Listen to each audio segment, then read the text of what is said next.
ಅಂಬುರುಹದಳ ನೇತ್ರಿ ಶ್ರೀ ದುರ್ಗಾಂಬಿಕೆಯ ಬಲಗೊಂಡು ಭಕ್ತಿಯೋಳು ಭಕ್ತಿಯೋ ಅಂಬಿಕಾ ಸುತ ವಿಘ್ನರಾಜನ ಪಿರಿದು ಸಂಸ್ತುತಿಸಿ ಅಂಬುನಿಧಿಯಾತ್ಮಜೆಗೆ ಕೈ ಮುಗಿದು ಅಂಬುಜಾಸನವಾಣಿಯರ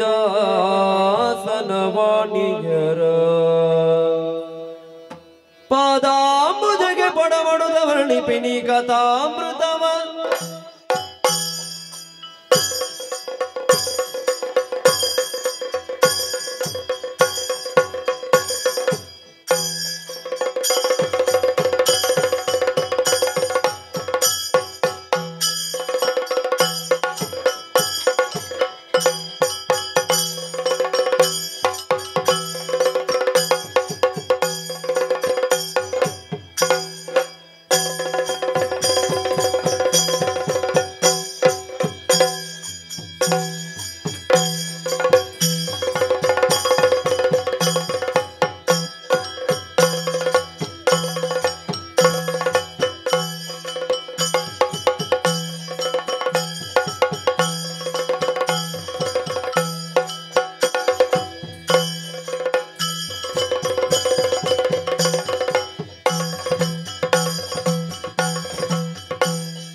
ಲೋಕಾಧಿಪತಿ ಯಾರಂತ ಕೇಳಿದ್ದೀರಿ, ಹಾಗೆಂದುಕೊಳ್ಳಬಹುದು.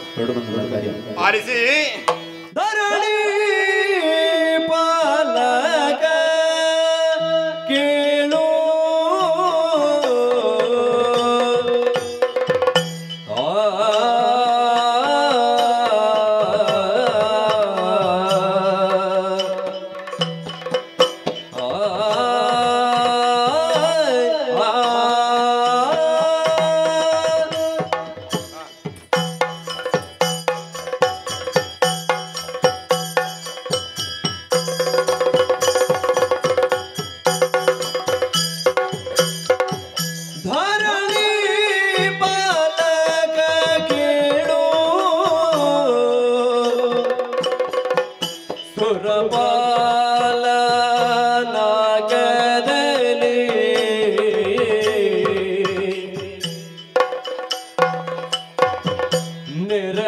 ನರಗಿಸುತ್ತ ಸುಮನಸರ ಮೆರೆಗೆ ವಿಪವದಲ್ಲಿ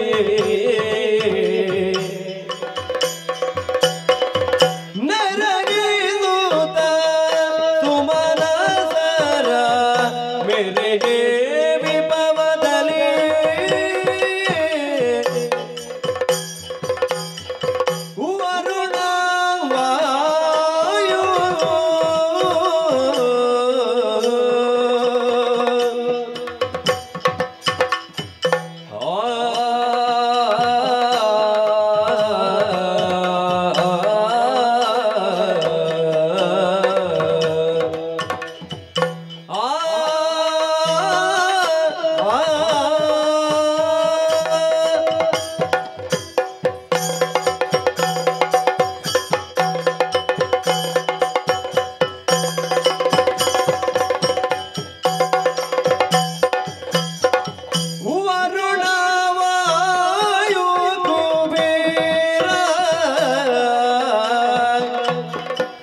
ನಿರುತಿ ಮೊದಲಾದವರ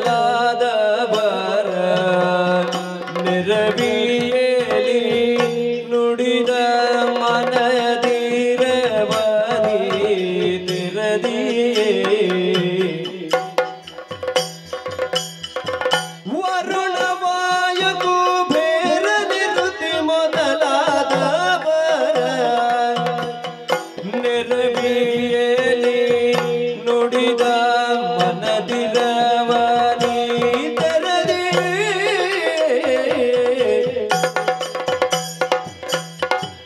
ಧರಣಿ ಪಾಲಕ ಕೇಳು ಆ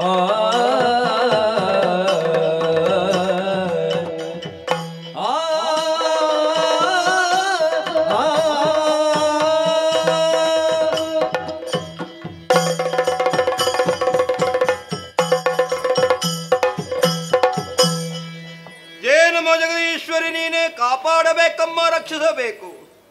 ನಿನ್ನ ಅನುಗ್ರಹ ಎಂಬ ದಿವ್ಯಾಶಯವಾದವೇ ದೇವತೆಗಳ ನಮ್ಮ ಪಾಳಿಗೆ ಸದಾ ರಕ್ಷಾ ಕವಚವಾಗಲಿ ಎಂಬುದಾಗಿ ನಾವು ಪ್ರತೀಕ್ಷಣ ಸಂಪ್ರಾರ್ಥಿಸ್ತಾ ಇರ್ತೇವೆ. ಸುಮನಶರೇ, ಶರೀರದ ಎಲ್ಲ ಅವಯವಗಳಲ್ಲಿ ಶಿರ ಹೇಗೆ ಪ್ರಾಧಾನ್ಯವೋ ಹಾಗೆ ಸ್ವರ್ಗ ಮರ್ತ್ಯ ಪಾತಾಳ ಎಂಬ ತ್ರೈಲೋಕಗಳಲ್ಲಿ ಸ್ವರ್ಗವೇ ಸರ್ವಶ್ರೇಷ್ಠ ಎಂಬುದಾಗಿ ನೆಗಳ್ತಿರು ಪಡೆದಿದೆ. ಹಾಗೆ ಈ ವೇಳೆಯಲ್ಲಿ ನಿತ್ಯ ಕರ್ಮಗಳು ನಾವು ಯಥಾವತ್ತಾಗಿ ಪೂರೈಸಿ ಸಭಾಪ್ರವೇಶ ಮಾಡಿದ್ದೇವೆ. ಸಭೆಯ ವೈಭವ ನೋಡುವ ಮನಸ್ಸಿಗೆ ಬಹಳಷ್ಟು ಆನಂದವಾಗುತ್ತಾ ಉಂಟು.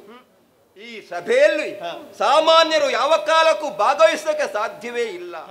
ಎಲ್ಲರೂ ಪುಣ್ಯಾತ್ಮರು, ಎಲ್ಲರೂ ನೃಪಕುಲೋತ್ಮರು, ಅದೆಷ್ಟು ಋಷಿಕುಲೋತ್ತಮರಿದ್ದಾರೆ. ಹಾಗಂತ ಅವರಲ್ಲಿ ನೆಲೆ ಯಾವ ಸಮಯಕ್ಕೆ ತನಕ ಇರುತ್ತದೆ? ಅವರು ಗಳಿಸಂತ ಪುಣ್ಯದ ಫಲದಿಂದ ಈ ಸ್ವರ್ಗಲೋಕವನ್ನು ಗಳಿಸಿಕೊಂಡಿದ್ದಾರೆ, ಅರ್ಥಾತ್ ಈವರೆಗೆ ಉಳಿಸಿಕೊಂಡಿದ್ದಾರೆ.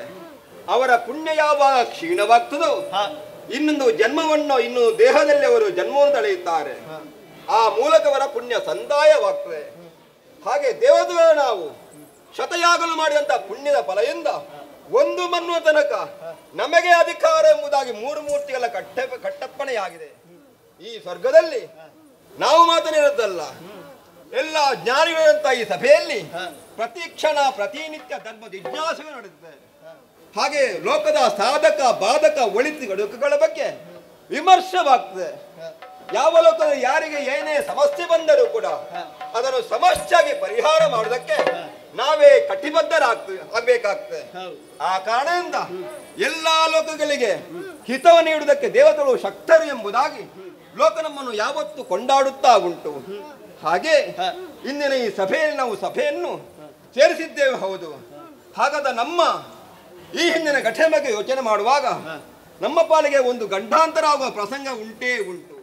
ಯಾಕೆಂದ್ರೆ ನಾವು ಪುಣ್ಯಾತ್ಮರಾಗಿದ್ದೇವೆ, ಗಳಿಸಿಕೊಂಡ ಪುಣ್ಯ ಲೋಕಕ್ಕೆ ಇದನ್ನು ಕಬಳಿಸಬೇಕು ಉದ್ದೇಶದಿಂದ ಈ ಹಿಂದೆ ತಮಾಸನೆಂಬ ದೈತ್ಯನು ಇಲ್ಲಿಗೆ ದಾಳಿ ಮಾಡಿದಾಗ ಅವರನ್ನು ನಾವು ಸೋಲಿಸಿ ಈ ಸ್ವರ್ಗದ ಯೋಗ್ಯತೆಯನ್ನು ಉಳಿಸಿಕೊಂಡಿದ್ದೇವೆ. ಹಾಗಂತ ಮುಂದೆ ಒಂದು ದಿವಸದಲ್ಲಿ ನಮಗೆ ರಕ್ಕಸದಿಂದ ಅಪಾಯ ಕಟ್ಟಿಟ್ಟಂತ ಬುತ್ತಿ ಇದನ್ನು ಮನಗಂಡಂತ ನಮ್ಮ ಗುರುಗಳಾದ ಬೃಹಸ್ಪತ್ಯಾಚಾರ್ಯರು ನೇರವಾಗಿ ಕೈಲಾಸಕ್ಕೆ ಅರ್ಥಾತ್ ಹಿಮತ್ ಪರ್ವತಕ್ಕೆ ಹೋಗಿ ಆ ವಿಶೇಷವಾದ ಮೃತಸಂಜೀವಿಯನ್ನು ಕರಗತ ಮಾಡಿಕೊಳ್ಳುವುದಕ್ಕಾಗಿ ಆ ಕಡೆಗೆ ಹೋಗಿದ್ದಾರೆ. ಹಾಗಂತ ಆ ವಿದ್ಯೆಯನ್ನು ಸಾಧಿಸಬೇಕಾದ ಸುಲಭ ಸಾಧ್ಯವಿಲ್ಲ. ಪಂಚಾಗ್ನಿಗಳ ಮಧ್ಯೆ ನಿಂತುಕೊಂಡು ಒಂಟಿಕಾಲ ನಿಂತುಕೊಂಡು ಆ ವಿಶೇಷ ವಿದ್ಯೆಯನ್ನು ತಾನು ಸಂಪಾದನೆ ಮಾಡಿಕೊಳ್ಳಬೇಕು. ಆ ಮೂಲಕಕ್ಕೆ ಈಶ್ವರ ದೇವನೇ ಅದನ್ನು ಅನುಗ್ರಹ ಮಾಡಿಕೊಳ್ಳಬೇಕು. ಆ ಪ್ರಯತ್ನಕ್ಕೆ ಅವರು ಹೋದರೆ ಆಗನೇನು ಮಾಡುವುದು? ನಮ್ಮ ದುರದೃಷ್ಟ ಎಂಬಂತೆ ಆ ಬೃಹಸ್ಪತಿಯಾಚಾರ್ಯರಿಗೆ ಆ ವಿಶೇಷವಾದ ಮೃತಸಂಜಿ ವಿದ್ಯೆಯನ್ನು ಕರಗತ ಮಾಡಿಕೊಳ್ಳಲಿಕ್ಕೆ ಆಗದೇ ಹೋಯಿತು. ನಿಷ್ಫಲರಾಗಿ ಹೋದರು. ಅಲ್ಲಿಂದ ಬರುವಂತಹ ವೇಳೆಯಲ್ಲಿ ಈ ವಿಚಾರ ಅಸುರಗುರುವಾದ ಶುಕ್ರಾಚಾರ್ಯ ತಿಳಿದು ಹೋಯಿತು. ಬೃಹಸ್ಪತಿಗೆ ಆಗದ್ರೆ ಏರಂತೆ ಆ ವಿಷಯ ಸಿದ್ಧಿ ನಾನು ಪಡೆಯುತ್ತೇನೆ ಎಂಬ ಉದ್ದೇಶದಿಂದ ಅವರು ಹೋಗಿದ್ದಾರಂತೆ. ಹಾಗಂತ ಅವರ ವಿಚಾರ ಬಗ್ಗೆ ಯೋಚನೆ ಮಾಡಿದಾಗ ಅವರು ತುಂಬಾ ಛಲವಾದಿಗಳು, ಯಾವುದೇ ಕಾರ್ಯವನ್ನು ಬಿಡದೆ ಸಾಧಿಸುವವರು. ಒಂದು ವೇಳೆ ಮೃತಸಂಜಿ ವಿದ್ಯೆಯನ್ನು ಕರಗತ ಮಾಡಿಕೊಂಡರೆ ದೇವತೆಗಳೇ ಅಪಾಯ ಕಟ್ಟಿಟ್ಟದ್ದು ಎಂಬುದಾಗಿ ತಿಳಿದುಕೊಂಡಂತ ಆಚಾರ್ಯ ಬೃಹಸ್ಪತಿ ಆಚಾರ್ಯರು ನೇರವಾಗಿ ಶ್ರೀಮನ್ನನ ಬಳಿಗೆ ಹೋದರಂತೆ.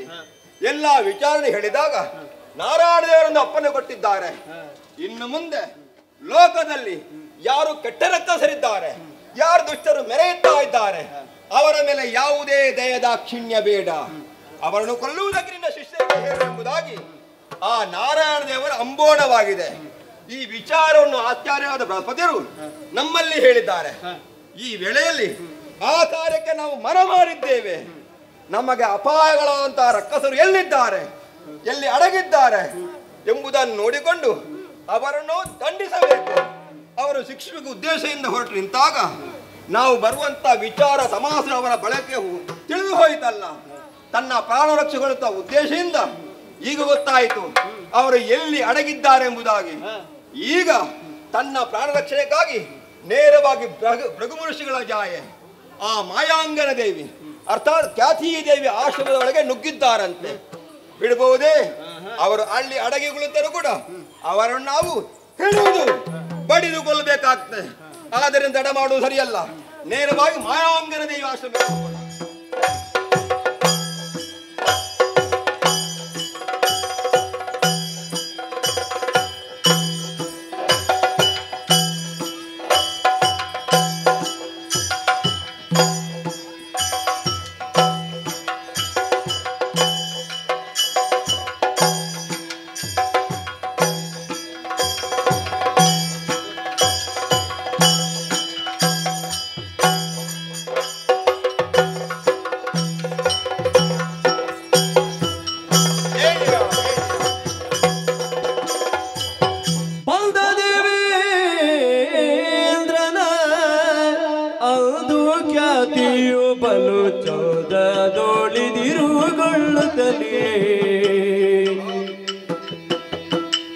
ಬಲು ಚೋದದಿರುಗೊಳ್ಳುತ್ತಲೇ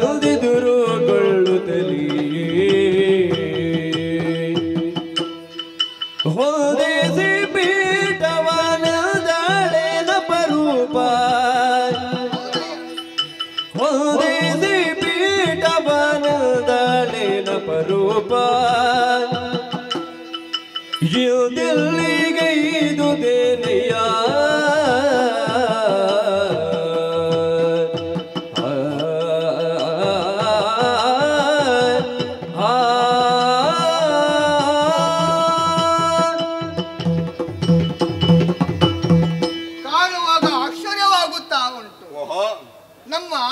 ಕಡೆಗೆ ಯಾರು ಬಂದದ್ದೆಂಬುದಾಗಿ ನೋಡಿದಾಗ ದೇವೇಂದ್ರ ಅಪರೂಪವಾಗಿ ನಮ್ಮ ಆಶ್ರಮದ ಕಡೆಗೆ ಬಂದವನಿದ್ದೀಯ. ಆದ್ರೆ ಬಂದ ಉದ್ರೇಕ ಏನೆಂಬುದೇ ಗೊತ್ತಾಗಿಲ್ಲ. ಹಾಗಾಗಿ ಕೇಳುತ್ತಾ ಇದ್ದೇನೆ, ಬಂದ ಕಾರ್ಯ ಯಾವುದು?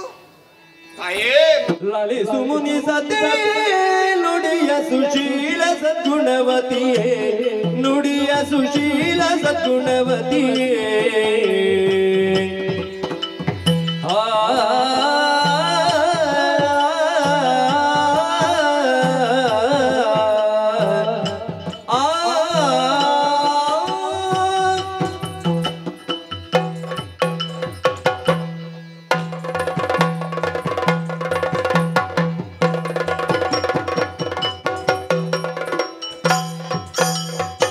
ಲಾಲಿಸು ಮುನಿ ಸತಿಯೇ ನುಡಿಯ ಸುಶೀಲ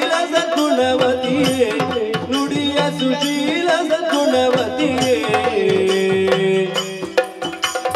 ಕೂಳತಮಲು ತಂಬಾಲಯದಲ್ಲಿ ಕೂಳತಮಲು ತಂಬಾಲಯದಲ್ಲಿ ಸಲ್ಲೀಲೆಯಲ್ಲಿರುವುದ ಕೇಳುತ್ತ ಮೋದಿಗೆ ಲಾಲಿಸ ಮುನಿ ಸತಿ ನುಡಿಯ ಸುಶೀಲ ಸದ್ಗುಣವತಿಯೇ ಲಾಲಿಸು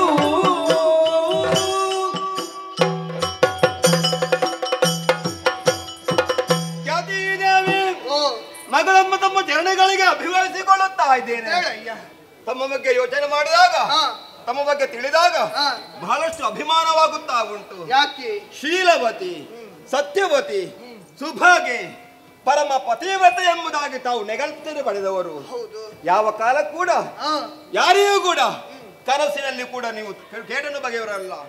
ಲೋಕ ಸಮಸ್ತ ಸುಖಿನೋ ಭವಂತು ಸರ್ವೇ ಜನ ಸುಖಿನೋ ಭವಂತು ಎಂಬ ರೀತಿಯಲ್ಲಿ ತಾವು ಯಾವಾಗಲೂ ಹರಸುವರು. ತಾಯೇ, ನಾವು ದೇವತೆಗಳು ನಿಮ್ಮ ಹಾಗೆ ಲೋಕಕ್ಕೆ ಸದಾ ಒಳಿತನ್ನು ಬಯಸುವರು, ಸುಮನಸ್ಸರು. ನಮಗೆ ಬಲವಾದ ಕಾರ್ಯ ಉಂಟು, ಉದ್ದೇಶ ಉಂಟು ತಾಯಿ ಇಲ್ಲಿಗೆ ಬರುವುದಕ್ಕೆ.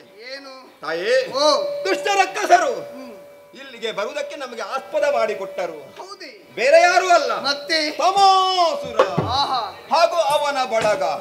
ಒಂದೊಮ್ಮೆಗೆ ನಮ್ಮಲ್ಲಿ ಯುದ್ಧವನ್ನು ಮಾಡಿ ಸೋತು ಹೊರಟ ಆತ ಇನ್ನು ಮುಂದೆ ಲೋಕಕ್ಕೆ ಅಪಾಯವನ್ನು ಹೇಳಿದಂತ ಅವರನ್ನು ನಾವು ಹತ್ಯೆಗುವುದಕ್ಕೆ ಮನ ಮಾಡಿದರೆ ಆ ವೇಳೆಯು ತಪ್ಪಿಸಿಕೊಂಡು ಬಿಟ್ಟರು ತಾಯಿ. ನೇರವಾಗಿ ಬದುಕುವಂತ ಉದ್ದೇಶದಿಂದ ಎಲ್ಲಿ ಅಡಗಿದ್ದಾರೆ ಎಂಬುದಾಗಿ ನನಗೆ ಸ್ಪಷ್ಟ ಚಿತ್ರಣ ತಿಳಿದು ಹೋಯಿತು. ನಮಗೆ ಗೊತ್ತುಂಟೋ ಇಲ್ವೋ ಗೊತ್ತಿಲ್ಲ. ಯಾವುದು? ನೇರವಾಗಿ ಮುಕ್ತದ್ವಾರದಿಂದ ಹೋಗಿದ್ದಾರೋ ಅಥವಾ ಕಳ್ಳಬಾಗಿಲಿನಿಂದ ಅಂದ್ರೆ ಹಿಂದಿನಿಂದ ಹೋಗಿದ್ದಾರೋ ತಮಗೆ ಗೊತ್ತಿಲ್ಲ, ನನಗೆ ಗೊತ್ತಿಲ್ಲ. ನಿಮ್ಮ ಅರಿವಿಗೆ ಬಂದಿದ್ದೋ ಇಲ್ವೋ ಗೊತ್ತಿಲ್ಲ. ತಾಯೇ, ಆ ಕಟ್ಟ ರಕ್ಕಸರು ನಿಮ್ಮ ಆಶ್ರಮಗಳೊಳಗಿದ್ದಾರೆಂಬುದಾಗಿ ನಾವು ಖಚಿತ ತೀರ್ಮಾನ ಇಲ್ಲಿಗೆ ಬಂದಿದ್ದೇವೆ. ತಮ್ಮಲ್ಲಿ ಕಳಕಳಿನ ವಿನಂತಿ ಮಾಡಿಕೊಳ್ಳುತ್ತಾ ಇದ್ದೇನೆ. ಇಲ್ಲಿ ಇರುವವರು ಒಳ್ಳೆಯವರಲ್ಲ, ಅವರನ್ನು ನಮಗೆ ಬಿಟ್ಟುಕೊಟ್ಟರೆ ಅವರನ್ನು ಶಿಕ್ಷುವುದಕ್ಕೆ ನಾವು ಸಿದ್ಧರಾಗಿ ಬಂದಿದ್ದೇವೆ. ಆ ಕಾರ್ಯಕ್ಕೆ ತಾವು ಮನ ಮಾಡಬೇಕು. ಎನ್ನ ಮರೆಯೊಳಿರುವ ಶಿಷ್ಯನ ನೀನು ಮಗವ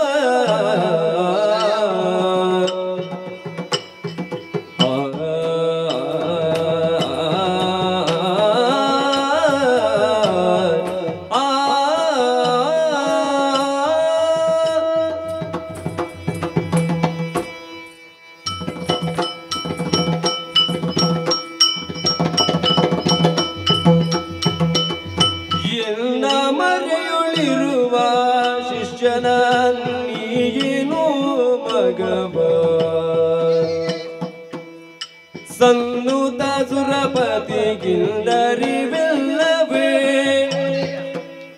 ನಿನ್ನನು ರಕ್ಷಿಪಿ ಎನ್ನುತ್ತಲೊರೆದಿಗೆ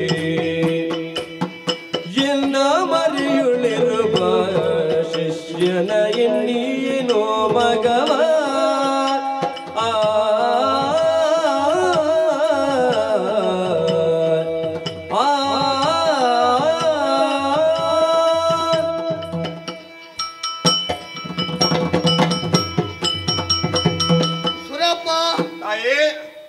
ಮೊದಲಾಗಿ ನಮ್ಮ ಆಶ್ರಮವನ್ನು ಪ್ರವೇಶ ಮಾಡಿದಾಗ ನಾನು ಭಾವಿಸಿಕೊಂಡದ್ದು ಈ ಆಶ್ರಮದ ಯೋಗಕ್ಷೇಮವನ್ನು ತಿಳಿಯುವುದಕ್ಕಾಗಿ ಬಂದಿರಬಹುದೇ ಅಥವಾ ಯಾಗದ ನಿಮಿತ್ತವಾಗಿ ನಮ್ಮವರನ್ನು ಕರೆದುಕೊಂಡು ಹೋಗುವುದಕ್ಕಾಗಿ ಬಂದಿರಬಹುದೆಂಬುದೇ ಭಾವಿಸಿಕೊಂಡೆ. ಭಾವನೆ ತಪ್ಪಲ್ಲ ತಾಯಿ.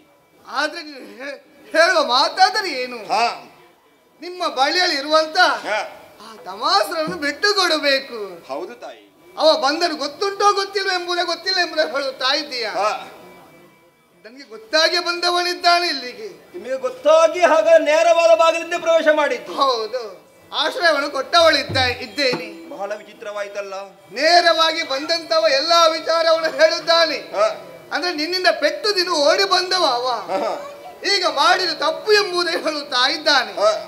ಹಾಗಾಗಿ ಆತನಿಗೆ ರಕ್ಷಣೆಯನ್ನು ಕೊಟ್ಟದ ಹೌದು ನಾನು. ಹಾಗಾಗಿ ಹೇಳುತ್ತಾ ಇದ್ದೇನೆ, ರಕ್ಷಣೆಯನ್ನು ಕೊಟ್ಟಂತ ಆತನನ್ನು ಯಾವುದೇ ಕಾರಣಕ್ಕೆ ನಿನ್ನ ಜೊತೆಯಲ್ಲಿ ಕಳುಹಿಸಿಕೊಡುವುದಕ್ಕೆ ಆಗುವುದಿಲ್ಲ. ಹಾಗಾಗಿ ಈ ವಿಚಾರವನ್ನು ಬಿಟ್ಟು ಬಿಡುವುದು ಒಳ್ಳೆಯದು. ಇದು ಯಾವ ನ್ಯಾಯ ತಾಯಿ?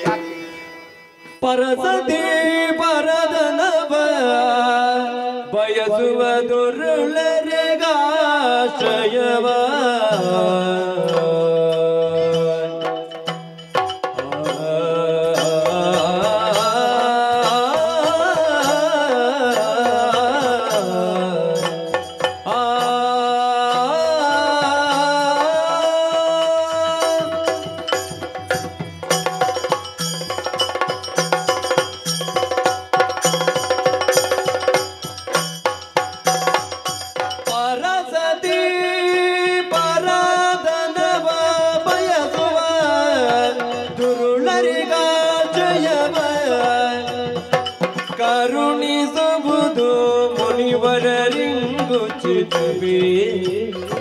ಮರೆಯದೆ ಧರ್ಮವ ದುರುಳನೊಪ್ಪಿಸು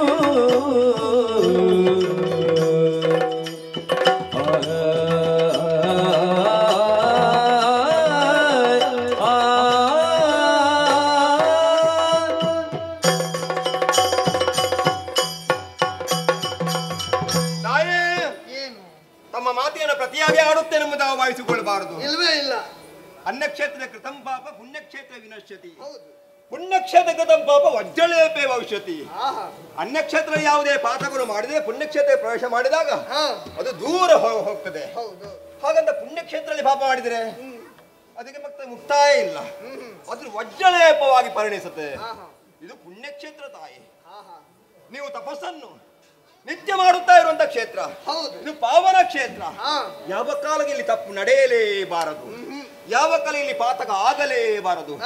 ಅಂತ ಈ ಪುಣ್ಯತಾಣದಲ್ಲಿ ತಾವು ಆಶ್ರಯ ಕೊಟ್ಟದ್ದು ಲೋಕಕಂಠಕರಾದ ರಕ್ಕಸರಿಗೆ ಅವರ ಸ್ವಭಾವ ಏನೆಂಬುದು ತಾವು ತಿಳಿದುಕೊಳ್ಳಿಲ್ವೇ ತಾಯಿ? ಯಾವಾಗಲೂ ಕೂಡ ಒಂದು ಕಡೆ ಮಾನವ ಸ್ತ್ರೀಯರು ಸಂಚಾರ ಮಾಡಿದ್ರೆ ಸಾಕು, ಅವರ ಮೇಲೆ ಯಾವುದೇ ದಯದಾಕ್ಷಿಣ್ಯ ಇಲ್ಲ. ಅವರಿಗೆ ಕಣ್ಣಿನ ರಕ್ತಲೇ ಜಾತಿಗಳವರು, ಅಕ್ಕನೋ ತಂಗಿಯೋ ಯಾವುದೇ ಪ್ರಭೇದ ಇಲ್ಲ. ಅವರ ಶೀಲವನ್ನೇ ಅಪಹರಣಕ್ಕೆ ಹೇಸುವುದಿಲ್ಲ. ಅಂತ ಕೆಟ್ಟವರು ಅವರು. ಆಮೇಲೆ ಎಲ್ಲಿ ತನ್ನ ಸಂಪತ್ತನ್ನು ಯಾರು ವಿಶೇಷವಾದಂತ ಅವರ ದುಡಿಮೆಯ ಮೂಲಕ ಆ ಸಂಪತ್ತನ್ನು ಪಡೆದುಕೊಳ್ತಾರೋ ಅವರ ಸಂಪತ್ತನ್ನು ಅಪಹರಿಯುವುದಕ್ಕೆ ಅವರು ಹಿಂದೆ ಮುಂದೆ ನೋಡುವುದಿಲ್ಲ. ಕೊಳ್ಳೆ ಹೊಡೆಯುವಂತ ಸ್ವಭಾವರುಂಟು. ಅಂತ ರಕ್ಕಸರಿಗೆ ತಾವು ಆಶೆ ಕೊಟ್ಟಿದೆ ಎಂದಾದ್ರೆ ಇದರಲ್ಲಿ ಯಾವ ನ್ಯಾಯ ಉಂಟು, ಯಾವ ಸತ್ಯ ಉಂಟು ತಾಯೇ? ಖಂಡಿತ ಇಂಥ ತಪ್ಪು ಕೆಲಸ ತಾವು ಮಾಡಲೇಬಾರದು. ನಿಮ್ಮಂತವರಿಗೆ ನಾನು ಬುದ್ಧಿಯನ್ನು ಹೇಳುವುದಕ್ಕೆ ಅದು ಆಸ್ಪದವೇ ಅವಕಾಶ ಬರಲೇಬಾರದು ತಾಯೇ. ತಮ್ಮಲ್ಲಿ ಇನ್ನೊಮ್ಮೆ ವಿನಮ್ರದಿಂದ ವಿನಂತಿಯಿಂದ ನಾನು ಬೇಡಿಕೊಳ್ಳುತ್ತಾ ಇದ್ದೇನೆ, ಆ ರಕ್ಕಸರಿಗೆ ಖಂಡಿತ ತಾವು ಆಶ್ರಯ ಕೊಡಲೇಬಾರದು. ನಮಗೆ ದೇವರಪ್ಪಣೆಯಾಗಿದೆ ಅವರನ್ನು ಸಂಹಾರ ಮಾಡುವುದಕ್ಕೆ. ಅದಕ್ಕಾಗಿ ತಾವು ಅವರನ್ನು ಬಿಟ್ಟು ಕೊಡಬೇಕು. ದೇವೇಂದ್ರ, ನೀನು ಹೇಳುತ್ತಾ ಇದ್ದೀಯ ಅವ ಕೆಟ್ಟವನು, ಅವನಿಂದ ನಿಮ್ಗೆ ತೊಂದರೆ ಬರಬಹುದು ಎಂಬುದಾಗಿ. ಆಶ್ರಯ ಕೊಡುವಂತ ಸಂದರ್ಭದಲ್ಲಿ ಸರಿಯಾಗಿ ಯೋಚನೆಯನ್ನು ಮಾಡಿದ್ದೇನೆ. ಒಂದು ವೇಳೆ ಇವನಿಂದ ನನಗೆ ತೊಂದರೆ ಬಂದ್ರೆ ಅದನ್ನು ಯಾವ ರೀತಿಯಲ್ಲಿ ಪರಿಹರಿಸಿಕೊಳ್ಳಬೇಕೆಂಬುದಾಗಿ ಹಾಗಾಗಿ ತಿಳಿದೇ ಆಶ್ರಯ ಕೊಟ್ಟವಳಿದ್ದೇನೆ. ಹಾಗಾಗಿ ಹೇಳುತ್ತಾ ಇದ್ದೇನೆ, ಯಾವುದೇ ಕಾರಣಕ್ಕೆ ಆಶ್ರಯ ಕೊಟ್ಟಂತ ಈತನನ್ನು ಬಿಟ್ಟುಕೊಡುವುದಕ್ಕೆ ಆಗುವುದಿಲ್ಲ. ಹಾಗಾಗಿ ಹೋಗುದೇ ಒಳ್ಳೆದು. ಅಭಿಮಾನ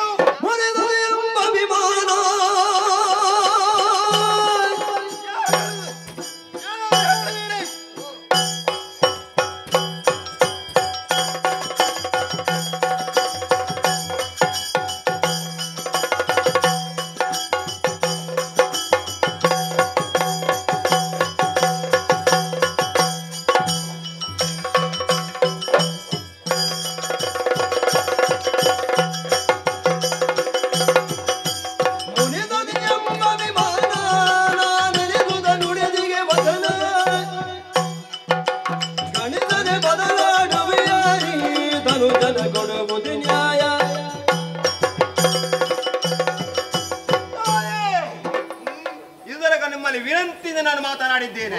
ಯಾಕೆ? ತಾವು ಮುನಿಸತಿ ಎಂಬ ಅಭಿಮಾನದಿಂದ ನಿಮ್ಮಲ್ಲಿ ತಪ್ಪು ಕೆಲಸ ಆಗುವುದಿಲ್ಲ, ಆಗಬಾರದು ಉದ್ದೇಶದಿಂದ ವಿನಂತಿ ಮಾಡಿಕೊಂಡೆಂದಾದ್ರೆ ತಾವು ಬಿಟ್ಟುಕೊಡುವುದೆಂದು ಹಠವನ್ನೇ ಛಲವನ್ನೇ ಮುಂದುವರಿಸ್ತಾ ಇದ್ದೀರಿ. ಹೆಣ್ಣಾದ ನಿಮಗಷ್ಟು ಹಠ ಉಂಟಂತೆ ಲೋಕದ ರಕ್ಷಣೆಯ ಹೊಣೆಗಾರಿ ಹೊತ್ತಂತ ದೇವೇಂದ್ರನಿಗೆ ಅರ್ಥ ದಿಕ್ಪಾಲಕರಿಗೆ ಎಷ್ಟು ಗರ್ವ ಇರಬೇಕು, ಓಹೋ ಎಷ್ಟು ಮಾನಪ್ರಜ್ಞೆ ಇರಬೇಕು, ಹಾ ಆ ಬಗ್ಗೆ ಯೋಚನೆ ಮಾಡ್ಬೇಕಾಗ್ತದೆ. ಹೌದಾ? ಒಂದು ಮಾತನ್ನು ಖಡಾಖಂಡಿತ ಹೇಳ್ತಾ ಇದ್ದೇನೆ, ಯಾವುದು? ಬೇವಿನ ಮರಕ್ಕೆ ಬೆಲ್ಲದ ಕಟ್ಟೆಯನ್ನು ಕಟ್ಟಿದ್ರು ಕೂಡ ಆಹಾ ಖಂಡಿತ ಆ ಬೇವಿನ ಮರ ಯಾವತ್ತೂ ಕೂಡ ಸಿಹಿಯಾಗೋದಕ್ಕೆ ಸಾಧ್ಯವೇ ಇಲ್ಲ. ಓಹೋ ಹಾವಿಗೆ ಹಾಲೆಳೆದರೆ ಯಾವ ಕೂಡ ಅಮೃತನು ಕೊಡೋದಕ್ಕೆ ಸಾಧ್ಯವೇ ಇಲ್ಲ, ಹಾ ವಿಷವನ್ನೇ ಕಾರುವುದು. ಹಾ ಒಂದಲ್ಲ ದಿವಸ ಹಾ ಈ ರಕ್ಕಸ ನಿಮ್ಮನ್ನೇ ಕಬಲಿಸ್ಯಾರು. ಓಹೋ ನೀವು ಆಶ್ರಯ ಕೊಟ್ಟರೆಂಬುದಾಗಿ ನಿಮ್ಮ ಮೇಲೆ ಯಾವುದೇ ದಾಕ್ಷಿಣ್ಯ ನೋಡ್ಲಿಕ್ಕಿಲ್ಲ. ಏನು? ಈ ವೇಳೆ ನಮಗೆ ರಕ್ಕಸನ ಬಿಟ್ಟು ಕೂಡ ಇದ್ರೆ ಅದೆಷ್ಟೋ ರಕ್ಕಸನ ಮಂಡೆಗೆ ಬಾರಿಸಂತ ಈ ಆಯುಷದಿಂದ ನಿಮ್ಮ ತಲೆಗೆ ಬಾರಿಸುವುದು. ಬರಲು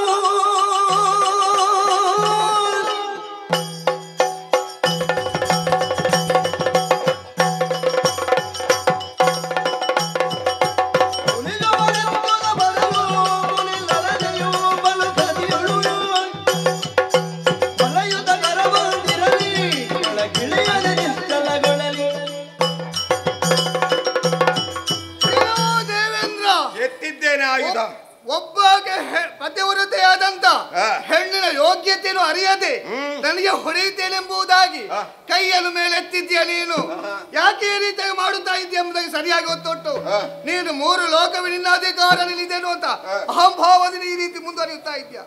ಈಗ ಹೇಳುತ್ತಾ ಇದ್ದೇನೆ ಕೇಳು, ಯಾವ ರೀತಿಯಾಗಿ ನನಗೆ ಹೊಡೆಯುತ್ತೇನೆಂಬುದಾಗಿ ಕೈಯನ್ನು ಮೇಲೆತ್ತಿದ್ದು ಎತ್ತಿದಂತ ಕೈ ಅಲ್ಲಿಗೆ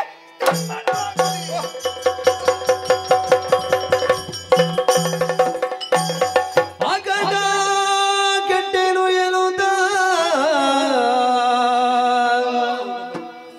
ಸುರನಿಗರ ದಿರೆಯ ಮರುಗುತ್ತ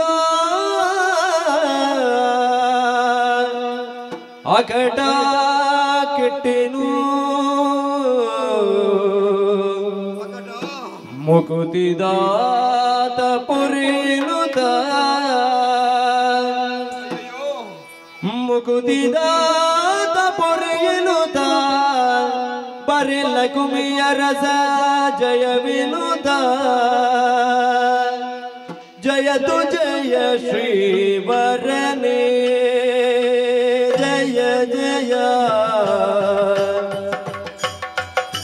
ಜಯತು ಜಯ ಬಗುಘರನೇ ಜಯ ಜಯ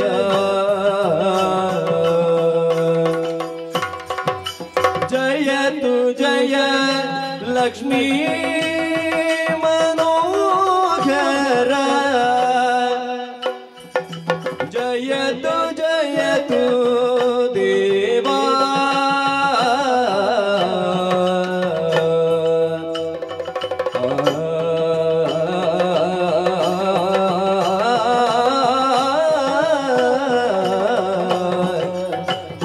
देवा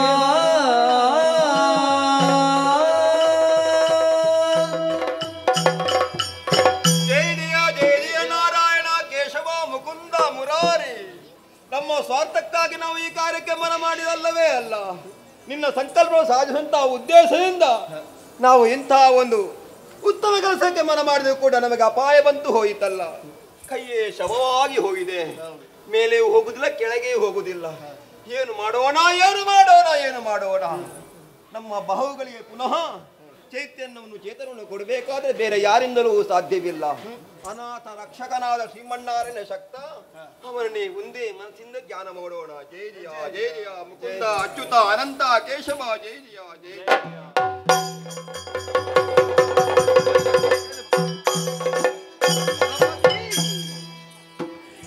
ಏನೋ ನೆನೆದೆಯ್ಯ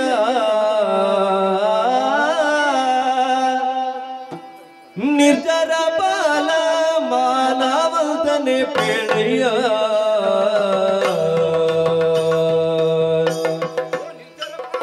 ಏನೋ ನೆನೆದೆಯ್ಯ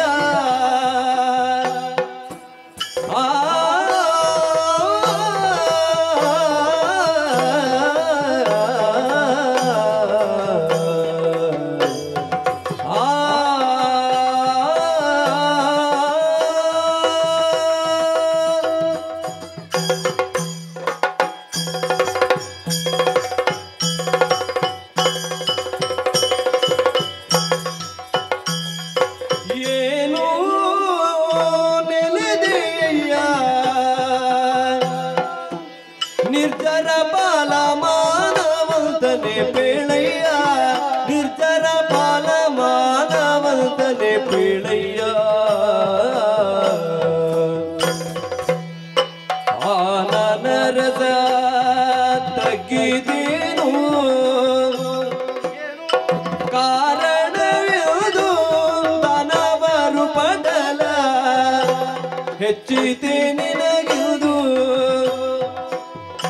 ದಾನವರು ಪಡಲ ಹೆಚ್ಚಿತೆ ನಿನಗಿದು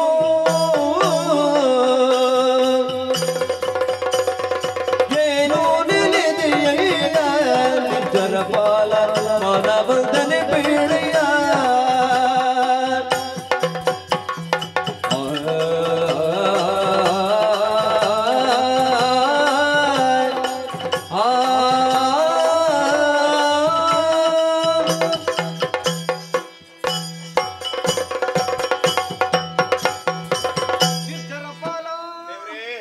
ನಿನ್ನ ಅರ್ಥ ಧ್ವನಿ ವೈಕುಂಠದೆಡೆಗೆ ಆದ್ದರಿಂದಲೇ ಶೀಘ್ರವಾಗಿ ಈ ಕಡೆಗೆ ಗಮಿಸಿದವನಿದ್ದೇನೆ ಗರುಡನ ಮೇಲೆ ಏನು ಆಶ್ಚರ್ಯವಯ್ಯ ಮೇಲೆ ಹೋಗುದಿಲ್ಲ ಕೆಳಗೆ ಹೋಗುದಿಲ್ಲ ಆ ಕಡೆ ಹೋಗುದಿಲ್ಲ ಈ ಕಡೆ ಚಲಿಸುವುದಿಲ್ಲ ಏನಾಯ್ತು ನಿರ್ಜೀವವಾದ ಕರ ನನ್ನ ಸಾಮಾನ್ಯವಾಗಿ ರಕ್ಕಸರ ಆರ್ಭಟಕ್ಕೆ ಹೆದರಿ ನೀನು ನಮ್ಮನ್ನು ಆವಾಗ ಸ್ಮರಿಸುವುದು ಹೆಚ್ಚಾಯ್ತು ಉಪಟಲ ಅಸುರರದ್ದು ಏನಾಯ್ತು ನಿನಗೆ ಯಾಕೆ ಈ ಸ್ಥಿತಿ ಇಲ್ಲಿ ದೇವ್ರೆ ನೀವೊಮ್ಮೆ ಮುಟ್ಟಿದ ಏನಾದ್ರು ಪರಿಹಾರ ಮಾಡಿದ್ರೆ ನನ್ನ ನೋವು ಕಡಿಮೆ ಆಗುವುದಿಲ್ಲ ನಿನ್ನ ದೇಹವೇ ಒಂದು ಭಾಗ ಸತ್ತಿದೆ ಅಂತ ಕಾಣುತ್ತದೆ ಹೌದು ದೇವರೇ. ಇದು ಸತ್ತಿರುವ ದೇಹಗಳನ್ನು ಮುಟ್ಟಿದರೆ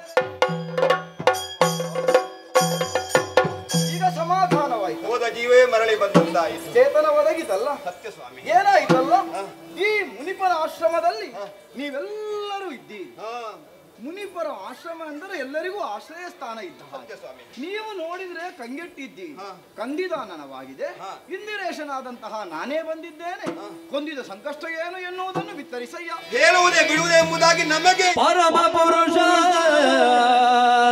ಲಾಲಿಸು ಸೇವಕ ನಿನ್ನ ಕರುಣದಲೆ ಪಾಲಿಸು ದೇವಾ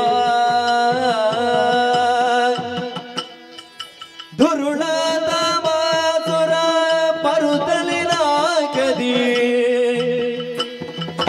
ದುರುಳದ ಮಾಸುರ ಪರುತಲಿನ ಕದಿ ದುರಗೈದು ನಮ್ಮಲ್ಲಿ ಬರದೊಳೋಡಿದ ಸ್ವಾಮಿ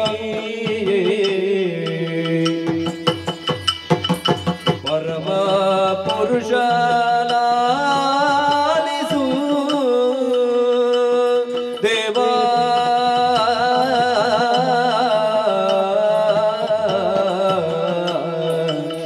ದೇವಾ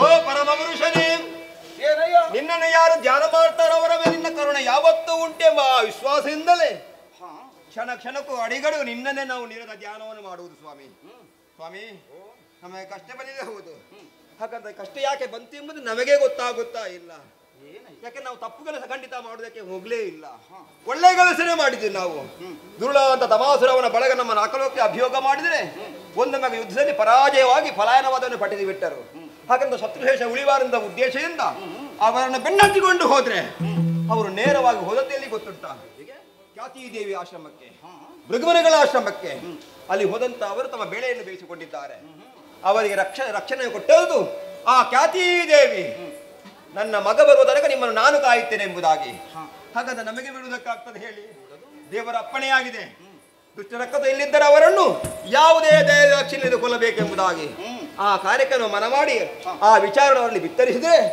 ನಮಗೆ ಅವಕಾಶ ಮಾಡಿಕೊಡಲಿಲ್ಲ ಬದಲಾಗಿ ಕ್ರೋಧಾಮುಷ್ಟರಾಗಿ ಒಂದೊಮ್ಮೆಗೆ ನನ್ನ ಪಾಲಿಗೆ ಶಾಪವನ್ನೇ ಕೊಟ್ಟು ಬಿಟ್ಟರು ಎತ್ತಿ ಅಂತ ನಿನ್ನ ಕೈ ಶವವಾಗಲಿ ಹೋಗಲಿ ಎಂಬುದಾಗಿ ನಡೆದಂತ ಘಟನೆ ಇಷ್ಟು ಸ್ವಾಮಿ ನಾವು ತಪ್ಪು ಮಾಡಿದ್ದೇವೆ ಹೇಳಿ ದುಷ್ಟನ್ನು ಹತ್ತಿ ಬಂದ ಕಾರ್ಯಕ್ಕೆ ನಾವು ಮನ ಮಾಡಿದ್ರೆ ನಮಗೆ ಶಾಪವಾಕ್ಯ ಬಂದು ಹೋಯ್ತಲ್ಲ ಶಿಕ್ಷೆ ಕೂಡ ಆಗಿ ಹೋಯ್ತಲ್ಲ ಯಾಕೆಂಬುದು ನಮಗೆ ಅರ್ಥವಾಗಲಿಲ್ಲ ಪರಿಹಾರ ನೀವೇ ಕಾಣಿಸಬೇಕು ಹೆದರಬೇಡವಯ್ಯ ಇದಕ್ಕೆ ಸರಿಯಾದ ಪರಿಹಾರವನ್ನು ನಾನೇ ಒದಗಿಸುವವನಿದ್ದೆ ಹೌದೇ ನೀವೆಲ್ಲರೂ ಸ್ವರ್ಗವಾಸಿಗಳಾಗಿ ಮುಂದೆ ಏನು ಎನ್ನುವುದನ್ನು ನಾನು ನೋಡಿಕೊಳ್ಳುತ್ತೇನೆ ಆಯಿತು ಜಯ ಜಯ ಜಯ ಇಂದ್ರಾದಿ ಸುಮನಸರಿಗೆ ಅಭಯ ವಾಕ್ಯವನ್ನು ಆಡಿದ್ದೇನೆ. ಹಾಗಾದ್ರೆ ಅಸುರನಾದಂತಹ ಆ ತಮಾಸುರ ಆಶ್ರಯವನ್ನು ಹೊಂದಿದ್ದು ಖ್ಯಾತಿದೇವಿಯ ವರ್ಣಕುಟಿಯಲ್ಲಿ. ಆ ಕಡೆಗೆ ಗಮನಿಸ್ತೇನೆ. ಸುರಪನ ಸಂತವಿಸುತ್ತ ತೃಣಯ ಸಕ ಮುನಿ ಸತಿಯ ಕಾಣುವೆನೆನುತ ನಡೆದರೆ ಕಂಡು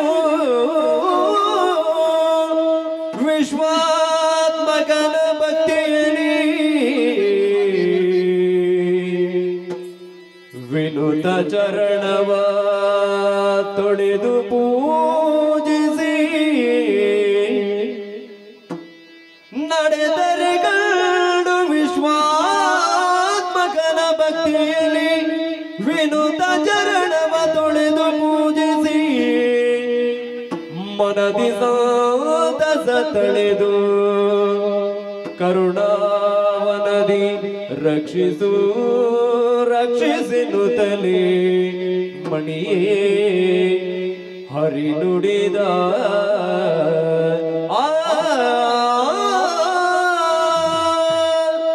ಜಯ ಜಯ ಜಯ ಜಯ ಜಯ ಜಯ ಭಗವಂತ, ಮೊದಲಾಗಿ ವಂದಿಸಿಕೊಂಡಿದ್ದೇನೆ. ಶುಭಮಸ್ತು. ನಾನು ಕಾಣುತ್ತಾ ಇರುವುದು ಇದು ಕನಸೋ ನನಸೋ ಒಂದು ಗೊತ್ತಾಗುವುದಿಲ್ಲ. ನಿಮ್ಮನ್ನು ಕಾಣಬೇಕಾದ್ರೆ ನಮ್ಮಂತ ಮುನಿಗಳು ಅದೆಷ್ಟೋ ತಪಸ್ಸನ್ನಾಚರಿಸುತ್ತಾರೆ. ಆದ್ರೆ ಎಲ್ಲರಿಗೂ ಕಾಣ ಸಿಗುವವರು ನೀವಲ್ಲ.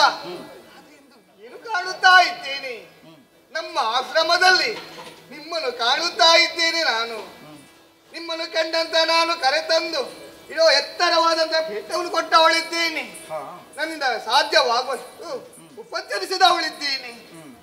ದೇವರೇ, ನಮ್ಮನ್ನು ಉತ್ತರಿಸಬೇಕೆಂಬುದಾಗಿ ಇದು ನಿಮ್ಮಲ್ಲಿ ಕೈ ಮುಗಿದು ಬೇಡಿಕೊಳ್ಳುತ್ತಾ ಇದ್ದೇವೆ ನಾವು.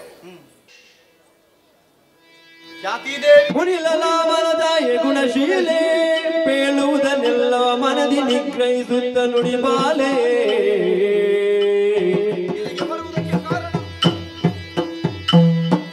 ಜನಪದದಿ ಸದ್ಧರ್ಮ ನೆಲೆಸಲು ಧನುಜರನು ಸಂವರಿದ್ರ ಜಗತಿ ಮುನಿ ಜನಗಳ ಯಾಗ ಯಜ್ಞಗೆ ವಿನುತ ಸವಾರಗಳ ನಿತ್ತನು ಮುನ್ನಿಲಲ ಮನ ಜಾಯ ಗುಣಶೀಲೆ ಬೀಳುವುದ ಎಲ್ಲವ ಮನದಿ ನಿಗ್ರಹಿಸುತ್ತ ನುಡಿಬಾಲೆ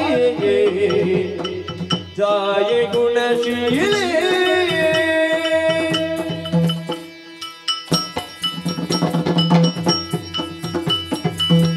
ಭಗವತತ್ವ ಎನ್ನುವುದು ಭುವಿಗಿಳಿಯುವುದು ಯಾವಾಗ ಹೇಳು? ಧರೆಯಲ್ಲಿ ಧರ್ಮ ಹ್ರಾಸವಾದಾಗ. ಈಗ ಅದೇ ನಡೆದಿದೆ ತಾಯಿ. ಏನು? ಮತ್ತೆ ನಾನು ಬರುವುದಕ್ಕೆ ಕಾರಣ ಬೇರೇನಲ್ಲ, ಮತ್ತೆ ನನ್ನ ಅಡಿಗಳನ್ನು ತೊಳೆದು ನನ್ನನ್ನು ಅರ್ಚಿಸಿ ವಂದಿಸಿದವಳು ನೀನು. ಹೌದು, ಶುಭಮಸ್ತು ಅಂದಿದ್ದೆ. ಯಾಕೆ? ನಿನ್ನ ಅಂತರಂಗದ ಭಕ್ತಿಗೆ. ಆದರೆ ನೀನು ಬಹಿರಂಗವಾಗಿ ಎಸಗುತ್ತಿರುವಂತಹ ಕೃತಿಗೆ ನಾನು ಯಾವ ಕಾರಣಕ್ಕೂ ಅನುಗ್ರಹಿಸುವವನೇ ಅಲ್ಲ. ಯಾವುದು ಏನೋ ಗೊತ್ತಾಗ್ಲಿಲ್ಲ. ಏನಮ್ಮ? ಏನು? ಎಲ್ಲವನ್ನೂ ತಿಳಿದುಕೊಂಡು ಏನೂ ಅರಿಯದವಳಂತೆ ಮುಗ್ಧತೆಯನ್ನು ಪ್ರದರ್ಶಿಸುತ್ತಿರುವೆಯ. ಏನು ದೇವರೇ? ಇಲ್ಲಿಗೆ ಯಾರು ಬಂದಿದ್ದರು ಈ ಮೊದಲು? ಸುರಪನು ಅಥವಾ ಅದಕ್ಕೆ ಮೊದಲು ರಕ್ಕಸರು ಬಂದಿದ್ದರು ಎನ್ನುವುದು ಖಂಡಿತವಾಗಿಯೂ ನನಗೆ ಸ್ಪಷ್ಟವಾದ ಅರಿವಾಗಿದೆ.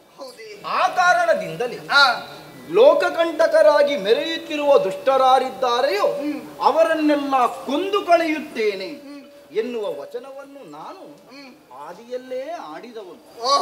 ಆದ್ದರಿಂದ ಧರೆಯಲ್ಲಿ ಧರ್ಮಗ್ಲಾನಿಯಾದಾಗ ಶಿಷ್ಟರು ಸಾಧು ಸಂತರು ರಕ್ಷಣೆಗೆ ಮೊರೆಯಿಟ್ಟಾಗ ಅವರಿಗಿದ್ದ ಅಭಯವಾಕ್ಯದಂತೆ ನಾನು ನಡೆಯಲೇಬೇಕು ತಾನೆ. ಅಸುರಕುಲ ಕುಠಾರಿ ಎನ್ನುವ ಹಾಗೆ ನನ್ನನ್ನು ಸಜ್ಜನ ಬಂಧುಗಳು ಹೊಗಳುವುದು ಅದಕ್ಕೆ. ಅದಕ್ಕೂ ನೀನೂ ಅವಕಾಶ ಮಾಡಿಕೊಳ್ಳಬೇಕು.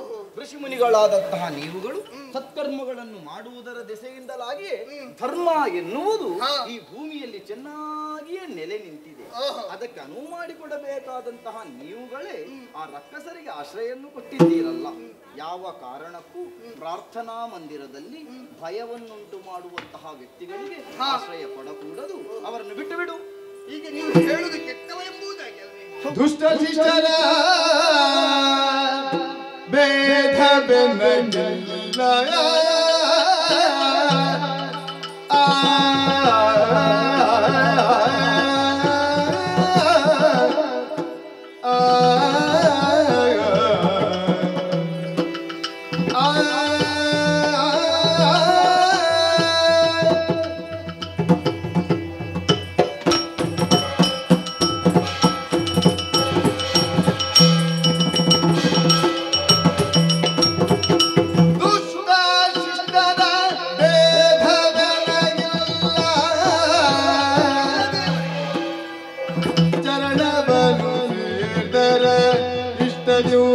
ಪೊರೆವನು ಶ್ರೀಲೋಲ ಚರಣವನ್ನು ಸೇದರ ಇಷ್ಟದಿವು ಪೊರೆಯುವೆನು ಶ್ರೀಲೋಲ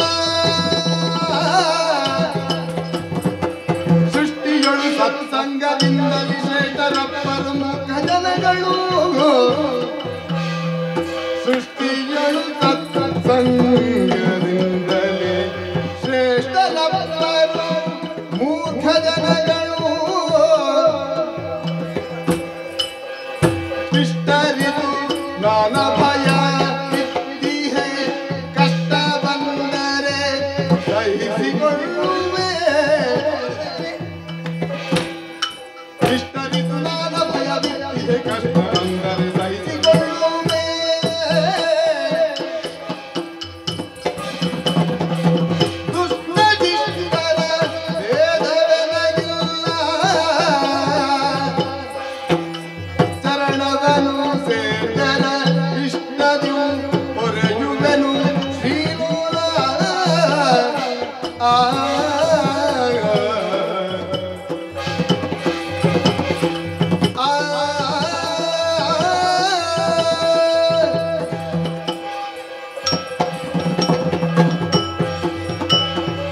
ಭಗವಂತ, ಈ ಪ್ರಪಂಚದಲ್ಲಿ ಒಂದು ಹುಲ್ಲು ಕಡ್ಡಿ ಕೂಡ ಇತ್ತಿಂದ ಅತ್ತ ಅತ್ತಿಂದ ಇತ್ತ ಅಲುಗಾಡಬೇಕಾದ್ರೆ ಅಲ್ಲಿ ನಿಮ್ಮ ಕೃಪಾಕಟಾಕ್ಷ ಬೇಕಾಗ್ತದಂತೆ.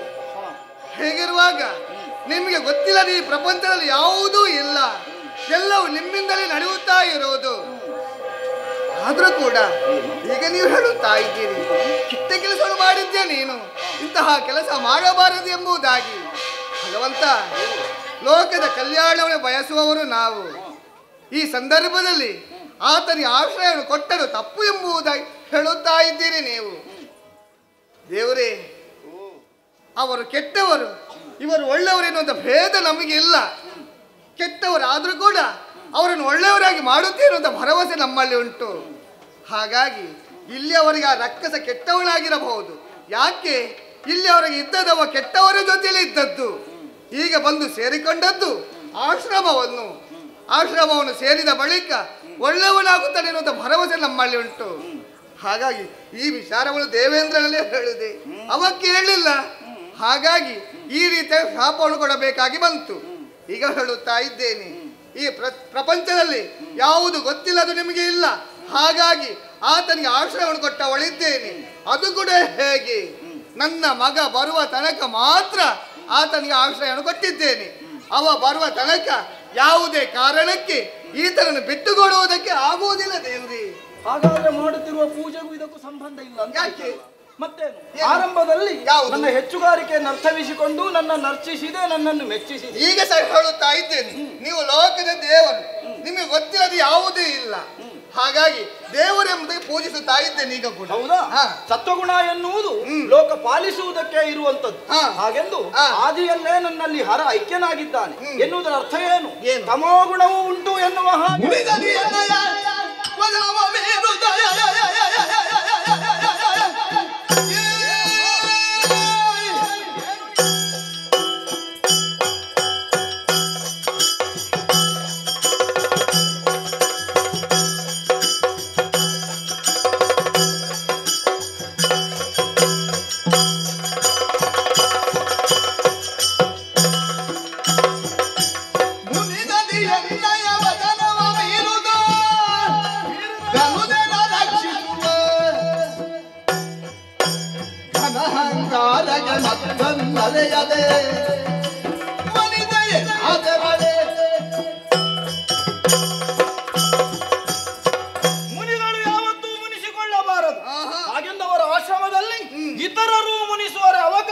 ಮಾಡಿಕೊಡಕೂಡದು. ಯಾಕೆ? ಹಾಗಾದ್ರೆ ಲೋಕದಲ್ಲಿ ಏನೋ ವ್ಯತ್ಯಾಸ ಆಗುತ್ತದೆ ಎನ್ನುವುದೇ ಅದರ ಅರ್ಥ.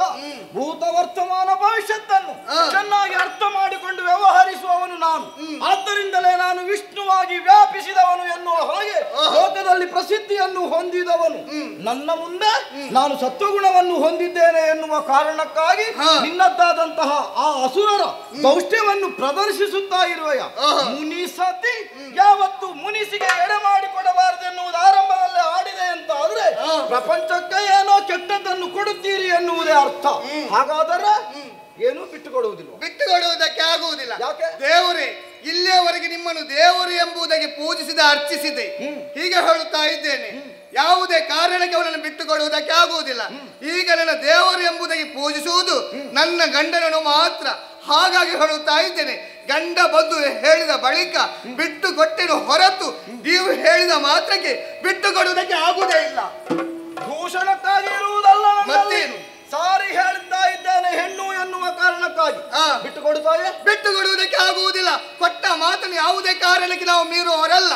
ಅವನಿಗೆ ಕೊಟ್ಟ ಮಾತು ಆಗಿದೆ, ನಿನಗೆ ಆಶ್ರಯವನ್ನು ಕೊಡುತ್ತೇನೆ, ರಕ್ಷಣೆಯನ್ನು ಕೊಡುತ್ತೇನೆ ಎಂಬುದಾಗಿ ಬಿಟ್ಟು ಕೊಡುವುದಿಲ್ಲ, ಕೊಡುವುದಿಲ್ಲ, ಕೊಡುವುದಿಲ್ಲ. ಧರ್ಮವನ್ನು ತರಿಸುವಲ್ಲಿ ಅಡ್ಡಿ ಯಾರೇ ಆಗಲಿ ಅವರನ್ನು ತರಿದು ಮುಂದುವರಿಯುವವನು ನಾನು. ಅಸುರ ಕುಲ ಕುಠಾರ ಈತ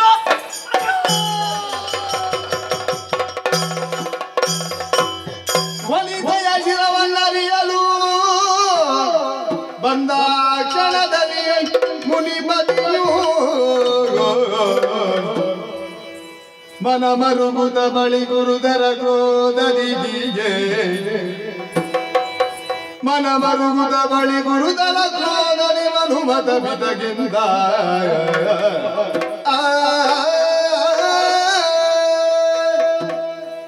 ಮಹರ್ಷಿಯಾದಂತಹ ನಾನು ವರುಣಲೋಕಕ್ಕೆ ಹೋಗಿ ಯಾಗಯಜ್ಞಾದಿಗಳನ್ನು ಪೂರೈಸಿಕೊಂಡು ಬಂದವನು. ಇಂದು ನನ್ನದಾದಂತಹ ಆಶ್ರಮಕ್ಕೆ ಬರುತ್ತೇನೆ. ನಾವೇ ಸಾಕಿದಂತಹ ಗಿಳಿಗಳು ನಾನು ಬಂದಾಗ ಚಿಳಿಪಿಳಿ ನಾದವನ್ನು ಸಂತೋಷವಾಗಿಯೇ ಹಾಡುತ್ತಿದ್ದವು. ಅದರ ನಾದವಿಲ್ಲ. ಈ ಕಡೆಯಿಂದ ನಾವೇ ಬೆಳೆಸಿದಂತಹ ಆ ಪ್ರಾಣಿಗಳು ಕಣ್ಣಲ್ಲಿ ನೀರು. ಅದೆಷ್ಟೋ ಮಂದಿ ಶಿಷ್ಯಂದಿರನ್ನು ನನ್ನದಾದಂತಹ ಆಶ್ರಮದಲ್ಲಿ ನಾನು ಶಿಷ್ಯತ್ವವನ್ನು ಬೋಧಿಸಿದವರು ಎಲ್ಲರೂ ತಲೆ ತಗ್ಗಿಸಿ ಕಣ್ಣೀರನ್ನು ಹಾಕುತ್ತಾ ಇದ್ದಾರಲ್ಲ. ಇದಕ್ಕೆಲ್ಲ ಏನು ಕಾರಣ? ಶಾಂತಿದೇವಿ ನೆಲೆಯಾದಂತಹ ಈ ನನ್ನದಾದಂತಹ ಆಶ್ರಮದ ಸುತ್ತಲೂ ಕ್ರಾಂತಿದೇವಿ ನೆಲೆಯಂತಾಗಿದೆಯಲ್ಲ. ಇದಕ್ಕೆಲ್ಲ ಏನು ಕಾರಣವಿರಬಹುದು? ನೋಡುವ, ನನ್ನದಾದಂತಹ ಆಶ್ರಮದ ಒಳಗೆ ಹೋಗುತ್ತೇನೆ. ಮಡಿದೆಯ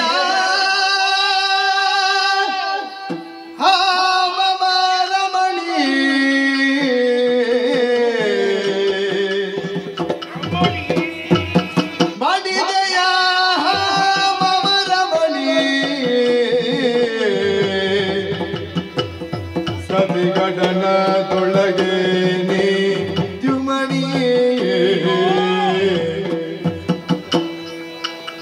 ಕಡುಬದಿ ಮೃದೆ ನಿನ್ನವನು ತಲೆ ಕಡಿದ ಪಾಪಿ ಯಾರವನು ಮಾಡಿದೆಯ ಮಮರಮಣಿ ಮಡಿದೆಯ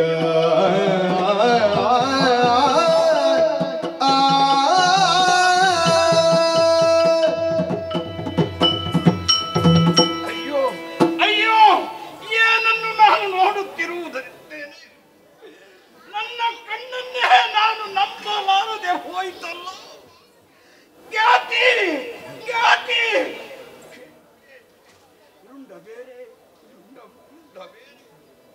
ಇಂತಹ ಸ್ಥಿತಿ ಪತಿವ್ರತ ಶಿರೋಮಣಿಗೆ ನಿನಗೆ ಬಂತೆ. ಯಾರಿಗೂ ಯಾವುದೇ ತಪ್ಪನ್ನು ಮಾಡಿದವಳಲ್ಲ, ಅನ್ಯಾಯವನ್ನು ಮಾಡಿದವಳಲ್ಲ. ಅಯ್ಯೋ, ನಿನ್ನ ಈ ಸ್ಥಿತಿ ಏನೇ ಇರಲಿ, ಇದು ಯಾರಿಂದ ಎಂಬುದಾಗಿ ಜ್ಞಾನ ದೃಷ್ಟಿಯಲ್ಲಿ ನೋಡುತ್ತೇನೆ. ಓಹೋ ಓಹೋ,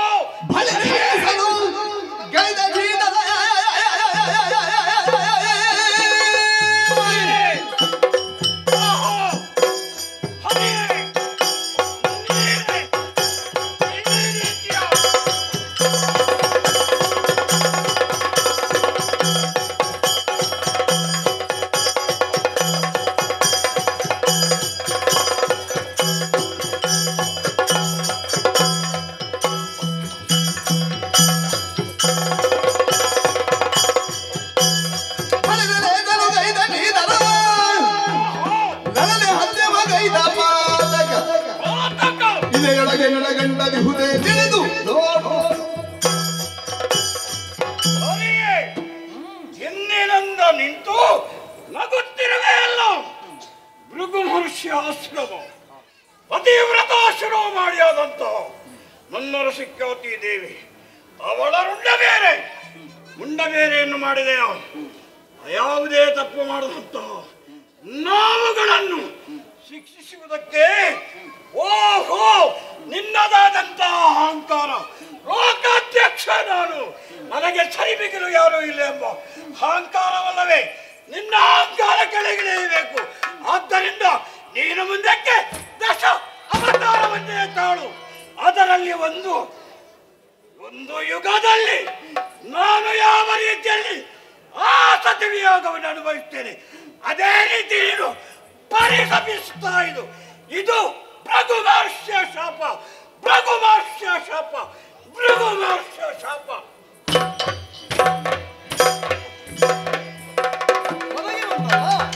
ತೆರಳಿ ಹೋಗಲು ಕಂಡು ಶ್ರೀಹರಿ, ತೆರಳಿ ಹೋಗಲು ಕಂಡು ಶ್ರೀಹರಿಯೇ, ದುರುಳನನು ಸಂಹರಿಸಿ ಮುಂದಗೆ ಹರಿಸುವವತಾರಗಳು ಪೂರಕ ಪರಿಣಮಿಸಲಿ. ತೆರಳಿ ಹೋಗಲು ಕಂಡು ಶ್ರೀಹರಿ.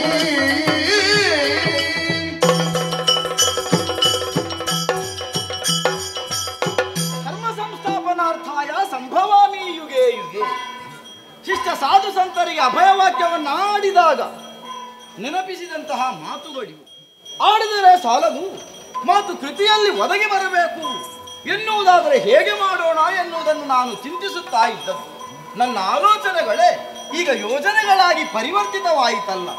ಭೃಗು ಆಡಿದಂತಹ ಶಾಪವಾಕ್ಯ ದಶವೇ ಮೊದಲಾಗಿ ದಶ ಅವತಾರಗಳನ್ನೆತ್ತುವುದರ ಮೂಲಕವಾಗಿ ನೀನು ಆ ಮಣ್ಣಿನಲ್ಲಿ ನಿನ್ನ ಬದುಕನ್ನು ಸವಿಸಿಕೋ ಎನ್ನುವ ಹಾಗೆ. ನಿಜವಾಗಿ ಈ ಪ್ರಾಣಿ ಸಂಕುಲಗಳು ಮುಂದುವರಿಯುವುದು ಹೇಗೆ ಎನ್ನುವುದನ್ನು ಪ್ರಪಂಚಕ್ಕೆ ತೋರಿಸಿದ ಹಾಗೂ ಆಗುತ್ತದೆ. ಹಂತ ಹಂತವಾಗಿ ಧರ್ಮವನ್ನು ಉತ್ತರಿಸಿದ ಹಾಗೂ ಆಗುತ್ತದೆ. ಇಂಥದ್ದೊಂದು ಒದಗಿ ಬಂದ ದೆಸೆಯಿಂದಲಾಗಿ ಆಗಲಿ ಇದೆಲ್ಲವೂ ನನಗೆ ಶಿರೋಧಾರ್ಯ ಎನ್ನುವ ಹಾಗೆ ಭಾವಿಸುತ್ತಾ ಈ ಕ್ಷಣದಲ್ಲಿ ನನ್ನ ಲೀಲಾ ನಾಟಕವನ್ನು ಆರಂಭಿಸುತ್ತೇನೆ ಕರ್ಮಭೂಮಿಯಲ್ಲಿ.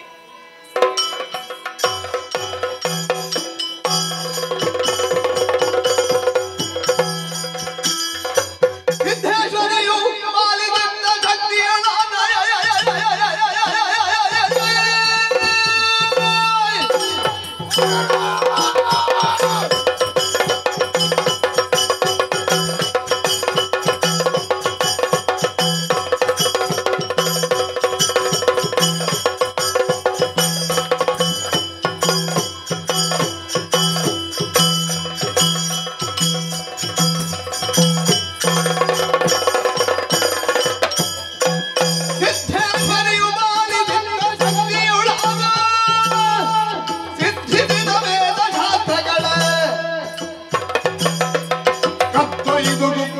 ಸಾಗಿ ಸಾಗರ ಗರ್ಭ ಮಧ್ಯದಲ್ಲಿ ಬೆಳೆಸಿದ ಹಳದು.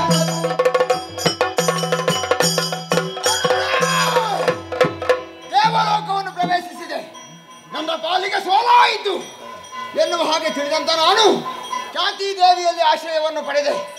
ಆದ್ರೆ ಏನು ಮಾಡೋಣ, ಇಲ್ಲಿಯವರೆಗೆ ಕುಳಿತವ ನಾನು ಸುಮ್ಮನೆ ಕುಳಿತವ ಅಲ್ಲ. ಸಿದ್ದೇಶ್ವರಿಯನ್ನು ಪ್ರಾರ್ಥಿಸಿಕೊಂಡೆ. ಅವಳಿಂದ ಐಮ ಗೈಮ ಮೈಮ ಸಿದ್ಧಿ ಪ್ರಾಪ್ತಿ ಎನ್ನುವ ಹಾಗೆ ಅಷ್ಟ ಸಿದ್ಧಿಗಳನ್ನು ಒಲಿಸಿಕೊಂಡೆ. ಈಗ ನೋಡಿದ್ರೆ ನನಗೆ ಆಶ್ರಯ ಕೊಟ್ಟವಳು ಖ್ಯಾತಿ ದೇವಿ, ಅವಳನ್ನೇ ಆಹರಿ ಕೊಂದಾನೆ. ಇನ್ನು ಅವನನ್ನು ಹಾಗೆ ಬಿಡುವುದಲ್ಲ. ಪ್ರಪಂಚದಲ್ಲಿದ್ದವರೆಲ್ಲವರು ಸ್ತಂಭನವಾಗಿ ನಿಂತುಕೊಳ್ಳಬೇಕು. ಹಾಗಾಗಿ ಸತ್ಯಲೋಕವನ್ನು ಪ್ರವೇಶಿಸುತ್ತೇನಂತೆ. ವೇದಗಳನ್ನು ಅಪಹರಿಸಿ ಸಮುದ್ರದ ಆಳದಲ್ಲಿ ಅಡಗಿ ಕುಳಿತಿರ್ತೇನೆ. ಮುಂದೆ ಏನಾಗ್ತದೆ ಎನ್ನುವಂತ ನಿರೀಕ್ಷೆಯಲ್ಲಿ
ವರ್ತಮಾನ ಕಾಲದಲ್ಲಿ ಅಯೋಧ್ಯೆಯ ಪೀಠವನ್ನೇರಿ ಇಲ್ಲಿಯ ಅಧಿಕಾರವನ್ನು ವಹಿಸಿಕೊಂಡು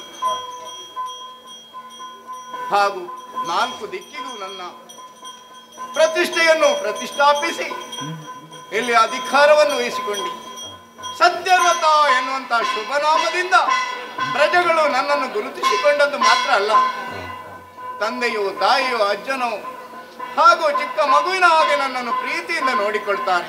ನಾನು ಹಾಗೆ. ಪ್ರಜೆಗಳಲ್ಲಿ ಪರಿಭೇದ ಇಲ್ಲ. ಎಲ್ಲವರು ಮಹಾರಾಜ ಅಂದ್ರೆ ಮುತ್ತಿನ ಕಿರೀಟವನ್ನು ಇಟ್ಟವನಿಗೆ ಮಾತ್ರ ಅಲ್ಲ, ಮುತ್ತಿನತ್ತ ಮನಸ್ಸು ಅವನಿಗಿರಬೇಕು. ಅಂತ ನವ ರಸಗಳು ಇರುವಂತಹ ನನ್ನನ್ನು ಪ್ರೀತಿಯಿಂದ ಆದರಾತಿಥ್ಯದಿಂದ ಪ್ರಜೆಗಳು ಪುರಜನರು ನೋಡಿಕೊಳ್ಳುವುದನ್ನು ನೋಡಿದ್ರೆ ಬಹಳಷ್ಟು ಸಂತೋಷ ಆಗ್ತಾ ಇದೆ. ನನ್ನ ಜೀವನವನ್ನೇ ನಾನು ಯೋಚನೆ ಮಾಡಿಕೊಳ್ಳುವುದು. ಯಾವ ಒಬ್ಬ ಮನುಷ್ಯನೇ ಆಗಲಿ ಕಾಡಿನಲ್ಲಿ ಮರವೊಂದು ಹುಟ್ಟಿ ಸತ್ತ ಹಾಗೆ ಆಗಬಾರದು. ಆ ಮರ ಶ್ರೀಗಂಧದ ಮರವೇ ಆಗಿರಬೇಕು. ಯಾಕೆ? ಅದರ ಸುವಾಸನೆಯನ್ನು ಗುರುತಿಸಿ ಆದ್ರೂ ಮರ ಸತ್ತರೂ ಅದು ಎಲ್ಲಿದೆ ಅಂತ ಹುಡುಕಿಕೊಂಡು ಜನ ಹೋಗ್ತಾರೆ. ಅಂಥ ಜೀವನವನ್ನು ನಡೆಸಬೇಕೆನ್ನುವಂತ ಆಸೆಯೂ ನನಗಿತ್ತು. ಮನುಷ್ಯ ಜೀವನಕ್ಕೆ ಇನ್ನೊಂದು ಉಪಮೆಯನ್ನು ಕೊಡುವವರಿದ್ದಾರೆ. ಜೀವನದಿ ಜೀವನವು ಎಂದು. ಮನುಷ್ಯ ಎಲ್ಲಿಯೋ ಹುಟ್ಟಿ ಎಲ್ಲಿಯೋ ಬೆಳೆದು ಎಲ್ಲಿಯೋ ಜೀವನವನ್ನು ಸಾಗಿಸಿ ಕೊನೆಗೊಮ್ಮೆ ಇಹಲೋಕದ ಯಾತನೆಯನ್ನು ಎಲ್ಲಿಯೋ ಮುಗಿಸ್ತಾನೆ. ಹಾಗಂತ ತಾನು ಹುಟ್ಟಿ ಬಂದ ಬೆಳೆದ ಆ ಜೀವನವನ್ನು ಸಾಗಿಸಿದ ಸ್ಥಳವನ್ನು ಪುನಃ ಮುಟ್ಟಿ ನೋಡುವುದಕ್ಕೆ, ಹುಟ್ಟಿ ತಿರುಗಿ ನೋಡುವುದಕ್ಕೆ ಆತನಿಂದ ಅಸಾಧ್ಯ. ಹಾಗೆ ನದಿಯೂ ಹಾಗೆ ಬೆಟ್ಟದ ಬುಡದಲ್ಲಿ ಕಿರುದಾಗಿ ಹುಟ್ಟಿ ತನ್ನದೇ ಆದಂಥ ಮಾರ್ಗವನ್ನು ಕಲ್ಪಿಸಿಕೊಂಡು ನದಿಯಾಗಿ ಸಮುದ್ರವನ್ನು ಸೇರುವುದು ಅದರ ಕರ್ತವ್ಯ. ಆದರೆ ತಾನು ಹುಟ್ಟಿ ಬಂದ ಬೆಟ್ಟದ ಬುಡವನ್ನು ಹರಿಯುತ್ತಿರುವಂತಹ ನದಿ ತಿರುಗಿ ಹೋಗಿ ಮುಟ್ಟುವುದಕ್ಕೆ ಅಸಾಧ್ಯ. ಮನುಷ್ಯ ಜೀವನವೂ ಹಾಗೆ. ಅದಕ್ಕೆ ಹೇಳುವುದು ಜೀವನದಿ ಜೀವನವು ಎಂದು. ಇಂಥ ಉಪಮೆಯನ್ನು ನಾನು ಯಾಕೆ ಕೊಡ್ತಾ ಇದ್ದೇನೆ? ಅದಕ್ಕೂ ಕಾರಣ ಇದೆ. ಬಹಳಷ್ಟು ಹಿನ್ನೆಲೆ ಇದೆ ನನ್ನ ಜೀವನದಲ್ಲಿ. ನಾನೊಬ್ಬ ಕೇವಲ ರಾಜನಾಗಿ ಬದುಕಿಕೊಂಡಿದ್ದವ.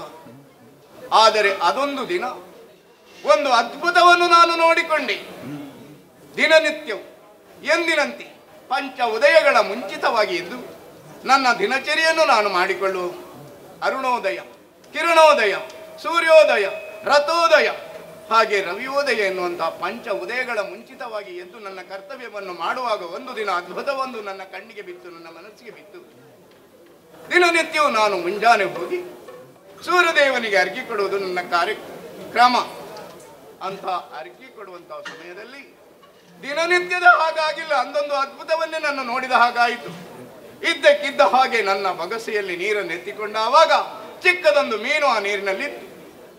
ಅಯ್ಯೋ ದೇವರೇ, ಯಾಕೆ ಈಗ ಅಪಚಾರ ಆಯಿತಂದು ನೀರಿಗೆ ಬಿಡುವುದಕ್ಕೆ ಹೋದೆ. ಆಗದು ಮೀನಾಗಿರ್ಲಿಲ್ಲ, ಮನುಷ್ಯನಾಗಿ ಮಾತಾಡ್ಲಿಕ್ಕೆ ಪ್ರಾರಂಭಿಸಿತಲ್ಲ, ಅದು ನನ್ನ ಅದ್ಭುತ ಅಂತ ಯೋಚನೆ ಮಾಡಿಕೊಂಡೆ. ಆವಾಗ ಪುನಃ ಕೈಗೆತ್ತಿಕೊಂಡೆ. ಆ ಮೀನು ಬೇರೇನು ಹೇಳಲಿಲ್ಲ. ನಿಧಾನವಾಗಿ ದೀನ ಧ್ವನಿಯಿಂದ ಭಕ್ತಿ ಭಾವನೆಯಿಂದ ಕೂಡಿದ ಮನಸ್ಸಿನ ಆ ಧ್ವನಿ ನನ್ನ ಅಂತರಾಳವನ್ನು ತಲುಪಿತು. ಆ ಮೀನು ಹೇಳಿದ್ದೇನು? ಮಹಾರಾಜ, ನಿನಗೆ ಒಳಿತಾಗ್ತದೆ, ನನ್ನನ್ನು ನೀನು ಕೊಂಡೋಗಿ ಅರಮನೆಯಲ್ಲಿ ಇಟ್ಕೋ ಅಂತ ಹೇಳಿತು. ಮಾತನಾಡುವ ಮೀನು ಎಂದಾಗ ಆಶ್ಚರ್ಯ ಆಗದೆ ಇರುವುದಕ್ಕೆ ಸಾಧ್ಯ ಇದೆ ಮನುಷ್ಯನಾದವನಿಗೆ. ನನಗೂ ಆಶ್ಚರ್ಯವು ಕುತೂಹಲವೂ ಕೆರಳಿತು. ಇದೇನೋ ಅದ್ಭುತ ಇರಬೇಕು ಎನ್ನುವಂತ ಆ ಮನಸ್ಸಿನಲ್ಲಿ ತಂದು ಅರಮನೆಯಲ್ಲಿ ಬಂಗಾರದ ಬಿಂದಿಗೆಯಲ್ಲಿಟ್ಟೆ. ಅಲ್ಲಿಯೂ ಆಶ್ಚರ್ಯ ಕಾದಿತ್ತು ನನಗೆ. ಕೆಲವೇ ದಿನಗಳು ಕಳೆದಾಗ ಆ ಮೀನಿಗೆ ಬಿಂದಿಗೆ ಸಾಕಾಗ್ಲಿಲ್ಲ. ಏನು ಮಾಡುವುದಂತ ಯೋಚನೆ ಮಾಡಿದವಾಗ ಮೀನೇ ಕರೆದು ಹೇಳಿತು, ಮಹಾರಾಜ, ನನಗಿಲ್ಲಿ ಸಾಕಾಗುವುದಿಲ್ಲ ಈ ಸ್ಥಳ, ಆದ್ದರಿಂದ ನೀನೊಂದು ತೊಟ್ಟಿಯನ್ನು ನಿರ್ಮಿಸುವಂದ. ಉಪವನದಲ್ಲಿ ತನ್ನ ತೊಟ್ಟಿಯನ್ನು ನಿರ್ಮಿಸಿದೆ. ಆ ನಿರ್ಮಿಸಿದ ತೊಟ್ಟಿ ಕೆಲವೇ ದಿನಗಳಲ್ಲಿ ಮೀನಿಗೆ ಸಾಲದಾಯಿತು. ಪುನಃ ಮೀನು ನನ್ನನ್ನು ಕರೆದು ಹೇಳಿತು, ಮಹಾರಾಜ, ಈ ತೊಟ್ಟಿಯು ನನಗೆ ಬೆಳೆಯುವುದಕ್ಕೆ ಸಾಧ್ಯವಾಗುವುದಿಲ್ಲ, ಯಾವುದಾದ್ರೊಂದು ಕೊಳಕ್ಕೆ ಬಿಡು ಅಂತ ಹೇಳಿತು. ಅಲ್ಲಿಯೂ ಬಿಟ್ಟೆ. ಅಲ್ಲಿಯೂ ಸ್ಥಳ ಸಾಕಾಗದಾಯಿತು ಆ ಮೀನಿಗೆ. ಆವಾಗ ಮತ್ತೆ ಮೀನು ಕರೆದದ್ದೇನು, ಮಹಾರಾಜ, ಅಯ್ಯೋ, ನನಗೆ ಇಲ್ಲಿಯೂ ಬೆಳೆಯುವುದಕ್ಕಾಗುವುದಿಲ್ಲ, ಯಾವುದಾದೊಂದು ನದಿಗೆ ಬಿಡುವಂತ ಹೇಳಿತು. ನನಗೆ ಅದು ಕುತೂಹಲ. ನನ್ನ ಜೀವನದಲ್ಲಿ ಏನೋ ಮುಂದೆ ಕಾದಿದೆ ಎನ್ನುವಂತ ಕುತೂಹಲಕ್ಕಾಗಿ ಆ ಮೀನನ್ನು ಈ ಕೊಳದಿಂದ ಎತ್ತು ನದಿಗೆ ಬಿಟ್ಟೆ. ಕೆಲವಷ್ಟು ದಿನ ಆ ನದಿಯಲ್ಲಿ ಓಡಾಡಿಕೊಂಡಿತ್ತು. ದಿನನಿತ್ಯವೂ ನಾನು ಅರಗಿ ಬಿಡುವುದಕ್ಕೆ ಹೋಗುವಾಗ ನನ್ನನ್ನು ನೋಡಿ ಅತ್ತ ಇತ್ತ ಚಲಿಸಿ ಮತ್ತೆ ಸಾಗಿ ಹೋಗ್ತಿತ್ತು ನದಿಯಲ್ಲಿ. ಆಗ ನನಗೆ ಅದ್ಭುತ ಎನಿಸಿತು. ನನ್ನ ಜೀವನದಲ್ಲಿ ಏನೋ ಒಂದು ಪ್ರಫುಲ್ಲತೆ ಸಾಗುವುದಕ್ಕಿದೆ, ಆಗುವುದಕ್ಕಿದೆ ಅಂತ ಯೋಚನೆ ಮಾಡಿಕೊಂಡು ಸಂತೋಷ ಪಡುತ್ತಿದ್ರೆ ಮತ್ತೆ ನೀ ಮೀನು ಬಂತಲ್ಲ ನನ್ನ ಹತ್ತಿರ. ಬಂದು ಮೀನು ಆಡಿದ್ದೇನು, ಮಹಾರಾಜ, ಈ ನದಿ ನನಗೆ ಸಾಕಾಗ್ಲಿಕ್ಕಿಲ್ವಪ್ಪ, ನನ್ನನ್ನು ಯಾವುದಾದೊಂದು ಸಮುದ್ರಕ್ಕೆ ಬಿಡು ಅಂತ ಕೇಳಿತು. ಪೂರ್ವ ಸಮುದ್ರಕ್ಕೆ ಬಿಡ್ಲೆ, ಪಶ್ಚಿಮ ಸಮುದ್ರಕ್ಕೆ ಬಿಡ್ಲೆ, ದಕ್ಷಿಣ ಸಮುದ್ರಕ್ಕೆ ಬಿಡ್ಲೆ, ನನಗೊಂದು ಅರ್ಥ ಆಗ್ಲಿಲ್ಲ. ಆವಾಗ ನೇರ ಪಶ್ಚಿಮದ ಸಮುದ್ರಕ್ಕೆ ಹತ್ತಿರ ಇರುವ ಕಾರಣ ಅದಕ್ಕೆ ಬಿಟ್ಟೆ. ಬಿಟ್ಟ ಮೀನು ದಿನನಿತ್ಯವೂ ನಾನು ಸೂರ್ಯನಿಗೆ ಅರಿವೆ ಕೊಡುವುದಕ್ಕೆ ಹೋದವಾಗ ತನ್ನ ಸಂತೋಷವನ್ನು ವ್ಯಕ್ತಪಡಿಸುವುದು ಎಂದ ಹಾಗೆ ದೂರದಲ್ಲಿ ಅಲೆಗಳನ್ನು ಎಬ್ಬಿಸುತ್ತಾ ನನ್ನತ್ತೆ ಸಾಗಿ ಬರುವುದು ನೋಡ್ತಾ ಇದ್ದೇನೆ. ಹತ್ತಿರ ಬಂದು ನನಗೆ ದರ್ಶನ ಕೊಟ್ಟು ಹಿಂದೆ ಸಾಗಿ ಹೋಗ್ತಾ ಇತ್ತು ನದಿ ಆ ಸಮುದ್ರದಲ್ಲಿ. ಇಂದು ಹಾಗೆ ಅರಿಕೆ ಕೊಡುವುದಕ್ಕೆ ಬಂದಿದ್ದೇನೆ. ದೂರದಲ್ಲಿ ನನಗೆ ಅದ್ಭುತ ಕಾಣುವುದು ಮತ್ತೇನಲ್ಲ, ಎಂದಿನ ಹಾಗೆ ಇಂದು ಮೀನು ಬರುತ್ತಾ ಇಲ್ಲ. ಅಲೆಗಳೆಲ್ಲ ಆಕಾಶ ಭೂಮಿಗೆ ಸಮನಾಗಿ ನೀರು ಚಿಮ್ಮುತ್ತಾ ರಭಸದಿಂದ ಬರುತ್ತಾ ಇದೆ. ಯಾಕೆ ಬರ್ತಾ ಇದೆ, ಏನು ಹೇಳುವುದಕ್ಕೆ ಬರ್ತಾ ಇದೆ ಎನ್ನು ಕುತೂಹಲ ನನಗೆ ಕೆರಳ್ತಾ ಇದೆ. ಮೀನು ಬರಲಿ ಅಂತೆ ನಾನು ಅದನ್ನು ವಿಚಾರಿಸ್ತೇನೆ.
ಗಜದಳ ನಯನ ಘೋರ ದುರಿತ ಸಂಹಾರಣ ದೀನೋದ್ಧಾರಿ ನವ ರಮಣ ನಾರಾಯಣ ನಾರಾಯಣ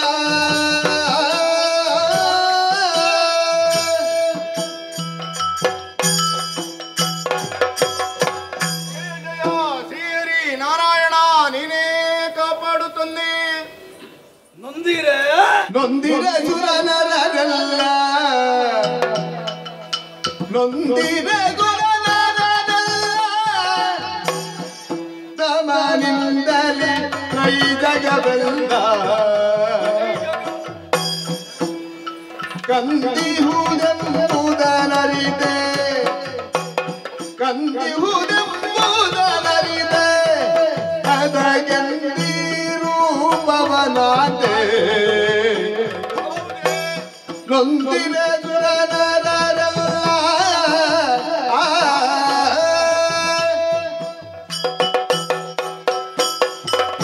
ಸತ್ಯವ್ರತ ನೃಪತಿಯೇ, ಪರಮಾತ್ಮ ನೀನು ಅರ್ವನೇ ಇರುವುದಲ್ಲ.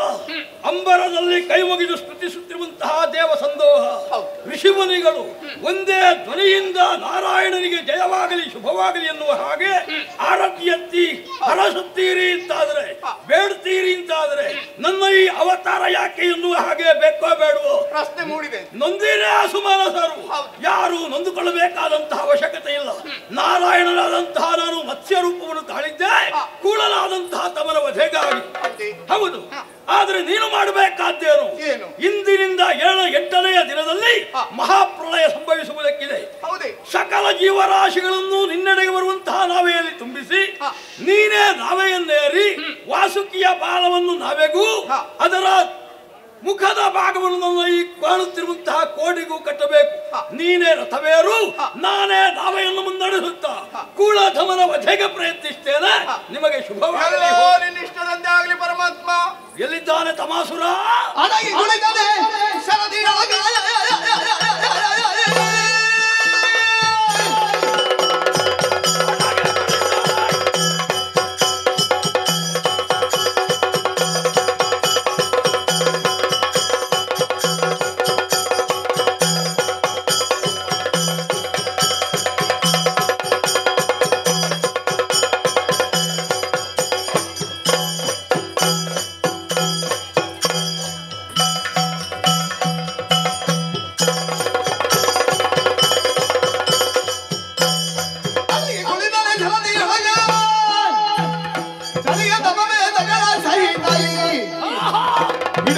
ಮಾರಿದಿಯ ಗಂಧವನ್ನು ಆಶ್ಚರ್ಯ! ಸತ್ಯಲೋಕವನ್ನು ಸೇರಿದಂತಹ ಕೂಳತಮ ವೇದವನ್ನು ಅಪಹರಿಸಿ ತಾನು ಬದುಕಬೇಕೆನ್ನುವಂತಹ ಉದ್ದೇಶವುಳ್ಳವನಾಗಿ ಸಾಗರದ ಗರ್ಭವನ್ನು ಸೇರಿಕೊಂಡಿದ್ದಾನೆ. ಹರಿಯ ಮಾಯಾ ಶಕ್ತಿ ಏನೆನ್ನುವುದನ್ನು ತಿಳಿಯದೆ ಮೂರ್ಖ ಸ್ವಭಾವವನ್ನು ಹೊಂದಿರುವಂತಹ ತಮನನ್ನು ವಧಿಸುವುದಕ್ಕೆ ಸಾಗರ ಗರ್ಭವನ್ನು ನಾನೇ ಸೇರುವುದೇ ಸೂಕ್ತ. ಇಳಿತೇನೆ.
ಆದ ಕಾರಣ ನೀನು ತಂದಿರುವಂತಹ ವೇದಗಳನ್ನು ಮರಳಿ ಬ್ರಹ್ಮನಿಗೆ ಒಪ್ಪಿಸಿದೆ ಅಂತಾದ್ರೆ ಉಳಿಗಾಲ ಇಲ್ಲದಾಯ್ತು ನಿನ್ನನ್ನು ಕೊಲ್ಲುವೆ.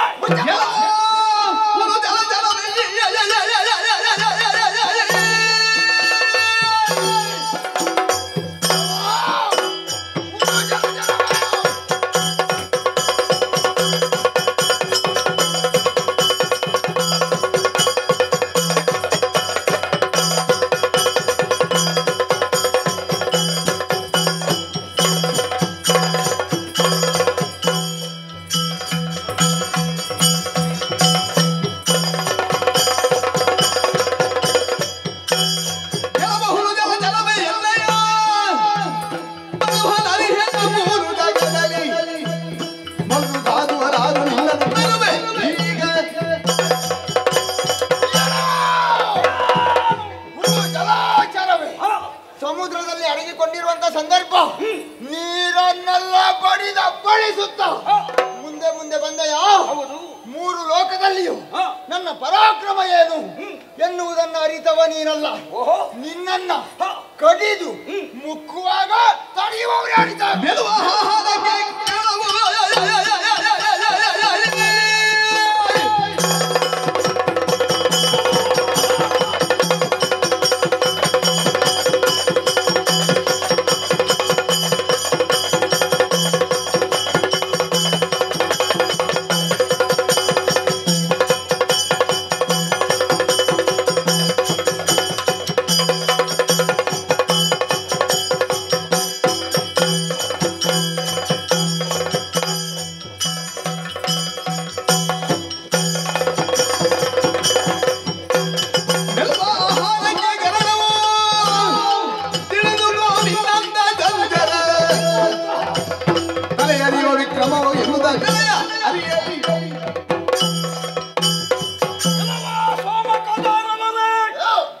ನಿನ್ನ ಅಜ್ಞಾನದಿಂದ ನಾನು ಯಾರು ಎನ್ನುವುದು ನಿನಗೆ ತಿಳಿಯದೆ ಹೋಯಿತು. ಯಾವುದು ಪಂಚಭೂತಗಳಿಂದ ಆವೃತವಾಗಿಯೂ ಸೇವಿಸುತ್ತದೆ, ಸೇವಿಸ್ತಾ ಇದ್ದು ಸೇವಿಸದಂತೆಯೇ ಇರುತ್ತದೆಯೋ, ಯಾವುದು ಬೇಯದೋ, ಯಾವುದು ನೀರಿನಲ್ಲಿ ಮುಳುಗಿ ನಾಶವಾಗಿ ಹೋಗದೋ, ಹಾಗೆಯೇ ಪಂಚಭೂತಗಳಲ್ಲಿ ಆವೃತವಾಗಿದ್ದುಕೊಂಡು ಸಕಲ ಚೇತನಗಳಿಗೆ ಜಡಗಳಿಗೆ ಚೇತನವನ್ನು ಕೊಟ್ಟು ಪೋಷಿಸುವಂತಹ ಪಾಲನಾಧಿಕಾರಿ ಈ ನಾರಾಯಣ ಇಂದು ನಿನ್ನ ನಾಶಕ್ಕಾಗಿ ಬಂದಿದ್ದಾನೆ.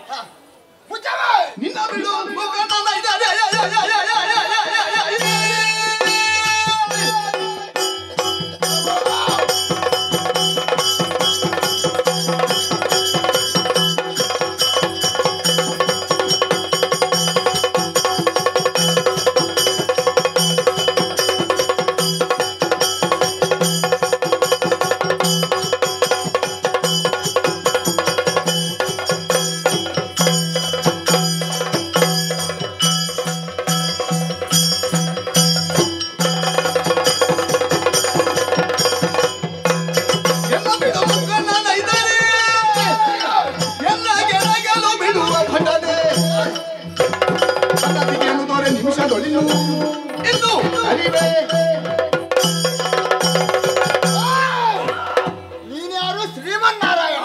ಹರಿ, ನೀನು ಬಿಡು. ಒಂದು ವೇಳೆ ಮುಕ್ಕಣ್ಣದೆ ನನ್ನ ಎದುರಿಗೆ ಒಂದು ನಿತ್ತ ಎನ್ನುವ ಹಾಗಾದ್ರೂ ಅವನನ್ನು ಲೆಕ್ಕಿಸುವವ ನಾನಲ್ಲ. ನೀನು ಸಾಮಾನ್ಯ ಪ್ರಾಣಿ. ನಿನ್ನನ್ನ ನಾನು ಒಬ್ಬನೇ ತಿನ್ನುವುದಲ್ಲ, ಕಡಿದು ನಮ್ಮವರಿಗೆ ಕೊಡುವಾಗ ತಡೆಯುವವರು ಯಾರು ನೋಡ್ತೇನೆ.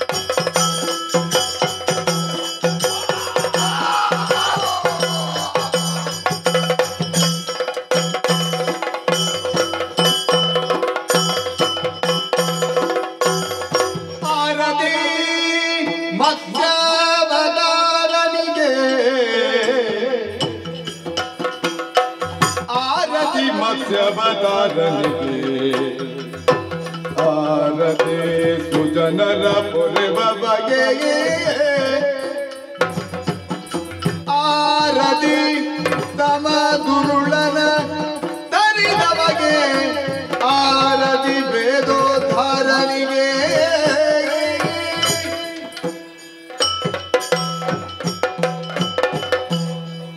ಜಯ ಜಯ ಶ್ರೀಹರಿ ಮುರಾರಿ ನೀನೇ ಕಾಪಾಡು ತಂದೆ. ನೋಡಿದೆಯಲ್ಲ ಹರಿ ಲೀಲೆ ಎನ್ನುವುದನ್ನು. ನಾನು ನೋಡಿದೆ ಸ್ವಾಮಿ. ನನ್ನ ಈ ಅವತಾರದಿಂದ ತಪಾಸುರನ ವಧೆಯಾಗಿದೆ. ನೋಡುತ್ತಿದ್ದ ಹಾಗೆಯೇ ವೇದಗಳೆಲ್ಲವೂ ಮರಳಿ ಸತ್ಯಲೋಕವನ್ನು ಸೇರಿವೆ. ಲೋಕಕ್ಕೆ ಮಂಗಲವಾಗಲಿ ಎನ್ನುವ ಹಾಗೆ ಹೇಳುತ್ತಾ ನನ್ನ ಈ ಅವತಾರಕ್ಕೆ ಸಮಾಪ್ತಿಯನ್ನು ಹಾಡುತ್ತೇನೆ.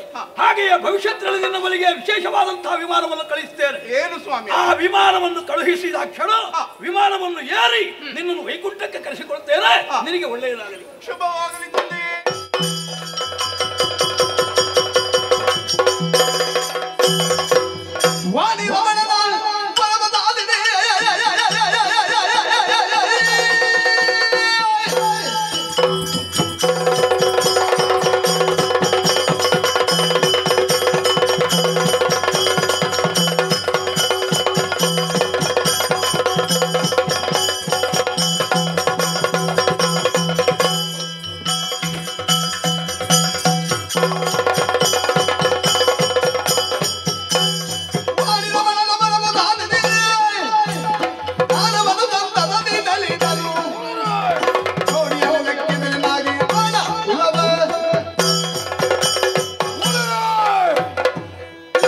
ಸಂಜಾತನಾಗಿ ಹುಟ್ಟಿಕೊಂಡೆ. ಗರಣ್ಯಾಕ್ಷ ಎನ್ನುವಂತ ನಾಮಕರಣ ನನ್ನ ಪಾಲಿಗಾಗಿ ಹೋಯಿತಲ್ಲ.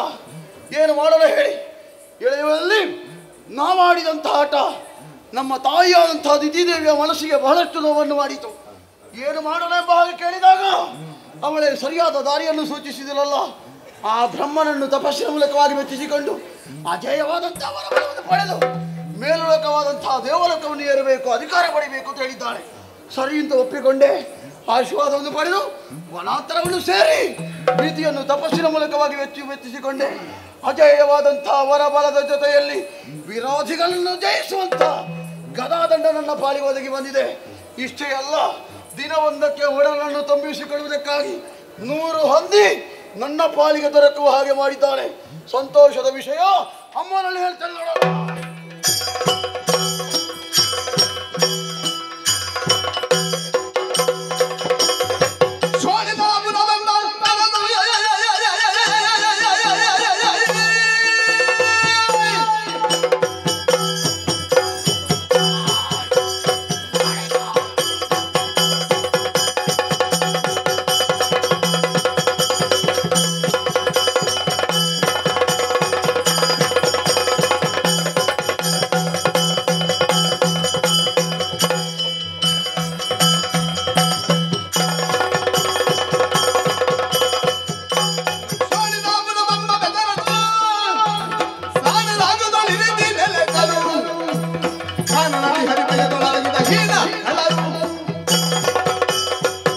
ವಿಚಾರವಾಗಿ ಮಾತೆಯಾದಂತಹ ದಿತಿದೇವಿಯಲ್ಲಿ ಹೇಳಿದೆ. ಮನಸ್ಸಿಗೆ ಬಹಳಷ್ಟು ಸಂತೋಷವಾಯಿತು. ಇಷ್ಟರವರೆಗೆ ಎಲೆಮನೆಯ ವಾಸ, ಇನ್ನು ಹಾಗಲ್ಲ, ಒಂದು ಪುರ ನಿರ್ಮಾಣ ಆಗಬೇಕು ಎನ್ನುವಂತ ಯೋಚನೆಯನ್ನು ಮಾಡಿ ಶೋಣಿತಾಪುರವನ್ನು ನಿರ್ಮಾಣ ಮಾಡಿದೆವು. ಕೇವಲ ಪುರ ಇದ್ರೆ ಸಾಕಾಗುವುದಿಲ್ಲ, ಅಲ್ಲಿಗೊಬ್ಬ ಅರಸ ಆಗಬೇಕು. ಹೀಗೆ ಯೋಚನೆ ಮಾಡಿದವಾಗ ನಮ್ಮಣ್ಣ ಹಿರಣ್ಯಕಶ್ಯಪ ನಾನೇ ಅರಸನಾಗ್ತೇನೆ ಎನ್ನುವಂತಹ ಮಾತುಗಳನ್ನು ಆಡಿದ. ಸರಿ ಅಂತ ಒಪ್ಪಿಕೊಂಡೆ. ಅವ ಅರಸ ಆಯಿತು. ಆದರೆ ನನಗೆ ಮಾಡುವುದಕ್ಕೆ ಉದ್ಯೋಗ ಬೇಕಲ್ಲ, ನೀನು ಯುವರಾಜನಾಗಿ ಕಪ್ಪ ಸಂಗ್ರಹಣೆ ಮಾಡು ಹೀಗೆನ್ನುವಂತಹ ಮಾತುಗಳನ್ನು ಆಡಿದ. ಧರೆಯ ಧರಣಿ ಪಾಲಕರ ಗರ್ಭವನ್ನು ಮುರಿದು ಕಪ್ಪವನ್ನು ಸಂಗ್ರಹಿಸಿದೆ. ಉಳಿದದ್ದು 4 ನೋಡೋಣ. ಅವಾಗ ನಿರೀಕ್ಷೆ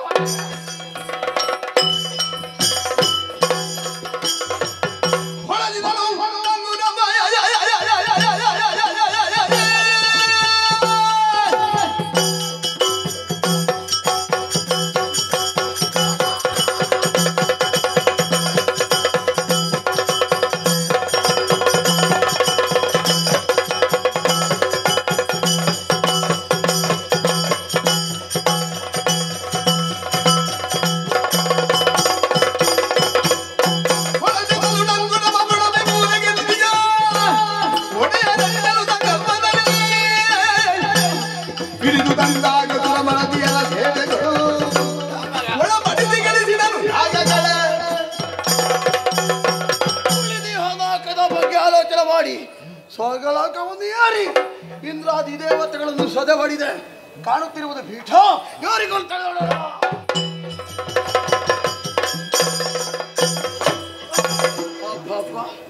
ಇಷ್ಟು ಆಗಬೇಕು ಅಂತ ಇತ್ತು.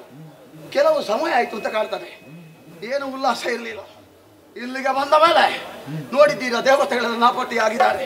ಹಾಗೆಂದು ಯಾವತ್ತಿನ ಕ್ರಮ ಬಿಡುವ ಹಾಗಿಲ್ಲ. ಬ್ರಹ್ಮಾದಿನಾರಿಯರ ದತ್ತನ ಈ ಸಭೆಯಲ್ಲಿ ಆಗತಕ್ಕದ್ದು. ಎಲ್ಲಿಯಾದರೂ ಓಡಿ ಹೋದರೆ ಅವರ ಜೊಟ್ಟನ್ನು ಹಿಡಿದು ದರದರನೆಯಲ್ಲೇ ತಂದು ಈ ಸಭೆಯಲ್ಲಿ ಕುಣಿಯುವ ಹಾಗೆ ಮಾಡಬೇಕು. ನೋಡೋಣ.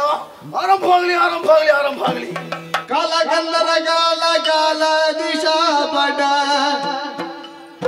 ಕಾಲ ಗಂಧರ ಗಾಲ ಗಾಲ ದಿಶಾ ಬಡ ಬಾಲನಯನ ಶಂಕರ ನೀಲ ಲೋಹಿತ ಮಾನನ ದಾಡಿವ ಚೂಲಿಗಿರಿ ಚಂಬಡ ಕಾಲ ಗಂಧರ ಗಾಲ ಗಾಲ ದಿಶಾ ಬಡ ಬಾಲನಯನ ಶಂಕರ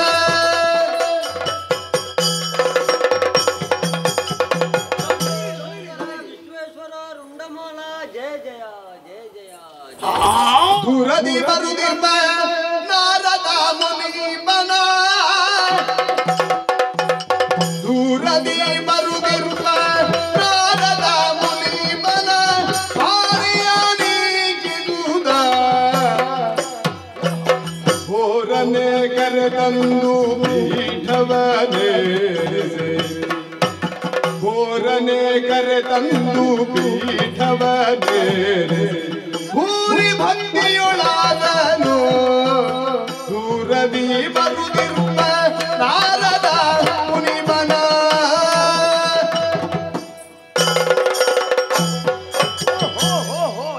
ಇದ್ಯಾರು ಇದು ದೇವರ್ಷಿ ಶಂಭೋ ಶಂಕರ ದೇವಋಷಿ ದೇವಋಷಿ ಅಂದೆ. ದೇವಋಷಿ ನಾರದರೆ ನಿಮ್ಮ ಆಗಮನ ಬಹಳ ಸಂತೋಷವಾಯಿತು. ಅಲ್ಲ ಇರುವುದಲ್ಲ. ಬರಬೇಕು ಹೀಗೆ ಬನ್ನಿ ಹೀಗೆ ಬನ್ನಿ.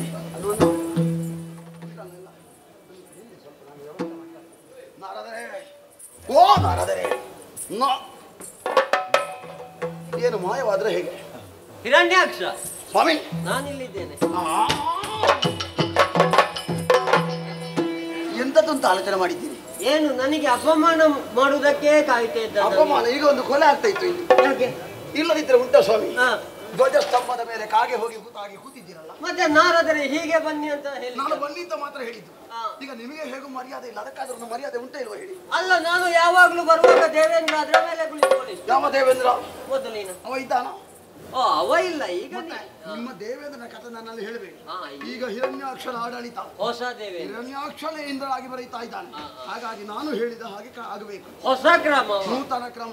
ಗೊತ್ತಾಗ್ಲಿಲ್ಲ. ಪ್ರಸಂಗ ಬದಲಾಗಿದೆ ಗೊತ್ತುಂಟ ನಿಮಗೆ. ಹೊಸತ ನೂತನ ಪ್ರಸಂಗ ನೂತನ. ಬರಬೇಕು ಹೀಗೆ ಬನ್ನಿ ಹೀಗೆ. ಇದೋ ಮುರಿದು ಹೋಯ್ತಾ ಹೇಗೆ ಈ ರೀತಿಯಾಗಿ ಕೂತದ್ದು ಪ್ರಥಮ ಬಾರಿ. ಹೌದಾ? ಆದ್ರೂ ತೃಪ್ತಿ ಉಂಟು, ನೆಮ್ಮದಿ ಉಂಟ. ಇದು ನಾನು ಕುಳಿತುಕೊಳ್ಳಿಸಿದ್ದೆ ಹಾಗೆ ನೋಡಿ ನಿಮಗೆ ನೆಮ್ಮದಿ ಆಗಬೇಕು. ನೂತನ ಪ್ರಸಂಗದಲ್ಲಿ ಹೀಗೆ ಕುಳಿತುಕೊಳ್ಳಿ. ನಮ್ಮ ಕ್ರಮವೇ ಹಾಗಲ್ವಾ? ಅಲ್ಲ ತುಂಬಾ ದಿವಸವಾಯ್ತು ನೂತನ ಆಗದೆ. ನೀವು ಪರಂಪರೆಯಲ್ಲಿ ಬೆಳೆದವರು, ಹೌದು. ನಾವು ಹಾಗಲ್ಲ, ನೂತನ ದಾರಿಯಲ್ಲಿ ಬಂದವರು. ಸರಿ ಸರಿ. ಆಗಿರುವಾಗ ಹಾ. ಭದ್ರವಾದಂತಹ ಪೀಠ ಹಾ. ಹಾಗೆಲ್ಲ ಅದು ಏನು ಆಗ್ಲಿಕ್ಕಿಲ್ಲ. ಬಾ. ತಯಾರಿಸಿದ್ದಾವ ಅಲ್ವಾ ವಿಶ್ವಕರ್ಮ. ಆಗಿರುವಾಗ ಅದೆಲ್ಲ ಆದ್ರೆ ಮುರಿದು ಹೋಗುವುದಕ್ಕೆ ಉಂಟ. ಆದ್ರೂ ಚುಚ್ಚುತ್ತದೆ ನಿಮಗ ಹಾ. ತೊಂದರೆ ಇಲ್ಲ. ಬರುವ ಸಲ ಒಂದು ವ್ಯವಸ್ಥೆ ಮಾಡುವ. ಅದು ದರ್ಬೆಯ ಅಂತ ಹೌದು, ಧರ್ಮಾಸನ. ಹೌದು. ಋಷಿ ಮುನಿಗಳಲ್ವಾ. ಹೌದು. ಹಾಗಾಗಿ ಹಾ. ನೀವು ಎಲ್ಲಿಗೆಲ್ಲ ಹೋಗಿದ್ದೀರಿ ಏನೆಲ್ಲ ಮಾಡಿದ್ದೀರಿ ಅಂತ ಗೊತ್ತಿಲ್ಲ.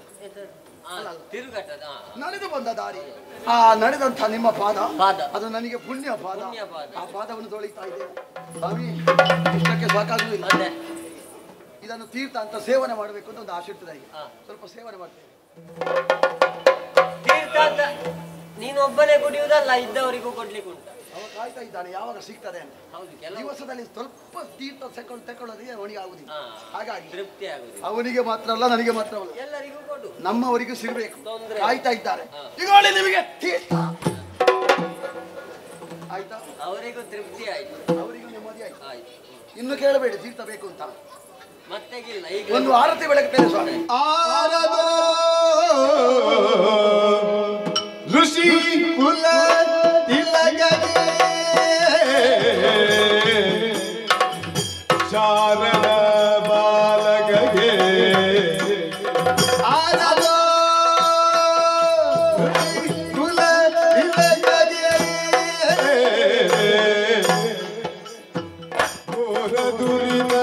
ಭಯದೂರ ಸಂಹಾರಳೆ ಬೋಧನೆ ಬಂದಿಹ ನಾರದ ಮುನಿಪನೇ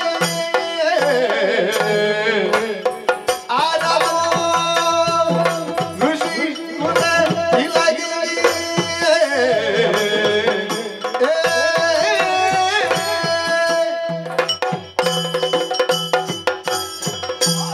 ಋಷಿಕುಲ ತಿಲಕ ಓ ಶಾರದಾ ಬಾಲಕ.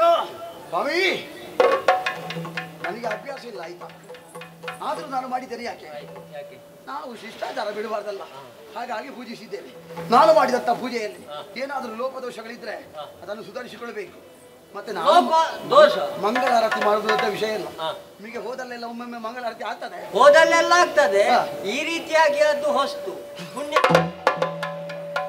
ಎಷ್ಟು ಎಣ್ಣೆ ಹಾಕ್ತಾರೆ ಅಂತ ಗೊತ್ತಿಲ್ಲ, ಇನ್ನು ಸಮಯ ನೋಡಿ ಹಾಕಬೇಕಾಯ್ತು. ಗೊತ್ತಾಯ್ತಲ್ಲ, ಹೋದಲ್ಲೆಲ್ಲ ಹಾಕುವುದಲ್ಲ. ಅದು ನಿಮ್ಮೊಟ್ಟಿಗೆ ಇದ್ದವರಲ್ವಾ? ಯಾಕೆ ಸ್ವಾಮಿ, ನಾವು ಜಾಗ್ರತೆ ಮಾಡಿಕೊಳ್ಬೇಕು. ಈಗ ನಾಳೆ ನಮಗೆ ಬದುಕು ಬೇಡವಾ, ಬೇಕಾ ಬೇಡವಾ ಹೇಳಿ? ನಾನು ಅದೇ ಹೇಳಿದ್ದು, ನಿಮ್ಮೊಟ್ಟಿಗೆ ಇದ್ದವರಲ್ವಾ, ನೀವು ಜಾಗ್ರತೆ ಮಾಡಬೇಕು. ಹೌದಲ್ಲ ನಾರದರೆ? ಓ, ಮನಸ್ಸಿಗೆ ಸಂತೋಷವಾಯಿತು, ಹೌದಾ? ಆದ್ರೆ ಕ್ರಮ ಬಿಡುವುದಕ್ಕಾಗುವುದಿಲ್ಲ. ಕ್ರಮ ಬಿಡ್ಲಿಕ್ಕೆ- ಎತ್ತಲಿಂದ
ಮೇಲೆ ಸಗಿಗೆ ವಾರಿಧಿಯ ಬತ್ತಿಸುವೆ ವಾರಿಧಿಯ ಬತ್ತಿಸುವೆ ಕಾದಲ್ಯಾರ ಕಾಣಿಮು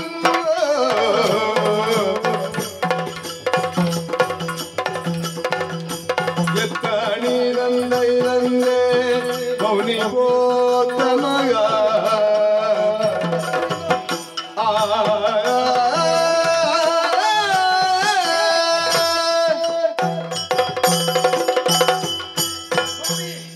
ನಾವು ಕ್ಷೇಮದಿಂದ ಇದ್ದೇವೆ. ತರುವಾಯ ನೀವು ಕ್ಷೇಮ ಅಂತ ಭಾವಿಸಿಕೊಳ್ಳುವ ಹಾಗಿಲ್ಲ. ತೊಂದರೆ ಇಲ್ಲ. ಹೇಗೋ ಬಂದಿದ್ದೀರಿ ಕೇಳಬೇಕಾಗ್ತದೆ. ಹಾ. ಸ್ವಾಮಿ, ಓ. ಎತ್ತಲಿಂದ ಇದೊಂದೇ ಮೌನಿ ಗೋತಮ ನೀನು. ಹಾ. ನಾನು ಬಹಳಷ್ಟು ಸಂತೋಷಗೊಂಡೆ. ಹಾ. ವರ್ತಮಾನ ಕಾಲದಲ್ಲಿ ಪ್ರಥಮ ಮೂರರಲ್ಲಿ ನಾನು ಸರ್ವಶ್ರೇಷ್ಠನಾಗಿ ಬರೀತಾ ಇದ್ದಾನೆ. ಹೌದು. ಹಿರಣ್ಯಾಕ್ಷರವನ್ನು ಹಾ. ಲೋಕದವರೆಲ್ಲ ಅರ್ಥ ಮಾಡಿಕೊಂಡಿದ್ದಾರೆ. ಹಾ. ನನ್ನ ಪರಾಕ್ರಮದ ಮುಂದೆ ಆ ಮೇರು ಪರ್ವತ ಗಿರೀಶ ಗಿರೀಶ ಇದ್ದಾನ? ಇಲ್ಲ, ಎಲ್ಲಿದ್ದಾನೆ ಗೊತ್ತಿಲ್ಲ.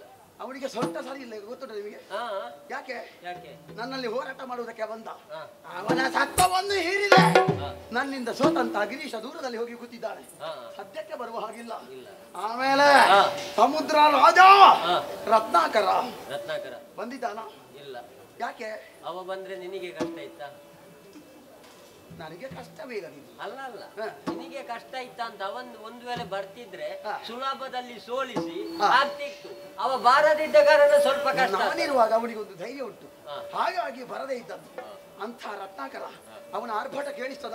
ಇಲ್ಲ. ಕೇಳಿಸುವುದಿಲ್ಲ. ಇಷ್ಟು ದೂರಕ್ಕೆ ಗೆಲ್ಲಿಕ್ಕಿಲ್ಲ. ಖಂಡಿತ ಬರುವುದಕ್ಕೆ ಸಾಧ್ಯವಿಲ್ಲ. ಹಾ, ಹಾ. ಸ್ವಾಮಿ, ಹಾ. ನನ್ನ ಹೋರಾಟದ ಸಂಕೇತವಾಗಿ ಹಾ. ಲೋಕಲೋಕವನ್ನು ಗೆದ್ದುಕೊಂಡೆ. ಹಾ. ಈಗ ಉಳಿದವರಾದ್ರೆ ಹಾ. ಒಂದು ಮುದ್ದಕ್ಕೆ ಚಾಪೆ ಬಿಡಿಸಿ ಮಲಗುತ್ತಾ ಇದ್ರು. ಹಾ. ಯಾಕೆ? ಯಾಕೆ? ಯುದ್ಧ ಮಾಡಿದಂತ ಆಯಾಸ. ಆಯಾಸ. ನಾನು ಹಾಗಲ್ಲ.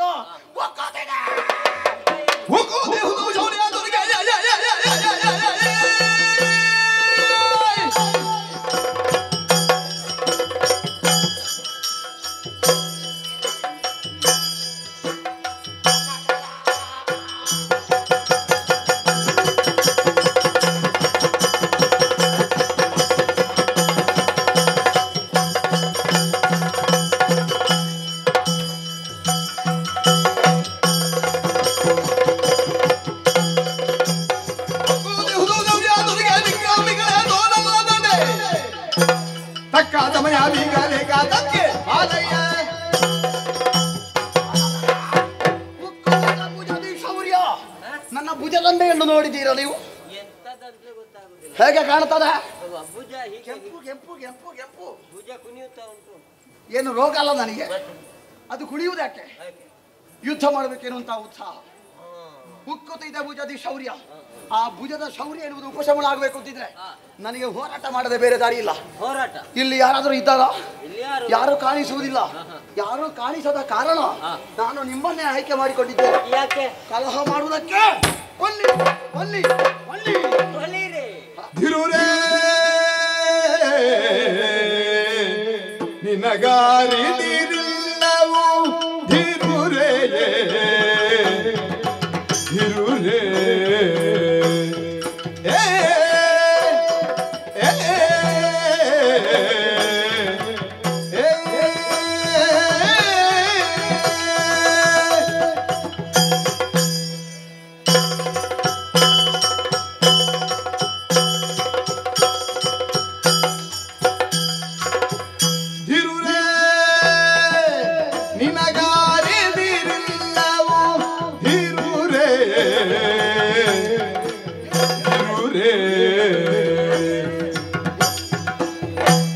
ಮೂರು ಲೋಕವನಾಳು ನೀನು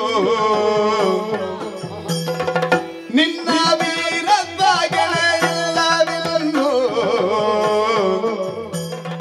ನಿನ್ನ ವೀರತ್ವಗಳೆಲ್ಲವಿನ್ನು ನಾಗಾವೇರಿ ರಂಗಿ ಭವನು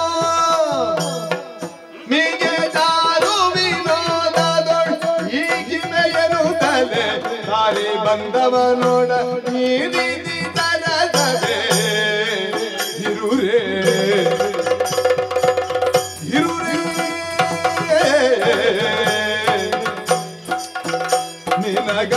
ನಿನಗಾರಿದಿರಿಲ್ಲವು ಇರುರೇ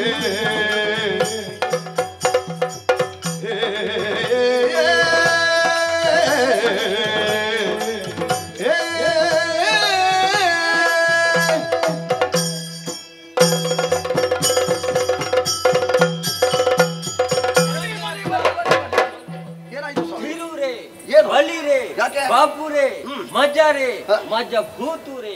ನೀವು ಹೊಗಳಿಕೆ ಮಾಡುವುದಕ್ಕೆ ಬಂದದ್ದು. ಎಂತದ್ದು ಹೊಗಳಿಕೆ? ನಿನ್ನನ್ನು ನೋಡಿ ಹೊಗಳಿಕೆ ಮಾಡಿ. ಯಾಕೆ? ಅದೊಂದು ಬಂದು ಹೊತ್ತು ಉದ್ಗಾರ. ಅದಕ್ಕೆ ಅರ್ಥ ಕೇಳಬೇಡ ಇನ್ನು. ಆದೀತಪ್ಪ. ಅದು ಉದ್ಗಾರ ಮಾತ್ರ. ಸಹಭಾಷಿ ಎಂಬುದಾಗಿ ಯಾಕೆ ಹೇಳಿದ್ದೇನೆ? ಯಾಕೆ? ನಾನು ಮೂರು ಮುಕ್ಕಾಲುಗಳಿಗೆ ಮೂರು ಲೋಕವನ್ನು ಸಂಚರಿಸುವವು.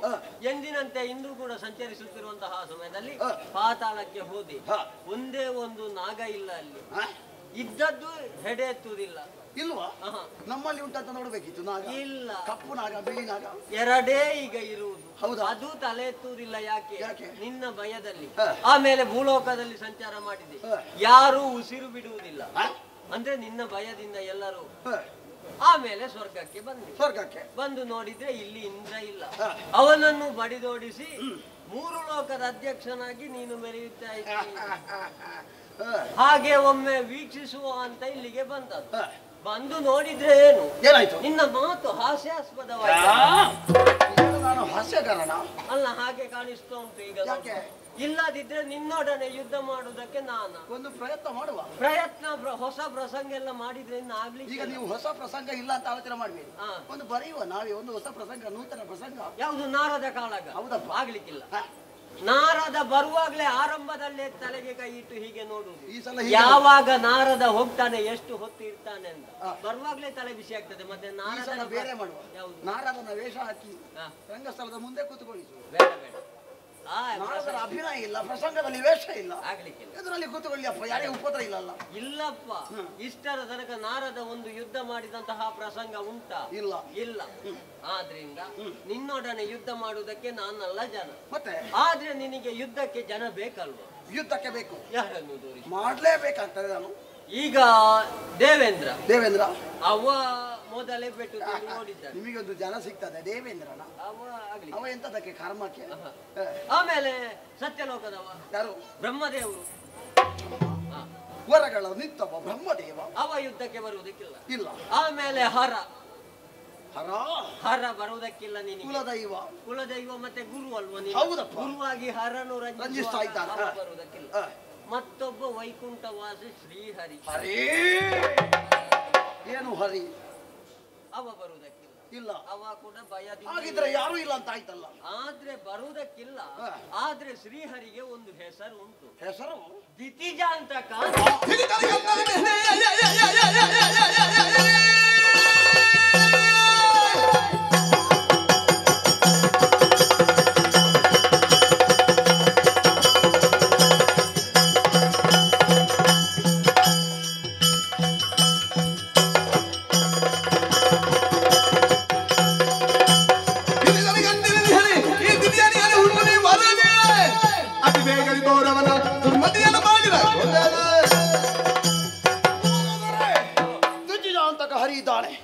ಎಲ್ಲಿದ್ದಾನೆ? ಹೇಗಿದ್ದಾನೆ? ಯಾವ ರೂಪದಲ್ಲಿದ್ದಾನೆ? ಹೇಗೆ ತೋರಿಸಲಿ? ಎಂದು ತೋರ್ಬೇಕಂದು ಜನಗಣ, ಎಂದು ತೋರ್ಬೇಕಂದು ಜನಗಣ, ತೆರಳಿಯೇ ಗಾನದಲ್ಲಿ ಇರುವ ನಾದನ, ತೆರಳಿಯೇ ಗಾನದಲ್ಲಿ ಇರುವ ನಾದನಾಗ ಪಂಥವಿರಲು ಮರೆಯ ಸೇರಿ ನಿಂತಿರುವನೆ ಹರಿಯ ಸಾರಿ, ಪಂಥವಿರಲು ಮರೆಯ ಸೇರಿ ನಿಂತಿರುವನೆ ಹರಿಯ ಸಾರಿ, ತಂತು ಮಾತ್ರ ಬಿಹುದು ಬಾಯ ಬಿಂದು ನಡೆದಗಾವೆ ಹರಿಯ, ತಂತು ಮಾತ್ರ ಬಿಹುದು ಬಾಯ ಬಿಂದು ನಡೆದಗಾವೆ ಹರಿಯ, ಎಂದು ತೋರ್ಬೇಕಂದು ಜನಗಣ, ತೆರಳಿಯ ಗಾತ್ರದಲ್ಲಿ ಇರುವ ನಾದನ ಕಂದು ಜನಗಣ, ಎಂದು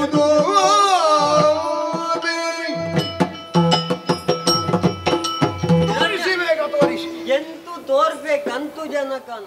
ಹೇಗಾದ್ರೂ ಮಾಡಿ ನನಗೆ ಕಾಣಲೇಬೇಕು ಅವನು. ಈ ಮಾತನ್ನು ಯಾಕೆ ಹೇಳಿದ್ದೇನೆ? ಯಾಕೆ? ವೈಕುಂಠ ಬಿಟ್ಟು ಹೋಗಿ ಆಗಿದೆ ನಿನ್ನ ಭಯದಿಂದ.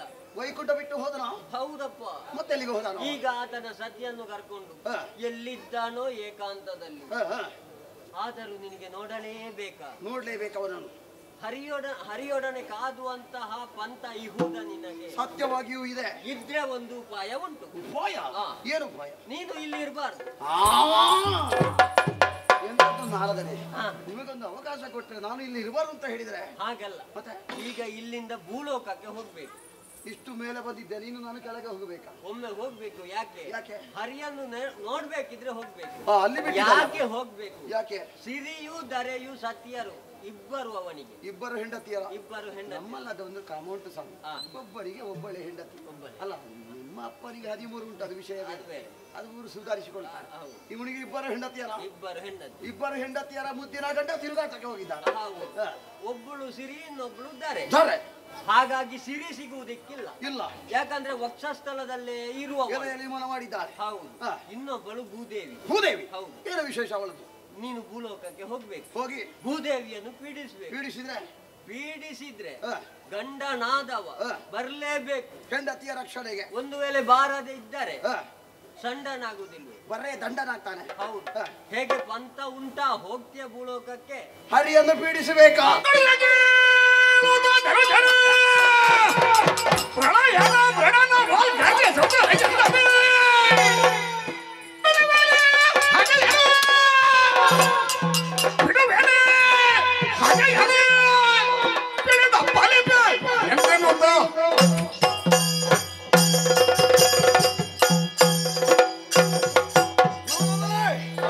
ವೈರಿಯಾದಂತ ಹರಿಯನ್ನು ಕಾಣುವುದಕ್ಕೆ ಭೂದೇವಿಯನ್ನು ಪೀಡಿಸಬೇಕು.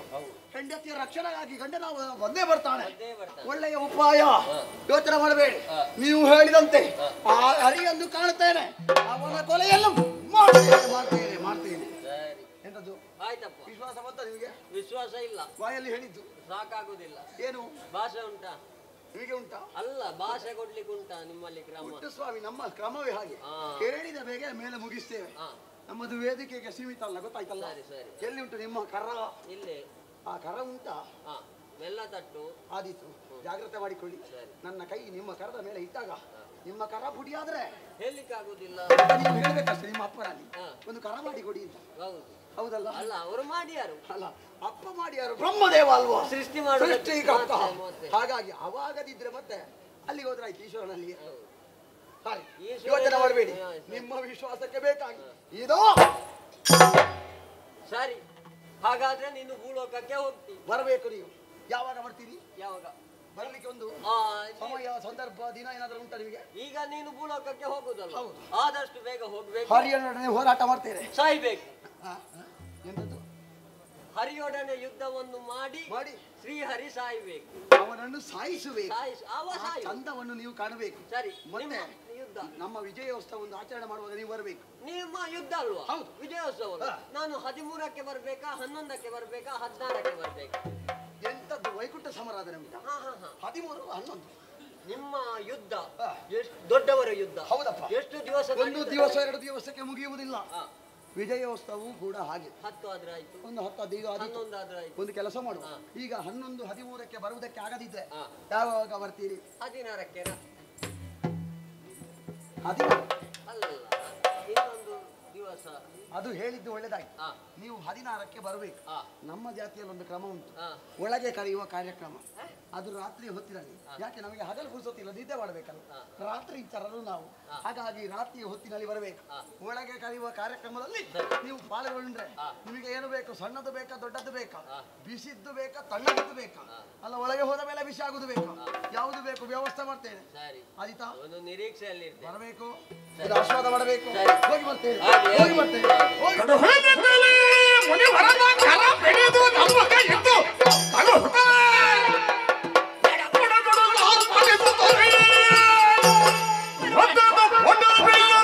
ಮುಳಿದು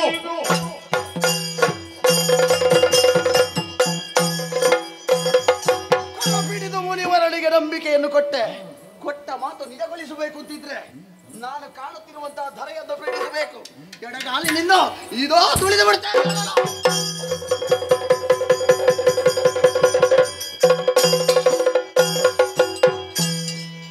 ಪಾದ ಜರಗುತ್ತ ನಿಂದಿರೆ ಮೋದತೆ ಸಂಭ್ರಾಂತಿಯೋಲವನೊಡನಿಂದ ಸುಂದರ ಸುಮ ಕಂಡಿ ಚಂದ್ರಪದನೆ ಚಂದಿರಪದನೆ ಚಂದ್ರಪದನೆ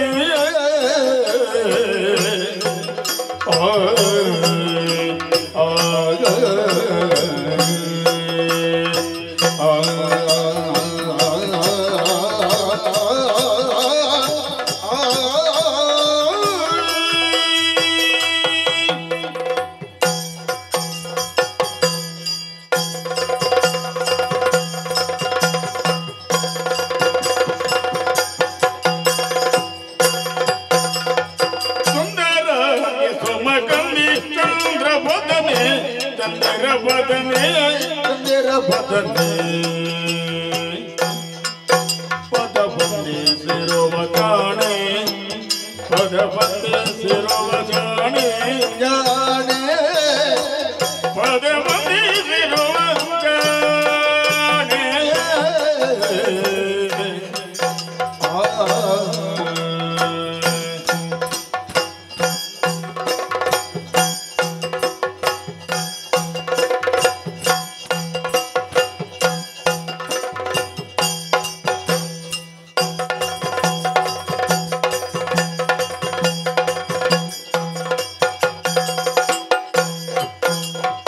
ನಂದುಕೊಳ್ಳುವುದೇ ಎಂದರೆ ಕೆಲಸವರಿಗೆ ನಂದುಕೊಳ್ಳುವುದೇಗೆ ನಾನುಕೊಳ್ಳುವುದೇ ಕಾದರಿಯನ್ನು ಸುಗುಣೆ ತಂದೀಕೆ എന്നൊള്ളൂ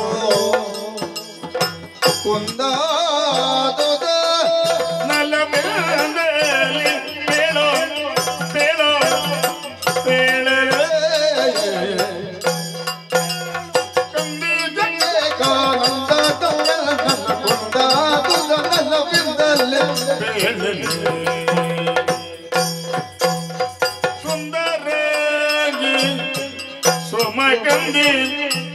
ಬದನೆ ಚಂದಿರ ಬದನೆ ಚಂದಿರ ಬದನೆಗೆ ಪದವೊಂದು ಸಿರುವ ಜಾನೆ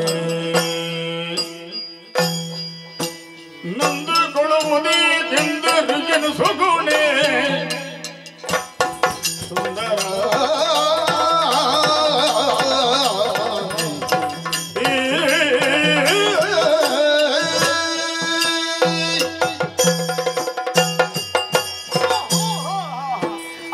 ಸೈನಿಸಿಕೋ ಓ ತರುಣಿ ಓ ಸುಂದರಾಂಗಿ ಓ ಸುಮಗಂಧಿ ಓ ಚಂದ್ರವದನೆ ಆಯ್ತಪ್ಪ. ನಾನು ಸುಮ್ಮನೆ ಕಂಠಶೋಷಣೆ ಮಾಡಿದ್ದೇವದು. ಏನಾದರೂ ಒಂದು ಪ್ರಯೋಜನ ಆಗ್ತದ? ಬಹುಶಃ ಹೀಗಿರಬೇಕು. ಸುಂದರವಾಗಿ ಕಾಣ್ತಾ ಇದ್ದಾಳೆ. ಲೋಕದಲ್ಲಿ ನಾವು ನೋಡುವುದಿಲ್ವ? ಸುಂದರವಾಗಿ ಕಾಣುವುದಕ್ಕೆ ಇರ್ತಾರೆ. ಆದರೆ ಒಂದಾದರೂ ಸರಿ ಉಂಟ ಹೇಳಿ? ಸುಂದರ ರೂಪ ಮಾತ್ರ. ಕೆಲವರಿಗೆ ಕಣ್ಣು ಸರಿ ಇದ್ರೆ ಮೂಗು ಸರಿ ಇರುವುದಿಲ್ಲ, ಕೆಲವರಿಗೆ ಮೂಗು ಸರಿ ಇದ್ರೆ ಬಾಯಿ ಬಿಡುವುದಕ್ಕೆ ಗೊತ್ತಿಲ್ಲ. ಆಮೇಲೆ ಕೆಲವರ ಕೈಕಾಲು ನೋಡಬೇಕು. ಏನು ಮಾಡೋಣ ಹೇಳಿ? ಇವಳಿಗೂ ಕೂಡ ಹಾಗೆ ಎಲ್ಲ ಸರಿ ಉಂಟು, ಆದರೆ ತಲೆ ಸರಿ ಇಲ್ಲ ಅಂತ ಕಾಣ್ತದೆ. ಓ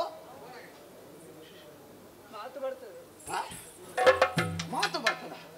ಹಾಗಿದ್ರೆ ಇಷ್ಟರವರೆಗೆ ನೀನು ಮಾಡಿದ್ದೇನು? ಮೂಕಾಭಿನಯವ?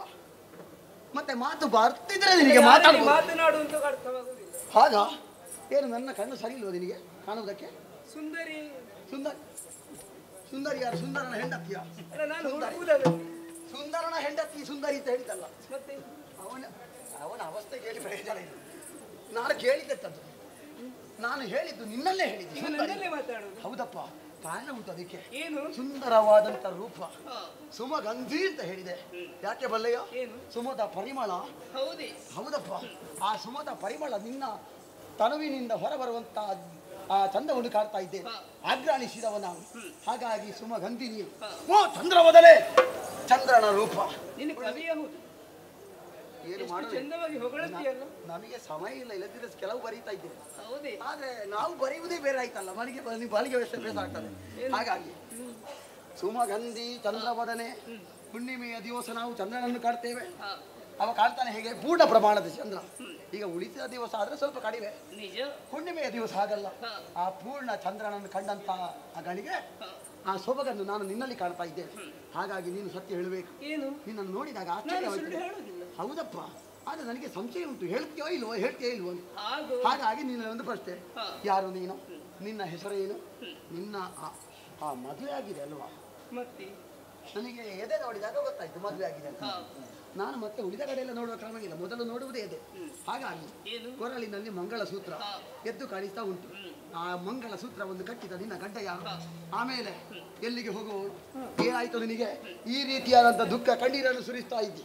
ಈ ರೀತಿಯ ಭವನೆಯನ್ನು ತಂದು ಕಟ್ಟವ ಯಾರು ನಿನಗೆ? ಅದೆಲ್ಲ ಸರಿ, ನನ್ನ ಎದುರಿಗೆ ನಿಂತು ಮಾತನಾಡುವ ನೀನು ಈಗ ಇಷ್ಟು ಮಾತಾಡಿ ಪ್ರಯೋಜನ ಆಗಲಿಲ್ಲ ನಿನಗೆ.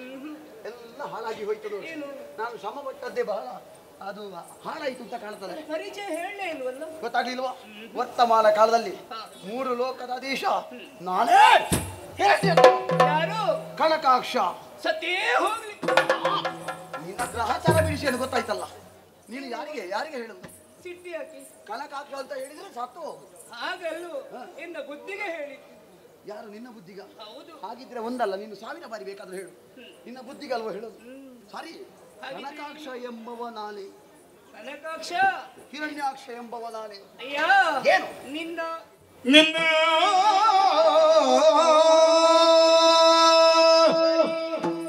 ಸಮಾನ ಯಾರಿಗರೆಯ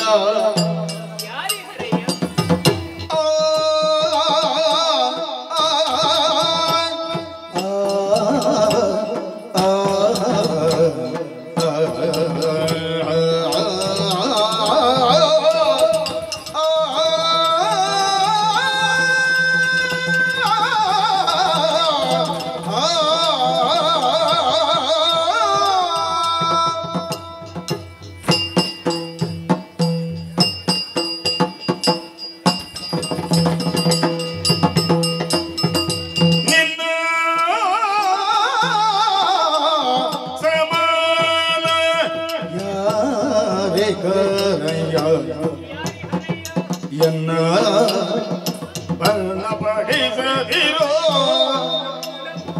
ಸದ್ಗುಣ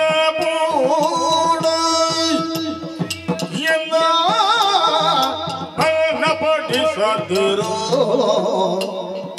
ಸದ್ಗುಣ ಪೂರ್ಣ ನಿನ್ನ ಸಮಾನ ಜಾರಿಗರಯ್ಯ ಎನ್ನ ಬಂದ ಪಡಿಸದಿರೋ ಸದ್ಗುಣ ಪೂರ್ಣ ನಿರ್ಣಯ ತಿಳುಗುವೆ ಭಯಗೊಂಡ ನಾನು ನಿರ್ಣಯ ತಿಳುಗುವೆ ನಿರ್ಣಯ ತಿಳುಗುವೆ ಭಯಗೊಂಡೆ ನಾನು ಎನ್ನಲಾಗದು ಸುಮ್ಮಗಿನಿತು ದ್ರೋಗವನು ಎನ್ನಲಾಗದು ಸುಮ್ಮಗಿನಿತು ದ್ರೋಗವನು ನಿರ್ಣಯ ತಿಳುಗುವೆ ಭಯಗೊಂಡೆ ನಾನು ಎನ್ನಲಾಗದು ಸುಮ್ಮಗಿನಿತು ದ್ರೋಗವನು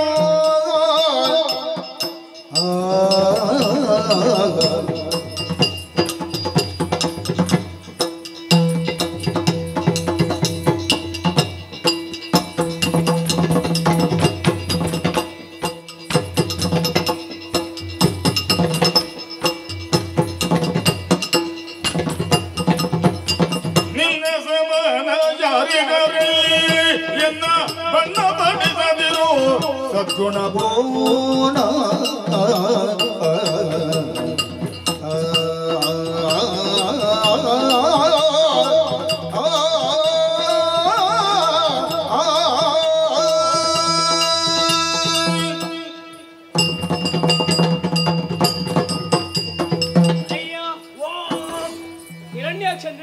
ಹೌದಪ್ಪ, ನಿನ್ನ ಬಗ್ಗೆ ಹೇಳಿದ್ದು ಕೇಳಿದ್ದು ಕೇಳಿಕೊಂಡವಳಿದ್ದೇನೆ. ಏನಂತ ಕೇಳಿದೆ? ಹೌದಪ್ಪ, ಪರಾಕ್ರಮಿ ಅಂತೆ, ವೀರನು ಶೂರನಹುದನು. ಸರಿ, ಎಲ್ಲರೂ ಕೊಂಡಾಡ್ತಾ ಇದ್ರು. ಹಾಗಿದ್ರೆ ಅವನನ್ನೊಮ್ಮೆ ನಾನು ನೋಡ್ಬೇಕೆನ್ನುವಂತ ಆಸೆಯಾದದ್ದು ಸಹಜವೇ. ಅದು ಇವಾಗ ಕಂಡೇನಲ್ಲ, ಏನಾಯಿತು? ಸಂತೋಷವಾಯಿತು. ಆಯ್ತಾ ಸಂತೋಷ? ಆದ್ರಿಂದಲೇ ಹೇಳುವುದು, ನಿನ್ನ ಸಮಾನರು ಯಾರ್ಯಾರಯ್ಯ? ಪರಾಕ್ರಮದಲ್ಲಿ ಯಾರೂ ಇಲ್ಲ. ನನಗೆ ನಾನೇ ಸರಿ ಸಮ. ಆದ್ರೆ ಒಂದು, ಏನಾಯ್ತು? ನಾನಾ ವಿಧದ ಪ್ರಶ್ನೆಗಳನ್ನು ಕೇಳುತ್ತಾ ನನ್ನನ್ನು ಭಂಗಪಡಿಸೋದಿರಯ್ಯ. ಏನು ನಿನಗೆ ಕಷ್ಟ ಆಗ್ತದ? ಮತ್ತೇನಯ್ಯ? ಉದ್ದಕ್ಕೆ ಹೇಳಬೇಡ, ಸ್ವಲ್ಪ ಗಿಡ್ಡ ಮಾಡಿ ಅದನ್ನು ಹೇಳಬೇಕು. ನೀವು ನನ್ನ ಎದೆಗೆ ತುಳಿದು ಬಿಟ್ಟೆ ಅಲ್ಲ. ಯಾರವ ತುಳಿದವ? ಯಾರವ? ಬೇರೆ ಯಾರು? ನನ್ನ ಎದುರಿಗೆ ನಿಂತ ನೀನೇ ಅನ್ನೋದು ಸತ್ಯವಾಗಿ. ಈಗ ನಾನು ನಿನ್ನ ಎದೆಗೆ ತುಳಿದನ, ಇಲ್ಲದಿದ್ರೆ ಬರ್ತಾ ಇದ್ನ. ಈಗ ನಿನಗೆ ನೋವಾಯ್ತು ಅಂತ ಕಾಣ್ತದೆ. ನಿಜ, ಬೇಸರ ಮಾಡಬೇಡ. ಏನು? ಇನ್ನೊಮ್ಮೆ ನಾವು ಸರಿ ಮಾಡಿಕೊಳ್ಳು. ಆದ್ರೂ ಇಷ್ಟೆಲ್ಲ ಮಾತನಾಡುವಾಗ ಆಶ್ಚರ್ಯ. ಹಿರಣ್ಯಾಕ್ಷ ಎನ್ನುವುದನ್ನು ಅರ್ಥವಿಸಿಕೊಂಡೆ ನಾನು. ಹೌದು, ಒಂದು ಅರ್ಥದಲ್ಲಿ ನಿನ್ನ ಅಭಿಮಾನಿಯಾಗಿ ಹೋದೆ ನಾನು. ನಮಗೆ ಅಭಿಮಾನಿಗಳೇ ಬಹಳ ಕಷ್ಟದಲ್ಲಿ. ಹೌದಲ್ಲ, ಇದ್ರೂ ಹೆಚ್ಚು ಸಮಯ ಉಳಿಯುವುದಿಲ್ಲ. ಅದು ಯಾಕೆ ಅಂತ ನಮಗೆ ಗೊತ್ತಾಗುದಿಲ್ಲ.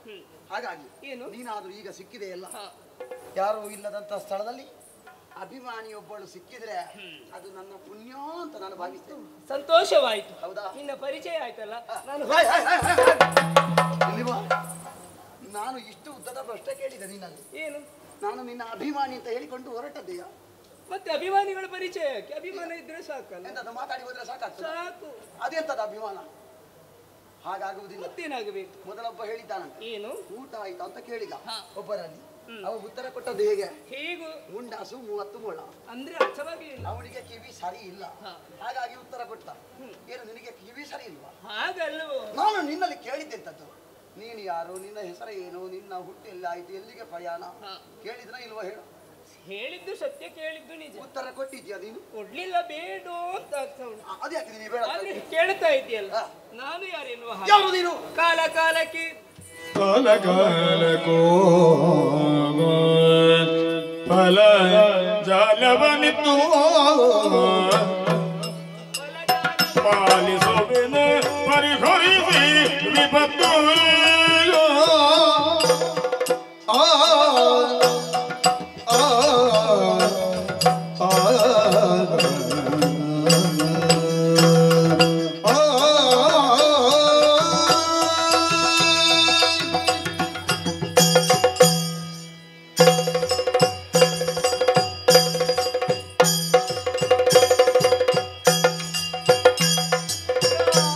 ಕಾಲಕ್ಕೋ ಫಲ ಜಾಲವನಿತ್ತೋ ಪಾಲಿಸುವೆನ ಹುರುಗೊರಿಸಿ ವಿಪತ್ತು ಪಾಲಿಸುವೆನೋ ಪರಿಹರಿಸಿ ವಿಪತ್ತು ಮೇದು ವಸ್ತುಗಳು ಮೇಲಾದೋಷದಿಗಳು ಸರ್ವ ವಸ್ತುಗಳು ಬಾಳುವುದು ಎನ್ನಲು ಸೇರಿ ನಿತ್ಯದೋಳು ಬಾಳುವುದು ಎನ್ನಲು ಸೇರಿ ನಿತ್ಯದೊಂದು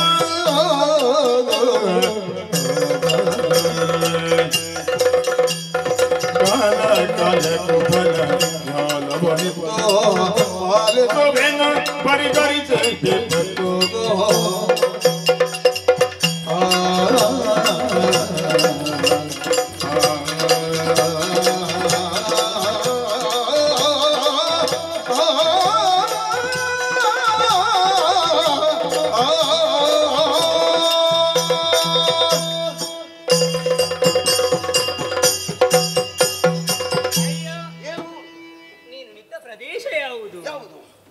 ಅರಿಯಿಲ್ವ ನಿನಗೆ?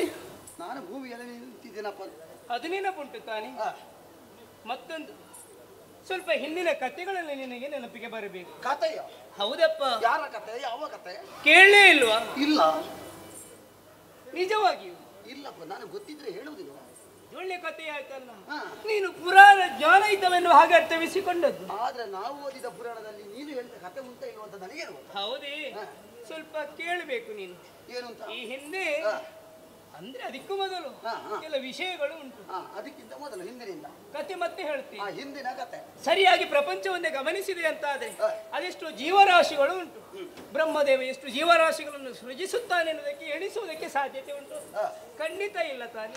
ಅಷ್ಟೂ ಜೀವರಾಶಿಗಳಿಗೆ ಆಧಾರವಾಗಿರುವುದಾದ್ರೆ ಯಾವುದು ಗೊತ್ತಿಲ್ವಾ? ಅದರ ಜೊತೆಗೆ ನಿನಗೂ ಆಧಾರ ಯಾವುದು? ನನ್ನಲ್ಲಿ ಆಧಾರ ಉಂಟಪ್ಪ. ಈಗ ನನಗೂ ಆಧಾರ ಆಗುದು ಆದ್ರೂ ಹೊಂದಾಣಿಕೆಯಿಂದ ಇರಬೇಕಾದ್ದು ಭೂಲೋಕ ತಾನೆ. ಅಂದ್ರೆ ಧರಣಿ ಎನ್ನುವುದು ಸತ್ಯ. ಭೂ ಪ್ರದೇಶ ಹುಟ್ಟಿದಂತಹ ಪ್ರತಿಯೊಂದು ಜೀವರಾಶಿಗಳು ತನ್ನ ಕರ್ಮವನ್ನು ಮಾಡಿ ಪೂರೈಸುವಂತದ್ದು, ಕೊನೆಗಾಲ ಕಾಣುವಂಥದ್ದು ಧರಣಿಯಲ್ಲಿ ಎನ್ನುವುದು ನಿಜ. ಹಾಗಾಗಿ ಕರ್ಮ ಭೂಮಿ ಅಂತ ಹೇಳುವುದು ಅದನ್ನು ಅಲ್ಲವೇ?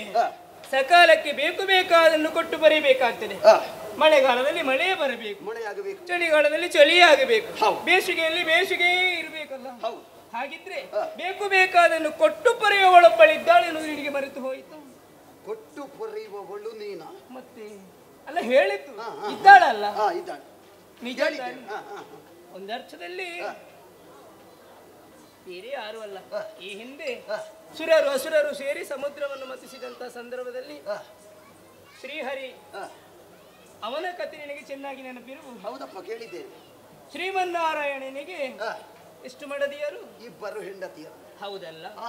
ಯಾರೆಲ್ಲ ಅವರು? ಒಬ್ಬಳು ಲಕ್ಷ್ಮಿ. ಮತ್ತೆ ಕಥೆ ಗೊತ್ತಿಲ್ಲ ಅಂತ ಹೇಳುದು? ಅಲ್ಲ, ಕೇಳಿ, ನಾನು ಕೇಳಿ ಮತ್ತೆ ಎಲ್ಲ ಹೇಳುವುದಕ್ಕಾಗ್ತದ? ಕೆಲವೊಂದನ್ನು ನೆನಪಲ್ಲಿ ಹೇಳ್ತೇವೆ. ಸರಿಯಾಗಿ ಅವನ ನೆನಪುಟ್ಟು ನನಗೆ. ಹಾಗಾಗಿ ಅವನಿಗೆ ಇಬ್ಬರು ಹೆಂಡತಿ ಇರುವುದು ಹೇಳಿದ್ದು. ಹೌದಲ್ಲ? ಲಕ್ಷ್ಮಿ ಮತ್ತೆ ಮತ್ತೊಬ್ಬಳು ಭೂದೇವಿ ಅಲ್ವಾ? ಹೌದಲ್ಲ? ಹಾಗಿದ್ರೆ ಪ್ರಪಂಚದಲ್ಲಿರುವಂತಹ ಪ್ರತಿಯೊಂದು ಜೀವರಾಶಿಗಳಿಗೆ ಆಧಾರವಾಗಿರೋರು ಭೂದೇವಿ ತಾನೇ. ಸಕಾಲಕ್ಕೆ ಕೊಟ್ಟು ಬೇಕಾದ ಪರೆಯೋಳು. ಮತ್ತೆ ಎಲ್ಲಾದ್ರೂ ಅನಾರೋಗ್ಯ ಕಾಣಿತು ಅಂತಾದ್ರೆ ಅವುಗಳಿಗೆಲ್ಲ ಔಷಧಿಗಳನ್ನು ಕರುಣಿಸುವಳೆ ಇದ್ದಾಳೆ ಭೂದೇವಿ. ಹಾಗೆಂದು ನಿನ್ನ ಎದುರಿಗೆ ಮಾತನಾಡುವಲ್ಲಿ ಬೇರೆ ಯಾರಲ್ಲ ಪುಣ್ಯ. ಒಂದರ್ಥದಲ್ಲಿ ನಿನ್ನ ತಾಯಿ ಅಂತ ಹೇಳಿದ್ರೆ ಎಂತದ್ದು ಹೇಳಿದ್ದು? ತಾಯಿ ಅಂತ ಹೇಳಿದ್ದು. ನನ್ನ ತಾಯಿ? ಹೌದಪ್ಪ, ನನ್ನ ತಾಯಿ ದಿತಿದೇವಿ. ನಿನಗೆ ನೆನಪುಂಟ? ಅದು ಅರ್ಥವಿಸಿಕೊಂಡೆ. ಲೋಕದ ಮಾತೆ ಒಬ್ಬಳಿದ್ದಾಳಲ್ಲ, ಆ ದಿತಿದೇವಿಗೂ ತಾಯಿಯ ನೀನು? ಅಲ್ಲ, ಏನು ಅಂದುಕೊಳ್ಳುತ್ತೆ ಅದು ನಿನಗೆ ಬಿಟ್ಟದ್ದು. ನೀನು ದಿತಿದೇವಿಗೆ ತಾಯಿ ಆದ್ರೆ ನನಗೆ ನೀನು ಅಜ್ಜಿ ಆಗ್ತೀನಿ, ನೆನಪುಂಟ? ಹಾಗಲ್ವೋ? ಹುಟ್ಟಿದಂತಹ ಜೀವರಾಶಿಗಳನ್ನ ನನ್ನ ಮಕ್ಕಳು ಎನ್ನುವ ಹಾಗೆ ಅರ್ಥವಿಸಿಕೊಂಡವಳು. ಹುಟ್ಟಿದವರೆಲ್ಲ ನಿನ್ನ ಮಕ್ಕಳು? ನಿಜ ನಿಜ. ಹಾಗಿದ್ರೆ ನೀವು ಯಾರು? ಬೇರೆ ಯಾರು ಅಲ್ಲ, ಧರಣಿ ದೇವಿ ಅಂದ್ರೆ ನಾನು. ಶ್ರೀಮನ್ನಾರಾಯಣನ ಮಡದಿ ಧರಣಿ ದೇವಿ.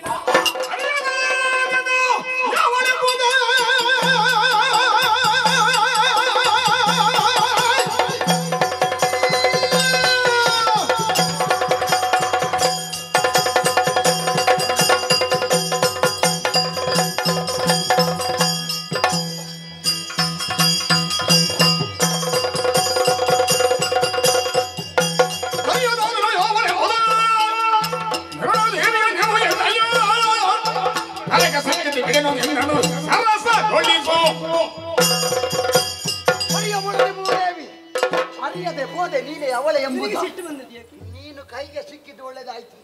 ನನಗೆ ಸಿಟ್ಟು ಬಂದದ್ದು ಯಾಕೆ ಅಂತ ನಿನಗೆ ಮತ್ತೆ ಹೇಳ್ತೇನೆ. ಏನು ಜೊತೆಯಲ್ಲಿ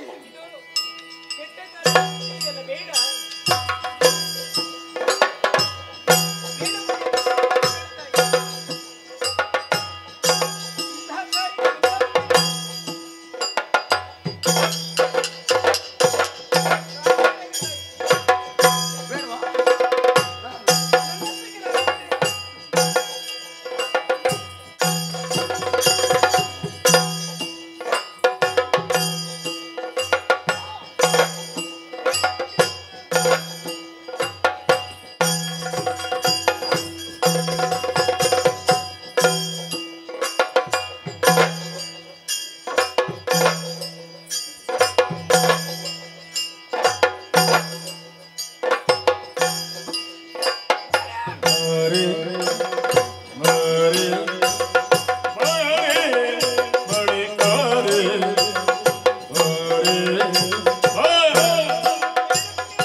ದೊರಗಣ ಒಳಗ ಹೋಗಲು ಕಳೆದು ಬೆಂಬಿಡದವಲ ಅಡ್ಡುವುದು ಎಂತಹ ಸಂದಿಗ್ಧ ಪರಿಸ್ಥಿತಿ ನಾನು ಸುಳುಕಿ ಹಾಕಿಕೊಂಡೆ. ನೀದಿಷ್ಟೊಂದು ಬೆಂಬಿಡನೆ ಬೆನ್ನಟ್ಟಿಕೊಂಡು ಬರ್ತಾ ಇದ್ದಾನಲ್ಲ, ನನ್ನ ನೋಡಿಸಿಕೊಳ್ಬೇಕು ಅಂತ ಉದ್ದೇಶವಿರಿಸಿಕೊಂಡು ಓಡುತ್ತಾ ಇಲ್ಲಿವರೆಗೆ ಬಂದೆ. ತಪ್ಪಿಸಿಕೊಳ್ಳೋದಕ್ಕಾಗಿ ಗೋವುಗಳ ಹಿಂಡನ್ನು ಸೇರಿಕೊಳ್ಳಬೇಕಲ್ಲ,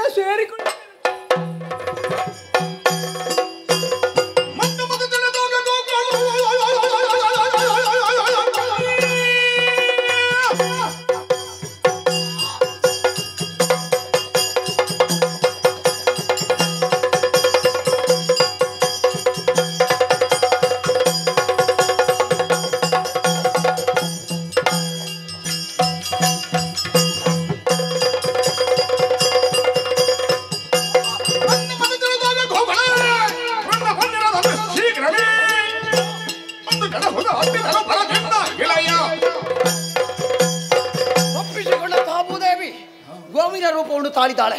ಬಿಡುವ ಹಾಗಿಲ್ಲ. ಕಣ್ಣಿಗೆ ಕಾಣ ಸಿಕ್ಕ ಗೋವುಗಳ ತಲೆಯನ್ನು ಕಡಿಯುತ್ತಾ ಮುಂದುವರಿಯುತ್ತದೆ.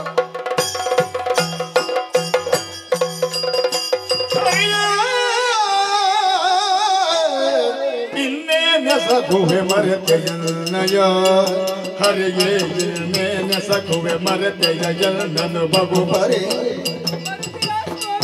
ದುರುಳನು ಬಾಧಿ ಪದೇ ಬಗೆ ಪರಿಗರಿಸೈ ಎನ್ನುತ್ತ ಪರಿಗರಿಸೈ ಎನ್ನುತ್ತ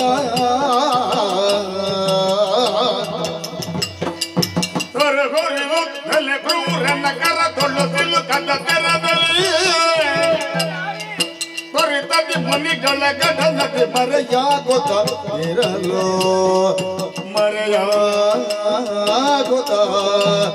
ಇರಲು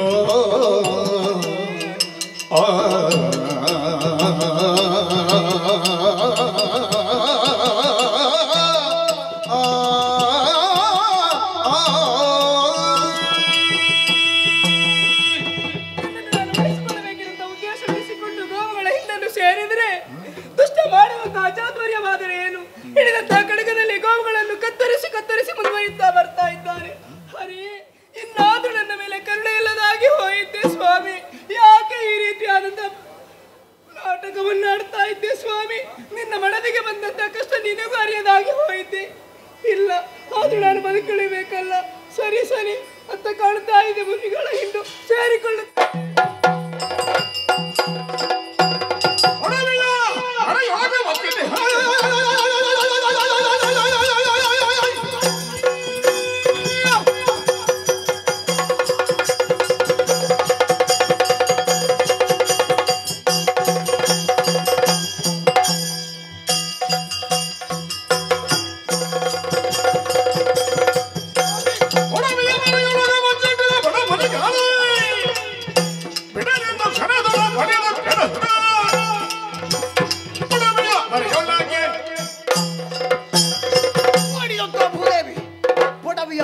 ಸೇರಿಕೊಂಡು ವೇಷ ಮಾಡುವುದಕ್ಕೆ ಆರಂಭ ಮಾಡಿದ್ದಾಳೆ. ಇವಳ ಮುದಿ ವಧುವಿನ ವೇಷಧಾರಣೆ ಬಿಡುವ ಹಾಗಿಲ್ಲ. ಕಣ್ಣಿಗೆ ಕಾಣ ಸಿಕ್ಕ ಮುಡಿ ವಧುಗಳ ಉದರವನ್ನು ಸಿರಿಕೊಂಡು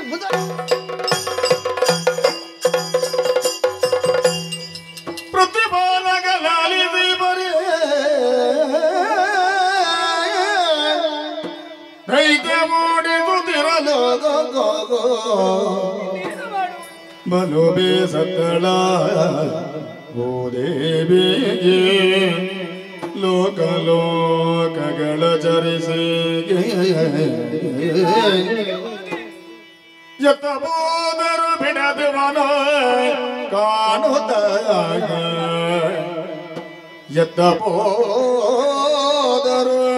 ಬಿಡದು ಮನ ಕಾಣುತ್ತ ಅದೋ ಲೋಕಗಳ ಹೋಗುವೆನೆನ್ನುತ್ತ ಎಳೆದೊಳ ಪಕ್ಕಳ ಮಗ ರಸ ತಳವ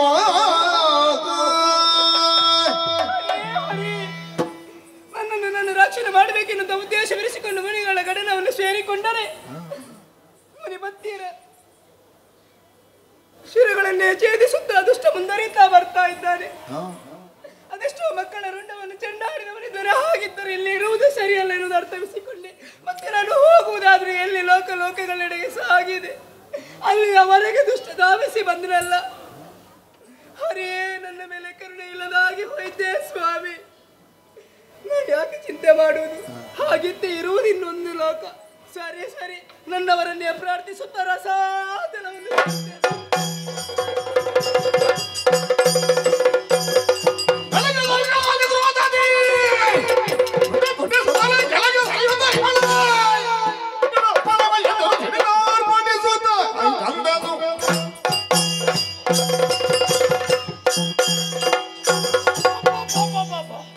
ಏನೋ ಆಶ್ಚರ್ಯವಾಗಿ ಹೋಯಿತು. ಓಡಿದ್ದಾಳೆ ಭೂದೇವಿ. ನೋಡಿದ್ರೆ ರಸಾತಳವಳು ಸೇರಿದ ಹಾಗುಂಟು. ಬಿಡುವ ಹಾಗಿಲ್ಲ. ಇಷ್ಟು ಮೇಲೆ ಏರಿದವಳಿಗೆ ಇನ್ನು ಕೆಳಗೆ ಇರುವುದು ಏನು ಕಷ್ಟವೇ. ಹಾಗಾಗಿ ಇದೋ ಈ ಕ್ಷಣದಲ್ಲೇ ರಸಾತಳಕ್ಕೆ ಹಿಡಿದು ಬರ್ತಾರೆ.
ಅವರ ಪಕ್ಷಿ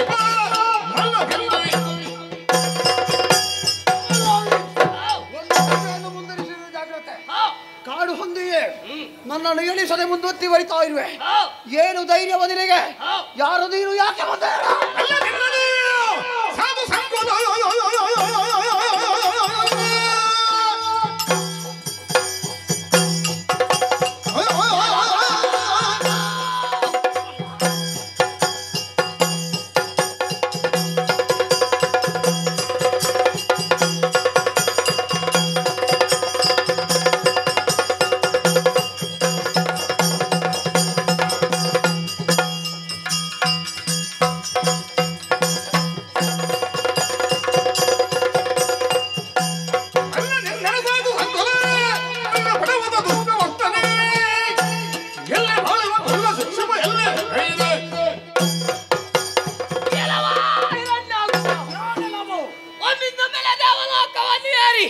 ಇಂದ್ರಾದಿ ಸುಮನಸನನ್ನು ಪಡೆದೊಡಿಸಿದೆ.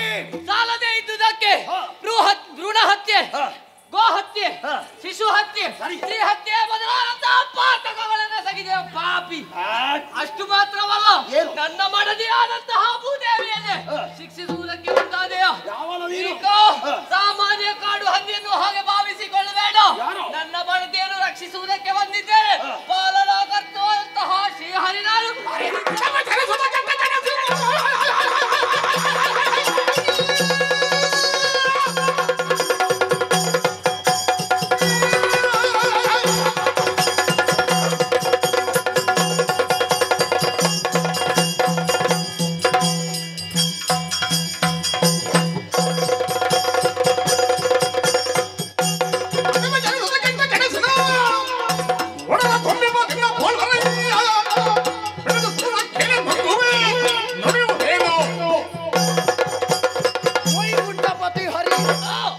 ರಕ್ಷಣೆಗಾಗಿ ಒಂದೇ ಅಲ್ಲ, ದಿನನಿತ್ಯ ಕೂಡ ಹಂದಿ ತಿಂದು ಮುಗಿಸುವ ನಾನಿದ್ದೇನೆ. ಅಡವಿಯಲ್ಲಿ ಗೆಡ್ಡೆ ಕೆಲಸನ್ನು ತಿಂದು ಬದುಕುವ ಹಂದಿ ನೀನು ಹರಿಯುತ್ತ ಹೇಳಿದ್ರೆ ನಾನು ಒಪ್ಪಿಕೊಳ್ಳುವುದಕ್ಕೆ ಏನು ಸಿದ್ಧಳಿದ್ದೇನೆ ತಾಳ್ತ ಮಾಡಿದ್ಯಾ? ನಿನ್ನನ್ನು ತಿಂದು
ಅದು ಕೂಡ 101ನೇ ಹಂದಿಯಿಂದ.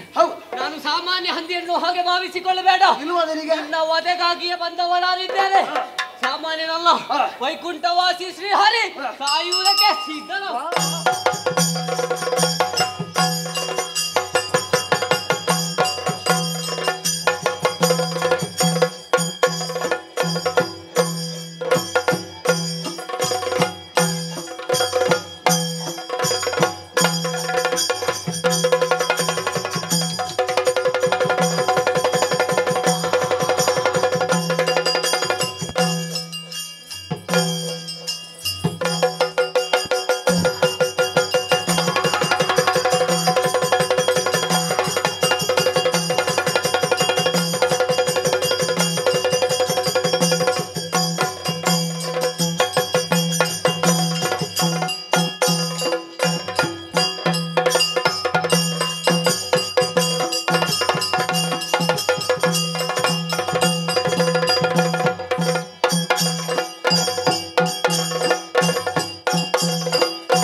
ಆಗಬೇಕು ಸ್ವಾಮಿ, ಶಾಂತನಾಗಿ.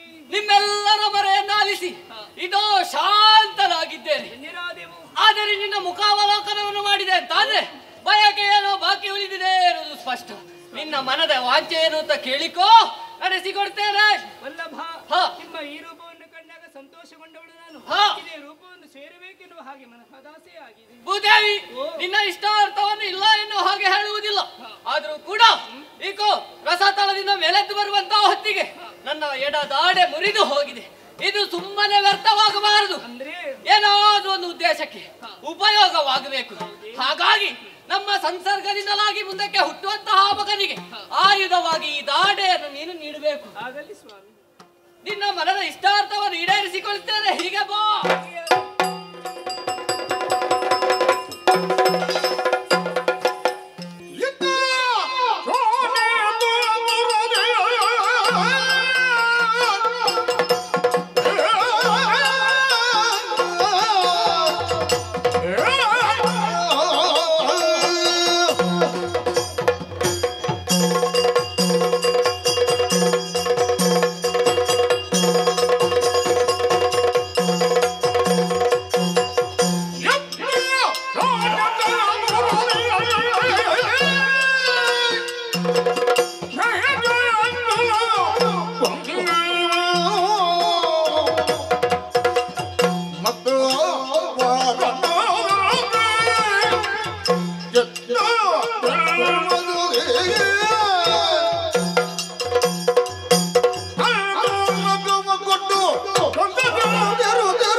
ಹಿರಣ್ಯಕಶಿಪು ಹಿರಣ್ಯಾಕ್ಷ ಎಂಬವರು. ಏನು ಮಾಡೋಣ? ಗಮ್ಮನಾದಂತಹ ಹಿರಣ್ಯಾಕ್ಷ ಅವಸರ ಮಾಡಿದ. ಬ್ರಹ್ಮನಲ್ಲಿ ವರವನ್ನು ಪಡೆದು 3 ಲೋಕವನ್ನು ಕೂಡ ಜಯಿಸಿದ. ಬ್ರಹ್ಮ ಹೇಳಿದ್ದಾದರೂ ಏನು? ದಿವಸಕ್ಕೆ 100 ಹಂದಿಯನ್ನು ತಿನ್ನುವುದಕ್ಕೆ ಮಾತ್ರ ನಿನಗೆ ಅವಕಾಶ. ಎಲ್ಲಿಯಾದರೂ ಅತಿಯಾಗಿ ಹೋದರೆ ನಿನ್ನ ಆಹಾರದಿಂದಲೇ ನಿನಗೆ ಮರಣ ಎಂಬ ಹಾಗೆ. ಅದನ್ನು ಆಲೋಚನೆ ಮಾಡದೆ 101 ಹಂದಿಯನ್ನು ತಿನ್ನುವುದಕ್ಕೆ ಮುಂದಾದವ ನನ್ನ ತಮ್ಮ ಹಿರಣ್ಯಾಕ್ಷ. ಆ ಸಂದರ್ಭದಲ್ಲಿಯೇ ಹರಿಯೇ ವರಾಹ ರೂಪವನ್ನಂತೂ ನನ್ನ ತಮ್ಮನನ್ನು ಸಂಹರಿಸಿದ. ಅಂದಿನಿಂದ ಹರಿಯನ್ನು ಕೊಲ್ಲಬೇಕು ಎಂಬಂತಹ ಊಹೆಯನ್ನೇ ಇಟ್ಟುಕೊಂಡವ ನಾನು. ವೈಕುಂಠವಾಸಿಯಂತೆ ಹುಡುಕಾಡುತ್ತಾ ಹೋದೆ. ಸಮುದ್ರದ ತಡಿಯಲ್ಲಿ ಒಬ್ಬ ಬ್ರಾಹ್ಮಣ ಸಿಕ್ಕಿದ. ಅವನಲ್ಲಿ ವಿಚಾರಿಸಿದೆ, ಉತ್ತರವೇ ಇಲ್ಲ. ಬಾಯಿ ತೆರೆದಾಗ ಬಾಯೊಳಗೆ ನುಗ್ಗಿದ. ಹೊಟ್ಟೆಯನ್ನು ಸೇರಿಕೊಂಡ. ಆಮೇಲೆ ಗೊತ್ತಾಯಿತು ಆತನೇ ಹರಿ ಎಂಬ ಹಾಗೆ. ಹೊಟ್ಟೆಯೊಳಗೆ ಹೋದವ ಅವ ಬದುಕಿ ಉಳಿಯುವುದಕ್ಕಿಲ್ಲ ಎಂಬ ಭಾವನೆಯಿಂದ ಅಲ್ಲಿಂದಲೇ ಮರಳಿ ಬಂದೆ. ಶೋಣಿತಾಪುರದ ಸಿಂಹಾಸನವನ್ನೇರಿದವಾಗ ಮನಸ್ಸಿಗೆ ಬಹಳ ಆನಂದವೇ. ನಮ್ಮವರೆಲ್ಲ ಜಯಘೋಷವನ್ನೇ ಮಾಡುತ್ತಾ ಇದ್ದಾರೆ. ಆದ್ದರಿಂದಲೇ ಅತಿ ನಿಧಾನವಾದಂತಹ ಹೆಜ್ಜೆಯನ್ನಿಡುತ್ತಾ ಮುಂದೆ ಸಾಗುವವ ನಾನು. ಆದ್ದರಿಂದಲೇ ಎಲ್ಲವರೂ ಕೂಡ ಹಿರಣ್ಯಕಶಿಪು ಅಂದರೆ ಮದ್ದವಾರಣದಂತೆ. ನನ್ನ ಜೀವನದಲ್ಲಿ ಯಾವತ್ತೂ ಕೂಡ ಅವಸರವನ್ನು ಮಾಡಿದವ ನಾನಲ್ಲ. ನನ್ನ ಹೆಂಡತಿಯಾದಂತಹ ಕಯಾನು ಮಂತ್ರಿಣಿಯಂತೆ ನನಗೆ ಸಲಹೆಯನ್ನು ಕೊಡುತ್ತಾ ಇದ್ದಾಳೆ. ನಾನು ಕೂಡ ವರಬಲವನ್ನು ಪಡೆದವ. ನಾನು ಕೂಡ 14 ಲೋಕದ ಒಡೆಯನಾಗಿ ಮೆರೆಯುತ್ತಾ ಇದ್ದೇನೆ. ಮನಸ್ಸಿಗೆ ಸಮಾಧಾನವೇ. ಸಾಂಸಾರಿಕವಾಗಿ ಯೋಚನೆ ಮಾಡಿದ್ರೆ 5 ಮಂದಿ ಮಕ್ಕಳು, ಅದರಲ್ಲಿಯೂ ನನ್ನ ಪ್ರೀತಿಯ ಮಗ ಪ್ರಹ್ಲಾದ. ವಿದ್ಯೆಯನ್ನು ಕಲಿಯುವಂತಹ ಪ್ರಾಯ ಅವನಿಗೆ ಆಗಿದೆ ಎಂಬುದರಿಂದಲೇ ಶುಕ್ರಾಚಾರ್ಯರ ಮಕ್ಕಳಾದಂತಹ ಚಂಡಾಮರ್ಕರ ಜೊತೆಯಲ್ಲಿ ಕಳುಹಿಸಿಕೊಟ್ಟಿದ್ದೇನೆ. ಏನು ಮಾಡೋಣ? ಒಂದು ಗಳಿಗೆ ಆತನ ಮುಖವನ್ನು ನೋಡದಿದ್ರೆ ನನಗೆ ಬೇಸರ. ಹತ್ತಿರದಲ್ಲಿಯೇ ಇರಬೇಕು ಎಂಬಂತಹ ಆಕಾಂಕ್ಷೆ. ವಿದ್ಯೆಯನ್ನು ಕಲಿಯುವಂತಹ ಸಂದರ್ಭದಲ್ಲಿ ಅದನ್ನು ಕಲಿಸದೇ ಹೋದರೆ ನಾನೇ ಅವನನ್ನು ಕೊಂದ ಹಾಗೆ ಆಗುತ್ತದೆ. ಆದ್ದರಿಂದಲೇ ಮನಸ್ಸಿನಲ್ಲಿರುವಂತಹ ಪ್ರೇಮ ಪ್ರೀತಿಯನ್ನು ಬದಿಗಿರಿಸಿ ಪ್ರಹ್ಲಾದನನ್ನು ಕಳುಹಿಸಿಕೊಟ್ಟಿದ್ದೇನೆ. ಈಗ ಮತ್ತೆ ಇಂದೋ ನಾಳೆಯೋ ನೋಡಬೇಕು ಎಂಬಂತಹ ಕುತೂಹಲ ಅಧಿಕವಾಗುತ್ತಾ ಇದೆ. ಗುರುಮಠವನ್ನು ಸೇರೋಣವೇ? ನನ್ನ ಪ್ರೀತಿ ಅತಿಯಾದ್ದರಿಂದ ನನ್ನ ಜೊತೆಯಲ್ಲಿ ಹೊರಟು ಬರುವುದಕ್ಕೆ ಸಾಧ್ಯವಿದೆ. ಆದ್ದರಿಂದಲೇ ಇಷ್ಟರವರೆಗೆ ನಾನು ಹೋದದ್ದೇ ಇಲ್ಲ. ನೋಡಬೇಕು ಎಂಬಂತಹ ಆಸೆ ಏನೋ ಇವತ್ತ ನಾಳೆಯ ಒಂದು ಸಲ ಹೋಗಿ ಯಾರಂತೆ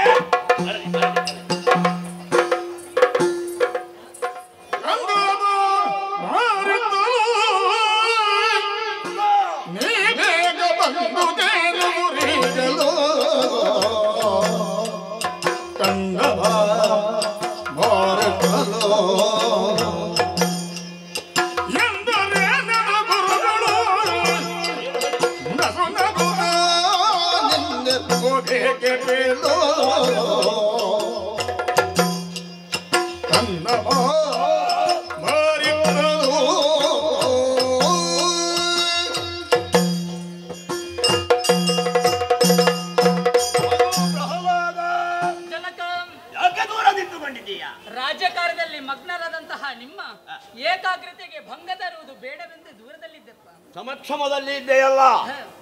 ಇದು ಮೊದಲು ಕೂಡ ನಿನ್ನನ್ನು ಪ್ರೀತಿ ಮಾಡಿದವ ನಾನು. ಹೌದಪ್ಪ. ನಿನ್ನ ಬಗ್ಗೆ ಆಲೋಚನೆಯನ್ನು ಮಾಡುತ್ತಿರುವಂತಹ ಸಂದರ್ಭದಲ್ಲಿಯೇ ನಿನ್ನ ಆಗಮನವಾಯಿತಲ್ಲ, ಮನಸ್ಸಿಗೆ ಬಹಳ ಆನಂದವಾಯಿತು. ಹೌದೇ? ಯಾವ ಆಲೋಚನೆಯೂ ಬೇಡ, ಹತ್ತಿರವಾ ಬಾ ಹತ್ತಿರ. ಆದರೂ ಒಂದು ಸಂಶಯ ಮಗನೇ. ಏನಪ್ಪ? ಎಲ್ಲ ವಿದ್ಯೆಯನ್ನು ಕೂಡ ಆರ್ಜಿಸಿ ಅರಮನೆಯನ್ನು ಸೇರಬೇಕು ಎಂಬಂತಹ ಉದ್ದೇಶ ನನ್ನದಿತ್ತು. ಬಹಳ ಬೇಗ ಬಂದೆಯಲ್ಲ. ವಿದ್ಯೆಯನ್ನು ಕಲಿಯುವುದಕ್ಕೆ ಬೇಕಾಗಿಯೇ ನಾನು ಕಳುಹಿಸಿಕೊಟ್ಟವ. ಹೌದಪ್ಪ. ಇಷ್ಟು ಬೇಗ ಯಾಕೆ ಬಂದೆ? ಹೇಗೆ ಬಂದೆ? ಮಗು, ಗುರುಮಠಕ್ಕೆ ಹೋದಂತಹ ನೀನು ಯಾವ ಎಲ್ಲ ವಿದ್ಯೆಯನ್ನು ಕರಗತ ಮಾಡಿಕೊಂಡೆ. ಗುರುಗಳು ಏನೋ ಹೇಳಿದರು ನಿನಗೆ, ನೀನೇನ ಕಲಿತೆ? ಕಡೆಗೆ ಕಲಿತಂತಹ ವಿಷಯವನ್ನ ಹೇಳಬಹುದಿತ್ತು.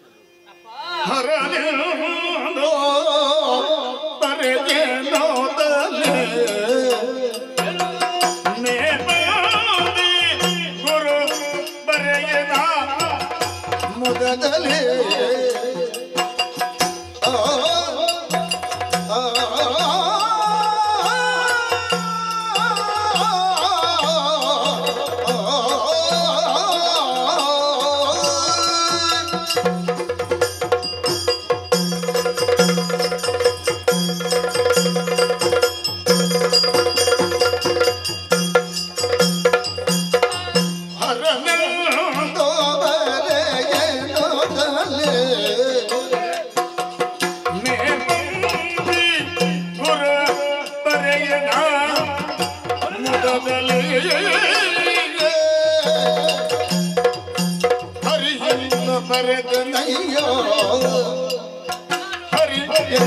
ಬರೆದನಯ್ಯೋ ಹರುಷದಲ್ಲಿ ಮುಗಿದ ಕೈಯೋ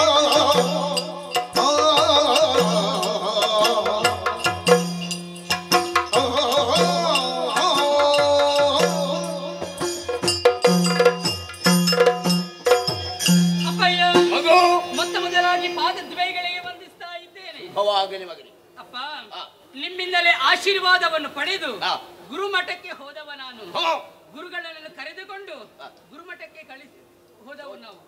ಆ ಸಂದರ್ಭದಲ್ಲಿ ಗುರುಗಳು ಅಲ್ಲಿರುವಂತಹ ಎಲ್ಲ ವಿದ್ಯಾರ್ಥಿಗಳ ಪರಿಚಯವನ್ನು ನನಗೆ ಮಾಡಿಸಿದ್ದಾರಪ್ಪ. ಹೌದಪ್ಪಯ್ಯ. ನಂತರ ನಿತ್ಯ ವಿಧಿಗಳು ಮುಗಿದ ಬಳಿಕ ನಿತ್ಯ ಕರ್ಮದಂತೆ ಕೆಲವೊಂದು ಮಂತ್ರಗಳನ್ನು ಹೇಳಿಕೊಟ್ಟಿದ್ದಾರೆ. ಯಾವ ಮಂತ್ರ ಮಗನೇ? ವಿಘ್ನ ವಿನಾಶಗಳಂತಹ ಮಂತ್ರ. ನಂತರ ಸರಸ್ವತಿ ದೇವಿಯ ಮಂತ್ರ ಪಠಣೆಯನ್ನು ಹೇಳಿಕೊಟ್ಟಿದ್ದಾರಪ್ಪ. ಬಳಿಕ ಗುರುಗಳು ಮರಳಿನ ರಾಶಿಯ ಮೇಲೆ ಅಕ್ಷರಗಳನ್ನು ಬರೆಸಿದ್ದಾರೆ. ಅಕ್ಷರಾಭ್ಯಾಸ. ಹೌದಪ್ಪಯ್ಯ. ಕೆಲವೊಂದು ಅಕ್ಷರಗಳನ್ನು ಬರೆಸಿದ್ದಾರೆ. ಅದರಲ್ಲಿ ನನಗೆ ಕೆಲವೊಂದು ಮಾತ್ರ ಸರಿಯಾಗಿ ನೆನಪುಂಟಪ್ಪ.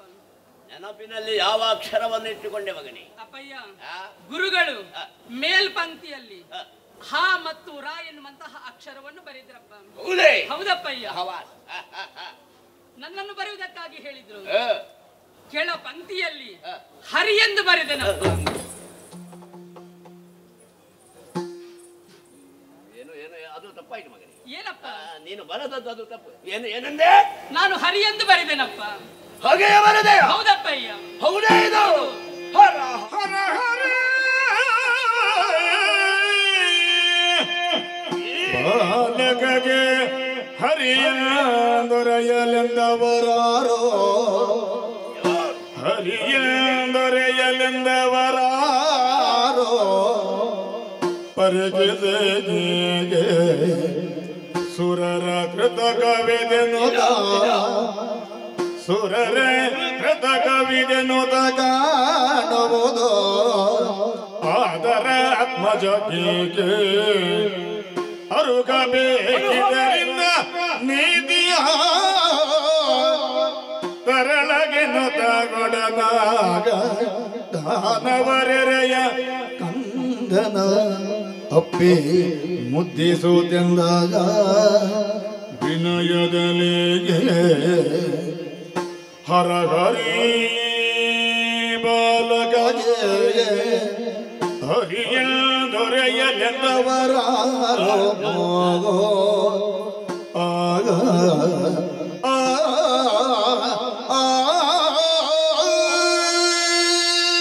ಹರ ಹರ. ಈ ಬಾಲಕಗೆ ಹರಿಯೆಂದು ಹೇಳುವುದಕ್ಕೆ ಹೇಳಿಕೊಟ್ಟವರು ಯಾರು? ಎಲ ಎಲ ಸಂಕಷ್ಟದಲ್ಲಿ ಬಿದ್ದೆನಲ್ಲ,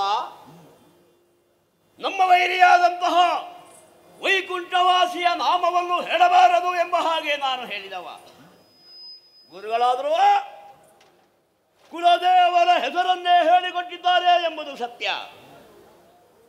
ಇವನಿಗೆ ಇಂತಹ ಶಬ್ದ ಬರುವುದಕ್ಕೆ ಏನು ಕಾರಣ? ಇಷ್ಟು ಸಣ್ಣ ಮಗುವಿಗೆ ಈ ರೀತಿಯಾದಂತಹ ಶಬ್ದೋಚ್ಚಾರ ಬರುವುದಕ್ಕೆ ಕಾರಣ ಇದೆ. ಆ ದೇವತೆಗಳ ಕುತಂತ್ರ. ಒಂದು ಸಂದರ್ಭದಲ್ಲಿ ಗರ್ಭಿಣಿಯಾದಂತಹ ಕಯಾದುವನ್ನು ಅಪಹರಿಸಿದವ ದೇವೇಂದ್ರ. ಕುಹಕಿಯಾದಂತಹ ಮಾಯಾವಿಯಾದಂತಹ ಆ ದೇವೇಂದ್ರ ಆ ಸಂದರ್ಭದಲ್ಲಿ ಏನೋ ಮೋಸವನ್ನು ಮಾಡಿರಬೇಕು. ಆದ್ದರಿಂದಲೇ 5 ವರುಷ ಕಳೆದಂತಹ ಈ ಮಗುವಿಗೆ ಇಂತಹ ಶಬ್ದ ಉಚ್ಚರಿಸುವುದಕ್ಕೆ ಸಾಧ್ಯವಾಯಿತೋ ಏನು? ಸ್ವರೂಪ ಸಮಾಧಾನದಿಂದ ಮಗುವಿಗೆ ಇದ್ದ ವಿಚಾರವನ್ನು ಹೇಳಬೇಕು, ತಿಳುವಳಿಕೆ ಕೊಡಬೇಕು. ನೋಡೋಣ ಮಗು. ಚಿನ್ನಲಾಲೆ ಚಂದ ಮಾತ ಚೆನ್ನಲಾಡಬೇಡ, ಎನ್ನಲಾಲೆ ಚಂದ ಮಾತ ಎನ್ನಲಾಡಬೇಡ, ಹರಿಯು ನಿನ್ನ ಗಿರಿಯ ಪಿತನ ಕೊಂದ, ಹರಿಯು ನಿನ್ನ ಗಿರಿಯ ಪಿತನ ಕೊಂದ, ದೇಯುತನೋ ಇನ್ನಲಾಲಿಸಿದ ಮಾತೆಯನ್ನು ಆಡುವೇಳು,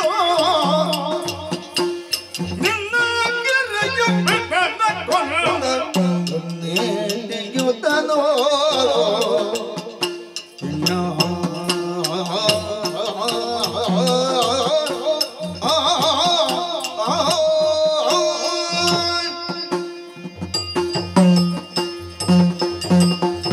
ಮಗು. ಜನಕ ಯಾವತ್ತೂ ಕೂಡ ಆ ಹರಿಯ ಹೆಸರನ್ನು ಹೇಳಲೇಬಾರದು. ಯಾಕಪ್ಪಯ್ಯ? ಯಾಕೆ ಗೊತ್ತಿ? ಯಾಕೆ? ಅವ ದುರ್ನೀತಿವಂತ, ನಮ್ಮ ಕುಲ ಕುಟಾರಕನಾಗಿದ್ದಾನೆ. ಅದಕ್ಕೆ ನಿದರ್ಶನವೆಂಬುತ್ತೆ ನನ್ನ ತಮ್ಮನಾದಂತಹ ಹಿರಣ್ಯಾಕ್ಷ ನಿನ್ನ ಹಿರಿದಾತ, ಆತನನ್ನು ಸಂಹಾರ ಮಾಡಿದವನೇ ಆ ಮೂರ್ಖ. ಆದ್ದರಿಂದಲೇ ಆತನ ನಾಮವನ್ನು ಉಚ್ಚರಿಸುವುದಕ್ಕೋ ಕೇಳುವುದಕ್ಕೋ ನನಗೆ ಮನಸ್ಸಿಲ್ಲ. ನನ್ನ ಸಮಕ್ಷಮದಲ್ಲಿ ಯಾವತ್ತೂ ಕೂಡ ಹರಿಯ ನಾಮವನ್ನು ಹೇಳದಿರು. ದುಷ್ಟನನ್ನು ಕೊಂದು ಕೆಟ್ಟದಾದೆ ಜಗಕ್ಕೆ ಕನಕ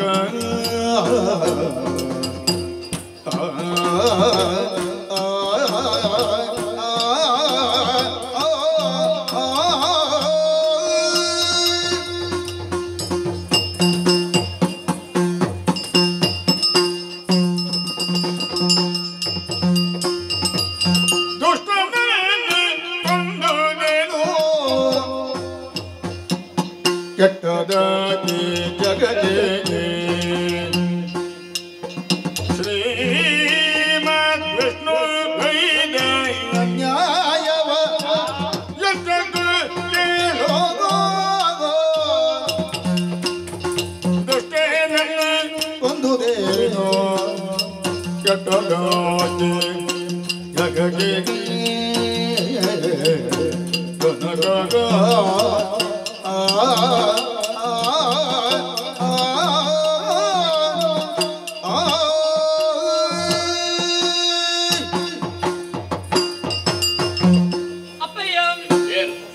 ಚಿಕ್ಕಪ್ಪನನ್ನು ಶ್ರೀಹರಿಯು ಕೊಂದಿದ್ದಾನೆಂಬುದಕ್ಕಾಗಿ ಈ ಸಂದರ್ಭದಲ್ಲಿ ನೀವು ಹೇಳ್ತಾ ಇದ್ದೀರಲ್ಲ, ಕೊಲ್ಲುವುದಕ್ಕೂ ಏನಾದ್ರೂ ಒಂದು ಕಾರಣ ಇರ್ಲೇಬೇಕಲ್ವೇ? ಯಾವುದು ಕಾರಣ? ಕಾರಣ ಉಂಟಪ್ಪಯ್ಯ. ಚಿಕ್ಕಪ್ಪನ ವಿಚಾರ ನಾನು ಕೂಡ ಕೇಳಿ ತಿಳಿದಿದ್ದೇನೆ. ಅಪ್ಪ, ಈ ಹಿಂದೆ ಬ್ರಹ್ಮದೇವನಿಂದ ವರವನ್ನು ಪಡೆದಂತಹ ಅವರು ನೇರವಾಗಿ ಸ್ವರ್ಗಲೋಕಕ್ಕೆ ದಾಳಿಯನ್ನು ಮಾಡಿ ಇಂದ್ರಾದಿ ಸುಮನಸರನ್ನು ಯುದ್ಧದ ಮುಖೇನವಾಗಿ ಸೋಲಿಸಿ 3 ಲೋಕವನ್ನು ತನ್ನ ಸ್ವಾಧೀನದಲ್ಲಿಸಿಕೊಂಡಿದ್ದಾರಂತೆ. ಹೌದಪ್ಪಯ್ಯ. ಪರಾಕ್ರಮವನ್ನು ಪ್ರದರ್ಶಿಸಿದ್ದಾರೆ. ಹೌದಪ್ಪಯ್ಯ. ವೀರರಿಗೆ ಅದು ಶೋಭೆ. ಹೌದಪ್ಪಯ್ಯ. ನಂತರ ಪಂಚ ಮಹಾಪಾತಗಳನ್ನು ಮಾಡಿದ್ದಾರಂತೆ. ಕೇಳಿ ತಿಳಿದಿದ್ದೇನೆ ನಾನು. ತದನಂತರವಾಗಿ ಭೂದೇವಿಯನ್ನು ಪೀಡಿಸದಕ್ಕಾಗಿ ಮುಂದಾದರು. ಆ ಪರಿಣಾಮವಾಗಿ ಶ್ರೀಹರಿ ಶ್ವೇತ ವರಹ ರೂಪವನ್ನು ತಾಳಿ ದುಷ್ಟನಂತಹ ಹಿರಣ್ಯಾಕ್ಷರನ್ನು ಕೊಂದಿದ್ದಾನೆ. ಅಂತಹ ದುಷ್ಟನನ್ನು ಕೊಂದದ್ದು ಲೋಕಕ್ಕೆ ಒಳ್ಳೇದೇ ಆಯ್ತಲ್ಲ.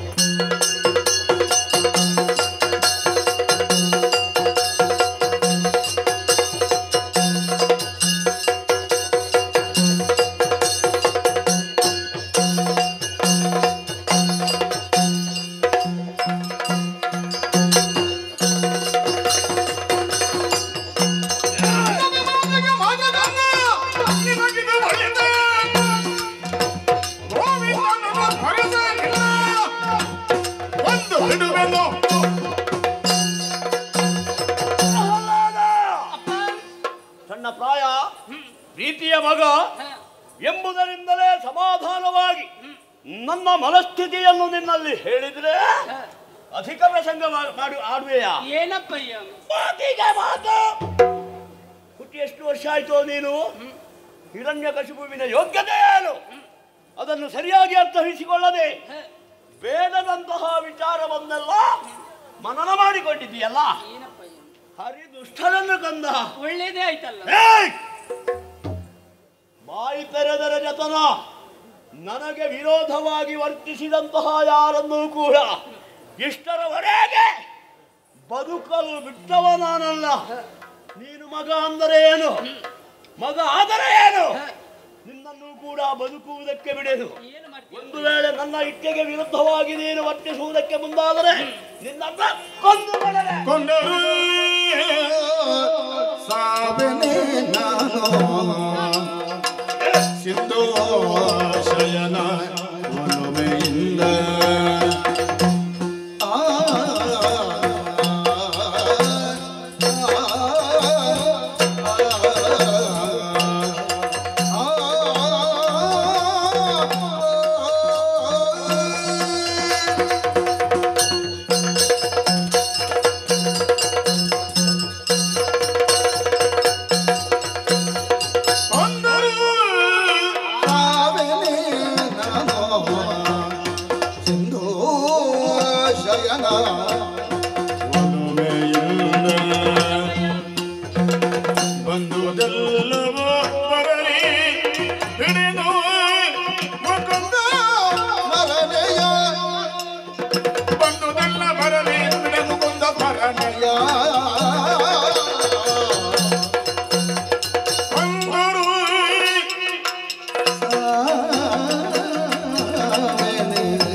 ನಾಮಸ್ಮರಣೆಯನ್ನು ಹೇಳುತ್ತಿರುವಂತಹ ನನ್ನನ್ನು ಕೊಲ್ಲುತ್ತೀರಪ್ಪಯ್ಯ.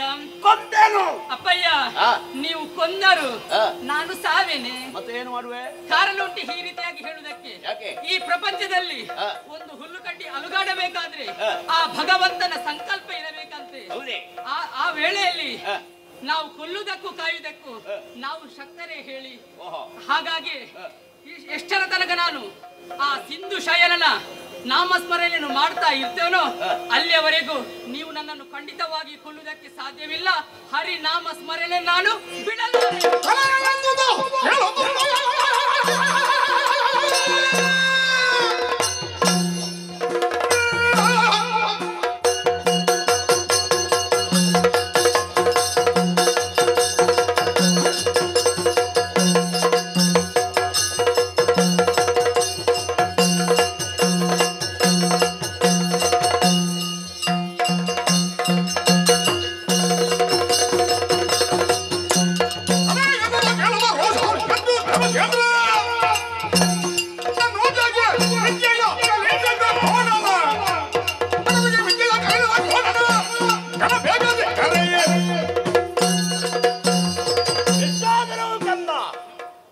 ವಿದ್ಯೆಯನ್ನು ಕಲಿಯುವುದಕ್ಕೆ ಪ್ರಾರಂಭಿಸಿದ್ದಷ್ಟೇ ಬುದ್ಧಿವಿಹೀನ.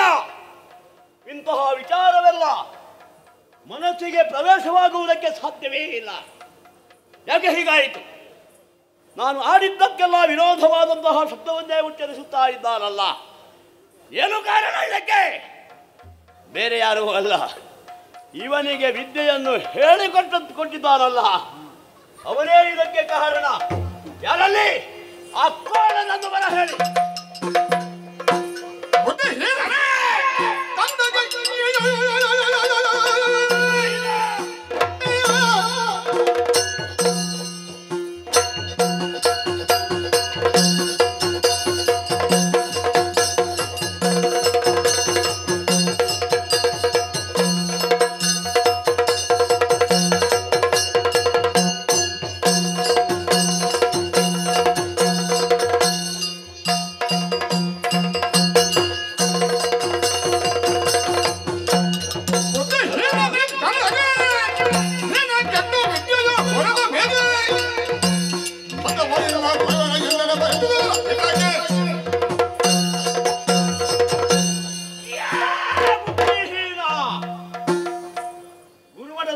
ಶಿಕ್ಷರಿಗೆ ವಿದ್ಯೆಯನ್ನು ಹೇಳಿಕೊಡುವ ನೀನು ಚಂಡಾಮರ್ಕರು ಅಂದ್ರೆ ನೀನು ಮತ್ತೆ ನಿನ್ನ ಜೊತೆಯಲ್ಲಿದ್ದವ ಶುಕ್ರಾಚಾರ್ಯರ ಮಕ್ಕಳು, ನನ್ನ ದಾರಿಗೆ ಬರುವಂತಹ ವ್ಯಕ್ತಿಗಳು ನೀವು ಎಂಬುದರಿಂದಲೇ ಗುರುಸ್ಥಾನವನ್ನು ನಿನಗೆ ಕೊಟ್ಟವ.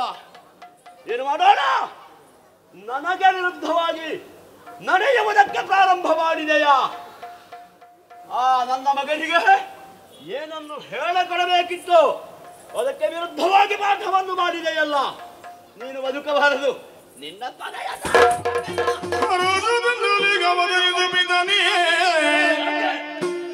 ಮರಿದೇಗೆ ಗುರುವನು ಕೊಲ್ಲಬೇಡ, ವರೆದುದಿಲ್ಲವ ಸರ್ವತ ಹರಿಯಂದ ಒರೆಯವರೇ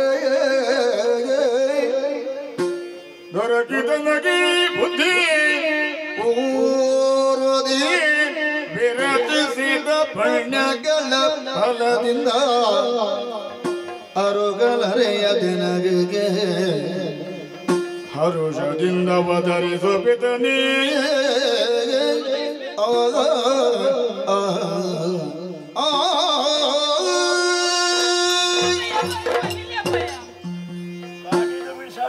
ಯಾರನ್ನು? ನಿನ್ನ ಗುರುವನ್ನು. ಏನು ಗುರುಗಳನ್ನು ಕೊಂದು ನೀವು ಬ್ರಹ್ಮ ಹತ್ಯೆ ದೋಷಕ್ಕೆ ಒಳಗಾಗುತ್ತೀರಾ? ನೀವು ಯಾವ ದೋಷ ಬಂದರೂ ನಾನು ಹೆದರುವುದಿಲ್ಲ. ಹೌದಪ್ಪಯ್ಯ, ಗುರುಗಳು ನನಗೆ ಖಂಡಿತವಾಗಿಯೂ ಹರಿನಾಮ ಸ್ಮರಣೆಯನ್ನು ಹೇಳಿಕೊಳ್ಳಲಿಲ್ಲ. ಮತ್ತೆ ಯಾರು ಹೇಳಿಕೊಟ್ಟದ್ದು? ಇದು ಪೂರ್ವ ಜನ್ಮದಲ್ಲಿ ಮಾಡಿದಂತಹ ಸುಕೃತದ ಫಲದಿಂದಲೇ ನನ್ನಲ್ಲೇ ಹುಟ್ಟಿಕೊಂಡಿದ್ದಪ್ಪ. ಸುಕೃತ ಫಲ? ಹೌದಪ್ಪಯ್ಯ. ಪೂರ್ವ ಜನ್ಮದ? ಹೌದಪ್ಪಯ್ಯ. ಈ ಜನ್ಮದಲ್ಲಿಯೂ ಬಂದಿದೆಯಾ? ಹೌದು. ಆದ್ದರಿಂದ ನೀನು ಉಚ್ಚರಿಸುತ್ತಾ ಇದ್ದೀಯಾ? ಹೌದಪ್ಪಯ್ಯ. ಆ ವೈರ್ಯ ನಾಮವನ್ನು? ಹೌದು.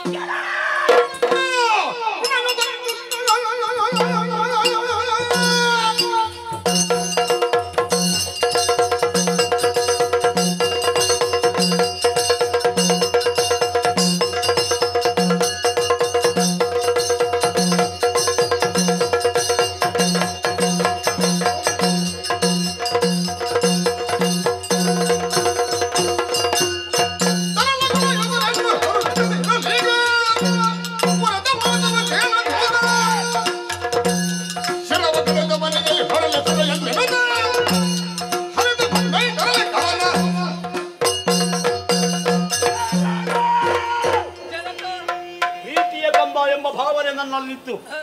ಆದರೆ ನೀನು ನನ್ನ ಮಗನಾಗಿದ್ದರೂ ಕೂಡ ತಿಥಿಕುಲವನ್ನೇ ಸಂಹಾರ ಮಾಡುವುದಕ್ಕಾಗಿ ಬಂದವ ಎಂಬಂತಹ ಅರಿವಾಗಿದೆ. ಅವನನ್ನು ತಂದು ಏನು ಪ್ರಯೋಜನ? ನೀನು ಉಳಿದರೆ ಅಲ್ವೇ, ನೀನು ಇದ್ದರಲ್ವೇ ನನ್ನ ವೈರಿಯ ಹೆಸರನ್ನು ಹೇಳುವುದು. ನೀನೇ ಪ್ರಪಂಚದಲ್ಲಿರಬಾರದು. ಪೂರ್ವಜನ್ಮದ ಸುಕೃತ ಬಲ.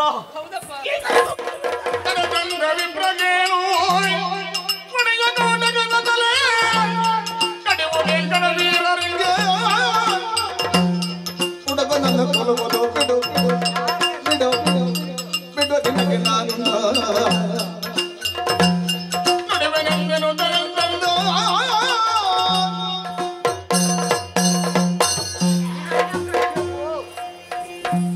ಏನು ಸಿಟ್ಟಿನ ಕೈಗೆ ಬುದ್ಧಿಯನ್ನು ಕೊಡಬೇಡ.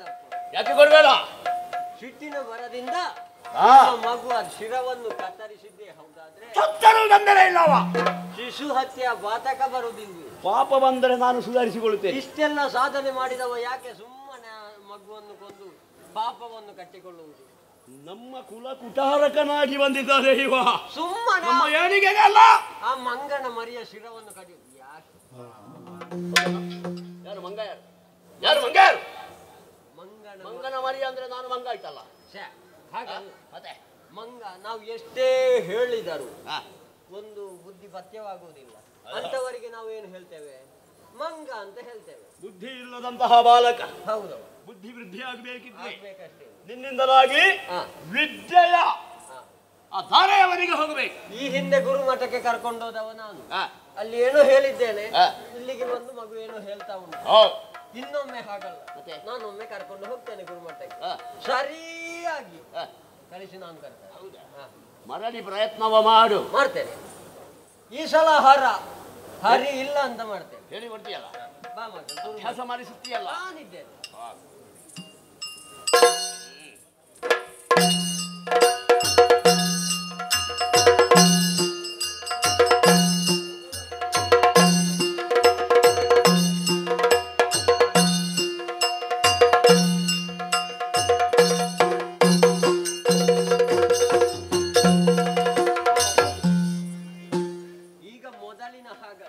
ಹೇಳಿದ ಹಾಗೆ ಹೇಳ್ಬೇಕು ಮಗ. ಆಯ್ತು ಗುರುಗಳೇ. ಹರಿ ರುಂಡಮಾಲ ವನಮಾಲ ಗಜಚರ್ಮಾಂಬರಧಾರಿ ಪೀತಾಂಬರಧಾರಿ ತ್ರಿಶೂಲಪಾಣಿ ಚಕ್ರಪಾಣಿ. ಏನು ಮಗ ಕಷ್ಟ ಆಗ್ತದ? ಯಾವುದು ಕಷ್ಟ? ಒಂದೊಂದೇ ಅಕ್ಷರ ಹೇಳ್ತೇನೆ ಮಗ, ಸುಲಭ. ಬಂತು ನೋಡು, ನಾನು ಮೊದಲೇ ಹೇಳ್ಬೇಕು. ಬಂತಕ ಸುಲಭ ಮಗ, ಅದನ್ನು ಇನ್ನು ಜೋಡಿಸಿ ಹೇಳ್ಬೇಕು. ಹರಿ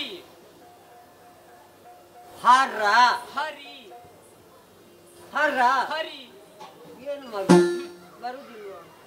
ಬೇರೆ ಉಚ್ಚಾರ ಬರುದಿಲ್ಲ ಗುರುಗಳೇ. ಹರಿ ಮಾತ್ರ, ಹರಿನಾಮ ಸ್ಮರಣೆ ಮಾತ್ರ ನನಗೆ ಬರುವುದು. ಏನು ಮಗ, ಇಲ್ಲಿದ್ದವರೆಲ್ಲ ಹರಿ ಹರಿ ಎಂಬುದಾಗಿ ಉಚ್ಚರಿಸುವುದಕ್ಕೆ ಪ್ರಾರಂಭಿಸಿದ್ರು. ಬಾ ಬಾ ಬಾ.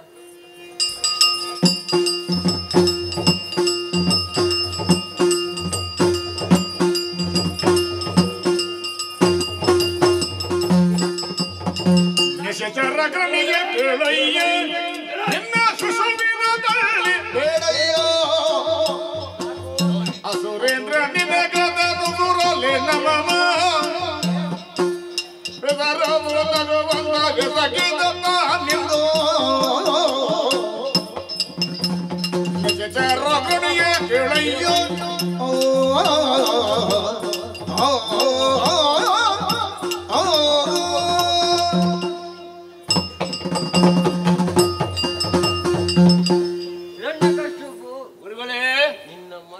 ಸಹವಾಸವೇ ಸಾಕು ಅಂತಾಗಿದೆ. ಸರಿಯಾಗಲಿಲ್ಲ. ನನಗೆ ಈ ಉದ್ಯೋಗವೇ ಬೇಡ, ಒಂದು ವೀಲ್ಯವನ್ನು ಕೊಡ್ಬೇಕು. ನಾನು ಹೋಗ್ತೇನೆ ಗುರುಮಠ ಬಿಟ್ಟು. ಒಂದು ವೀಲ್ಯ ಕೊಡಬೇಕಾದಲ್ಲೂ ಕೊಡ್ಬೇಕು. ಯಾಕೆ ಕೊಡ್ಬೇಕು? ಯಾಕೆ? ಅವ ಗುರುಮಠಕ್ಕೆ ಬಂದ ಮೊದಲೆಲ್ಲ ಸರಿಯಾಗಿ ಉಚ್ಚರಿಸುತ್ತಿದ್ದಂತಹ ಎಲ್ಲಾ ಮಕ್ಕಳು ಈಗ ಹರಿ ಹರಿ ಎಂಬುದಾಗಿಯೇ ಹೇಳ್ತಾ ಇದ್ದಾರೆ. ಆದ್ರಿಂದ ನನಗೆ ಆಗ್ಲಿಕ್ಕಿಲ್ಲ. ಗುರುಮಠಕ್ಕೆ ಗುರು ಬೇರೆ ಯಾರಾದ್ರೂ ಇದ್ರೆ ಮಾಡಿಕೊಳ್ಳಿ, ನಾನು ಹೋಗ್ತೇನೆ. ಮಂಗ ವನವನ್ನೆಲ್ಲ ಕಿಡಿಸಿ ಹಾಕಿದೆ. ತಾನು ಕೆಟ್ಟು ಅದು ಮೊದಲೇ ಕೆಟ್ಟು ಹೋಗಿದೆ. ನೀವು ಹೇಳಿದಂತಹ ಮಾತನ್ನು ಕೇಳುವಂತಹ ತಾಳ್ಮೆ ಅವನಿಗಿದೆ. ಗುರುಗಳೇ, ಎಷ್ಟೋ ಸಮಯದಿಂದ ಈ ಸೋನಿತಾಪುರದಲ್ಲಿ ಶಿಷ್ಯರಿಗೆಲ್ಲ ವಿದ್ಯೆಯನ್ನು ದಾನ ಮಾಡಿದವರು ತಾವು. ನೀವು ಹೋಗಬಾರದು. ನನ್ನ ಮಗ ಏನೋ ತಪ್ಪನ್ನು ಮಾಡುತ್ತಾನೆ ಅಂದ ಮಾತ್ರಕ್ಕೆ ಊರು ಬಿಟ್ಟು ನೀವ್ಯಾಕೆ ಹೋಗಬೇಕು? ನಿಮ್ಮ ಕೈಗಳಿಗೆ ಅದೆಷ್ಟೋ ಸಹಸ್ರ ವಿದ್ಯಾರ್ಥಿಗಳು ವಿದ್ಯೆಯನ್ನು ಆರ್ಜಿಸುತ್ತಾ ಇದ್ದಾರೆ. ಅವರಿಗೆ ಇನ್ನೂ ಕೂಡ ನೀವು ಬೇಕಾದಂತಹ ವಿದ್ಯೆಯನ್ನು ಕೊಡಬೇಕು. ಆದ್ದರಿಂದ ನಿಮಗೆ ಬೇಕಾದಂತಹ ಸವಲತ್ತುಗಳನ್ನೆಲ್ಲ ನಾನು ಒದಗಿಸಿಕೊಡುತ್ತೇನೆ. ನಮ್ಮ ಊರನ್ನು ಬಿಟ್ಟು ಹೋಗಬಾರದು. ಗುರುಮಠದಲ್ಲಿಯೇ ಇದ್ದುಕೊಳ್ಳಿ. ಹೋಗಿ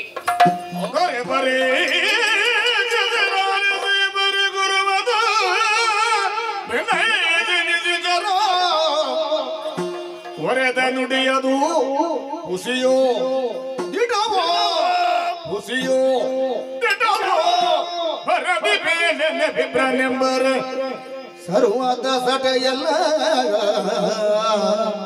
ನಿಜವೆಂದೊರೆದ ಪ್ರಕಾಲ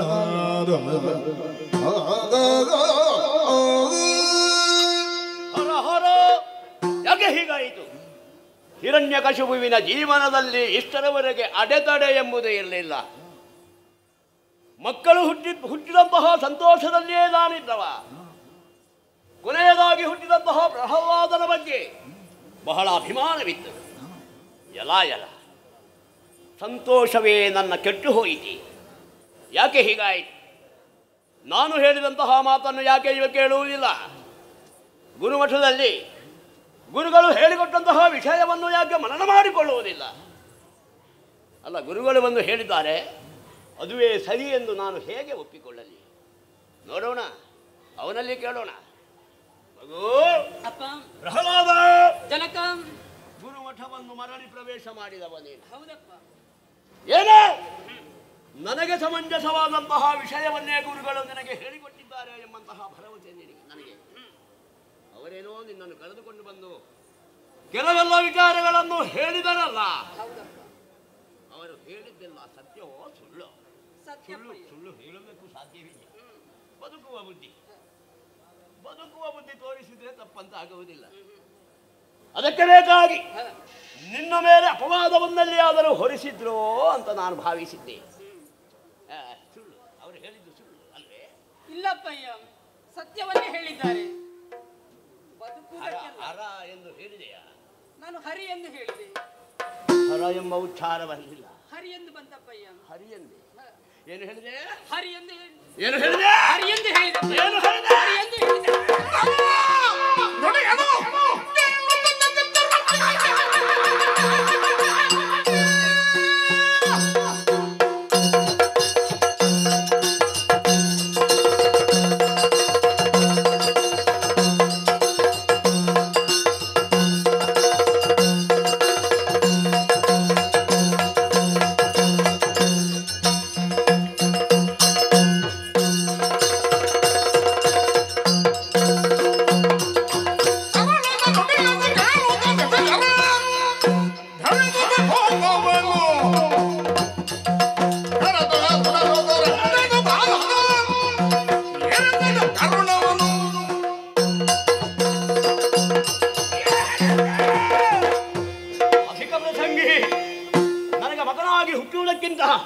ಗರ್ಭದ ಒಳಗೆ ಸತ್ತು ಹೋಗುತ್ತಿದ್ದರೆ ಒಳ್ಳೆಯದಿತ್ತು. ಅನ್ಯಾಯಗಾರ, ನಾನು ಯಾವುದನ್ನು ಇಚ್ಛಿಸಿದ್ದೇನೋ ಅದಕ್ಕೆ ವಿರುದ್ಧವಾಗಿ ವರ್ತಿಸುವುದಕ್ಕೆ ಮುಂದಾದವನೇನು? ನಿನ್ನನ್ನು ಕಾಡಿದ ಬೇಡ. ಗುರುಗಳು ಹೇಳಿದ್ದಾರೆ, ಶಿಶು ಹತ್ಯಾಪಾತಕ ನಿನ್ನ ಬಾಲಿಗೆ ಬರುವುದಕ್ಕೆ ಸಾಧ್ಯವಿದೆ ಎಂಬ ಹಾಗೆ ಮಗನನ್ನು ಕೊಂದ ಅಪವಾದ ಬರಬಾರದು. ಸರಿಯಾದ ಶಿಕ್ಷೆ ಇವರಿಗಾಗಬೇಕು. ಯಾರಿಂದ? ಇದ್ದಾರಲ್ಲ, ಕಡಿಯುವುದಕ್ಕೆಂದೇ ಇದ್ದವರು.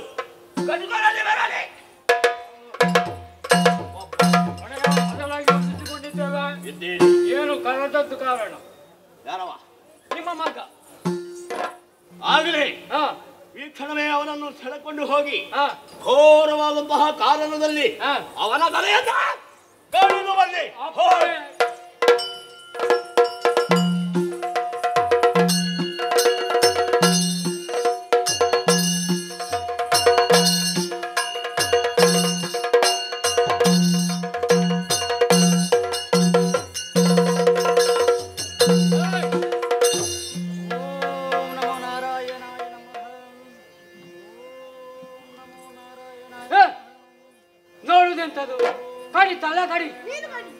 ಅಂತ ಹೇಳಿದಲ್ಲ, ಕಡಿ ಅಂತ ಹೇಳಿದಲ್ಲ, ಕಡಿ ಅಂತ ಹೇಳಿದ.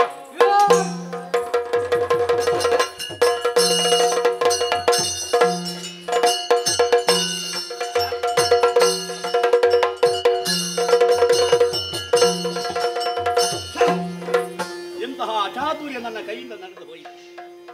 ಮಗ ಬದುಕಲೇಬಾರದು ಎಂಬ ಭಾವನೆಯಿಂದ ಕಟುಕರ ಕೈಗೊಪ್ಪಿಸಿ ಕಳುಹಿಸಿಕೊಂಡಿದ್ದೇನೆ ಶಿರವನ್ನು ಕರೆಯುವುದಕ್ಕೆ ಬೇಕಾಗಿ. ಯಾಕೆ ನಾನು ಹೀಗೆ ಮಾಡಿದೆ?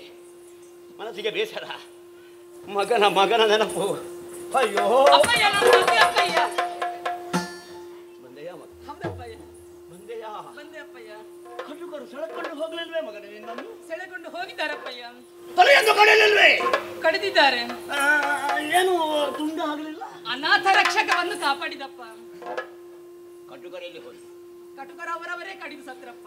ಸತ್ತು ಹೋಗಲಿ ಬೇಡ. ನೀನು ಉಳಿದೆಯಲ್ಲ, ಅದುವೇ ಮನಸ್ಸಿಗೆ ಸಂತೋಷ. ಮಗು,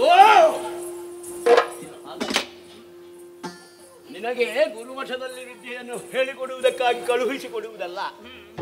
ಆ ಗುರುವ ಬೇಡ ನಿನಗೆ, ನಾನಿದೆ. ತಂದೆಯೇ ಮಗುವನಿಗೆ ಗುರು. ಎಲ್ಲ ವಿಷಯವನ್ನು ಕೂಡ ನಾನೇ ಹೇಳಿಕೊಡ್ತೇನೆ ಮಗನೇ.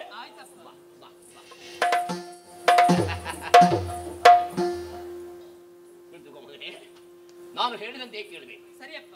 ನಾನು ಹೇಳಿದಂತೆ ಹೇಳಬೇಕು. ಹೇಳ್ತೇನಪ್ಪ. ಸ್ಪಷ್ಟವಾಗಿ ಉಚ್ಚರಿಸಬೇಕು. ಸರಿ. ಮೊದಲು ಒಂದು ಅಕ್ಷರವನ್ನು ಅಭ್ಯಾಸ ಮಾಡುವುದಕ್ಕೆ ಹೇಳ್ತೇನೆ. ಹಾ ಹಾ ಹಾ ಹಾ. ಸರಿಯಾಗಿ ಹೆದರಿಕೊಳ್ಬೇಡ.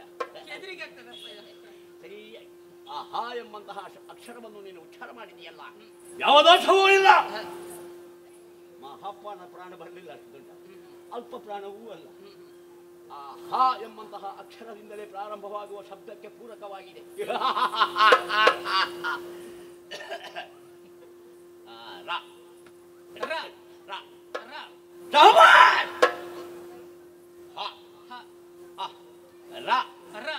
ಎರಡಕ್ಷರ ಕೂಡ ಬರ್ತದೆ ನಿನಗೆ. ಜೋಡಿಸಿ ಹೇಳಬೇಕು ಮಗನೇ. ಜೋಡಿಸಿ ಹೇಳ್ತೇನಪ್ಪ. ಹರಿ ಮತ್ತನ ಅಕ್ಷರ ತಪ್ಪಾಯ್ತು. ತಪ್ಪಾಯ್ತೆ. ಮೊದಲು ಹಾ ಹಾ, ನಂತರ ರಾ ರಾ. ಜೋಡಿಸಿ ಜೋಡಿಸಿ ಹರ ಹರಿ ಹರ ಹರಿ ಹರ ಹರಿ. ವೈಕುಂಠವಾಸ. ವೈಕುಂಠವಾಸ ಅದು ಬೇಗ ಬರ್ತದೆ ನಿನಗೆ. ನಾನು ಹೇಳಿದಂತಹ ಯಾವ ಶಬ್ದವೂ ಕೂಡ ಉಚ್ಚಾರ ಮಾಡುವುದಕ್ಕೆ ನಿನ್ನ ನಾಲಿಗೆಗೆ ದನ ಬೆಟ್ಟಿದ ಇಲ್ವಾ? ಕೈಲಾಸವಾಸ, ವೈಕುಂಠವಾಸ, ತ್ರಿಶೂಲಧಾರಿ, ಚಕ್ರಧಾರಿ, ಗಂಗಾಧರ, ನಾರಾಯಣಾಯನ, ಪಾರ್ವತೀ ರಮಣ, ಲಕ್ಷ್ಮೀ ರಮಣ, ಹರ ಹರಿ ಹರ ಹರಿ.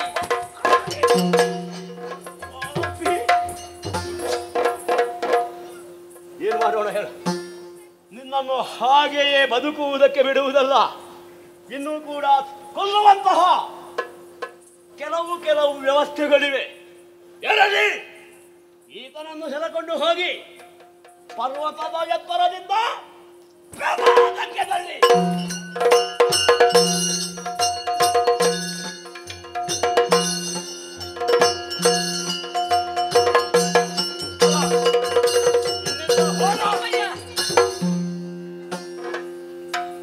ಪರ್ವತದಿಂದ ತಳ್ಳುವುದಕ್ಕೆ ಹೇಳಿ.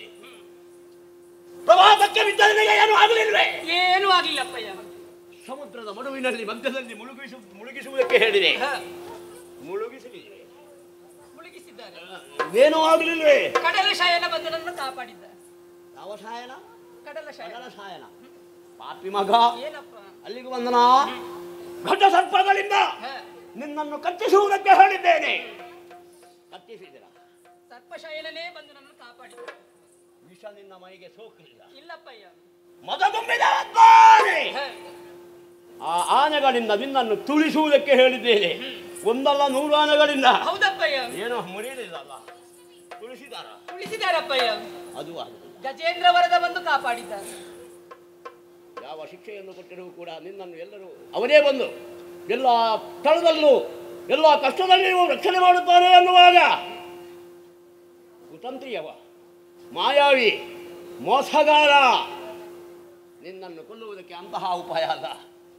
ಮುಳ್ಳನ್ನು ಮುಳ್ಳಿನಿಂದಲೇ ತೆಗೆಯಬೇಕು. ಅವಳು ಎಲ್ಲಿದ್ದಾಳೆ? ಎಲ್ಲಿದ್ದಾಳೆ? ಸ್ವಾಮಿ ವಂದಿಸಿಕೊಂಡಿದ್ದೇನೆ. ಹೇಳೋ. ಅಮ್ಮ ಅಲ್ಲದ ಅಮ್ಮ. ಏನು ಸ್ವಾಮಿ? ಮರ ಏರುವುದಕ್ಕೆ ಮುಂದಾಗಿದ್ದಾನೆ. ಯಾಕೆ ಸ್ವಾಮಿ ಮಗಳಿಗೆ ಹೊಡೆಯುತ್ತಾ ಇದ್ದೀರಿ ನೀವು? ಕಾರಣ ಇದೆ. ಓ ಸಾರಸಮುಖಿ ಸಾರಸಮುಖಿ ಕೀಳಿಲಿ ಬಾರಿರುಗಾಂಬಗಿ ಕೀಳಿಲಿ ಬಾರಿರುಗಾಂಬಗಿ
ವಿಷಯವನ್ನು ಹೇಳುವುದಕ್ಕೆ ಬೇಕಾಗಿ ಇಲ್ಲಿಯವರೆಗೆ ಬರಮಾಡಿಸಿದ್ದೇನೆ. ಏನದು?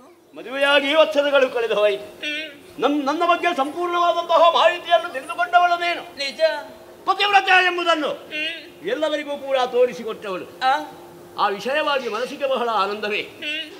ನನ್ನದಾದಂತಹ ಕರ್ತವ್ಯದಲ್ಲಿ ಯಾವತ್ತೂ ಕೂಡ ನನ್ನ ಧ್ಯೇಯಕ್ಕೆ ವಿರುದ್ಧವಾದಂತಹ ವರ್ತನೆಯನ್ನು ಮಾಡುವುದಕ್ಕೆ ಬಿಡುವವಳು ನೀನಲ್ಲ. ಖಂಡಿತ ಇಲ್ಲ.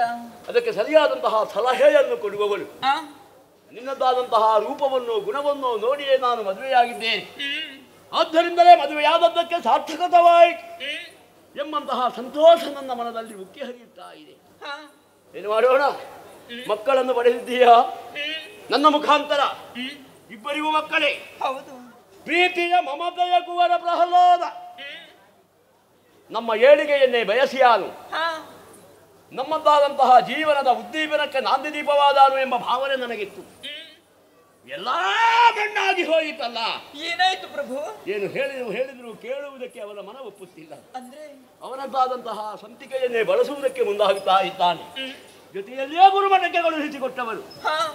ಅಲ್ಲಿ ಗುರುಗಳು ಯಾವ ರೀತಿ ಹೇಳಿಕೊಟ್ಟಿದ್ದಾರೋ ಅದನ್ನು ಕಲಿಯದೆ ನಮ್ಮ ವೈರಿ ಆ ಹರಿಯ ಹೆಸರನ್ನೇ ಉಚ್ಚರಿಸುತ್ತಾ ಕುಳಿತುಕೊಂಡಿದ್ದಾನೆ ಎಂಬಂತಹ ವಿಷಯ ತಿಳಿದು ಬಂತು. ಕರೆಸಿದೆ, ಬುದ್ಧಿಯನ್ನು ಹೇಳಿದೆ. ಯಾವ ಬುದ್ಧಿಯನ್ನು ಹೇಳಿದರೂ ಕೂಡ ಅವನ ಮತ್ತದೆಗೆ ನಾಟುವುದಿಲ್ಲ. ನಾನು ಹೇಳಿದಂತಹ ವಿಷಯವೇ ಬರುವುದಿಲ್ಲ. ನಮ್ಮ ವೈರಿಯನ್ನೇ ಹೊಗಳ್ತಾ ಇದ್ದಾರೆ. ಸಣ್ಣ ಮಗುವಲ್ವೇ ಆತ ಬೆಳೆದಾಗ ಸರಿಯಾದ ಎಷ್ಟೊಂದು ಬೆಳೆಯುವುದಕ್ಕೆ ಕಾಯುವುದು. ಸಣ್ಣವನೇ ಹೌದು, ಆದರೂ ಕೂಡ ಹೇಳಿಕೊಟ್ಟದ್ದನ್ನೇ ಹೇಳಬೇಕು ವಿನಃ ಪ್ರತ್ಯೇಕವಾದಂತಹ ವಿರೋಧ ಶಬ್ದಗಳನ್ನು ಯಾವತ್ತೂ ಕೂಡ ಹೇಳಬಾರದು.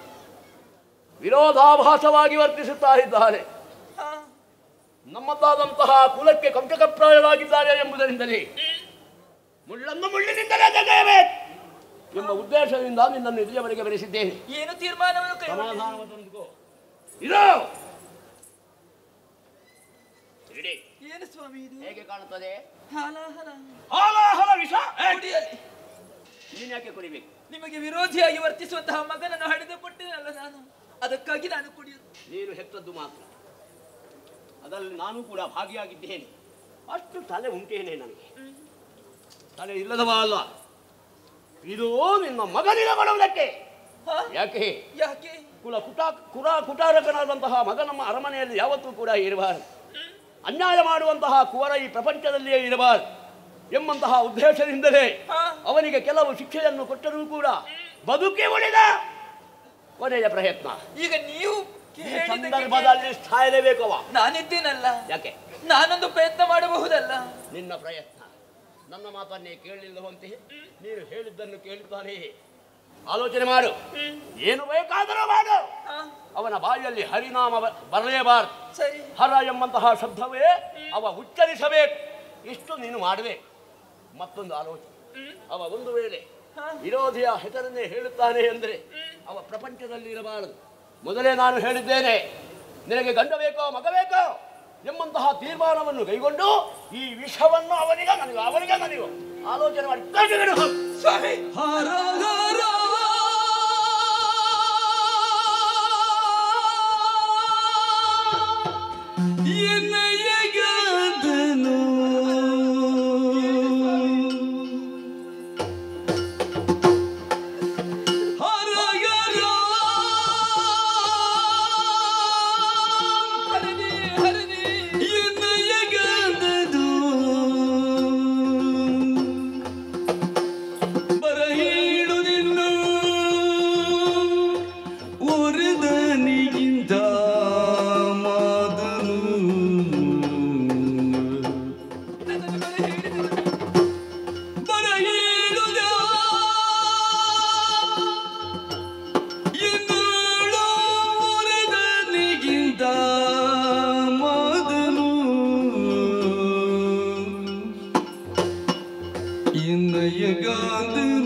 ಮಾತುಗಳನ್ನು ನಾನು ಕೇಳುತ್ತಾ ಇದ್ದೇನೆ.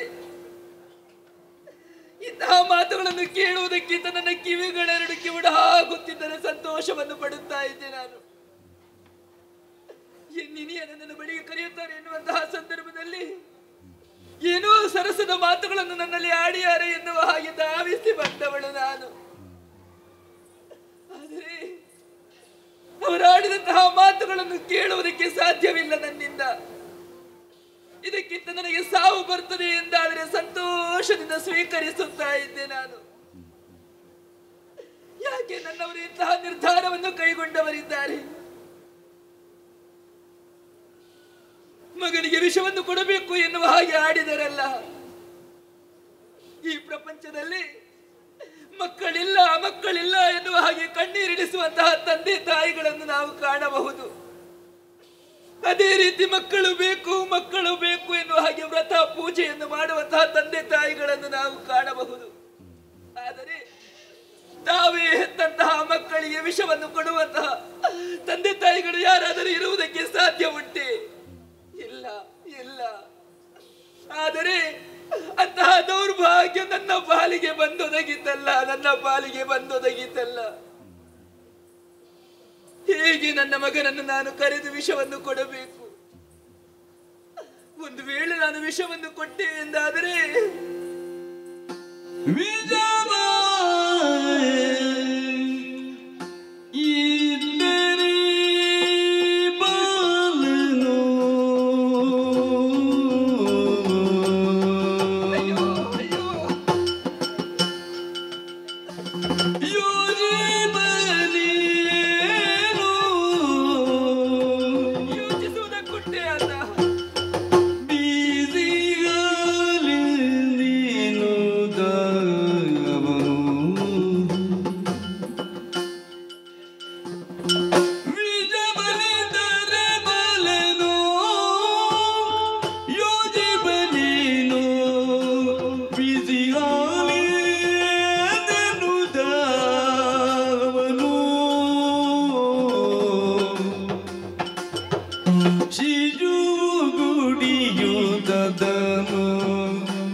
ಇಲ್ಲ.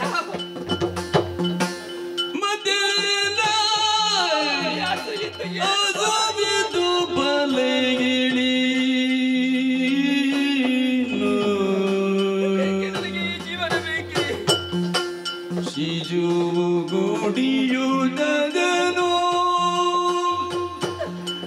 ಮಣಿದರೆ ಎನ್ನಾಸೆ ಇದೆ.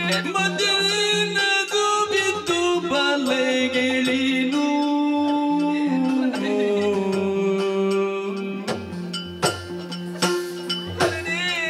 ಬೀಜ ಬನಿದರೆ ಬಾಲನು ಯೋಜಿ ಬಂದೇನು ಬೀಸಿ ಹಾಲಿಂದೇನು ದವನು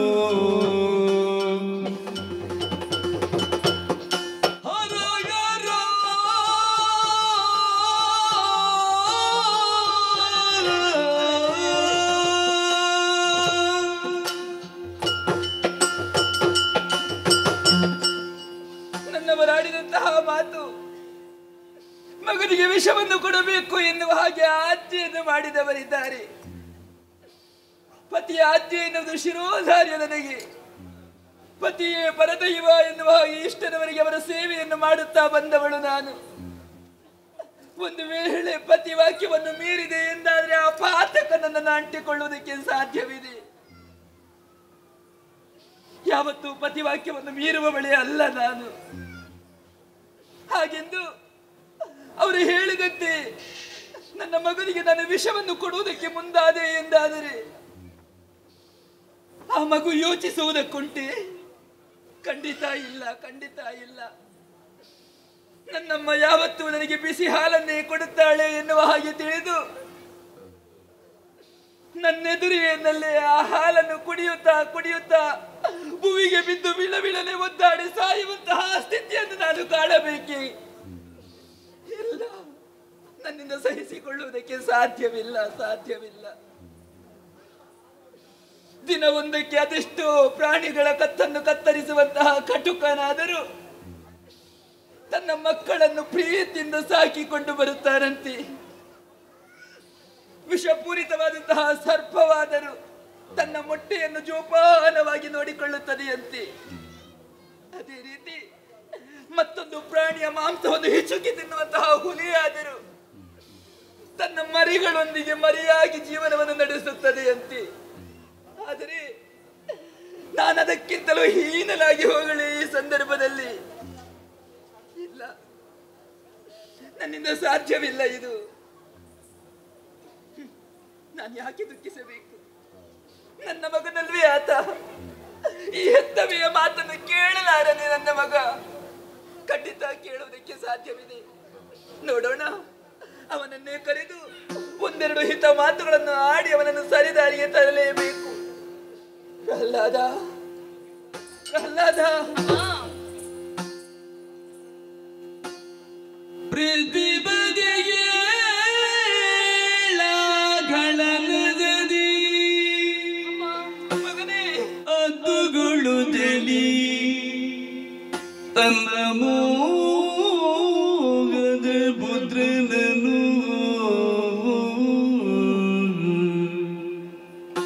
ಗರಿದುದ ಪ್ರಹ್ಲಾದ, ಬಿಗಿದ ಬುದ್ಧ ಮುಂಡ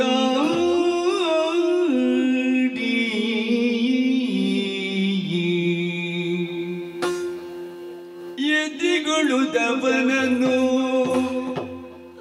ವಿನಯರಿ ನೆದ್ದಿಯನ್ನು ವಾಸನಿಸುತ್ತಗ ಬಿಡದೊರೆ ಮುದ್ದ ನೀವುದ್ದ ಒಡನೆ ಕುವರನೊಳಿಲ್ದಳಿದೆರದಿ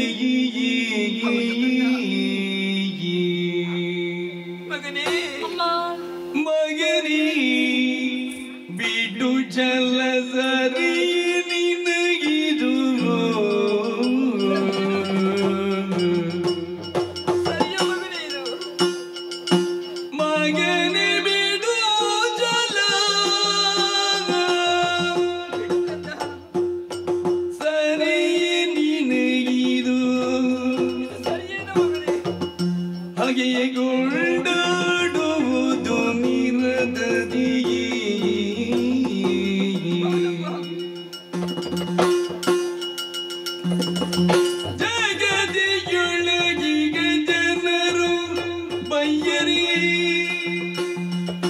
ಸುಗುಣ ನಿನಗೆ ಜಗದಿಯೊಳಗಿಯ ಜನರು ಬಯ್ಯರೆ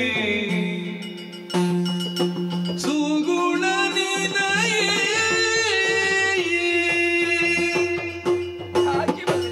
ಮಗನಿ ಬಿಡು ಜಲ ಸರಿಯೇ ನಿನಗಿದು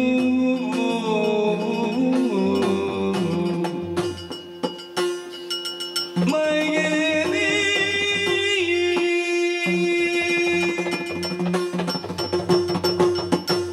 ಮಗನೇ ಪ್ರಹ್ಲಾದ ನೀನು ಹುಟ್ಟಿದಂತಹ ಸಂದರ್ಭದಲ್ಲಿ ಈ ಅರಮನೆಯಲ್ಲಿ ಎಲ್ಲರಿಗೂ ಆಹ್ಲಾದವಾಯಿತು ನೋಡು.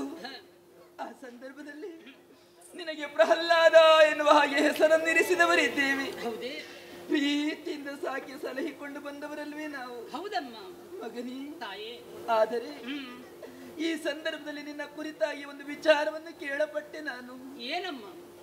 ಛಲವನ್ನೇ ಮಾಡುತ್ತಾ ಇದ್ದೀಯಂತೆ ನೀನು. ಯಾವ ವಿಷಯದ ಬಗ್ಗೆ ಅಮ್ಮ? ಅಪ್ಪ ಎಲ್ಲ ವಿಚಾರವನ್ನು ನನಗೆ ತಿಳಿಸಿದವರಿದ್ದಾರೆ. ಹೌದೇ ಮಗನೇ ಅಮ್ಮ? ಇದು ಸರಿಯೇನೋ ನಿನಗೆ? ನೀನೇನು ತಿಳಿಯದವನಲ್ಲ, ಸುಜ್ಞಾನಿ ನೀತೀಯ. ಹಾಗಿರುವಾಗ ನೀನು ಈ ರೀತಿಯಾಗಿ ವರ್ತಿಸುವುದು ತರವೇನೋ ಮಗನೇ? ಕಂದ ಅಮ್ಮ, ಏನು ಅರಿಯದಂತಹ ಸಣ್ಣ ಮಗುವೊಂದು ಬಾನಂಗಳದಲ್ಲಿ ಕಾಣುವಂತಹ ಚಂದ್ರಮನನ್ನು ನೋಡಿ ಅದು ನನಗೆ ಬೇಕು, ಅದನ್ನು ತಂದು ಕೊಡಬೇಕು ಎನ್ನುವ ಹಾಗೆ ಕೇಳಿತು ಅಂತ ಆದ್ರೆ ಅದಕ್ಕೆ ಹಠ ಅಂತ ಹೇಳುತ್ತಾರೆ ನೋಡು. ಅದೇ ರೀತಿ ಬುದ್ಧಿ ತಿಳಿದಂತಹ ಮಗು ಒಂದು ಬಂದು ಆ ಚಂದ್ರಮ ನನಗೆ ಬೇಕು, ತಂದು ಕೊಡಲೇಬೇಕು ಎನ್ನುವ ಹಾಗೆ ಹೇಳಿತ್ತು ಅಂತ ಆದ್ರೆ ಅದಕ್ಕೆ ಛಲ ಅಂತ ಹೇಳುತ್ತಾರೆ. ಅದೇ ರೀತಿ ನೀನು ಕೂಡ ಛಲವನ್ನೇ ಮಾಡುತ್ತಿರುವೆಯಂತೆ. ಯಾಕೆ ಮಗನೇ ಹಾಗೆ ಅವರನ್ನು ಕೊಂಡಾಡುವುದು ಇದು ನಿನಗೆ ಸರಿಯೇ ಹೇಳು?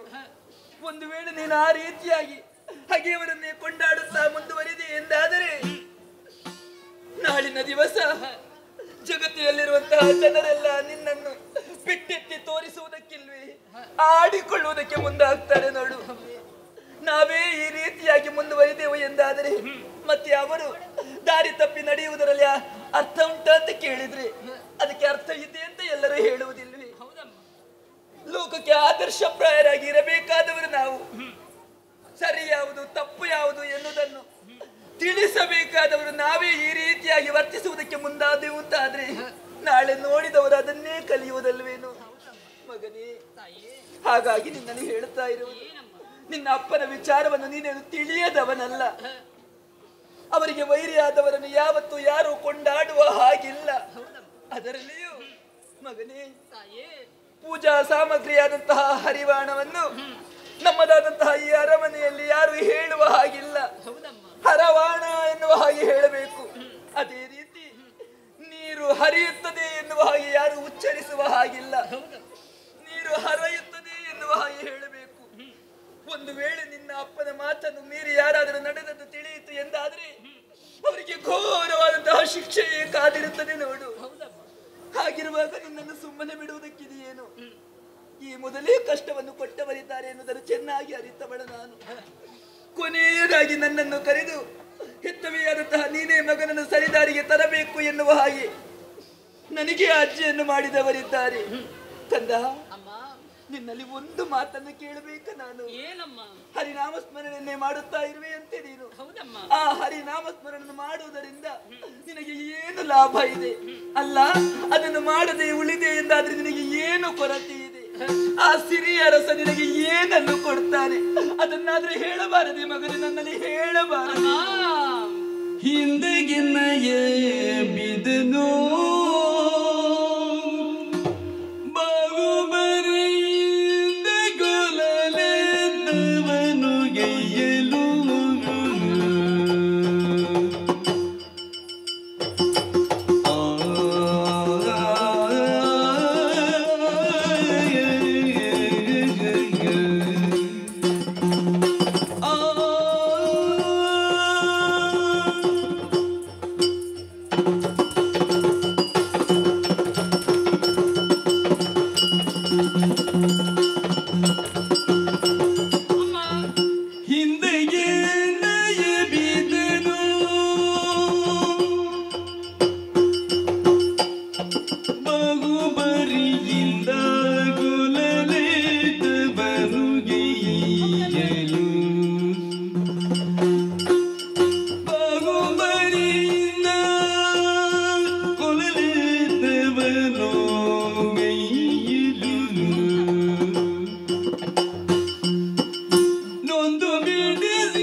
ಹಿಂದೆಗೆ ಈತನು ಬಹು ಬರಿಯಿಂದಗೊಲಲೇತವನು ಗೈಯಲು ನೋಂದು ಬಿಡಿದಿದಗಾರು ಹೋದೆಂದು ಎಲ್ಲ ಹಿಂದೆಗೆ ಬಿದನು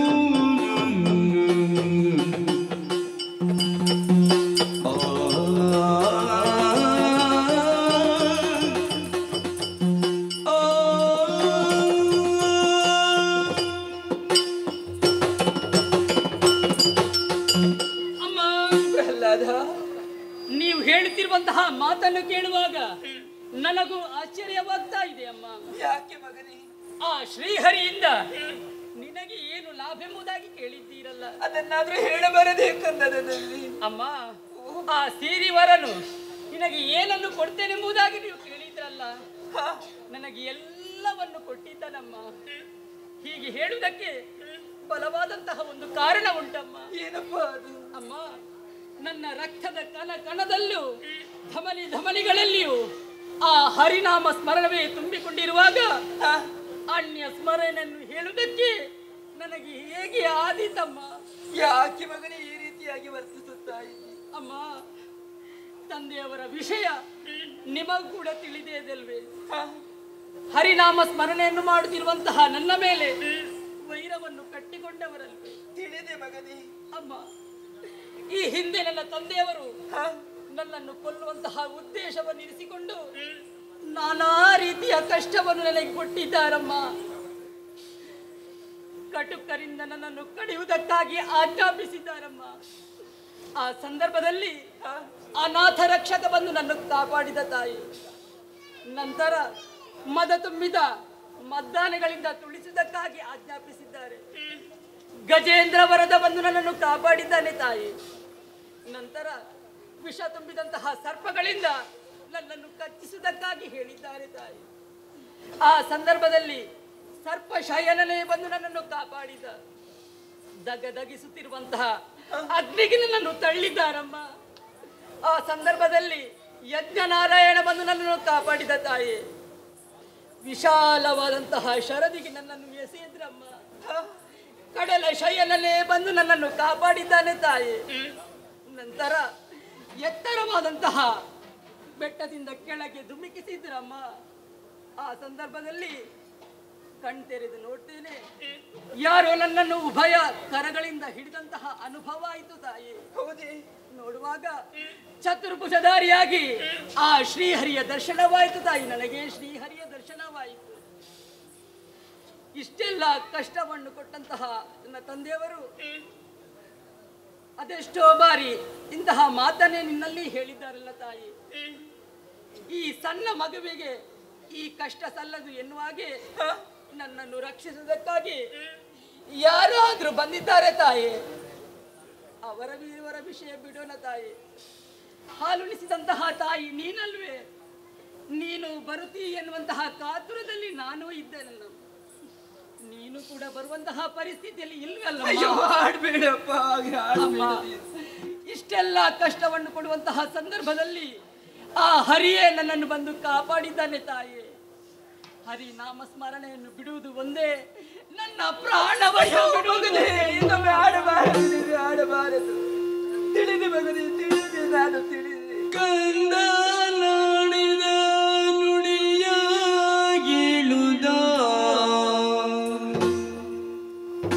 ಎಂದಳಗನ ಸುರಮುನೀಂದ್ರನು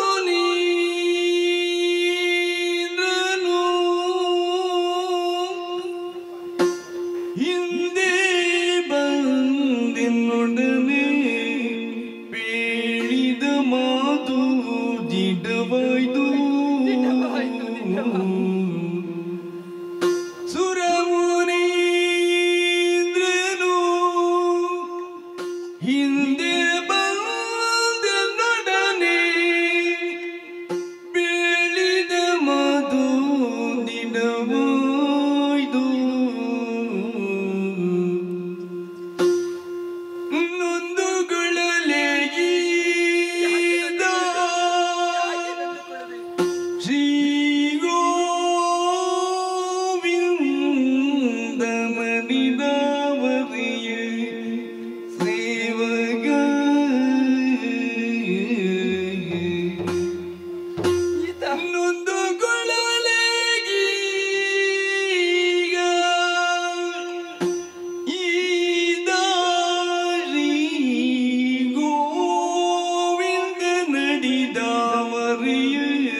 ಸುಗದುಳಿರುದಿರ್ಬಾ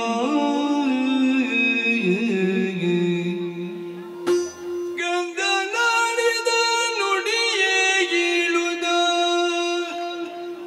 ಎಂದಾಳಂಗನೇ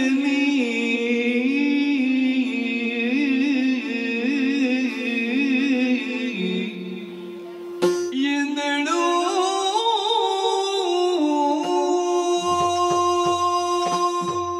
ಎಂತಹ ಮಾತುಗಳನ್ನು ಕೇಳುತ್ತಾ ಇದ್ದೇನೆ ನಾನು. ನನ್ನ ಮಗನಾಡಿದಂತಹ ಮಾತುಗಳೇ ಇವು. ಈತನ ಬಾಯಿಂದ ಹೊರಬಂದಂತಹ ಮಾತುಗಳೇ ಇದು. ಈಗ ನನಗೆಲ್ಲವೂ ಅರ್ಥವಾಗುತ್ತಾ ಇದೆ. ಹಿಂದೊಮ್ಮೆ ನನ್ನವರ ದಿಗ್ವಿಜಯಕ್ಕಾಗಿ ಹೊರಟಂತಹ ಸಂದರ್ಭದಲ್ಲಿ ಸುರ ಮುನಿಗಳಾದಂತಹ ನಾರದರು ನಮ್ಮದಾದಂತಹ ಈ ಅರಮನೆಗೆ ಬಂದವರಿದ್ದಾರೆ. ಆ ಸಂದರ್ಭದಲ್ಲಿ ಅವರೇ ಆಡಿದಂತಹ ಮಾತು, ಮಗಳೇ ಕೈಯಾದು ನಿನ್ನವರನ್ನು ಸೇರುವಂತಹ ಸಂದರ್ಭದಲ್ಲಿ ಹರಿನಾಮ ಸ್ಮರಣೆಯನ್ನು ಮಾಡು, ನಿನಗೆ ಹರಿಶರನೊಬ್ಬ ಹುಟ್ಟುತ್ತಾನೆ ಎನ್ನುವ ಹಾಗೆ ಅದೇ ರೀತಿ ನಡೆದುಕೊಂಡು ಬಂದವಳು ನಾನು. ಹಾಗಾದರೆ ಈತ ಆ ಗೋವಿಂದನ ಆಡಿದವರ ಸೇವಕ ಎನ್ನುವುದು ದಿಟವಾಯಿತು ಎಂದು ನಾನು ನೊಂದುಕೊಳ್ಳುವುದರಲ್ಲಿ ಏನು ಅರ್ಥವಿದೆ? ಇಲ್ಲ, ಯೋಚಿಸುವುದಕ್ಕಿಲ್ಲ. ಒಂದು ವೇಳೆ ಈತನಿಗೆ ನಾನು ವಿಷವನ್ನು ಕೊಟ್ಟೆ ಎಂದಾದರೆ ಅದನ್ನು ಕುಡಿದು ಸಂತೋಷದಿಂದ ಬದುಕಿ ಉಳಿಯುವುದಕ್ಕೆ ಸಾಧ್ಯವಿದೆ. ಈಗ ನನಗೆಲ್ಲವೂ ವೇದ್ಯವಾಗುತ್ತಾ ಇದೆ. ಈ ಪ್ರಪಂಚದಲ್ಲಿ ಒಂದು ಹುಲ್ಲುಕಟ್ಟಿಯು ಅತ್ಯಂತ ಸಂಚರಿಸಬೇಕು ಎಂದಾದರೆ ಆ ಭಗವಂತನ ಅನುಗ್ರಹ ಎನ್ನುವುದು ಬೇಕಂತೆ. ಒಂದು ಮಾತು ನೆನಪಾಗುತ್ತಾ ಇದೆ ನನಗೆ. ಮೂಕಂ ಕರೋತಿ ವಾಚಾಲಂ ಪಂಗುಂ ಲಂಘಯತೆ ಗಿರಿ ಎನ್ನುವ ಹಾಗೆ ಭಗವಂತನ ಅನುಗ್ರಹ ಉಂಟು ಎಂದಾದರೆ ಮೂಕನಾದರೂ ಮಾತನಾಡುವುದಕ್ಕೆ ಸಾಧ್ಯವಿದೆಯಂತೆ, ಕುಂಟನಾದರೂ ಗಿರಿಯನ್ನು ಏರುವುದಕ್ಕೆ ಸಾಧ್ಯವಿದೆಯಂತೆ. ಅದೇ ರೀತಿ ಬೆಟ್ಟದ ಮೇಲೆ ಬೆಳೆದಿರುವಂತಹ ವೃಕ್ಷಗಳಿಗೆ ನೀರಿರಿದವರು ಯಾರಿದ್ದಾರೆ ಅಂತ ಬೇಕಲ್ಲ. ಕಲ್ಲಿನ ಅಡಿಯಲ್ಲಿರುವಂತಹ ಕಪ್ಪೆಗಳು ಬದುಕಬೇಕು ಎಂದಾದರೆ ಅದಕ್ಕೆ ಆಹಾರವನ್ನಿತ್ತು ಪೋಷಿಸಿದವರು ಯಾರಿದ್ದಾರೆ ಅಂತ ಬೇಕಲ್ಲ. ಹಾಗಾದರೆ ಇದೆಲ್ಲ ಈ ರೀತಿಯಾಗಿ ಬದುಕಿ ಉಳಿಯಬೇಕು ಎಂದಾದರೆ ಆ ಭಗವಂತನ ಕರುಣೆ ಎನ್ನುವುದು ಅವುಗಳ ಮೇಲೆ ಇದೆ ಎನ್ನುವುದು ಸ್ಪಷ್ಟವಾಗುತ್ತಾ ಇದೆ ನನಗೆ. ದೇವರೇ, ನಿನ್ನಲ್ಲಿ ನಾನು ಬೇಡಿಕೊಳ್ಳುವುದಿಷ್ಟೇ. ದೀಪವು ನಿನ್ನದೇ, ಗಾಳಿಯು ನಿನ್ನದೇ, ಆರದಿರಲಿ ಬೆಳಕು. ಕಡಲು ನಿನ್ನದೇ, ಹಡಗು ನಿನ್ನದೇ, ಮುಳುಗದಿರಲಿ ಬದುಕು. ಈತನನ್ನು ಉಳಿಸುವುದಿದ್ದರೆ ಉಳಿಸು, ಕೆಡಿಸುವುದಿದ್ದರೆ ಕೆಡಿಸು. ಉಳಿಸುವುದಿದ್ದರೆ ಉಳಿಸು, ಕೆಡಿಸುವುದಿದ್ದರೆ ಕೆಡಿಸು. ಅಚ್ಯುತಾನಂದ ಕೇಶವ ಜಯ ಜಯ. ಹಸಿವಾಗ್ತದೆ. ಯಾವತ್ತು ನೀನು ಬರುವಂತಹ ಸಂದರ್ಭದಲ್ಲಿ ಹಾಲು ಹಣ್ಣುಗಳನ್ನು ಕೊಡುತ್ತಾ ಇದ್ದವಳು ನಾನು. ಇವತ್ತು ವಿಚಾರಿಸಲೇ ಇಲ್ಲ ಮಗನೇ. ಎಲ್ಲುಂಟಮ್ಮ ಮಗನೇ, ಇದು ಹಾಲು ಅಲ್ವಪ್ಪ, ಮತ್ತೆ ಇದು ಹಾಲ ಮಗನೇ, ಹಾಲ ಕುಡಿ ಮಗನೇ.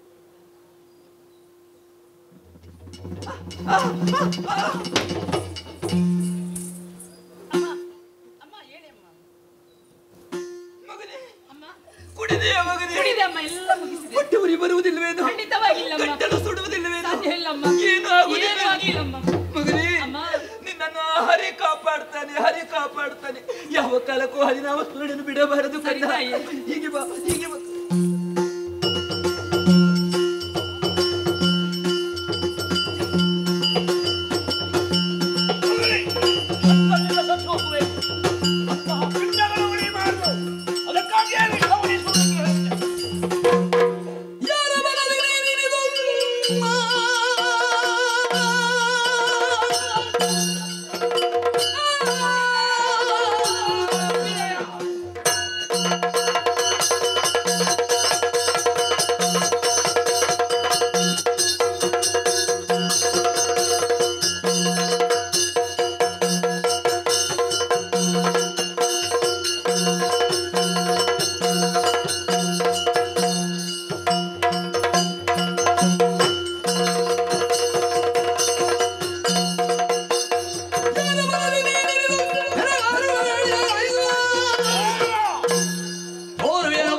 ವಿಷ.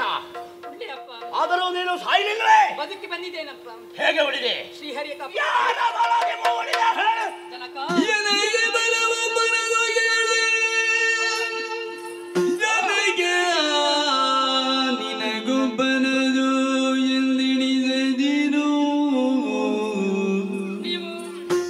ನಿನಗೆ ಎನಗೆ ಸಜರಾಜರಗೀದ್ರೈ ಜಗಗಿ ಅಣುಮಗ ಕದಿ ಬೂಣನ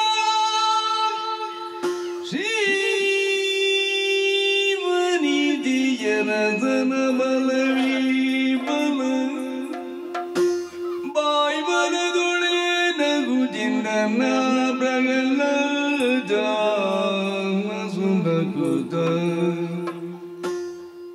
ಎನಗೆ ಬಲ ಒಬ್ಬನ ಕೇಳಿ ಜನಗನಿನಗೊಬ್ಬನದು ಎಂದೆಣಿಸದಿರು ಜನಗ ಜನಕ ಏನಂತೆ? ಎನಗೊಬ್ಬನ ಬಲ ನಿಮಗೊಬ್ಬನ ಬಲ ಎನ್ನುವಾಗಿ ನೀವು ಸರ್ವಥಾ ನೀವು ಭಾವಿಸಬಾರದು. ಯಾಕೋ?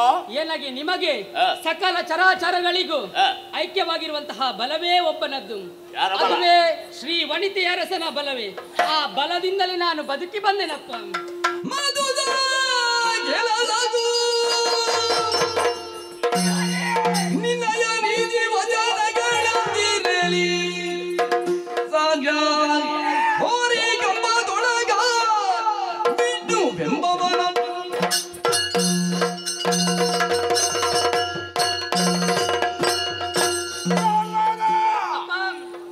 ನಿನ್ನ ನೀತಿಯ ವಚನವನ್ನು ಕೇಳುವಂತಹ ತಾಳ್ಮೆ ನನಗಿಲ್ಲ. ತಾಳ್ಮೆಯೇ ಕೆಟ್ಟು ಹೋಗಿದೆ. ಹೌದೇ? ಇವತ್ತು ನಾಳೆಯೋ ನಿನ್ನನ್ನು ಕೊಲ್ಲುವಂತಹ ಉದ್ದೇಶವನ್ನಿಟ್ಟುಕೊಂಡವ ನಾನು. ಸಾಯುವುದಕ್ಕೆ ಬಿಡುವುದಿಲ್ಲ. ಅವನೇ ಆಹರಿ ಎಂಬ ಹಾಗೆ ಹೇಳ್ತಾ ಇದ್ದೀಯಲ್ಲ. ಹೌದಪ್ಪ. ಎಲ್ಲಿದ್ದಾನೆ? ಎಲ್ಲಾ ಕಡೆ ಅಣು, ರೇಣು, ತೃಣ, ಕಾಷ್ಠ, ಸ್ಥಾವರ, ಜಂಗಮಾದಿಗಳಲ್ಲಿ 3 ಲೋಕಗಳಲ್ಲಿ ಇದ್ದಾನಪ್ಪ. ನೆಲೆಸಿರುವನೇ ಆತ. ಅಂತಹ ಶಕ್ತಿಯನ್ನು ನನಗೂ ಕೂಡ ನೋಡಬೇಕು. ಹೌದೇ? ಎಲ್ಲಿದ್ದಾನೆ ಎಂಬುದನ್ನು ತಿಳಿದುಕೊಳ್ಳಬೇಕು. ಯಾವ ರೀತಿ ರಕ್ಷಿಸುವುದಕ್ಕೆ ಬರುತ್ತಾನೆ ಎಂಬಂತಹ ಅನುಭವ ನನಗೂ ಆಗಬೇಕು. ಖಂಡಿತವಾಗಿ ಬರ್ತೇನಪ್ಪ. ಎಲ್ಲಿದ್ದಾನೆ?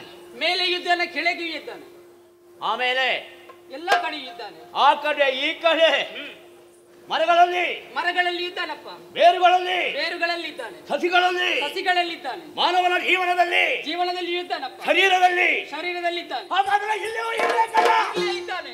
ಆ ಕಂಬದಲ್ಲಿರುವನೇ ಈ ಕಂಬದಲ್ಲಿ ಇದ್ದಾನಪ್ಪ.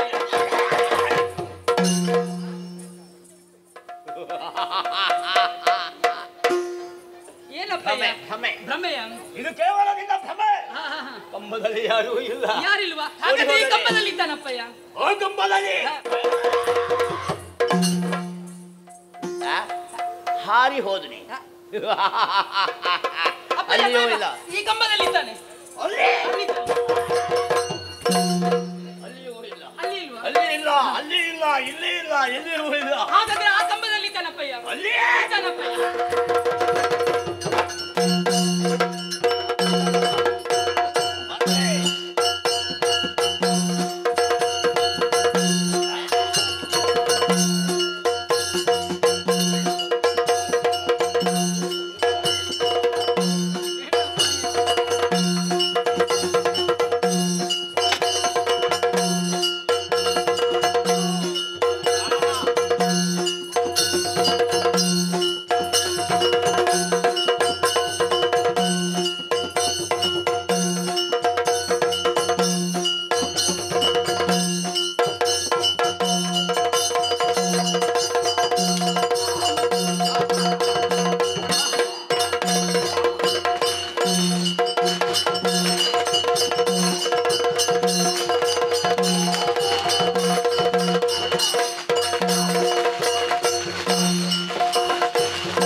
ಮರಜನ ಗದಿಯಲಿರುವ ಮೈ ಸರಜನ ಬಗೆ ಬಾರಿ ಜನಯನೈ ಶ್ರೀರಮೇ ಜನಿಯ ಜತೆಯೇ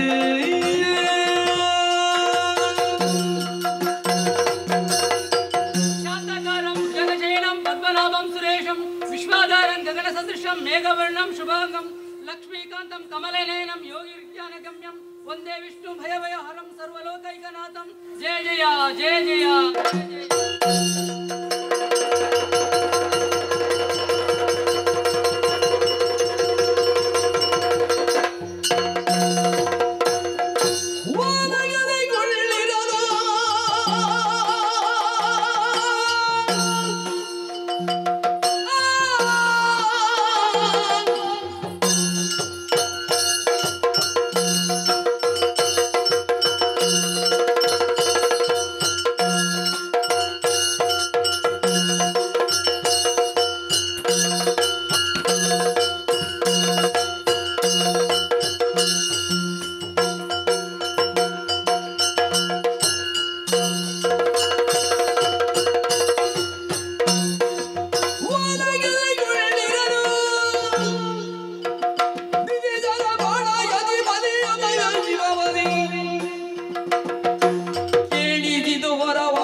ಕಂಬದಲ್ಲಿರುವಂತಹ ಹರಿಯನ್ನು ತೋರಿಸಿದುದರ ಪರಿಣಾಮವಾಗಿಯೇ ನಾರಸಿಂಹ ರೂಪಿನಿಂದ ಹತನಾಗಿ ಹೋದ. ಅಜ್ಜನಾದಂತಹ ಪ್ರಹ್ಲಾದರ ಆದರ್ಶಗಳನ್ನೇ ಮುನ್ನಡೆಸುತ್ತ ವಿರೋಚನನ ಮಗನಾದಂತಹ ನಾನು ವೈರೋಚನೆ ನಾಮಕನಾಗಿ ವರ್ತಮಾನ ಕಾಲದಲ್ಲಿ ಅಸುರ ವಿಭುವಾಗಿ ಮೆರೆಯುತ್ತಾ ಇದ್ದೇನೆ. ದೇವತೆಗಳ ತಂಟೆಗೆ ಹೋಗಬೇಡ, ನಾಕದ ಬಗ್ಗೆ ಮನಸ್ಸು ಮಾಡಬೇಡ, ಹೀಗೆ 10 ಸಲ ಅಜ್ಜ ಹೇಳಿದ್ದುಂಟು. ಆದ್ದರಿಂದಲೇ ನಾವು ಸುಮ್ಮನೆ ಕುಳಿತಿದ್ದೆವು. ಯಾವಾಗ ದೂರ್ವಾಸನ ಶಾಪಕ್ಕೊಳಗಾಗಿ ಸುರಪತನ್ನ ಅಧಿಕಾರವನ್ನು ಸಂಪತ್ತನ್ನು ಕಳೆದುಕೊಂಡನು, ಅನಿವಾರ್ಯವಾಗಿ ನಾವು ನಾಕವನ್ನು ಸೇರಬೇಕಾಗಿ ಬಂತು. ಜಿಟ್ಟಿಸುತ್ತ ಸಂತಾನವಾಗಿ ನಾವು ನಾಕವನ್ನು ಉಳಿಸಿಕೊಳ್ಳಬೇಕಾದಂತಹ ಪ್ರಯತ್ನಕ್ಕೆ ಕೈ ಹಾಕಿದ್ದೇವೆ. ಏನೋ ಸ್ವರ ಕೇಳಿಸ್ತಾ ಇದೆ ದ್ವಾರದಲ್ಲಿ. ದೇವತೆಗಳನ್ನು ಯಾರು ಹೊಳೆ ಕೊಡಲು ಒಳಗೆ ಬರಲಿ.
ನಮ್ಮವರು ನಿಮ್ಮ ಮೇಲೆ ಕೈ ಮಾಡಿದರೇನು?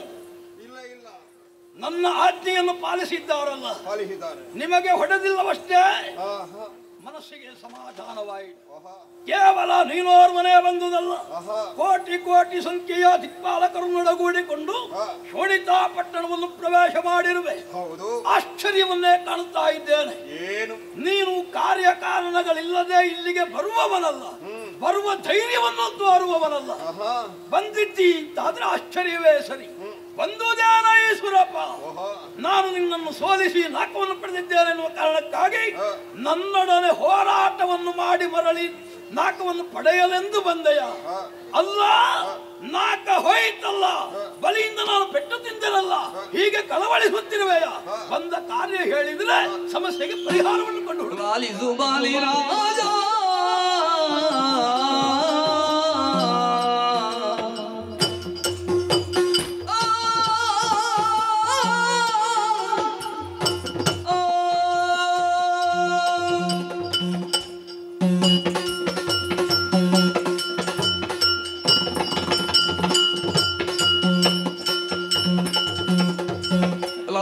बाली राजा की दिवी शाला भानु तेजा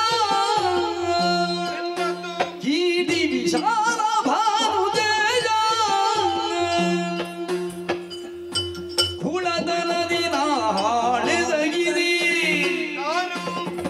ಕುಳದ ನದಿನ ಹಾಳೆದಗಿರಿ ತಿದ ಶಾಲಯ ವಿದನಿ ನಾಡಿದರೆ ಬಲ लालिसु बाली राज की दिवी जाला भानु तेज की दिवी जाला भानु तेज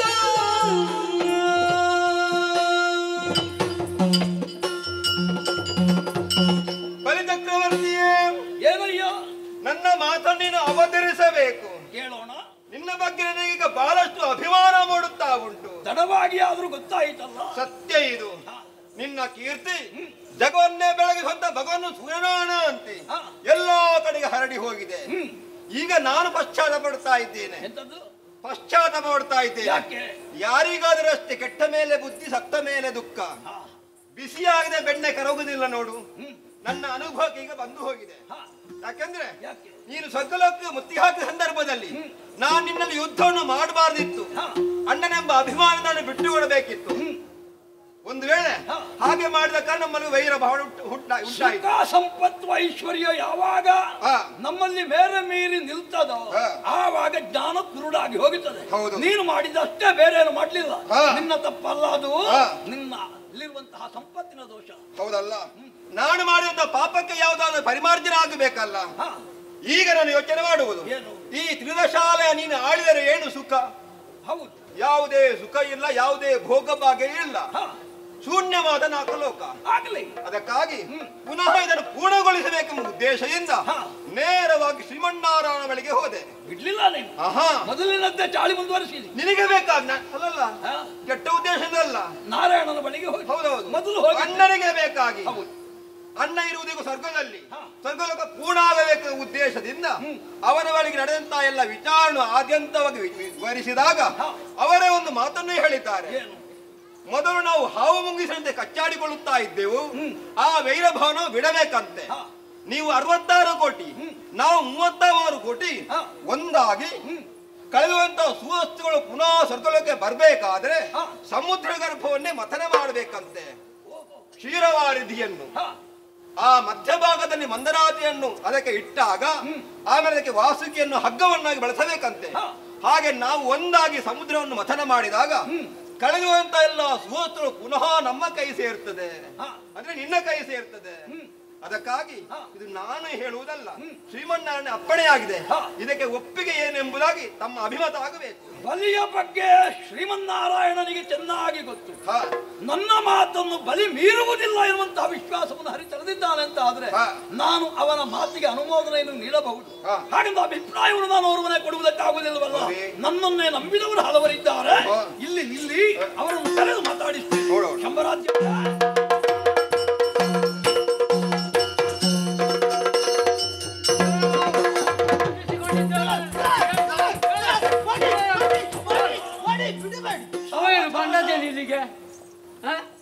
ಯಾರು ಕೋಪವಶವಾಗಕೂಡದು.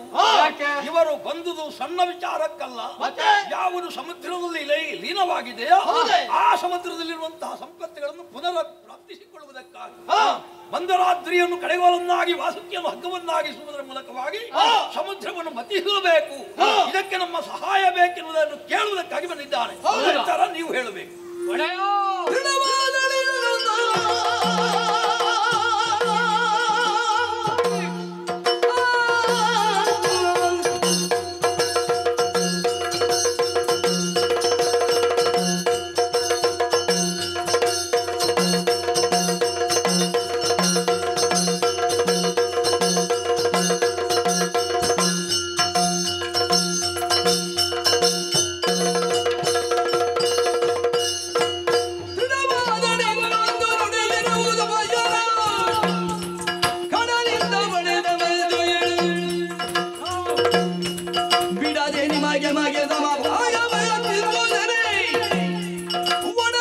ಜಂಬನುವುದರಿ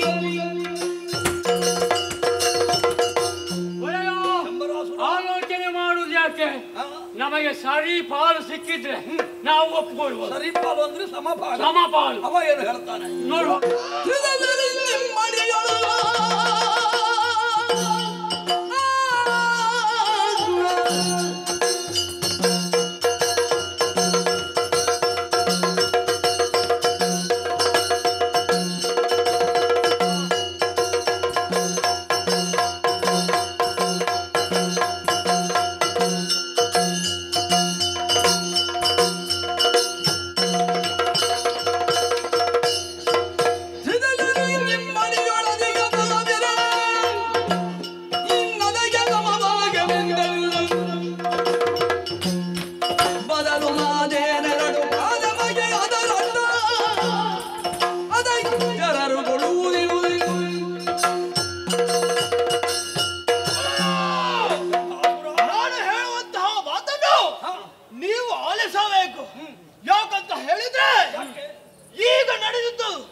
ನಮಗೆ ಮತ್ತು ಅವರಿಗೆ ಸಮಪಾಲು ಎನ್ನುವ ಹಾಗೆ ಹೇಳುತ್ತಾ ಇದ್ದಾರೆ.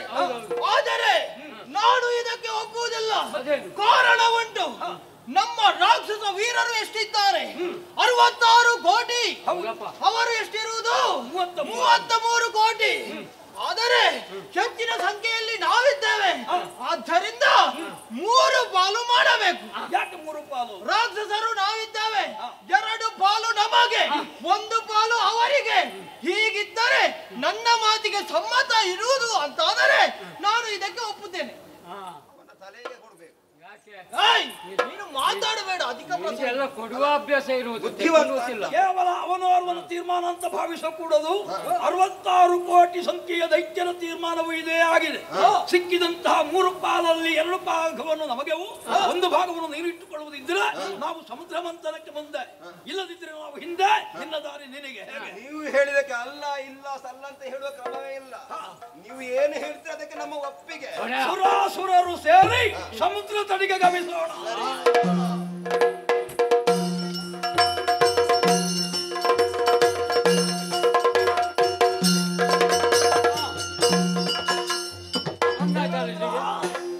ನಮ್ಮನ್ನು ಇಲ್ಲಿ ಬರುವಂತೆಯೇ ಹೇಳಿದವರಾರು? ಕ್ಷೀರಾಬ್ದಿಗೆ ದೇವರೇ ಹೇಳಿದ ಒಂದೇ ಧ್ವನಿಯಿಂದ ಶ್ರೀಹರಿಯನ್ನು ಸ್ತುತಿಸೋಣ.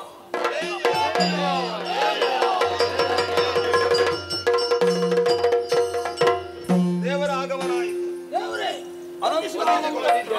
ಶುಭವಾಗಲಿ. ಮುಂದಿನ ದಾರಿ ಏನು ಅಂತ ತಾವು ತೋರಿಸಿಕೊಡಿ. ಎಲ್ಲ ವಿಷಯಗಳನ್ನು ಹೇಳಿದ್ದೀರಲ್ಲ. ಸಮುದ್ರ ಮತ್ತು ಮಂಥನ ಮಾಡಬೇಕು ಅಂತಾದ್ರೆ ಮೊದಲಾಗಿ ಬೇಕಾದದ್ದು ಮಂದರಾತ್ರಿ. ಅದನ್ನು ಆದಷ್ಟು ಬೇಗ ನೀವೆಲ್ಲರೂ ಸೇರಿಕೊಂಡು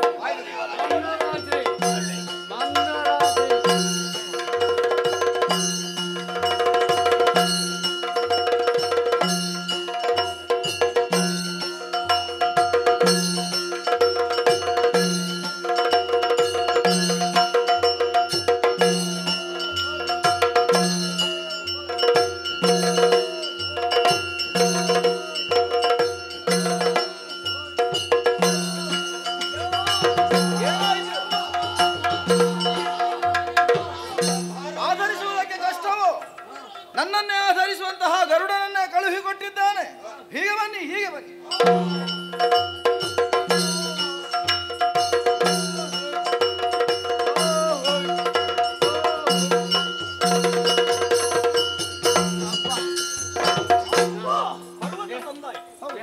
ಕಡಿಬೇಕು ಅಂತಾದ್ರೆ ಹಗ್ಗವಾಗಿ ಯಾವುದನ್ನು ಬಳಸಬೇಕು ಅಂತ ವಾಸುಕಿ. ವಾಸುಕಿ. ವಾಸುಕಿ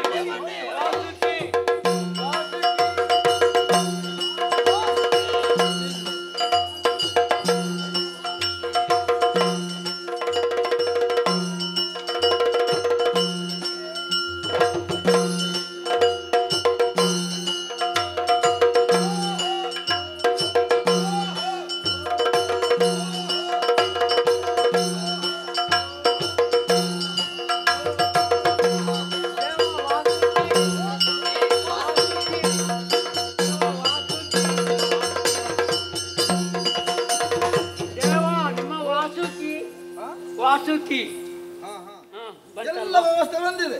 ಹಾಗಾದ್ರೆ ಆರಂಭಿಸಬೇಕು ಅಂತ ಆದ್ರೆ ವಿಘ್ನ ನಿವಾರಕನನ್ನು ಪ್ರಥಮತಃ ನಾವು ಪ್ರಾರ್ಥಿಸಬೇಕು. ಎಲ್ಲರೂ ಒಕ್ಕರುಳಿನಿಂದ ಪ್ರಾರ್ಥಿಸೋಣ.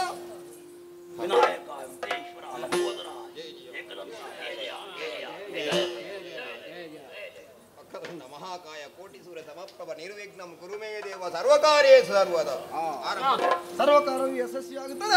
ಪರ್ವತ ಇಳಿಸಬೇಕು. ಇಳಿಸಿ ಆಯಿತು. ಪರ್ವತ ಮುಳುಗಿತಾ ಮುಳುಗುತ್ತಾ ಇದೆ. ಏನು ಆಲೋಚಿಸಬೇಡಿ, ಅದಕ್ಕೆ ಸರಿಯಾದ ವ್ಯವಸ್ಥೆಯನ್ನು ನಾನು ಮಾಡ್ತೇನೆ. ಈ ಕ್ಷಣದಲ್ಲಿ.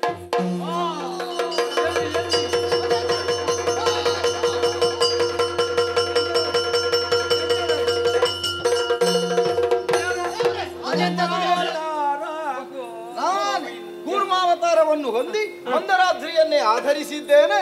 ಇನ್ನು ನಿಮ್ಮ ಕಾಯಕದಲ್ಲಿ ಮುಂದುವರಿಯುವ.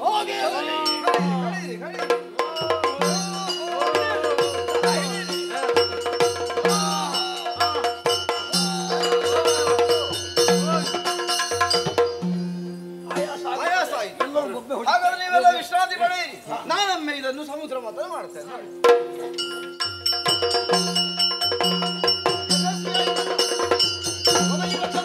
ವಸ್ತುಗಳು ಎಲ್ಲಿಗೆ ಸೇರಬೇಕು ಅಲ್ಲಿಗೆ ಒಯ್ಯಲಿ, ಸಮುದ್ರ ಮಾತ್ರ ಮುಂದುವರಿಯಲಿ.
ನಮ್ಮನ್ನು ಸೋಲಿಸಿದರ ಗುರುಗಳಾದಂತಹ ಶುಕ್ರಾಚಾರ್ಯರು ಒಂದು ಮಾತನ್ನು ಹೇಳಿದರು.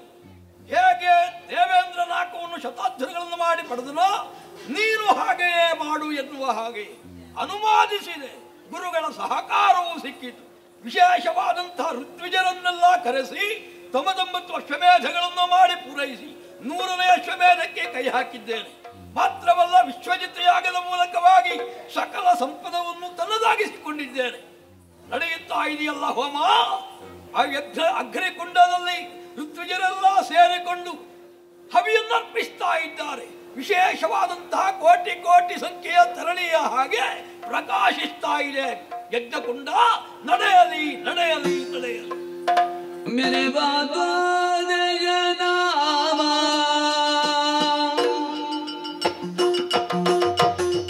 वामदगिरि बिडिनिग चंद्र दक्षिण गारदोಳಗೆ ತಂಡವನ್ನು ದಾರಿಸಿಗ ವಾಡುವರೆ ನಿಜರಗುದ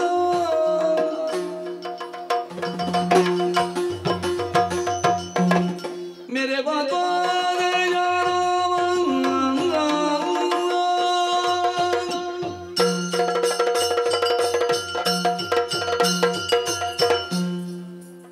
ನಮೋ ನಮಃ. ಓಂ ನಮೋ ಭಗವತೆ ವಾಸುದೇವಾಯ ಎನ್ನುವಂತಹ ಉಚ್ಚಾರವನ್ನು ಮಾಡುತ್ತಾ ಯಜ್ಞ ಮಂಟಪದತ್ತ ಈ ಶೋಣಿತಾಪುರದತ್ತ ಆಗಮಿಸುತ್ತಿರುವಂತಹ ನಿಮ್ಮನ್ನು ಆದರದಿಂದ ಬರಮಾಡಿಕೊಳ್ತಾ ಇದ್ದೇನೆ.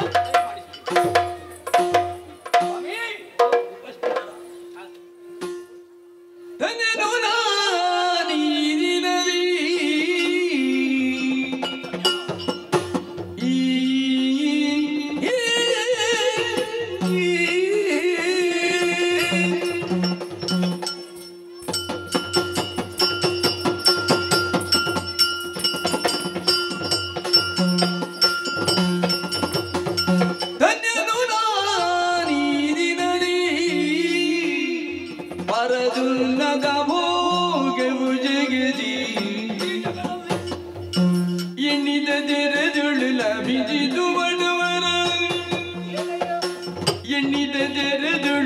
ಬಿಡಿದು ಒಡವರ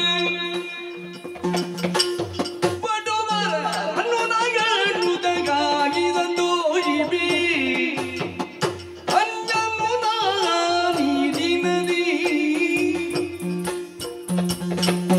ಪರದುಲ್ಲದ ಹೋಗವು ಜಯದಿ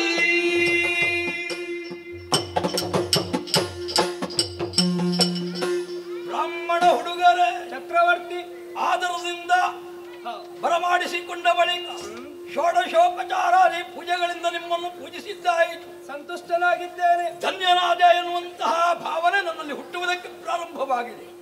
ನಾವು ಈ ಜನ್ಮದಲ್ಲಿ ಯಾವ ಪುಣ್ಯ ಕೆಲಸವನ್ನು ಮಾಡುತ್ತೇವೆಯೋ ಅದು ನಮ್ಮ ಸಾವಿನ ಬಳಿಕದ ಸ್ಥಾನಮಾನಕ್ಕೆ ಅನುಕೂಲವನ್ನು ಕಲ್ಪಿಸಿಕೊಡುತ್ತದೆ ಎನ್ನುವಂತಹ ಭಾವನೆಯನ್ನು ನಾವು ಹೊಂದಿದವರಾದ್ದರಿಂದ ಇಂತಹ ಪುಣ್ಯ ಕೆಲಸಗಳನ್ನು ಮಾಡುವಂತಹ ಮನಸ್ಸು ಮಾಡ್ತಾ ಇದ್ದೇವೆ.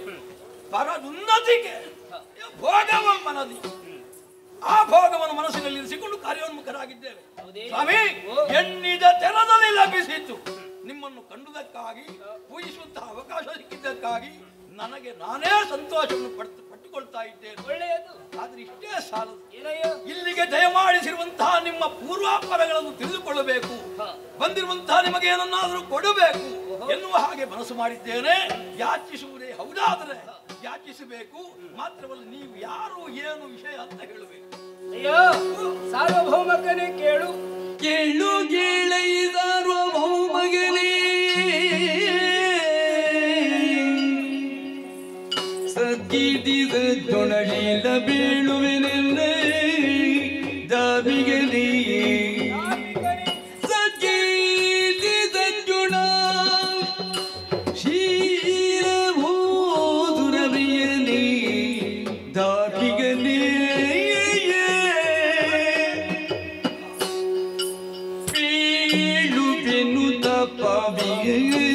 ಮುನಿ ಬಾಲ ಬಾಲ ವಾಮನನೆಂಬವಡುನ ಕೇಳು ಬಿನು ತಪ ಬಿಂಬ ಮುನಿ ಬಲ ಬಾಲ ವಾಮನನೆಂಬವಡು ನಾನು ವಾಮನ ಕೇಳಿ ಬಂದಿಯೇ ನಿನ್ನ ಧರ್ಮವ ಜಾತ ಮಾತುಗಳೆಲ್ಲ ನಂಬಿಯೋ ನಿನ್ನ ಧರ್ಮವ ಜಾಲ ಮಾತುಗಳೆಲ್ಲ ನಂಬಿಗೂ ಕೇಳು ಕೇಳೈ ಸಾರ್ವಭೌಮಗನೇ, ಸಂಗೀತ ಜೋಳ ಶೀಲಭೂಸುರ ಪ್ರಿಯನೇ ಧಾರ್ಮಿಕನೇ, ಕೇಳು ಕೇಳೈ ಸಾರ್ವಭೌಮಗನೇ, ಕೇಳೈ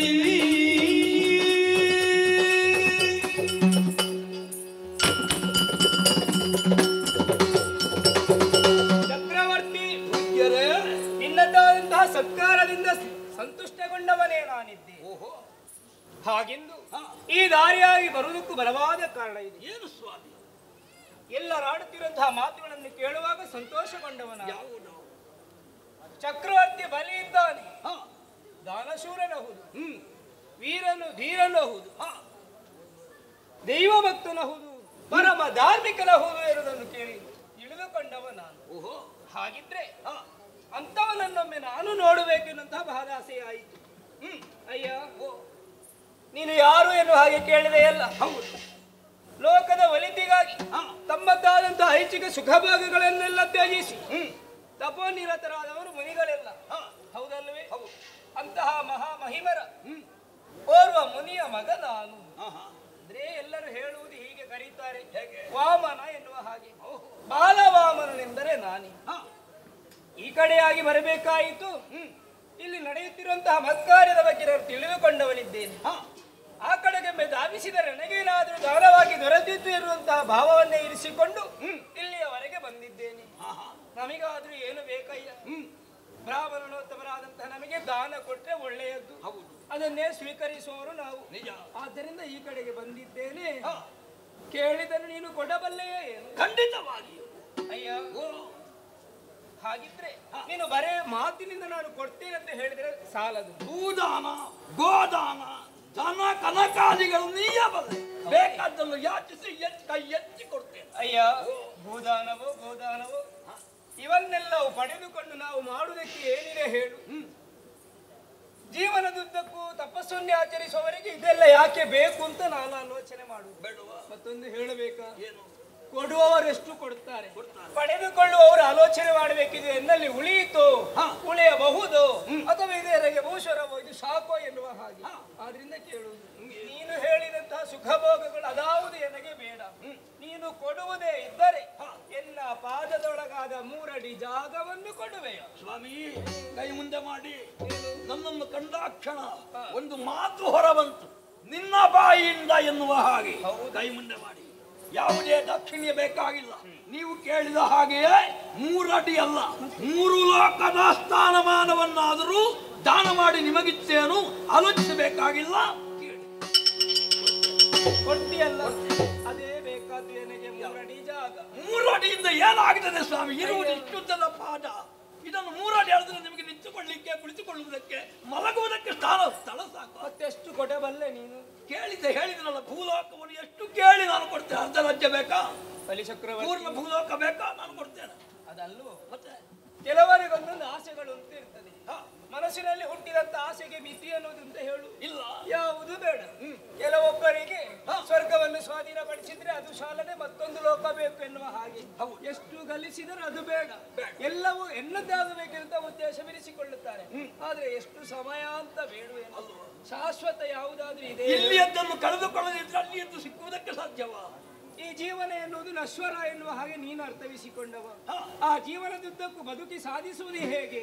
ಯಜ್ಞಯಾಗವೋ, ದೇವರ ಬಗ್ಗೆ ತಪಸ್ಸನ್ನು ಆಚರಿಸಿ ಭಗವಂತನಲ್ಲೇ ಸೇರಿಕೊಳ್ಳಬೇಕೆನ್ನುವ ಉದ್ದೇಶವಿರಿಸಿಕೊಂಡವ ನಾನು. ನಿನಗೆ ಬೇಕಾದಷ್ಟು ಅಂದ್ರೆ ತಪಸ್ಸು ಮಾಡೋದಕ್ಕೆ ಯೋಗ್ಯವಾದಂತ 3 ಅಡಿ ಜಾಗ ಸಾಕು. ನೀನು ಪೂರ್ವಕವಾಗಿ ಈ ಒಟ್ಟುವರೆ ಅಣ್ಣರಿಗೆ 3 ಅಡಿ ಭೂಮಿಯನ್ನು ಕೊಡ್ತೇನೆ. ಚಕ್ರವರ್ತಿ ಲಾಲಿದನ್ನಯ ನುಡಿಯನು ಬಲಿರಾಯ ಶೀಲನೆ ಬದಿದನು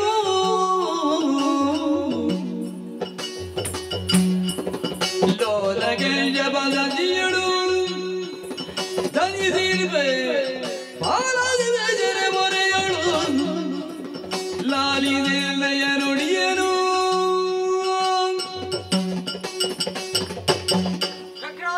ಒಳ್ಳೆ ಗಳಿಗೆಯಲ್ಲೇ ನಿಮ್ಮ ಪಾದ ಇಲ್ಲಿವರೆಗೆ ಬಂದಿದೆ. ಯಾವುದು ಒಳ್ಳೆಯ ಗಳಿಗೆ? ಹೌದು. ಏನಂತ ಭಾವಿಸಿದ್ದು? ಸ್ವಲ್ಪ ಮುಂದೆ ಬಂದೆ ಸ್ವಾಮಿ. ನೀನು ನನ್ನ ಶಿಷ್ಯ ಹೌದಾ ಅಲ್ವೋ? ನೀವು ಈಗ ಹೇಳಿದ್ರೆ ನಿಮ್ಮಿಂದಲಾಗಿಯೇ ನಾನು ಇಷ್ಟು ಕೀರ್ತಿವಂತನಾದದ್ದು ಮರೆಯುವುದಕ್ಕುಂಟೆ? ನೆನಪುಂಟ? ನೆನಪಿದ್ದ ಮೇಲೆ ಸ್ವಲ್ಪ ಯೋಚನೆ ಬೇಡವಾ? ದಾರೆರೆದು ಕೊಡುವ ಮುಂಚೆ ಗುರುಗಳಲ್ಲಿ ಒಂದು ಮಾತು ಕೇಳುವಂತ ಕೇಳಿದ್ಯಾ ನೀನು? ಅವಸರ ಬಂದವರಿಗೆ ದಾನ ಕೊಟ್ಟು ಕಳುಹಿಸುವಂತ ಅವಸರದಲ್ಲಿ ಅಷ್ಟು ಅವಸರದಲ್ಲಿ ನೀನು ಸ್ವಲ್ಪ ಮುಂದೆ ಬಂದೆ. ಯೋಚನೆ ಮಾಡು. ಬಂದವ ಸಾಮಾನ್ಯ ವಟು ಎಂಬುದಾಗಿ ಭಾವಿಸಿದೆ. ನೋಡಿದ್ರೆ ಎಷ್ಟು ಉದ್ದ ಇದ್ದಾನೆ ಅಂತ. ಏನು ಅವ ಕೇಳಿ 3 ಅಡಿ ಭೂಮಿ. ಅವ ಯಾರು? ಅದಿತಿ ಕಶ್ಯಪರ ಮಗ ಅಂತ ಹೇಳಿದ್ರು. ಹಾಗೆ ವಾಮನ. ಯಾರು? ಬ್ರಾಹ್ಮಣ. ಹೌದು, ಬ್ರಾಹ್ಮಣ. ಬ್ರಾಹ್ಮಣ ಹೌದಪ್ಪ. ವೇಷ ಮಾಡಿದ್ದಲ್ವಾ? ವೈಕುಂಠವಾಸಿ ಶ್ರೀಹರಿಯೇ ವಾಮನ ವೇಷದಿಂದ ನಿನ್ನನ್ನು ಮೋಸ ಮಾಡುವುದಕ್ಕಾಗಿ ಬಂದಿದ್ದಾನೆ. ಒಂದು ವೇಳೆ ನೀನು ಕೊಟ್ಟದ್ದೇ ಹೌದಾದ್ರೆ ಕೆಟ್ಟು ಹೋಗ್ತಿ. ಬಂದವರು ಯಾರು? ಶ್ರೀಮನ್ನಾರಾಯಣ. ಮುದಗಳಾಗಿ ದೊರೆಗೆದ ಮೀದ ಮೇಳರಿಗೆ ದೊರೆಗೆದ ಮೀದ ಮೇಳರಿಗಾಗಿ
ನಾನು ಅದನ್ನು ನಾನು ಅರ್ಥೈಸಿಕೊಳ್ಳುವುದಕ್ಕಷ್ಟೇ ಸಮರ್ಥನೇ ವಿನಃ ತಾನು ವಾಮನನೆಂದು ಹೇಳಿಕೊಳ್ಳುವಂತಹ ಈತ ಬೇರೆ ಏನು ಹೆಚ್ಚಿನವರು ಎನ್ನುವುದನ್ನು ನೀವು ಹೇಳಿದ್ದು.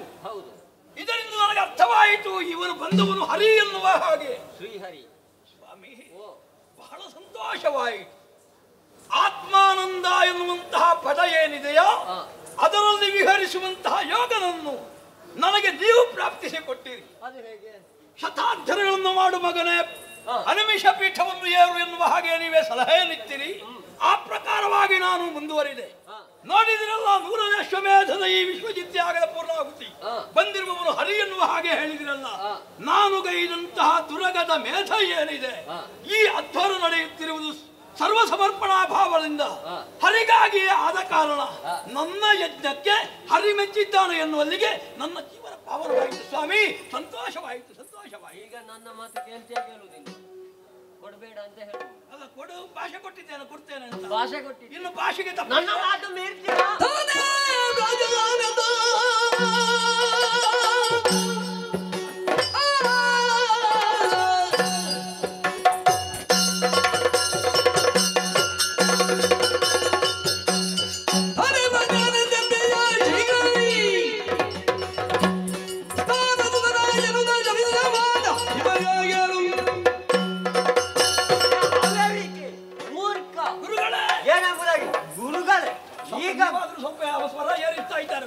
ಅವ ಹೇಳಲಿಕ್ಕೆ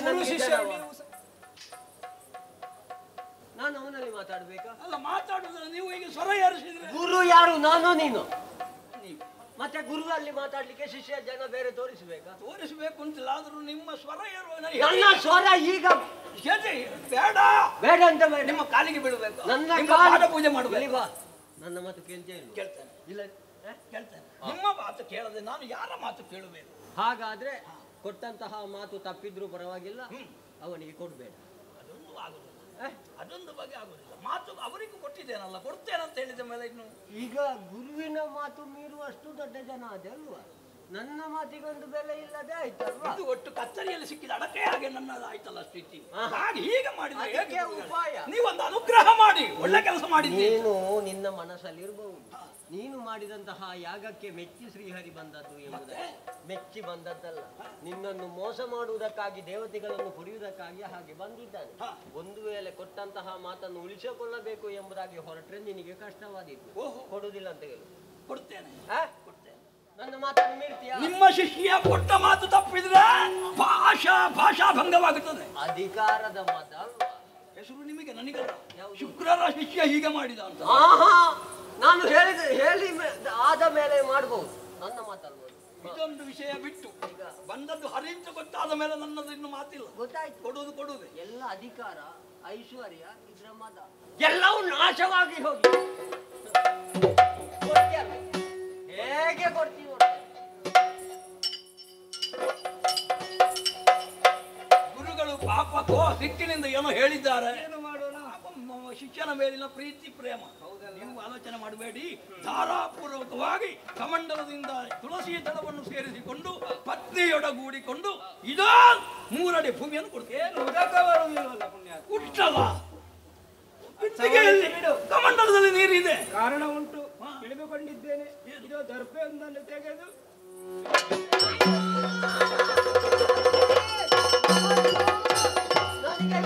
ಎರಡೇ ಕಣ್ಣು, ಒಂದನ್ನು ತೆಗೆಯ ಪಾಪಿ. ಇದಕ್ಕೇನು ಸಂಬಂಧ?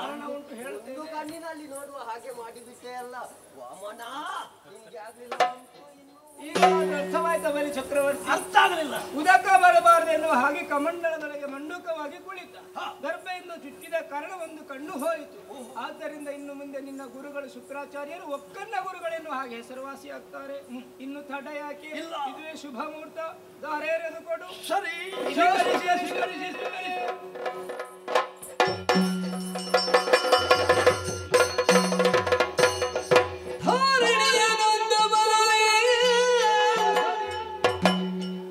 ವ್ಯಾಪಿಸುದ ಬಾರಿ ಜಗನು ಮೋದದಿ ಬಾರಿ ದೇಗದಿದೆ ಜಿಗಳ ತುಂಬಿ ಮುಲವೇರು ನಂಬರ ಬಥಗಳ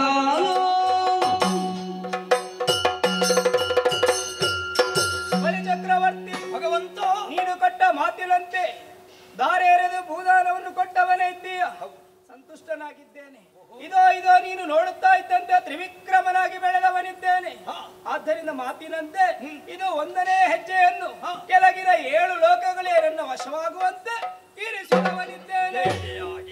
ಇನ್ನೊಂದು ಹೆಜ್ಜೆಯನ್ನು ಮೇಲಿನ 7 ಲೋಕಗಳು ನನ್ನ ಸ್ವಾಧೀನವಾಗುವಂತೆ ಇರಿಸಿದವನಿದ್ದೇನೆ. ಇನ್ನು 1 ಹೆಜ್ಜೆ ಉಂಟು, ಎಲ್ಲಿಡಲಿ ಹೇಳು ಸ್ವಾಮಿ? ಅರ್ಥ ಮಾಡಿ.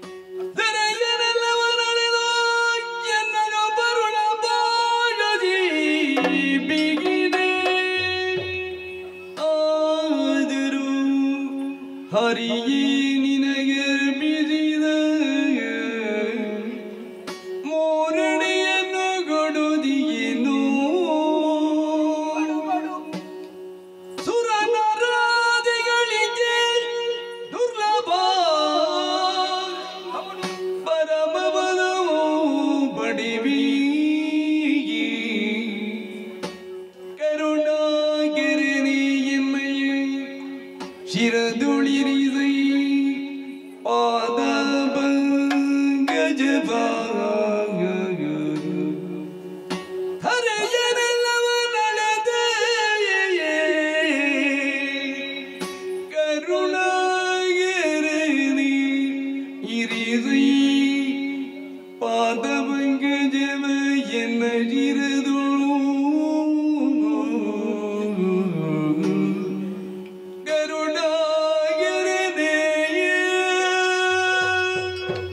ಮಂಗಲಂ ಭಗವಾನ್ ವಿಷ್ಣು ಮಂಗಲಂ ಮಧುಸೂದನ. ದೇವ ಕರುಣಾಕರನೇ, ಬಲಿಚಕ್ರವರ್ತಿಯ ಭಕ್ತಿಯ ಪರೀಕ್ಷೆಯನ್ನು ಮಾಡಿ ಆತನನ್ನು ಯಾವ ಸ್ಥಾನದಲ್ಲಿ ಇರಿಸಬೇಕೋ ಅಂತಹ ಎತ್ತರವನ್ನು ಅನುಗ್ರಹಿಸುವುದಕ್ಕಾಗಿ ದಯ ಮಾಡಿದೆಯಾ ತಂದೆಯ. ಭೂವ್ಯಾಮಗಳನ್ನು ತನ್ನ ದ್ವಿಪಾದಗಳಲ್ಲಿ ಎಳೆದಂತಹ ನೀನು 3ನೆಯ ಅಡಿಗಾಗಿ ಸ್ಥಳವನ್ನು ಕೇಳುತ್ತಿರುವೆಯಾ ತಂದೆಯ? ತೋರಿಸು. ನಾನು ಆಲೋಚಿಸುವುದಕ್ಕೆ ಮೊದಲೇ ನೀನು ಈ ರೂಪವನ್ನು ತಳೆಯುವಾಗ ಹೊತ್ತಿಗೆ 3ನೆಯ ಕಾಲನ್ನು ಎಲ್ಲಿ ಇಡಲಿ ಎನ್ನುವ ಹಾಗೆ ಆಲೋಚಿಸಿಯೇ ಇಲ್ಲಿಗೆ ಬಂದಿದ್ದಿ ಅಂತ ನಾನು ಭಾವಿಸ್ತೇನೆ. ವರುಣ ಪಾಶದಿಂದ ಬಂಧಿಸಿದೆ, ನನಗೆ ಅಲುಗಾಡುವುದಕ್ಕೆ ಅವಕಾಶ ಇಲ್ಲದ ಹಾಗೆಯೇ ಮಾಡಿದೆ. ಸುರನರಾದಿಗಳು ಋಷಿಮುನಿಗಳು ಸಾವಿರ ವರ್ಷಗಳಷ್ಟು ತಪಸ್ಸನ್ನಾಚರಿಸಿದರೂ ಕೂಡ ನಿನ್ನ ದರ್ಶನ ದುರ್ಲಭವಂತೆ ದುರ್ಭಾಗ್ಯವಂತೆ. ಅಂತಹ ದರ್ಶನವನ್ನು ಶೋಣಿತಾಪುರದಲ್ಲಿ ಸೇರಿರುವಂತಹ ಸರ್ವರ ಮುಂದೆ ನೀನು ದರ್ಶನವನ್ನಿತ್ತೆಯಲ್ಲ ತಂದೆಯೇ. ಬಲಿಚಕ್ರವರ್ತಿಗೆ ಇದಕ್ಕಿಂತ ಹೆಚ್ಚಿನದಂತಹ ಭಾಗ್ಯ ಇನ್ನೇನು ಬೇಕು? ಅನುಗ್ರಹಿತನಾದ ಸ್ವಾಮಿ, 3ನೆಯ ಪಾದವನ್ನು ಇಡುವುದಕ್ಕೆ ಜಾಗ ತೋರಿಸ್ತೇನೆ. ಆಲೋಚನೆ ಯಾಕೆ? ನಿಮ್ಮ ಭಕ್ತರಾದಂತಹ ಬಲಿಯ ಶಿರದಲ್ಲಿರಿಸಿ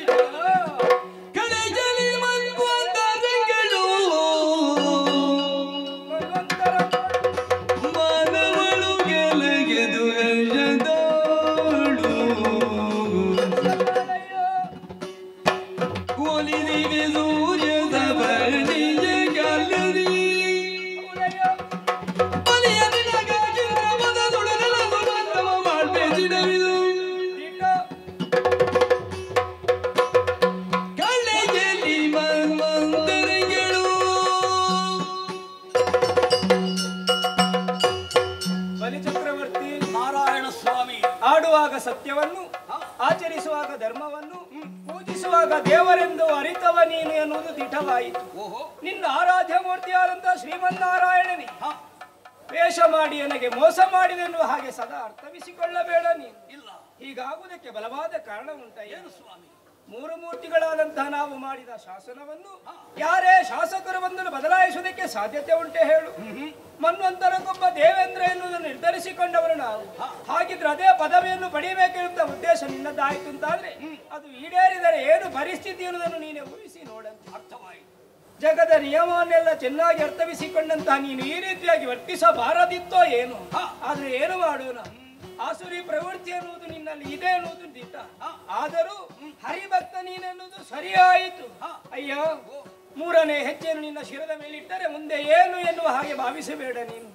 ಹಾಗೆಂದು ಈ ಮನ್ವಂತರದ ನಿನಗೆ ಸುರಪೀಠ ಲಭಿಸುವಂತದ್ದಲ್ಲ. ಹಾಗೆಂದು ಸುರಪೀಠ ನನಗೆ ಲಭಿಸುವುದೇ ಇಲ್ಲವೇ ಎನ್ನುವ ಹಾಗೆ ಆಲೋಚನೆ ಮಾಡಬೇಡ. ಬರುವ ಸೂರ್ಯ ಸಾವರ್ಣಿ ಮನ್ವಂತರ ನಿನಗಾಗಿ ಸುರಪೀಠ ಸಿದ್ಧವಾಗಿದೆ. ಆ ಸಂದರ್ಭದಲ್ಲಿ ಆ ಪೀಠವನ್ನು ಏರಿಕೊಳ್ಳಬಹುದು ಮಗನೇ. ಹಾಗೆಂದು ಅಲ್ಲಿಯವರೆಗೆ ನೀನಲ್ಲಿರಬೇಕೆನ್ನುವ ಹಾಗೆ ಚಿಂತೆ ಬೇಡ. ನನ್ನ ಭಕ್ತನಾದಂತಹ ನೀನು ಇನ್ನು ಈ ಲೋಕದಲ್ಲಿ ಇರುವವನಲ್ಲ. ನಾನೇ ನಿನ್ನನ್ನು ರಸಾತಲಕ್ಕೆ ಕಳುಹಿಸಿಕೊಡುವವನಿದ್ದೇನೆ. ಆ ರಸಾತಲದಲ್ಲಿ ನೀನು ಇರುವಂತಹ ಸ್ಥಳವೇ ಮುಂದೆ ನಾನು ನಿನ್ನ ದ್ವಾರಪಾಲಕ ಗದಾಧರ ಎನ್ನುವಂತಹ ನಾಮಧೇಯದಿಂದ ಕಂಗೊಳಿಸ್ತೇನೆ. ನಿನಗೆ ಸದಾ ರಕ್ಷಣೆಯನ್ನು ಕೊಡುವುದಕ್ಕಿದ್ದೇನೆ. ಹಾಗೆಂದು ಮತ್ತೊಮ್ಮೆ ನಿನ್ನ ಪ್ರಜೆಗಳನ್ನು ಕಾಣುವುದು ಬೇಡವೇ? ವರ್ಷಕ್ಕೊಂದು ಬರುವಂತಹ ಬಲಿಪಾಡ್ಯ ಆ 3 ದಿವಸ ಭೂಮಿಯನ್ನು ಸೇರಿಕೋ, ನಿನ್ನ ಭಕ್ತರನ್ನು ನಿನ್ನ ಪ್ರಜೆಗಳನ್ನು ಪೊರೆಯುತ್ತಾ ಬಾ, ಮತ್ತೆ ನಿನ್ನದಾದಂತಹ ಲೋಕವನ್ನು ಸೇರಿಕೋ. ಆದ್ದರಿಂದ ಇದು ಬಲಿ ಚಕ್ರವರ್ತಿ ನಿನಗೆ ಮೋಕ್ಷವನ್ನು ಕರುಣಿಸುವುದಕ್ಕಾಗಿದ್ದೇನೆ. ನನ್ನದಾದಂತಹ ಪರಮ ಪವಿತ್ರ ಪಾದವನ್ನು ನಿನ್ನ ಶಿರದ ಮೇಲೆ ಇರಿಸಿದ್ದೇನೆ. ಇದು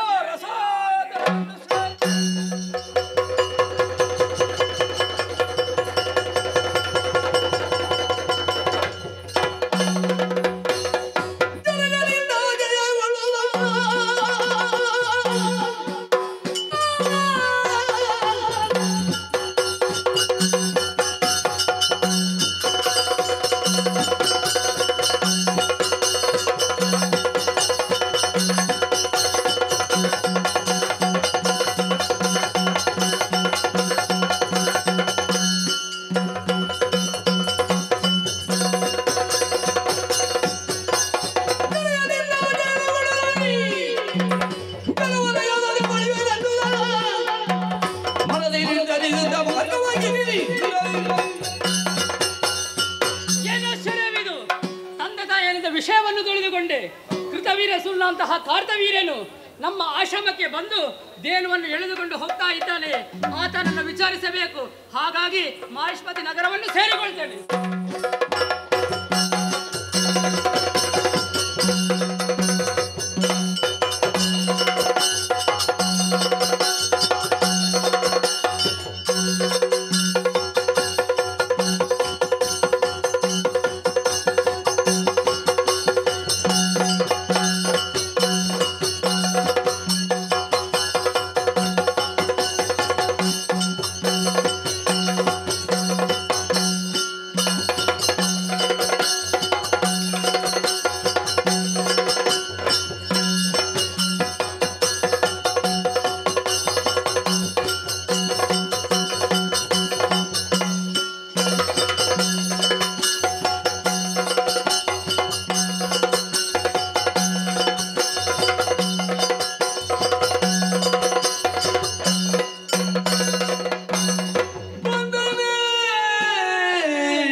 ರೂಢಿಯಲ್ಲಿ ಒಂದು ಮಾತುಂಟು, ಅತಿ ಉನ್ನತಿ ಪತನ ಏನು ಹೇತು ಎನ್ನುವ ಹಾಗೆ.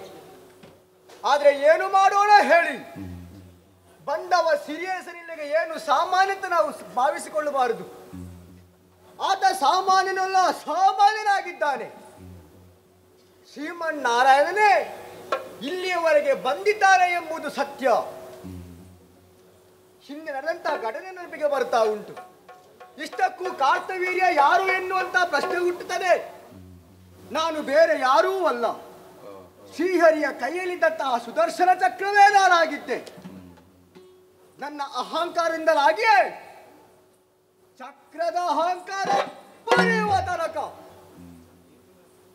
ಹರಿಯ ಶಾಪರ್ ಭೂಮಿಯಲ್ಲಿ ಮಾನವನಾಗಿ ಹುಟ್ಟು ಎನ್ನುವ ಹಾಗೆ ನನ್ನ ಅಹಂಕಾರ ಅಲ್ಲಿಗೆ ಇಳಿದು ಹೋಯಿತು. ಈ ಹೊತ್ತಿಗೆ ಸಿರಿ ಅರಸ ಇಲ್ಲಿಗೆ ಬಂದಿದ್ದಾನೆ, ಅದು ವಿಪ್ರರೂಪದಿಂದ ಬಂದಿದ್ದಾನೆ. ಹಾಗಾದ್ರೆ ಬಂದನನ್ನು ಹಾಗೆ ಬರಮಾಡಿಕೊಳ್ಳುವುದೇ?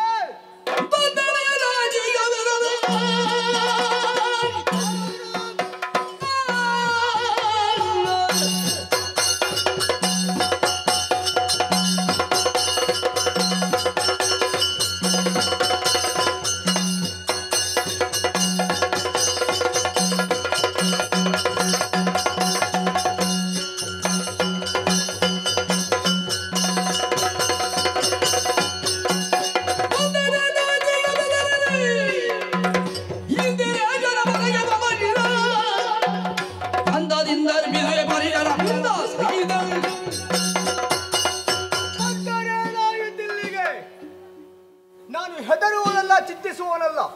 ನನಗೆ ಮೋಕ್ಷ ಪ್ರಾಪ್ತಿ ಆಗ್ತದೆ ಅಂತ ಇದ್ರೆ ನಾನು ಹೆದರಬೇಕಾದ ಅವಶ್ಯಕತೆ ಇಲ್ಲ.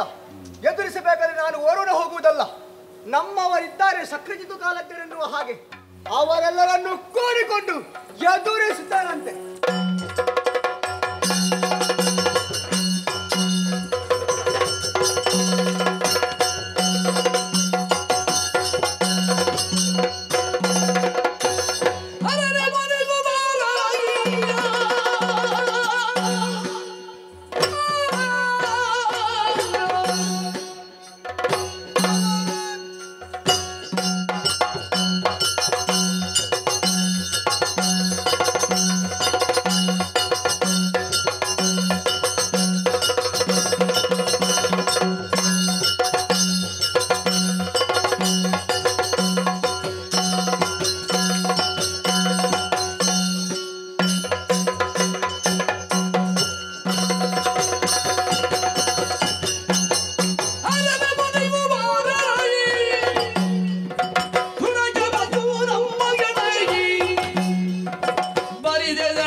ನೀನು ಮಾಡಬೇಕಾದಂತ ಕಾರ್ಯವಾದ್ರೂ ಏನು?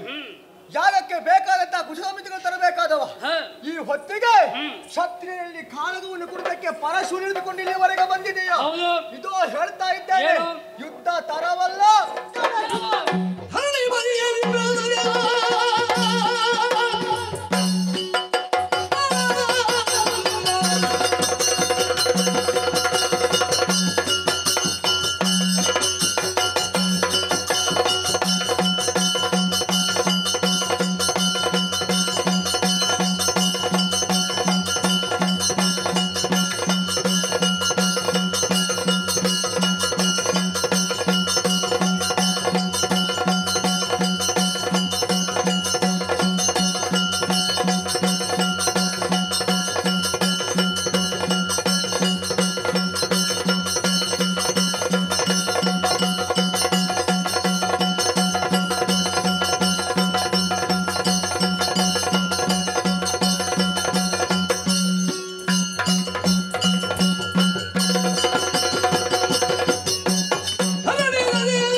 ಹೋಗಬೇಕಾಗಿತ್ತು, ಅದನ್ನು ಬಿಟ್ಟು ದೇನನ್ನು ಎಳೆದುಕೊಂಡು ಹೋಗುವಂತಹ ಪ್ರಯತ್ನ ಮಾಡ್ತಾ ಇದೆಯಲ್ಲ.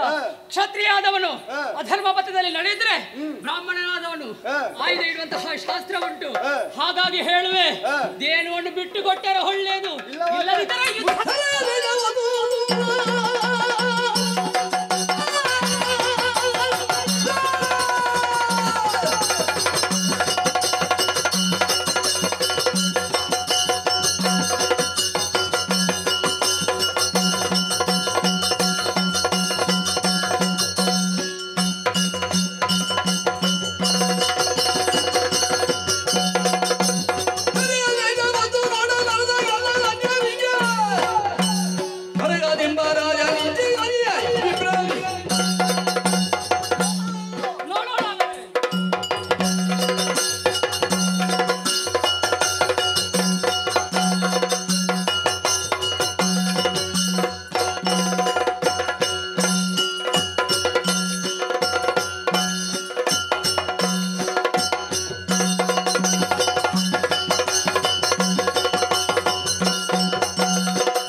ಭಗವಂತನ ಹೆಗಲನ್ನು ಏರಿ ಯುದ್ಧವನ್ನು ಮಾಡ್ತಾ ಇದ್ದವ ನೀನು.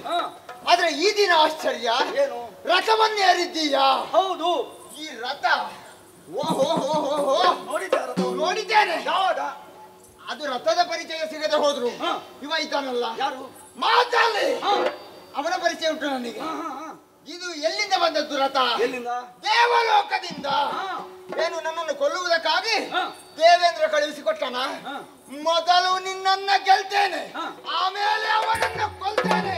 ಮೊದಲು ನನ್ನನ್ನು ಗೆಲ್ಲು, ಇಬ್ಬರನ್ನ.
ನಿನ್ನ ಮಡದಿ ಅಂತಃಪುರಕ್ಕೆ ಹತ್ತಿದವ ನಾನೇ ಇದ್ದೇನೆ. ಈಗ ನಾನು ರಥವನ್ನು ಏರಿ ಯುದ್ಧವನ್ನು ಮಾಡುವಂತ ಈ ಕ್ರಮವನ್ನು ಕಂಡು ನಿನಗೆ ಭಯ ಆಯ್ತಾ ಏನು? ಭಯ. ಹಾಗಾಗಿ ನಮ್ಮಿಬ್ಬರನ್ನು ಗೆಲ್ಲುವಂತಹ ಬಗ್ಗೆ ಯೋಚನೆ ಹೇಳಿದ್ದು. ನಾಯ ಉಂಟಾ, ಮಾರಣ ಉಂಟಾ, ಯಾವುದುಂಟು ಹೇಳು.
ಮಾರಣ ಮಾಡ್ತೀಯ ಏನು?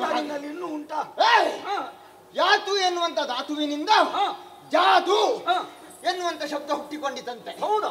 ಆ ಜಾದುವನ್ನ ಪ್ರದರ್ಶಿಸಬಲ್ಲವರು ಆದುದರಿಂದಲೇ ನಮ್ಮನ್ನು ಯಾತುದಾನವರು. ಹಾಗಾದ್ರೆ ನೀವು ಜಾದುಗಾರರು? ಅಲ್ಲ, ಬದುಕಬೇಕಿದ್ರೆ ಏನು ಬೇಕಿದ್ರೆ ಮಾಡ್ತೇವೆ. ಹೌದಾ? ಹಾಗಾಗಿ ಯಾಕೆ ನಾವು ಮಾಟ ಮಾಡಿದ್ರು ನಡೀತದೆ, ಮಾರಣ ಮಾಡಿದ್ರು ನಡೀತದೆ. ಯಾಕೆ? ನಮ್ಮ ಜಾತಿಯ ಸ್ವಭಾವ ಹೆಮ್ಮೆಯಿಂದ ಹೇಳಿಕೊಳ್ತೇವೆ. ನಮ್ಮದ್ದು ಜಾತಿ ಇದು ಎನ್ನುವ ಹಾಗೆ. ಏನು ಆದ್ರೆ ನಾನು ಮಾಡ್ತೇನೆ ಎನ್ನುವ ಹಾಗೆ ನೀನು ಮುಂದುವರಿದು ಆಗ್ಲಿಕ್ಕೂ ಇಲ್ಲ. ಅದು ಆಗುವಂತದ್ದಲ್ಲ. ನೀನು ಮಾಡಿದ್ರೆ ಸರಿ ಆಗುವಂತದ್ದು ಆಗ್ಲಿಕ್ಕಿಲ್ಲ. ಹಾಗಾಗಿ ಈಗ ನನ್ನನ್ನು ಗೆಲ್ತೇನೆ ಎನ್ನುವ ಹಾಗೆ ಮುಂದುವರಿದು ಬರ್ತೀಯಲ್ಲ. ಹೌದು. ಮುಂದೆ ಮಾಡುವ ಕ್ರಮ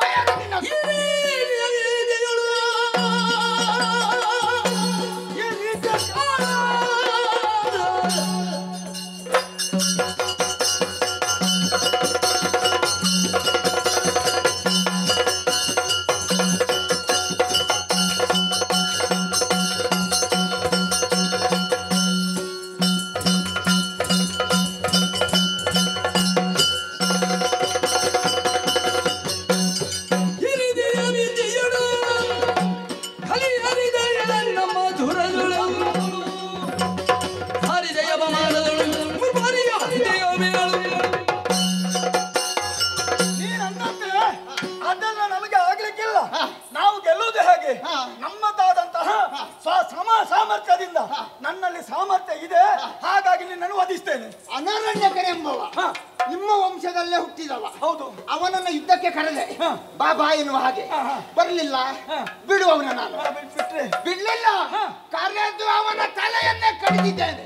ತಲೆ ಮೇಲೆ ಹಾರುವಾಗ ಎಂತದ್ದು ಹೇಳಿದ್ದು ಶಾಪ ಕೊಟ್ಟಿದ್ದಾನೆ. ಹೌದಾ? ಅದೆಲ್ಲ ಲೆಕ್ಕಕ್ಕಲ್ಲ. ಆದ್ರೆ ಈಗ ಸರಿಯಾಗಿ ಅರ್ಥವಿಸಿಕೊಂಡೆ. ಈಗ ನೀನು ಇಲ್ಲಿಯವರೆಗೆ ಬಂದಿದ್ದೀಯಾ ಎನ್ನುವ ಹಾಗಾದ್ರೆ ಸೀತೆಯ ನೆವನಲ್ಲ, ಇದು ನೆವನ ಮಾತ್ರ. ಗುರುದ್ರೋಹನನ್ನೊಳಗುಂಟು ಎನ್ನುವುದನ್ನ ನೀನಾಡುವಂತ ಮಾತು ಗೊತ್ತಾಯ್ತಲ್ವಾ? ಈಗ ನನ್ನನ್ನ ಕೆಣಕಿ ಈ ಮೊದಲು ಬದುಕಿದವರಿಲ್ಲ. ಮತ್ತೆ ನಾನು ಹೆಚ್ಚಿಗೆ ಮಾತಾಡುವವಲ್ಲ. ಮಾತಾಡಿದ್ರೆ ಪ್ರಸಂಗವೇ ಬದಲಾದಿತ್ತು. ಹೌದಾ? ಹಾಗಾಗಿ ತುಂಬಾ ಮಾತಾಡಬೇಡ. ಅಲ್ಲ, ಅದಕ್ಕೆ ಮಾತಾಡುವುದಿಲ್ಲ ಅಂತ. ನೀನಾಗಿಯೇ ಹೋದ್ರೆ ಒಳ್ಳೇದು. ಇಲ್ಲದಿದ್ರೆ ನಾ ಏನು ಅಂತ ತೋರಿಸ್ತೀನಿ.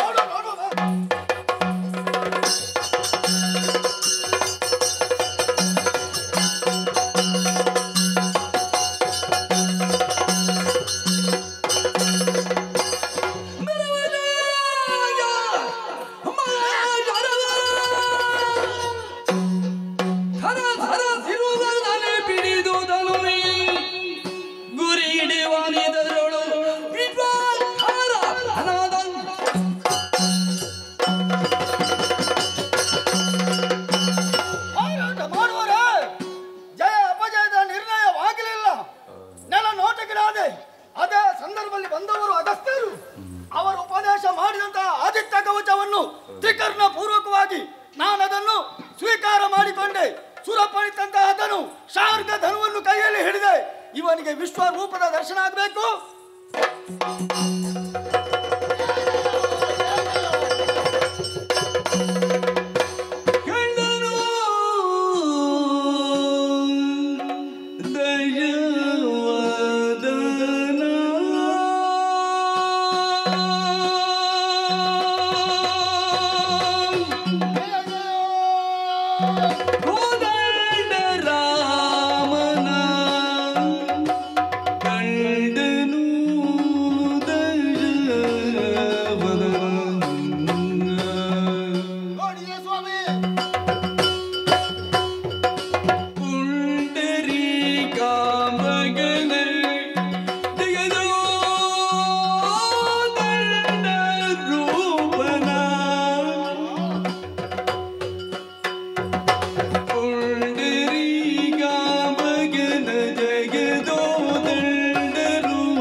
ವೈಕುಂಠವಾಸಿಯಾದ ಶ್ರೀಮನ್ನಾರಾಯಣ ಎನ್ನುವುದರಲ್ಲಿ ಯಾವುದೇ ಸಂದೇಹವಿಲ್ಲ.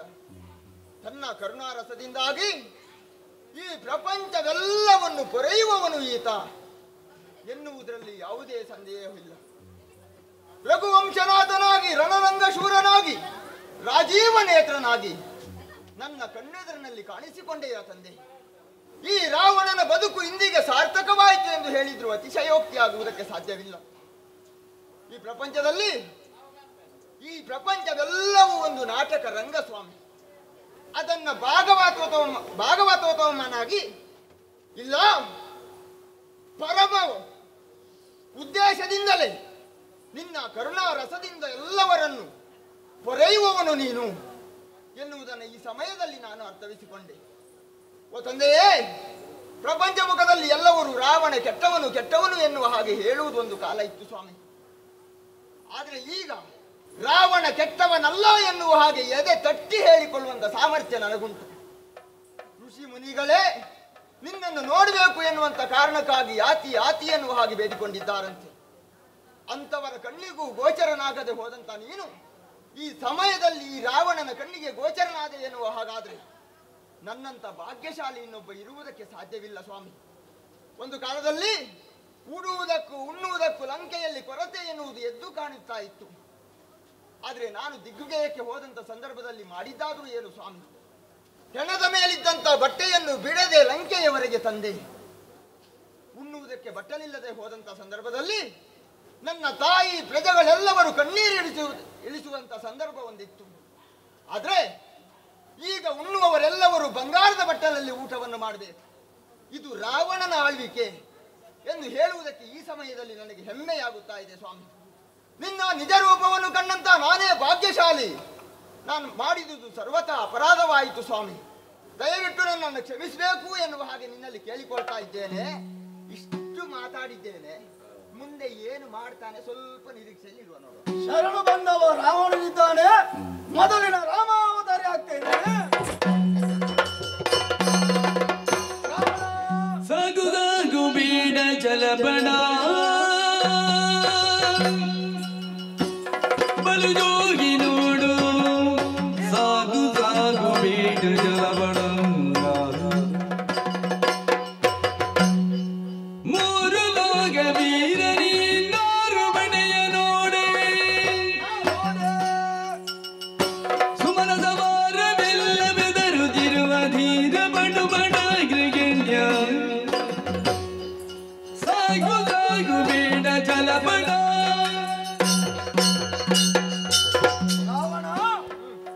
ರಾವಣನಲ್ಲ ನೀನು ರಾವಣೇಶ್ವರನೆಂಬಂತಹ ನೆಗಲ್ತೆಯನ್ನು ಹೊತ್ತವ.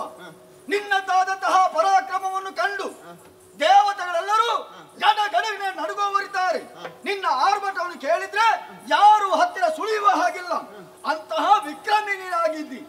ಅಂತಹ ವಿಕ್ರಮಿಯಾದಂತಹ ನಿನ್ನ ಈ ಆರುಭಟೆಯನ್ನು ನನಗೆ ಈಗ ಕೇಳಲಿಕ್ಕೆ ಆಗುವುದಿಲ್ಲ.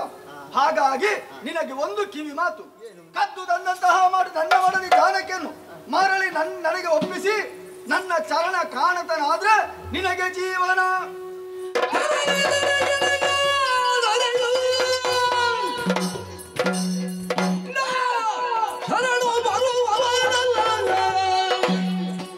ಮಿಕ್ಕಿನ ಸಿರಿಯು ತನಗಿಂಗೊಂಡು ಕೇಳಿಂಡಿಳೆಯ ನಂದನೆಯ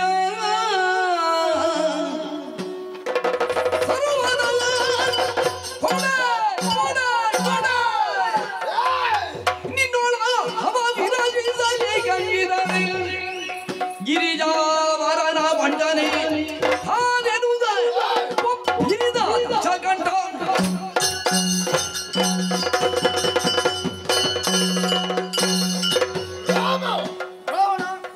ಕ್ಷಣ ನಿನ್ನ ಬಾಯಿಂದ ಯಾವ ಮಾತು ಬರ್ತದೆ ಎನ್ನುವ ಹಾಗೆ ನಿರೀಕ್ಷೆಯಲ್ಲಿ ನಾನು ಕುಳಿತುಕೊಂಡದ್ದು. ನಿರೀಕ್ಷೆ ಬೇಕು. ನಿರೀಕ್ಷೆ ಇಲ್ಲದೆ ಇದ್ರೆ ನಾನು ಇಷ್ಟು ದೂರ ಬರ್ಲಿಕ್ಕೆ ಆಗ್ತಿರ್ಲಿಲ್ಲ. ನಿರೀಕ್ಷೆ ಬೇಕು ಅಂತ ಗೊತ್ತುಂಟು ನನಗೆ. ಎಂಬರವೇ ಖುಷಿಯಲ್ಲಿ ಈ ಭೂಮಿಯ ಬಾಯಿ ಬಿಡಲಿ, ಸಮುದ್ರದ ನೀರ ಉಕ್ಕಿ ಬರಲಿ, ಯಾವ ಕಾರಣಕ್ಕೂ ನಿನಗೆ ಸೀತೆಯನ್ನ ಕೊಡುವವ ನಾನಲ್ಲ. ಕೊಡುವುದಿಲ್ಲ. ಯಾಕೆ? ನಾನು ಯಾರು ನಾನು ಯಾರು? ಬಂಟ. ನಮಗೆ ಬೇಕಾದ ಬಂಟ. ಬಂಟರೇ ಬೇಕಾದ. ಯಾರ ಬಂಟ? ಗಿರಿಜಾವಲ್ಲಭನ ಬಂಟ. ಒಂದು ವೇಳೆ ನಿನಗೆ ಸೀತೆಯನ್ನು ಕೊಟ್ಟೆ ಎನ್ನುವ ಹಾಗಾದ್ರೆ ಗಿರಿಜಾವಲ್ಲಭನ ಬಂಟ ನಾನಲ್ಲ. ಸೀತೆಯನ್ನು ನಿನಗೆ ಯಾವ ಕಾಲಕ್ಕೂ ಕೊಡೆ ಕೊಡೆ ಕೊಡೆ. ನಾಮದು ಏನಯ್ಯ ಇದು? ನೀರಾನಿದೆಯ ಮನದಿ ನಾನಿಟ್ಟು ಬೀಳರು ಕೇಳಾರಿದನು ಮತಿ ನಾನಲ್ಲವೇ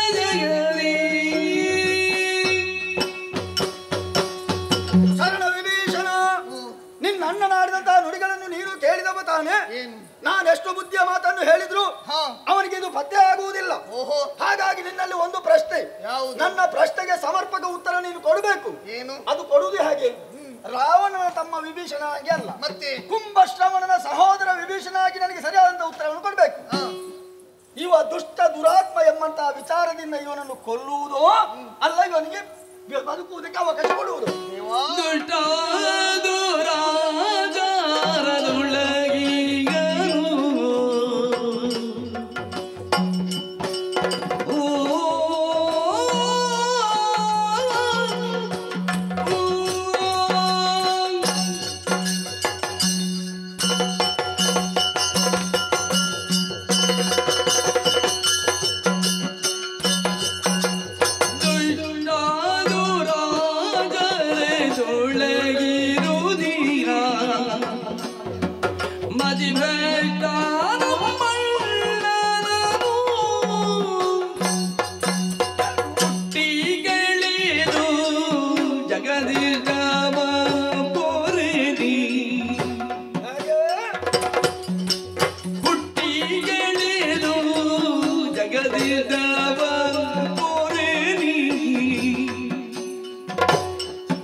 ಲಂಕೆಯನ್ನು ಬಿಟ್ಟು ಬಂದ ಬಳಿಕ ಬಂಧು ಬಳಗ ಎಲ್ಲವೂ ನೀನೇ ಎಂಬುವುದಕ್ಕೆ ಭಾವಿಸಿಕೊಂಡವನು. ಈತನ ಅಣ್ಣ ಎನ್ನುವಂತ ಪ್ರೀತಿ ಇವನ ಮೇಲೆ ನನಗಿಲ್ಲ. ಈತ ದುಷ್ಟನಾಗಿದ್ದಾನೆ, ಹಾಗಾಗಿ ಈತನನ್ನು ಕೊಲ್ಲುವುದೇ ಒಳ್ಳೆ. ಹಾಗಾದ್ರೆ ವದಾರ್ಹ ಹೌದೇ.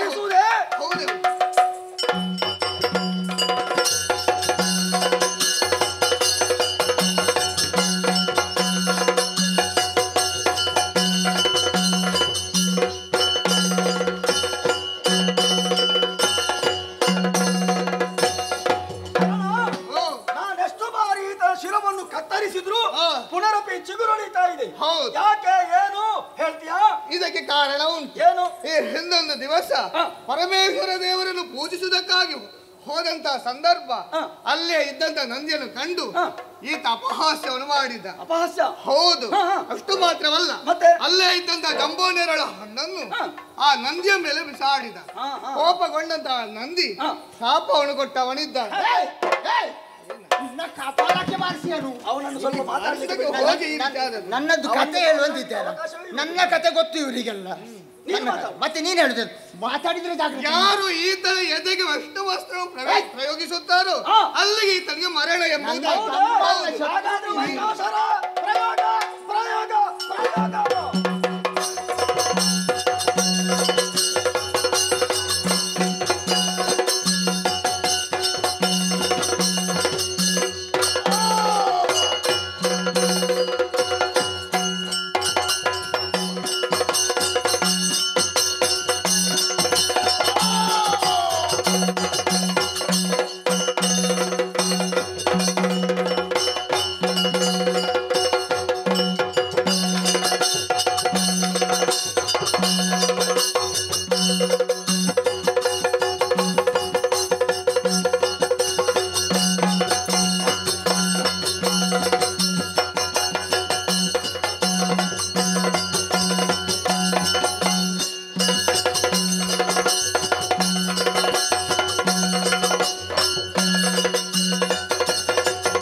ಮೌನೇಶ್ವರಿ ದಾಳಿಗೇಶ್ವರಿ ಯಾವುದಕ್ಕೂ ನಮ್ಮ ಬರಬಾರದೆ.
ಧರ್ಮಜ ಇಂದ್ರಪ್ರಸ್ಥದಲ್ಲಿ ಮಹತ್ತರವಾದಂತಹ ಕಾರ್ಯವನ್ನು ಕೈಗೊಂಡಿದ್ದಾನೆ.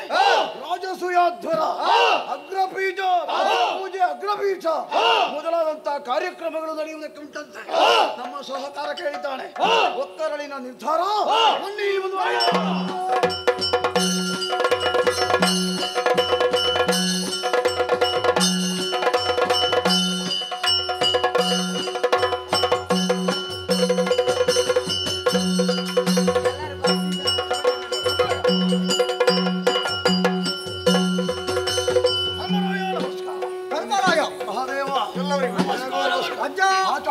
ಶುಭವಾಗ್ಲಿ. ನಮಗೆ ಒಂದು ಸಮಸ್ಯೆ ಯಾವುದು? ಸುಧಾರಿಕೆಗೆ ಜನ ಇಲ್ಲ. ಸುಧಾರಿಕೆ ಯಾಕೆ ಮಗ? ನಮ್ಮದೇ ಮನೆ ಅಲ್ವಾ? ಅಲ್ಲ, ನಾವು ಹೋದಲ್ಲೆಲ್ಲ ಕೇಳುದು ಸುಧಾರಿಕೆಗೆ ಜನ ಉಂಟಾ? ಇಲ್ಲದಿದ್ರೆ ನಾವೇ ಅಲ್ಲ, ಮತ್ತೊಂದು ಸಮಸ್ಯೆ ಆಗ್ತದೆ. ಸುಧಾರಿಕೆಗೆ ಜನ ಇದ್ರೆ ಕಷ್ಟ ಮಗ, ಸಿಗುವುದು ಸಿಗದ ಹಾಗಾಗ್ತದೆ. ಅಲ್ಲಿ ಪೀಠ ಉಂಟು, ಉಚಿತಾಸನ, ಅಲ್ಲೇ ಉಚಿತಾಸನ. ನಾವು ಕೂತ್ಕೊಳ್ತೇವೆ. ಆಯ್ತು. ಕೇಳು ಜನಮೇ ಜಯನಿ ಬಳಿಗ ವಿಜಾಲ ಮುನಿ ಮಧ್ಯದುಳು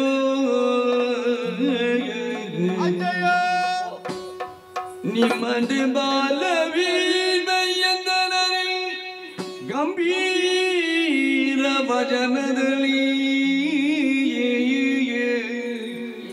ಗಂಭೀರವಾಗಿ ಮಾತಾಡ್ಬೇಕು. ಬಾಳನೆ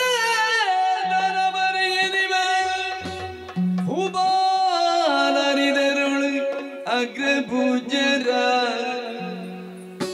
ಪೇಳಿರೆನೆಗೆ ನುಡಿದರು ವೇದ ಸಮ್ಮತವ ಕೇಳು ಜನಮೇ ಜಯನೇ ಅಜ್ಜಯ್ಯ, ನಮ್ಮ ತಂದೆಯವರಂತ ಪಾಂಡು ಚಕ್ರವರ್ತಿಗಳಿಗೆ ಸ್ವರ್ಗದಲ್ಲಿ ಸ್ಥಾನ ಸಿಕ್ಕಿಲ್ಲ ಎನ್ನುವ ವಿಷಯ ನಾರದರಿಂದ ತಿಳಿದುಕೊಂಡಂತ ನಾವು ಈ ರಾಜಸೂಯ ಯಾಗವನ್ನು ಕೈಗೊಂಡಿದ್ದೇವೆ. ಎಷ್ಟೋ ದಿನದಿಂದ ಸಾಂಗವಾಗಿ ನಡೆಯುತ್ತಿರುವಂತಹ ಈ ಯಾಗ ಇಂದು ಪೂರ್ಣಾಹುತಿಯ ದಿನ. ಈ ಅಗ್ರಸ್ಥಾನ, ಅಗ್ರ ಪೂಜೆಗೆ ಯೋಗ್ಯವಾದಂತಹ ವ್ಯಕ್ತಿ ಯಾರನ್ನು ಕೂರಿಸುವುದು ಈ ಪೀಠಕ್ಕೆ ಅಂತ ನನಗದೊಂದೇ ಚಿಂತೆಯಾಗಿದೆ. ಯಾರನ್ನು ಕೂರಿಸಬೇಕಜ್ಜಯ್ಯ? ಅದು ನಮ್ಮಲ್ಲಿಗೆ ಬರ್ತದೆ. ಕಂದಗೇಳೋ ಬರದೊಳಗಿರುವ ಮರರೋ ಇಂದ್ರದಿ ಪಾಲ ಬಂದಿಯಲಿ ಇಂದು ಶೇಖರ ನೀವು ಪೂಜಾ ಭದ್ರ ಗೋವಿಂದ ದೇವೇರಿನುಳ್ಳಿ ಕಂದಗೇಳು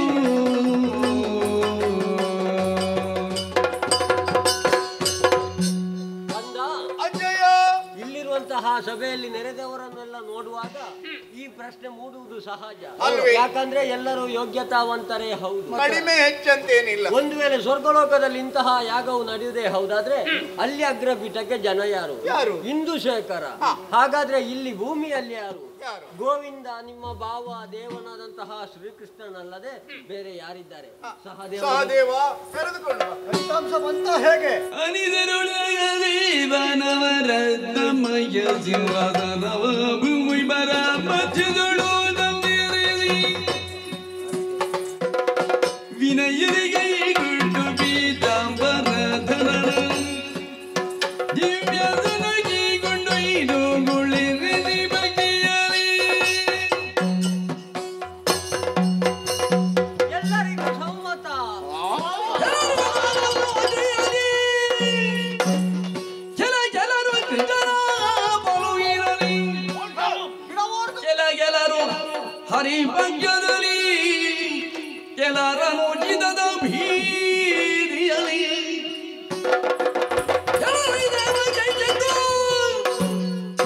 ಹರಡಿ ವಲಯ ಬರಿ ಬಾರಿದಾರದರುಳು ಖಳಶಿರೋ ಮಣಿ ಬದಗಿದನು ಶಿಶುಪಾಲ ನಡಿಗಡಿಗೆ.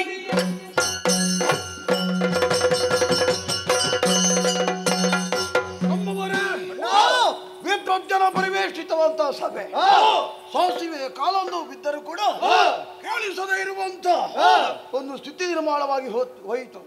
ಆ ಸಂದರ್ಭದಲ್ಲಿ ಗೋವಿಂದ ಗೋವಿಂದ ಗೋವಿಂದ ಒಂದು ನಾಮಸ್ಮರಣೆ ಏನು ಮಂಗಳಾರತಿ ಆಯ್ತಾ? ಅಲ್ಲ ಬ್ರಹ್ಮರಥ ಎಳಿತಾರ? ಹೌದೌದು, ನಮಗೆ ಆಶ್ಚರ್ಯ ಆಗ್ತದೆ.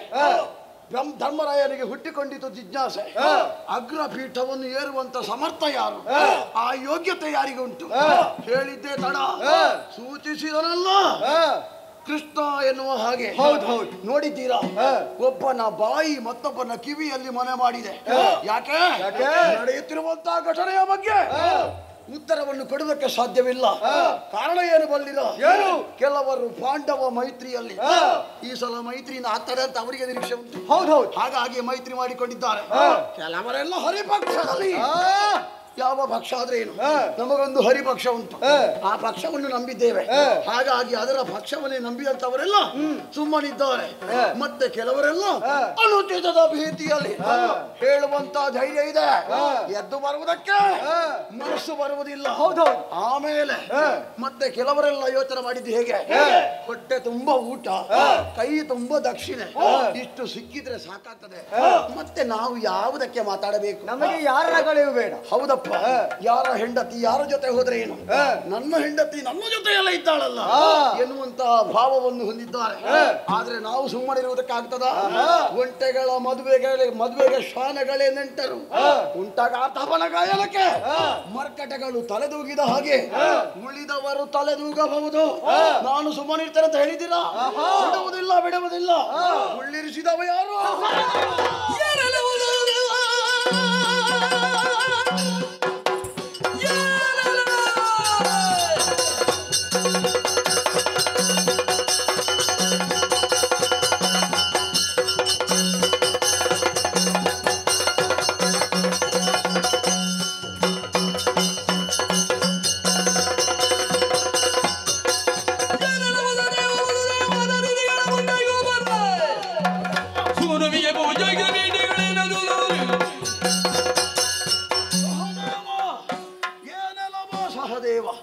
ವಸುದೆಯ ಮಾನ ನಿಧಿಗಳ ಮುಂದೆ ಗೋಪರ ಸೂನುವಿಗೆ ಅಗ್ರಪೀಠವನ್ನು ಕಟ್ಟೆಯಲ್ಲ. ಯಾಕೆ ಹೇಳು, ಯಾಕೆ?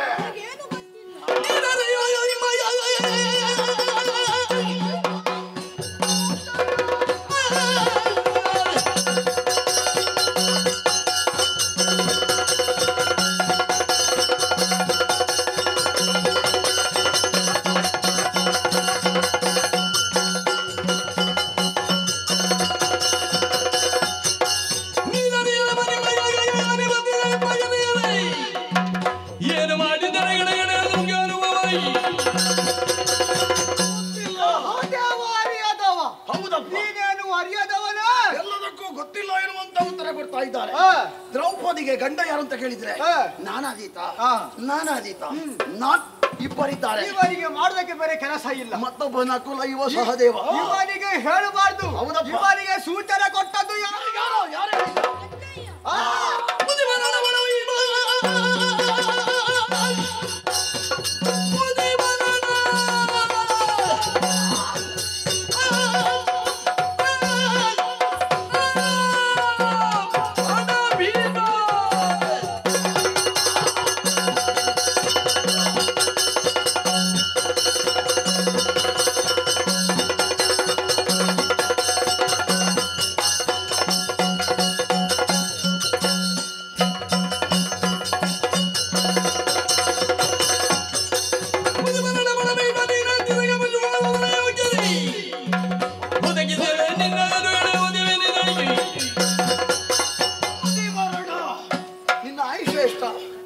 ಯಾವಾಗ ಕೇಳಿದ್ರು ಕೂಡ ನಿನಗೆ 800 ಕತ್ತೆಗೆ ಪ್ರಾಯ ಆದ ಹಾಗೆ. ಹೌದಪ್ಪ. ಇವನ ಪ್ರಾಯ ಮುದಿ ಬರಡ ಪಟ ಭೀಷ್ಮ. ಹೌದೇನೋ? ಏನು ಗೊತ್ತಿಲ್ಲದವರ ಹಾಗೆ ಒಂದು ನಿರ್ಣಯವನ್ನು ಮಂಡಿಸಿದಾಗ ಅದಕ್ಕೆ ಉತ್ತರವ ಎಂಬಂತೆ ಸೂಚಿಸಿದವ ನೀನು. ಏನು ಮಾಡೋಣ ಹೇಳು? ನಿನ್ನ ಮುಸುಡಿಗೆ ಬರಿತಾ ಇದ್ದೆ. ಆ ಮನಸ್ಸು ಮಾಡಲಿಲ್ಲ. ಯಾಕೆ? ನಮಗೆ ಆಗುದಿಲ್ಲ. ನಾಳೆ ಮುಖಪುಟದಲ್ಲಿ ಬಂದಿತ್ತು ಒಬ್ಬ ಯುವಕನಿಂದ ಮುದುಕನ ಕೊಲ್ಲೆ ಅಂತ ಪ್ರಚಾರ ಮಾಡ್ಯಾರ. ಹೌದಪ್ಪ. ಅದಕ್ಕೆ ಅವಕಾಶ ಮಾಡಿಕೊಡು. ಸಿಕ್ಕಿದೆ ಸಾಕು. ದೊಡ್ಡ ಹೆಚ್ಚು. ಅದಕ್ಕೆ ಅವಕಾಶ ಇಲ್ಲ. ನಿನಗೆ ಸಭೆ ಕಾಣ್ತದ?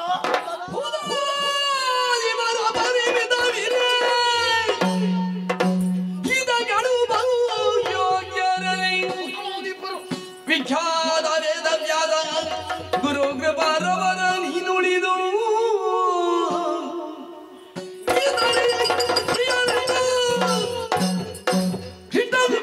ಕೊಡುವರೆ ಬೇರೆ ಕೊಡು ಉದಳೆ ಜರ ಮುಂದೆ ಮನ್ನಿಬೂದು ಜೀತ ಮಲ್ಲ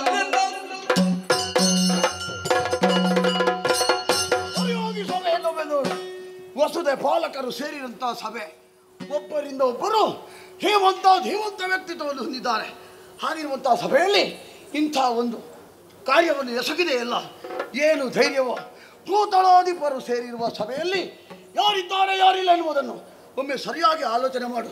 ಅದು ಕುರುಕುಲ ದ್ರೋಣಾಚಾರ್ಯ ಎನ್ನುವ ಹಾಗೆ ಪ್ರಖ್ಯಾತಿಯನ್ನು ಪಡೆದವ, ಕುಲಗುರು ಎನ್ನುವ ಹಾಗೆ ಯೋಗ್ಯತೆಯನ್ನು ಹೊಂದಿದ್ದಾನೆ. ಅಂಥ ದ್ರೋಣಾಚಾರ್ಯ ಇರುವಾಗ ಇಂಥ ಕಾರ್ಯಕ್ಕೆ ನೀನು ಮುಂದಾದೆಯಲ್ಲ, ಅವ ಬಿಡುವ ಆ ಬಳಿಕ ಆಚಾರ್ಯ ಕೃಪಾ ಅವನ್ನಾದ್ರೂ ನೀವು ನೇಮಕ ಮಾಡಬಹುದಿತ್ತು. ಆ ವಿಷಯವನ್ನು ನೀನು ತಗೊಳ್ಳಿಲ್ಲ. ಹೆಚ್ಚೇಕೆ ಪರಶಿವನಿಗೆ ಸರಿಸಮನಾಗಿ ಮೆರೆಯಬಲ್ಲಂಥ ಆ ದ್ರೋಣಾಚಾರ್ಯರ ಪುತ್ರ ಅಶ್ವತ್ಥಾಮಾಚಾರ್ಯ ಅವರನ್ನಾದ್ರೂ ನೀನು ಸೂಚಿಸಬಹುದಿತ್ತು. ಯಾವುದು ಬೇಡಂತ ಇದ್ರೆ ನಮ್ಮ ಮಿತ್ರ ಇದ್ದಾನೆ ಕೌರವ, ಅವನಿಗಾದ್ರೂ ಒಂದು ಅವಕಾಶ ಮಾಡಿಕೊಡ್ಬೋದಿತ್ತು. ಅದು ಅಲ್ಲಂತಾದ್ರೆ ವ್ಯಾಸರು ಇದ್ದಾರೆ, ಅವರಿಗೂ ಅವಕಾಶ ಮಾಡಿಕೊಡಬಹುದಿತ್ತು. ಯಾವುದನ್ನು ಎದುರು ನೋಡದೆ ಆ ಕೃಷ್ಣನನ್ನು ಕುಳ್ಳಿರಿಸಿದೆಯಲ್ಲ, ಏನು ಧೈರ್ಯವ ನಿನಗೆ? ಏನು ನಾವು ಸುಮ್ಮನೆ ಕೊಟ್ಟದ್ದು?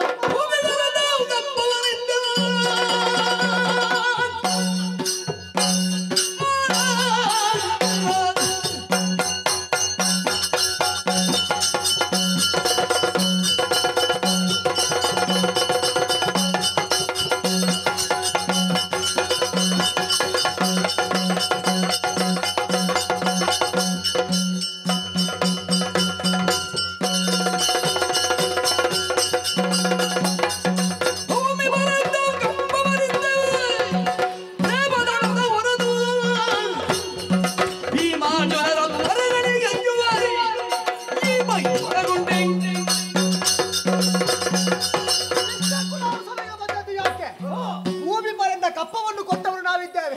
ಪ್ರೇಮದಿಂದಲೇ ಹೊರತು ಭೀಮಾಜನಿಗೆ ಹೆದರಿದವ ಇಲ್ಲಿವರೆಗೆ ಬಂದವರಲ್ಲ. ನಿಮಗೆಲ್ಲ ನಾಚಿಕೆ ಆಗಬೇಕು. ಹೋಗಿ ಕಲ್ಲನ್ನು ಕುಳಿಸಿದಿರಲ್ಲ.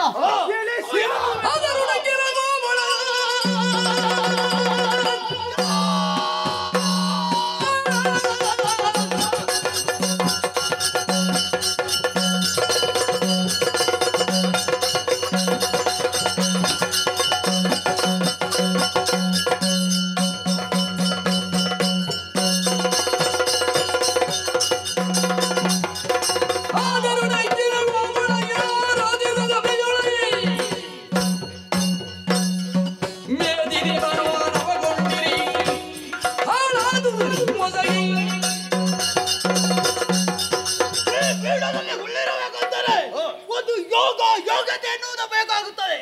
ಆದರೆ ಇವನಿಗೆ ಯಾವುದೇ ಯೋಗ್ಯತೆ ಇಲ್ಲದವನು ಇವನನ್ನು ಹೋಗಿ ಗುಳ್ಳಿರಿಸಿದಲ್ಲ. ಇವನ ಯೋಗ್ಯತೆ ಎಂತದ್ದು? ತಕ್ಕಿನ ಗೋವಳ. ಹೌದು, ಇವನನ್ನು ಗುಳ್ಳಿರಿಸಿದಲ್ಲ. ಇವನಿಗೆ ತಲೆ ಸರಿ ಇಲ್ಲ. ಇದನ್ನು ನಾವು ಖಂಡಿಸಬೇಕು.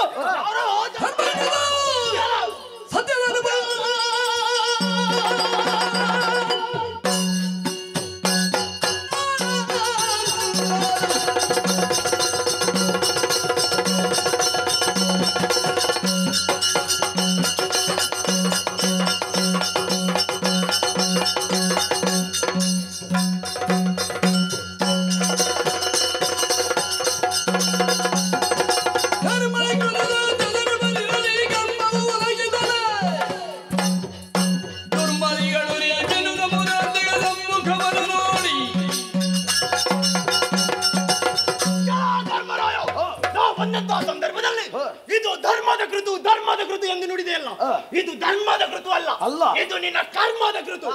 ನಿನ್ನ ತಂದೆಯಾದಂತಹ ಪಾಂಡು ಚಕ್ರವರ್ತಿಗೆ ಸದ್ಗತಿ ದೊರಕುವುದಕ್ಕೆ ಬೇಕಾಗಿ ರಾಜಸೂಯಾದ್ವಾರವನ್ನು ಕೈಗೊಂಡಿದ್ದೀಯ. ಆದರೆ ಅಗ್ರಪೀಠದಲ್ಲಿ ಹೋಗಿ ಹೋಗಿ ಸಾಮಾನ್ಯ ಗೋವಳನಾದ ಈ ಕೃಷ್ಣನನ್ನು ಕೂರಿಸಿದ್ದೀಯ. ಅವ ಪೀಠದಲ್ಲಿ ಕುಳಿತದ್ದೇ ತಡ ಸ್ವರ್ಗದಲ್ಲಿದ್ದರಿಂದ ಅಯ್ಯ ಪಾಂಡು ಚಕ್ರವರ್ತಿ ಒಮ್ಮೆಲೆ ಹೋಗಿ ನರಕಕ್ಕೆ ಬಿದ್ದಿದ್ದಾನೆ. ಇದನ್ನು ಕಂಡಂತಹ ದೇವತೆಗಳೆಲ್ಲ ಪಾಪ ಪಾಂಡು ಎನ್ನುವ ಹಾಗೆ ಬಿಡುತ್ತಾ ಇದ್ದಾರೆ. ಮಿತ್ರ, ಇನ್ನು ಇವನಲ್ಲಿ ಮಾತನಾಡಿ ಸುಖವಿಲ್ಲ. ಪೀಠದಲ್ಲಿ ಕುಳಿತಿದ್ದಾನಲ್ಲ.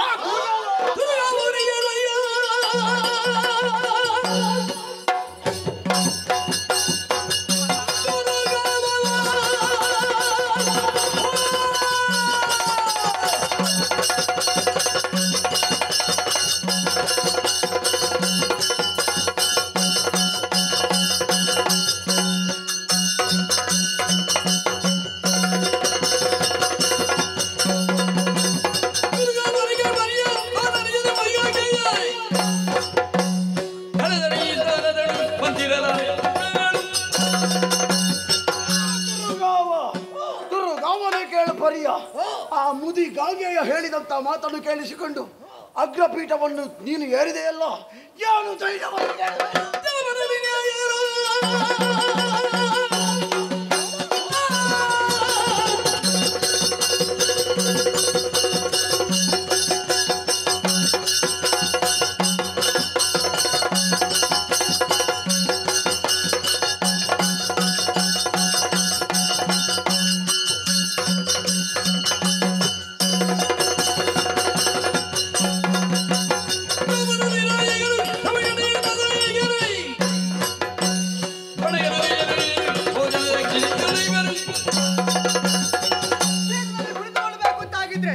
ಒಂದು ಯೋಗ್ಯತೆ, ಒಂದು ಸಮಾನತೆ ಎಂಬುದು ಬೇಕು. ಇಷ್ಟಕ್ಕೂ ಈತ ಯಾರು? ಜನಪರ ನಾಯಕನು ಅಥವಾ ಒಂದು ಊರಿನ ಅರಸನು? ಈತ ಯಾವನೂ ಅಲ್ಲ. ಗೋಗಳನ್ನು ಕಾಯುತ್ತಾ, ಹೊಳನ್ನು ಊದುತ್ತಾ, ಸಿಕ್ಕ ಹೆಂಗಸರನ್ನು ಹಿಡಿದುಕೊಂಡು ಇವನಿಗೆ ಬೇಕಾದ ಹಾಗೆ ಬೆಳೆಸಿಕೊಳ್ಳುವ ಈ ಹೆಣ್ಣು ಹುಚ್ಚನಿಗೆ ಈ ಹೋಗಿ ಪೀಠವನ್ನು ಕೊಟ್ಟಿದ್ದಾರಲ್ಲ, ಇವನಿಗೆ ಯೋಗ್ಯತೆ ಎಲ್ಲಿ ಉಂಟು?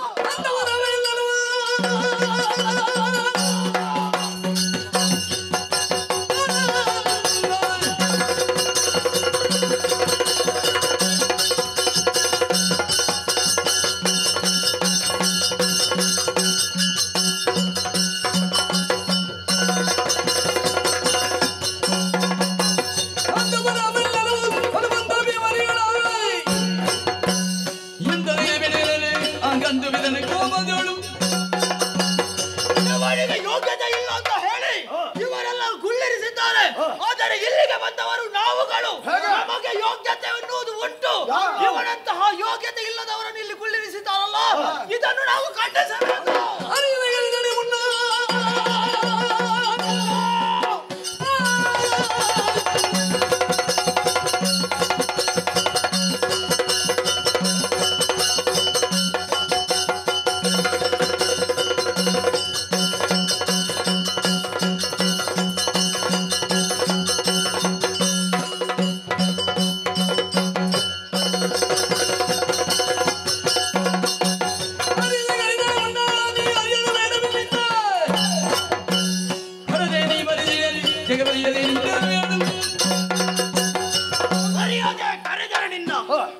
ಗುರುತಿಸಬೇಡವ ಮುನ್ನ ಮುನ್ನ ಅಂತ ಹೇಳಿದ್ರೆ ಇವನನ್ನು ಕರೆದದ್ದು ಎನ್ನುವ ಹಾಗೆ ಭಾವಿಸಿದ್ದಾನೆ.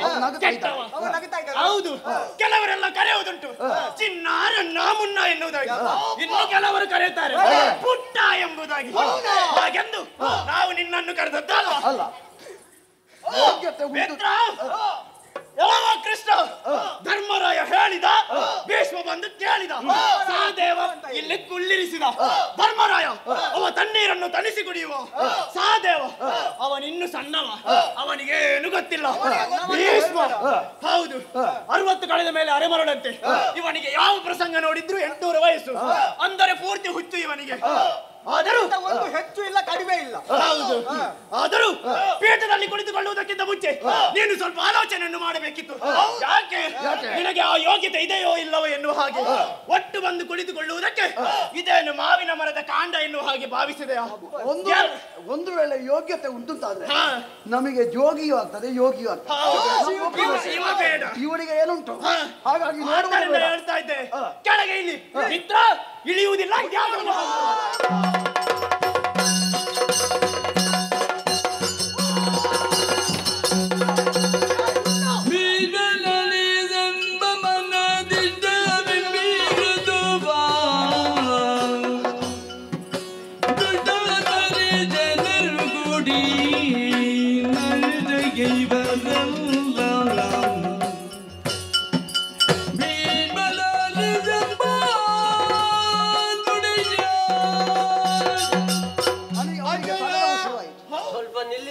ಮಗು ಮಾತಾಡ್ತದೆ. ನಾವೆಲ್ಲರೂ ಅತಿ ಪ್ರೀತಿಯಿಂದ ಗೌರವದಿಂದ ನಮ್ಮ ತಂದೆಗೋಸ್ಕರ ನಡೆಸುತ್ತಿರುವಂತಹ ಈ ಪುಣ್ಯ ಕಾರ್ಯಕ್ಕೆ ಶಾಂತಿಯಿಂದ ನಡೆಯಬೇಕೆನ್ನುವಂತ ಆಸೆ ನನ್ನದಿತ್ತು. ಆದರೆ ನಮ್ಮವರೇ ಆದ ಇವರು ಶಾಂತಿಯಿಂದ ನಡೆಯುವ ಕಾರ್ಯಕ್ಕೆ ಕ್ರಾಂತಿ ಎಬ್ಬಿಸ್ತಾ ಇದ್ದಾರೆ. ಏನು ಮಾಡುವುದು ಗೊತ್ತಿಲ್ಲದೆ ಮಾತಾಡುದು ಮಗ. ಪ್ರಳಯದೊಳಪನೆ ಮಲಗಿರಿಗಳಿಂದಲೇ ಮಧುಗೈದವರು ಬಲವಂತ ರುದಿಸಿ ಕಾಳಗವಾಗಿ ಹೋದಡಪ ನಿರ್ಮಿಸಿದಾರಲ್ಲೈ.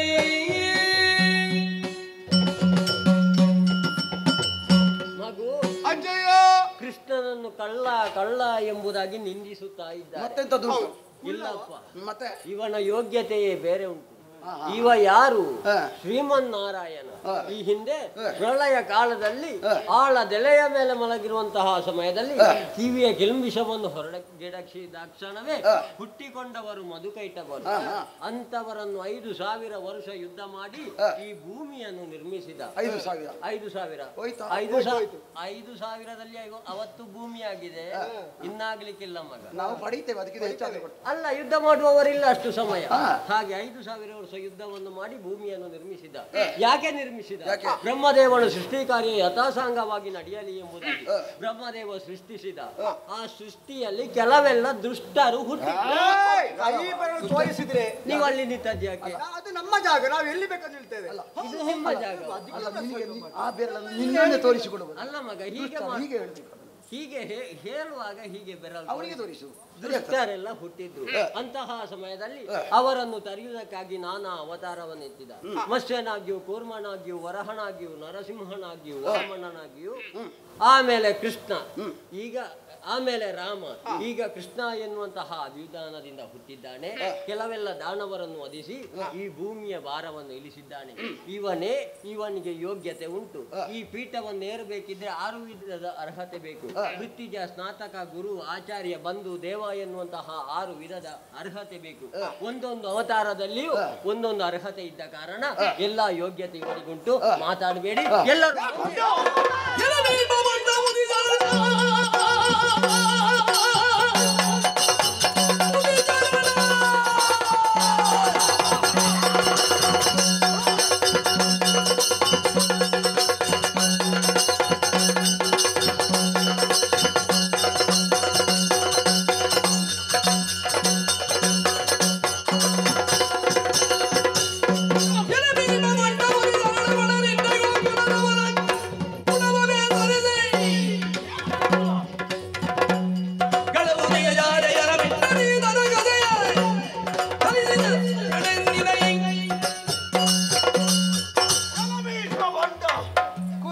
ರಾಮನ ಕಥೆಯನ್ನು ನಮ್ಮ ಪಾಲಿಗೆ ಹೇಳ್ತಾ ಇದ್ದೀರೋ? ಜಾರೆಯರ ಮಿಂಡನ ಕತೆ ಹೇಳದಿರು ನಾವು ಹಾಳು ಮಾಡುವುದು.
ಎಂತದ ಅವ ಕೊನೆಯ ಒಂದು ಶಬ್ದ ಹೇಳ್ತಾನಂತ ಹೇಳಿ ಅವ ಮತ್ತೆ ಸಾಯ್ದವ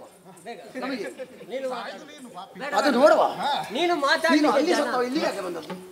ಅಡುಗೆ ಮನೆಯಲ್ಲಿ ನಾವು ಅಡುಗೆಗೂ ಸಿದ್ಧ ಯುದ್ಧಕ್ಕೂ ಬದ್ಧ. ಒಮ್ಮೆ ಕೂತ್ಕೊಳ್ಳ ಮಾತಾಡ್ಬೇಕು. ನೀನು ಹೇಳುವುದೇ ಬಹಳ ಕಷ್ಟದಲ್ಲಿ. ಈಗ ಎಲ್ಲಕ್ಕೂ ಸಿದ್ಧ ಅಂತ ಹೇಳ್ತಾನೆ. ಮಗನನ್ನು ಹೇಳು, ನನ್ನನ್ನು ಮಗ ಅಂತ ಹೇಳ್ಬೇಡ. ಈಗ ಎದ್ದು ಬಂದು ದೊಡ್ಡ ದೊಡ್ಡ ಮಾತಾಡ್ತಾನೆ.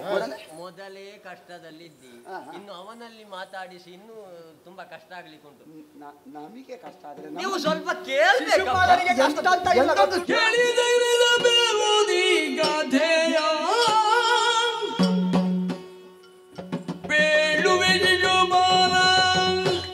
ಮೂಲ ಸಂಗತಿಯ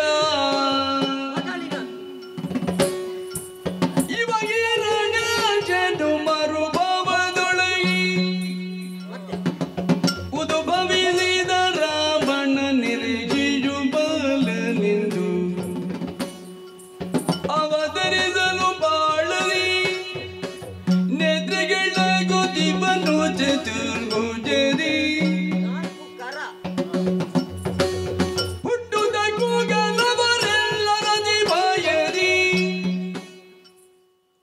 ಚಿಂತಿಸಲು ಮದ್ದವರ ಸಂತೈರಲೈಲಿ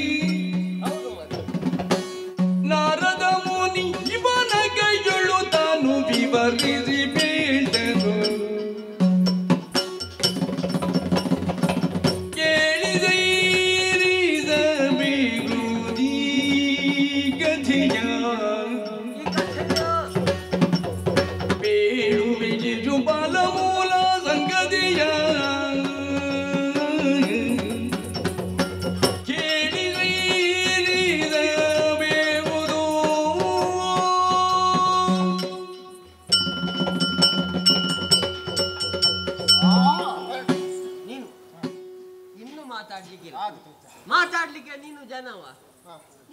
ಒಳಗೆ ಕೆಲಸ ಮಾಡ್ತಾ ಇದ್ದವ. ಹೌದು. ಅಡಿಗೆ ಕೋಣೆಯಿಂದ ಇಲ್ಲಿಗೆ ಬಂದದ್ದು ಯಾಕೆ ನೀನು? ನಮ್ಮ ದೇವರನ್ನೇ ನಿಂದಿಸ್ತಾನವ ಪಾಪಿ. ಯಾರು ಪಾಪಿ ಯಾರು? ನೀನೆ. ನೀನು ಮಾತಾಡ, ಅವ ಮಾತಾಡ್ತಾ ಇದ್ದಾನೆ. ಮತ್ತೆ ಒಂದಕ್ಕೊಂದಾದ್ರೆ ಕಷ್ಟ ಆಗ್ತದೆ. ನಿಮ್ಮ ಹೊಂದಾಣಿಕೆ ನನಗಿದ್ದದೆ. ನೋಡು ಮಗ, ನೀವು ಏನು ಬೇಕಾದ್ರೂ ಮಾಡಿ. ನಾನು ಒಂದೇ ಊರಿನವರಲ್ಲ, ನೀವು ಏನು ಬೇಕಾದ್ರೂ ಮಾಡಿ. ಒಂದೇ ಊರಿನವರಲ್ಲ. ನನ್ನ ಮೊಮ್ಮಗ. ಹೌದಪ್ಪ. ಹೋಗುವಾಗ ಒಟ್ಟಿಗೆ ಹೋಗ್ತೀನಿ, ಬರುವಾಗ ಒಟ್ಟಿಗೆ ಮಾಡ್ತೀನಿ. ನೀನ್ ಯಾಕೆ ಮಗ ಮಾತಾಡುವುದು? ಒಂದು ವೇಳೆ ಮಾತಾಡುವುದೇ ಹೌದಾದ್ರೆ ಮೊದಲೇ ನಾನು ಮಾತಾಡುವುದಿಲ್ಲ. ಮಾತಾಡ್ಲಿಕ್ಕೆ ಸಮಯ ಇಲ್ಲ ಮಗ. ಸಮಯವನ್ನು ಮಾತಾಡುವವರೇ ಮುಗಿಸಿ ಆಗಿದೆ. ಮುಗಿಸು. ನನಗೆ ಹೇಳಲಿಕ್ಕೆ ನೀನಲ್ಲ ಜನ. ನೀವು ಮಾತಾಡಿ, ಅವನೇ ತಾಡಿ. ಸರಿಯಾ? ಬೇಡ ಬೇಡ, ಅವ ಮಾತಾಡ್ಬೇಡ ಅಂತ ಹೇಳಿ. ಮತ್ತೆ ಅವನಿಗೆ ಈಗ ವಿಷಯಕ್ಕೆ ಬನ್ನಿ, ಮತ್ತೆ ನಿಮ್ಮ ಚರ್ಚೆ ಅಲ್ಲ ವಿಷಯಕ್ಕೆ. ಯಾವ ವಿಷಯ? ಇಲ್ಲಿ ಬಾ. ಯಾವ ವಿಷಯಕ್ಕೆ? ಹೇಳಿದೆ ಹಿಂದಿಯಲ್ಲಿ ಕೆಲವು ವಿಷಯ ಉಂಟು, ಅದೆಲ್ಲ ಮಾತಾಡಿ. ಯಾವ ಹೇಳಲೇ ಇಲ್ಲ. ಯಾರು ಹಿಂದೆಯಿಂದ ಕೇಳ್ತಾ ಉಂಟು? ಎಲ್ಲಿಂದ? ಹಿಂದೆ ಹೋಗಿ ಕೇಳು ವಿಷಯ ಅಂತ. ನಿನಗೆ ಅದು ಬೇಡ, ನೀನು ವಿಷಯ ಹೇಳು. ನಾನು ಆ ವಿಷಯಕ್ಕೆ ಬರ್ಲೇ ಇಲ್ಲ. ನನ್ನನ್ನು ಮುಂದೆ ಕರ್ಕೊಂಡು ಹೋಗ್ಲಿಕ್ಕೆ ನೀನಲ್ಲ ಜನ. ವಿಷಯಕ್ಕೆ ಬರುವಾಗಲೇ ಇಷ್ಟು ತಡ ವಿಷಯ ಆರಂಭಿಸುವ ಆವಾಗ್ಲೇ ಹೇಳಿದ್ದೇನೆ. ಹರಿಕತೆಗೆ ಹೇಳಿದ್ರೆ ಆಗುದಿಲ್ಲ. ಈಗ ನಿಮ್ಮ ಕತೆ ಹೇಳಿದ್ರೆ ನಮ್ಮ ಕತೆ ಶಿಶುಪಾಲದಂತ ವಕ್ರರ ಮೂಲ ಕತೆ. ಮಾತಾಡ್ಲಿಕ್ಕೆ ಇರ್ಲಿಲ್ಲ. ಇನ್ನು ಮಾತಾಡುದಿಲ್ಲ ನಾವು. ಅಲ್ಲ, ಮಾತಾಡಬೇಕಾದನ್ನು ಒಂದು ಮಾತಾಡ್ಲಿಲ್ಲ. ಎಂತದ್ದು? ಅದೇಳುದು ಕಿವಿ ಸ್ವಲ್ಪ ದೂರ ಅಂತ 8 ನಮ್ಮ ಕಥೆಯನ್ನು ನಾವು ಹೇಳಿದ ಅದಕ್ಕೆ ಚಂದ ಇಲ್ಲ ಅಂತ ಅದಕ್ಕೆ ನಾವು ಸುಮ್ಮನೆ. ಅದಕ್ಕೆ ನಾನು ಹೇಳ್ತೇನೆ. ಆದಿತ್ತು ಒಂದು ಕಥೆ ಹೇಳಲಿಕ್ಕೆ ಜನ ಆಯ್ತಲ್ಲ ನಮ್ಮಲ್ಲಿ. ಗೊತ್ತಿಲ್ಲ ಅಲ್ಲ. ಇವತ್ತಿನ ಒಂದು ಪ್ರದರ್ಶನ ನೋಡುವ. ಇವರಿಗೊಂದು ನಾಳಿನ ದಿವಸ ಆಲೋಚನೆ ಮಾಡುವ. ಆಯ್ತಾಯ್ತು. ಒಳ್ಳೆದಾದ ಕಥೆಯದ್ದು ಒಳ್ಳೆದಾದ್ರೆ ಶಿಶುಪಾಲನ ಕತೆ ಆದಿತ್ತು. ಮೂಲ ಕತೆ. ಇವರು ಇಲ್ಲಿಯವರಲ್ಲ ಮತ್ತೆ ವೈಕುಂಠದಲ್ಲಿದ್ದವರು. ಜಯ ವಿಜಯರು ಎನ್ನುವಂತಹ ದ್ವಾರಪಾಲಕರು ಈ ರೀತಿಯಾಗಿ ಹುಟ್ಟುವುದಕ್ಕೆ ಕಾರಣ ಈ ಹಿಂದೆ ಶನಕಾದಿ ಋಷಿಗಳು ಹರಿಯನ್ನು ಪೂಜಿಸುವುದಕ್ಕಾಗಿ ಹೋದಂತಹ ಸಮಯದಲ್ಲಿ ಅಹಂಕಾರದಿಂದ ಕೊರಳಿಗೆ ಕೈ ಹಾಕಿ ಹೊರದಬ್ಬಿದ್ರು. ಅಂತಹ ಸಮಯದಲ್ಲಿ ಅವರು ಶಾಪವನ್ನೇ ಕೊಟ್ಟರು, ನೀವು ಭೂಲೋಕದಲ್ಲಿ ಹುಟ್ಟಿ ಎಂಬುದಾಗಿ. ಜಯ ವಿಜಯರು ದುಃಖಿಸುತ್ತಾ ಶ್ರೀಹರಿಯ ಬಳಿಗೆ ಹೋಗಿ ಅವರ ದುಃಖವನ್ನು ತೋಡಿಕೊಂಡಾಗ ಅವ ಹೇಳಿದ, ಶನಕಾದಿ ಋಷಿಗಳ ಬಳಿ ಬಂದು ಕೇಳಿದ, ಇದಕ್ಕೆ ಪರಿಹಾರವೇನು ಎಂಬುದಾಗಿ. ಆಯ್ಕೆ ಅವರೇ ಹೇಳಿದ್ರು. ಒಂದು 3 ಜನ್ಮ ಮತ್ತೊಂದು 7 ಜನ್ಮ. ಇವರು 3ಅನ್ನೇ ಆಯ್ಕೆ ಮಾಡಿದ್ರು. ಮೊದಲಿಗೆ ಹಿರಣ್ಯಕಶಿಪುವಾಗಿ ಹುಟ್ಟಿದ್ರು. ಅಂತಹ ಸಮಯದಲ್ಲಿ ನರಸಿಂಹನಾಗಿಯೂ ವರಹ ರೂಪದಿಂದ ಬಂದು ಶ್ರೀಹರಿಯೇ ವಧಿಸಿದವನಿದ್ದಾನೆ. ಆಮೇಲೆ ರಾವಣ ಕುಂಭಕರ್ಣ ಎನ್ನುವಂತಹ ಹೆಸರಿನಲ್ಲಿ ಹುಟ್ಟಿದ್ದು. ಆವಾಗ ರಾಮ ಎನ್ನುವಂತಹ ಅವತಾರದಿಂದ ಹುಟ್ಟಿದ ದೇವರು ಹುಟ್ಟಿ ಬಂದು ಅವರನ್ನು ಕೊಂದರು. ಆಮೇಲೆ ಶಿಶುಪಾಲ ದಂತವಕ್ರರು ಎನ್ನುವಂತಹ ಅವತಾರ ಇದ್ದು ಕೊನೆಯದು. ಮೊದಲಿಗೆ ಪ್ರಾಣಿ, ಆಮೇಲೆ ಮಾನವ, ಮಂಗನಿಂದ ಮಾನವ. ಯಾವುದು ಅದು? ಈಗ ದೇವರು ಹುಟ್ಟಿದ ಮೇಲೆ ಅಲ್ಲ, ಮೊದಲು ಪ್ರಾಣಿ ಅಲ್ವಾ ಹೇಳಿ. ಮಂಗ ಅಲ್ಲ, ಮತ್ತೆ ನರಸಿಂಹ. ಮಂಗನಾದ್ರೂ ಪ್ರಾಣಿ ಅಲ್ವಾ ಅದು? ಅದಕ್ಕೂ ಇದಕ್ಕೂ ತುಂಬಾ ವ್ಯತ್ಯಾಸ ಇಲ್ವಾ? ಅಲ್ಲ, ವ್ಯತ್ಯಾಸ ಉಂಟು ಸ್ವಲ್ಪ. ಮಂಗನಿಂದ ಮಾನವ ಅಂತ ನೀನು ಹೇಳಿದ, ಅದನ್ನೇ ಒಪ್ಪುದಾದ್ರೆ ಸಿಂಹದಿಂದ ಮಾನವ ಅಂತ ಇಲ್ಲ ಅಲ್ಲ? ಇಲ್ಲ ಇಲ್ಲ ಇಲ್ಲ, ಅದಾಗುದಿಲ್ಲ ಇಲ್ಲಿ. ಆದ್ರೂ ಪ್ರಾಣಿ ಅಲ್ವಾ? ಪ್ರಾಣಿ ಹೌದಪ್ಪ, ಮಂಗನಿಗೂ ಸಿಂಹಕ್ಕೂ ವ್ಯತ್ಯಾಸ ಉಂಟ ಹೌದಪ್ಪ. ಆದ್ರೆ ಪ್ರಾಣಿ ಅಂತ ಹೇಳುವಂತ ಕ್ರಮ ಉಂಟಲ್ಲ. ಯಾವುದು? ಜಾತಿಯಲ್ಲಿ ಪ್ರಾಣಿ ಇರಬಹುದು. ಮಂಗನಿಂದ ಮಾನವ ಎನ್ನುವುದಕ್ಕೂ ಇದಕ್ಕೂ ಏನು ಸಂಬಂಧ ಉಂಟು? ಸಂಬಂಧ ಇಲ್ಲ. ಆದ್ರೂ ಕೂಡ ನಾವು ಸಂಬಂಧ ಇಲ್ಲದನ್ನು ಇಲ್ಲಿ ಮಾತಾಡಕೂಡುದು. ಆಯ್ತಮ್ಮ? ನನಗಿಲ್ಲ, ನಿನಗೆ ಇರ್ಬೋದು. ಅಲ್ಲ, ನನಗೆ ನಾನು ಸಂಬಂಧ ಇಲ್ಲದ ವಿಷಯವನ್ನು ಮಾತಾಡ್ಲಿಕ್ಕೆ ಇಲ್ಲ. ನೀನೊಂದು ಆಗ ಅಭಿನಯ ಮಾಡಿದೆ. ಮುದಿ ಬರಡ ಭೀಷ್ಮ ಎಂತದ್ದು? ವಯಸ್ಸಿನ ಹಾಗೆ. ವಯಸ್ಸಾಗಿದೆ ಮಗ, ನಾನು ವಯಸ್ಸಾಗಿದ್ದೇನೆ, ಇನ್ನು ಇದ್ದೇನೆ. ನೀನು ಹಣ್ಣಾಗುದಿಲ್ಲ ಮಗ, ಕಾಯಿಯಲ್ಲಿ ಹೋಗ್ತೀನಿ. ಅದು ಹೇಗೆ ನೀನು ಯಾರು? ನೀನು ಬ್ರಹ್ಮಣ ಅಲ್ಲ ಅಲ್ಲ, ಮತ್ತೆ ಅವನ ಹೀಗೆಲ್ಲ ಮಾಡಿದ್ರೆ ಈ ವಯಸ್ಸಾದವರನ್ನೆಲ್ಲ ಹೀಗೆಲ್ಲ ಹೀಯಾಳಿಸಿದ್ರೆ ನಾನು ಮೊದಲೇ ಹೋಗ್ತೇನೆ ಅಂತ ಹೇಳಿಕೆ ಏನು? ನೀನು ಬ್ರಹ್ಮಣ ಅಂತ ಅಲ್ಲ, ಉಳಿಯುವ ಸಾಧ್ಯತೆ ಕಾಣಿಸುವುದಿಲ್ಲ. ಒಂದು ಸುಧಾರಿಕೆ ಬ್ರಹ್ಮಣ ಆಗುವುದಕ್ಕೂ ಯೋಗ್ಯತೆ ಇಲ್ಲದವನು ನೀನು ಎಂತದ್ದು ತಾಳ್ತೇನೆ. ಅಲ್ಲ ಮಗ, ನಾನು 800 ಅಲ್ಲ, ಇನ್ನೂ 800 ಬದುಕ್ತೇನೆ. ಯಾಕೆ ಗೊತ್ತಾ? ಇಚ್ಛಾ ಮರಣಿ. ಹೌದಪ್ಪ, ನಿಮ್ಮದು ಹಾಗಲ್ಲ. 1800 ಬೇಕಾದ್ರೂ ಆಗ್ಲಿ, ನಿಮ್ಮಲ್ಲಿ ಹಾಗೆ ಆಯ್ಕೆ ಇಲ್ಲ. ಹೀಗೆ ನರಕ ಬಂದು ಮಾತ್ರ ಜೀವನ ಮಾಡಬಾರ್ದು. ಯಾವುದು ನರಕ? ಅಲ್ಲಪ್ಪ, ನರಕ ಆದ್ರೆ ನನ್ನನ್ನು ಮುಂದೆ ಇಡ್ತಾರ? ನರಕಲ್ಲ, ಯಾವಾಗ್ಲೂ ಹಣ್ಣಾಗಿಯೇ ಬೀಳ್ಬೇಕು. ಕಾಯಿ ಬಿದ್ರೆ ಅದಕ್ಕೆ ರುಚಿ ಇಲ್ಲ. ನಮಗೆ ಗೊತ್ತುಂಟದ್ದು, ಹಣ್ಣಾಗಿ ಬಿಡುವುದು. ನೀನು ಬಿದ್ದ ಮೇಲೆ ನಾವು ಅಲ್ಲಿ ಯೋಚನೆ ಮಾಡ್ತೇವೆ ಹಣ್ಣಾಗುವುದಕ್ಕೆ. ಹೌದಾ? ಆಯ್ತು ಮಗ, ಈಗ ಕೃಷ್ಣ ಎನ್ನುವಂತಹ ಅವತಾರದಿಂದ ಹುಟ್ಟಿ ಇವರಿಗೆ ಸಂಬಂಧದಲ್ಲಿ ಅಲಿಯ ಯಾರು? ಶಿಶುಪಾಲ. ಹಾಗೆ ಒಂದು ದಿವಸ ನೋಡುವುದಕ್ಕೆ ಅತ್ತೆ ಮನೆಗೆ ಹೋದಂತಹ ಸಮಯದಲ್ಲಿ ಇವ ತಾಯಿ ದುಃಖಿಸ್ತಾ ಇದ್ದಳು. ಕಾರಣ ಏನು? ಇವ ಹುಟ್ಟುವಾಗ ಹೀಗಿರ್ಲಿಲ್ಲ. 4 ಕೈ 3 ಕಣ್ಣು, ಸಾಕ್ಷಾತ್ ಪರಮೇಶ್ವರ ಶಂಕರ ನಾರಾಯಣ ಅಂತ ನಿಮ್ಮ ಅಭಿಪ್ರಾಯ. ಸರಿ, ನಿಮ್ಮ ಅಭಿಪ್ರಾಯಕ್ಕೆ ನನ್ನದು ಅಡ್ಡಿ ಇಲ್ಲ. ಆದ್ರೆ ಇವಳ ತಾಯಿ ದುಃಖಿಸ್ತಾ ಇದ್ಲು, ಇಂತಹ ಒಂದು ವಿಕಾರವುಳ್ಳಂತಹ ಮಗು ಹುಟ್ಟಿತಲ್ವ ಎಂಬುದಾಗಿ. ಅಂತಹ ಸಮಯದಲ್ಲಿ ನಾರದರ ಆಗಮನವಾಯಿತು. ನಾರದರು ಬಂದು ತಿಳಿಸಿದ್ರು, ಎಲ್ಲರ ಕೈಗೆ ಮಗುವನ್ನು ನೋಡುವುದಕ್ಕೆ ಬಂದವರ ಎಲ್ಲರ ಕೈಗೆ ಕೊಡು, ಯಾರ ಸ್ಪರ್ಶದಿಂದ ಹೆಚ್ಚಿನದಾದಂತಹ ಅಂಗವೆಲ್ಲವೂ ಮಾಯವಾಗ್ತದೋ ಅವರಿಂದ ಮರಣ ಎಂಬುದಾಗಿ. ನೋಡುವುದಕ್ಕೆ ಬಂದವರೆಲ್ಲ ಕೈಗೆ ಮಗುವನ್ನು ಕೊಟ್ಟಾಯ್ತು ಇವನ ತಾಯಿ. ಕೊನೆಗೆ ಕೃಷ್ಣ ಬಂದ ಅತ್ತೆಯ ಮನೆಗೆ ನೋಡ್ಲಿಕ್ಕೆ, ಅತ್ತೆಯ ಮಗನು ನೋಡ್ಲಿಕ್ಕೆ ಬರುವಾಗ ಮಗುವನ್ನು ಕೊಟ್ಲು ತಾಯಿ. ಅಂತಹ ಸಮಯದಲ್ಲಿ ಹೆಚ್ಚಿನದಾದಂತಹ ಅಂಗವೆಲ್ಲವೂ ಮಾಯ ಆಯ್ತು. ಚಿನ್ನ ಮುಟ್ಟಿದ್ರು ಮಸಿ ಆಗ್ತದೆ. ನಿನಗೆ ಗೊತ್ತಿಲ್ಲ, ನೀನು ಚಂದ ಅದ್ದು. ಯಾರು ಅವತ್ತಿನಿಂದ ಏನು ಮೊದಲು ಚಂದ ಇರ್ಲಿಲ್ವಾ? ಅದು ಗೊತ್ತಿಲ್ಲ. ನನಗಿದ್ದದ್ದು ಉಳಿದವರಿಗಿತ್ತ ಅಂತ ಕೇಳುವುದು. ಇಲ್ಲ ಇಲ್ಲ, ಮತ್ತೆ ಅದೇ ಹೆಚ್ಚಿತ್ತಲ್ಲ, ಅದನ್ನು ನೋಡಿ ತಾಯಿಗೆ ಬೇಸರ. ವಿಶೇಷ ಅಂಗ ಅದು. ಇರ್ಲಿ, ಅದು ನಿನ್ನ ಒಂದು ಅನಿಸಿಕೆ, ನನ್ನ ಕಲ್ಪನೆ. ನಿನ್ನ ಕಲ್ಪನೆ. ಇವ ಮುಟ್ಟಿದಾಕ್ಷಣ ಎಲ್ಲ ಮಾಯವಾದವಾಗ ತಾಯಿ ದುಃಖಿಸಿದ್ಲು, ಇವನ ಮರಣಕ್ಕೆ ನೀನೇ ಕಾರಣಾಗ್ತೀಯ ಎಂಬುದಾಗಿ. ಅಷ್ಟು ಹೊತ್ತಿಗೆ ಇವ ಹೇಳಿದ, 100 ತಪ್ಪು ಮಾಡುವ ತನಕ ಕ್ಷಮಿಸುತ್ತೇನೆ, 101ನೆಯ ತಪ್ಪು ಮಾಡಿದರೆ ಅವತ್ತೇ ವಧಿಸುತ್ತೇನೆ ಎಂಬುದಾಗಿ. ನೋಡವ ಲೆಕ್ಕ ಮಾಡುದು, ಲೆಕ್ಕ ಮಾಡುದು ಅದನ್ನಲ್ಲ, ಸಭೆಯಲ್ಲಿ ಎಷ್ಟು ಹುಡುಗಿಯರಿದ್ದಾರೆ ಅಂತ ಲೆಕ್ಕ ಮಾಡುದು. ಹಾಗೆ ಲೆಕ್ಕ ಮಾಡ್ಲಿಕ್ಕೆ ನೀನು ನಮ್ಮ ಯೋಚನೆ ಹಾಗುಂಟು. ನಿಮ್ಮದಿರ್ಲಿ, ಲೆಕ್ಕ ಮಾಡುವುದು ಅಂತ ಹೇಳಿದ್ರೆ ನಾವು ಕೆಲವು ಅರ್ಥ ಕೊಡ್ತೇವೆ. ನಾವು ಯಾವುದು ಅವ ಲೆಕ್ಕ ಮಾಡುವುದಕ್ಕೆ ಎಷ್ಟು ಉಳಿತದೆ ನಿಮ್ಮದೇ ಯೋಚನೆ ಅವನಿಗೆ ಅಂತ ನೀವು ಭಾವಿಸಿ. ಅಲ್ಲ, ಅವನ ಯೋಚನೆ ಏನಾಗಿರಬಹುದು, ಆದ್ರೆ ನಮ್ಮ ಯೋಚನೆ ಹಾಗುಂಟು. ಅವನ ಮನಸ್ಸನ್ನು ಅರಿಲಿಕ್ಕೆ ಸಾಧ್ಯವಿಲ್ಲ ಮಗ. ಹಾಗಾಗಿ ಇವರೊಡನೆ ಯುದ್ಧ ಮಾಡುವುದಕ್ಕೆ ಜನ ನೀನು ಇರುವಾಗ ನಾವು ಯಾಕೆ ಸುಮ್ಮನೆ ಲೆಕ್ಕ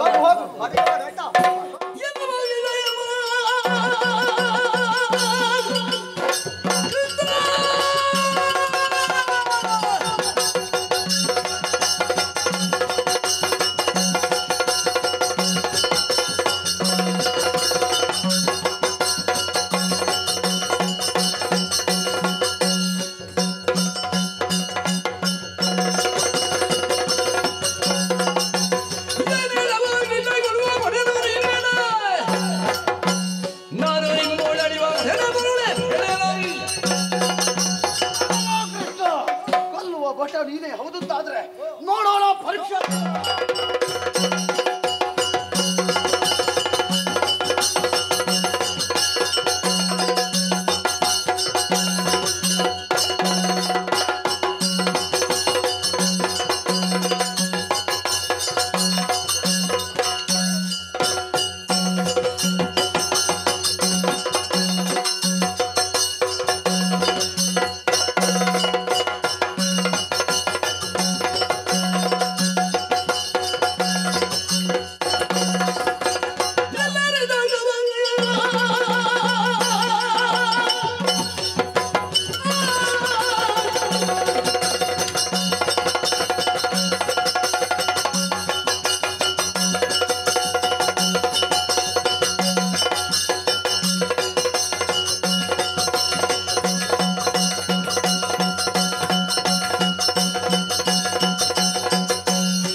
ಸೇಡೆಯನ್ನು ತೀರಿಸಿಕೊಳ್ಳುವುದಕ್ಕಾಗಿ ಕಾತರದಿಂದ ಕಾಯ್ತಾ ಇದ್ದೆ. ನಿನ್ನನ್ನು ಕೊಲ್ಲುವಂತಹ ಸುಯೋಗ ಇಂದು ನನಗೆ ಒದಗಿದೆ. ಹಿಡಿದಂತ ಕತ್ತಿಯಿಂದ ನಿನ್ನ ಶಿರವನ್ನು ತೆಗೆಯುವಾಗ ಯಾರು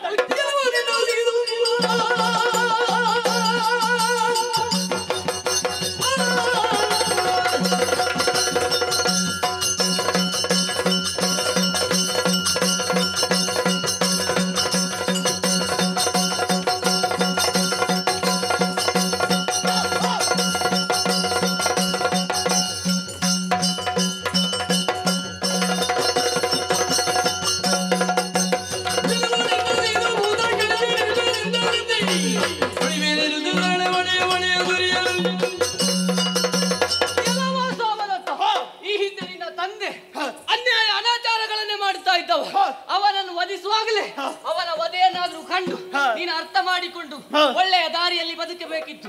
ಅದನ್ನು ಬಿಟ್ಟು ಕೆಟ್ಟ ದಾರಿಯನ್ನು ಹಿಡಿದು ಮುಂದೆ ಬರ್ತಿರೋ ಸುಮ್ಮನೆ ಬಿಡುವುದಿಲ್ಲ.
ಅಪಮಾನವನ್ನು ಮಾಡುತ್ತಾ ಮುಂದುವರಿದೆಯೋ ನಿನ್ನ ತಲೆಯನ್ನು ಕತ್ತರಿಸಲು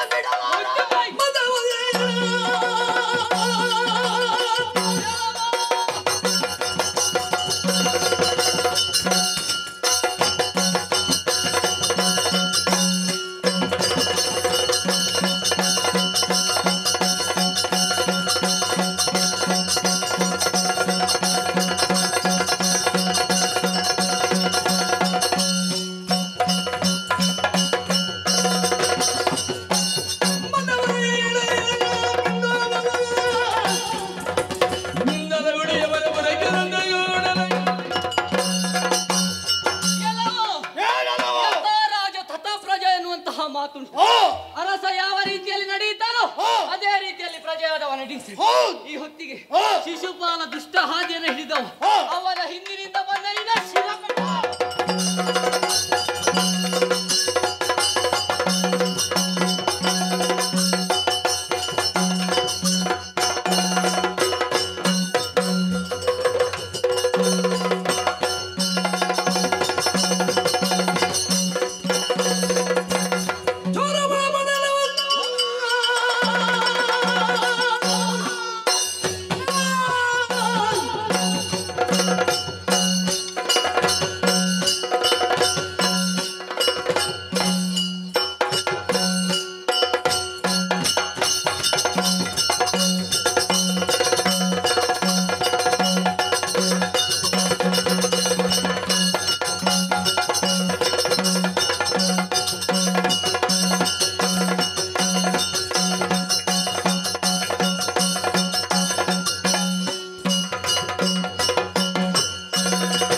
ಸರಿದಾರಿಗೆ ತರಬೇಕಾದದ್ದು ಕರ್ತವ್ಯ.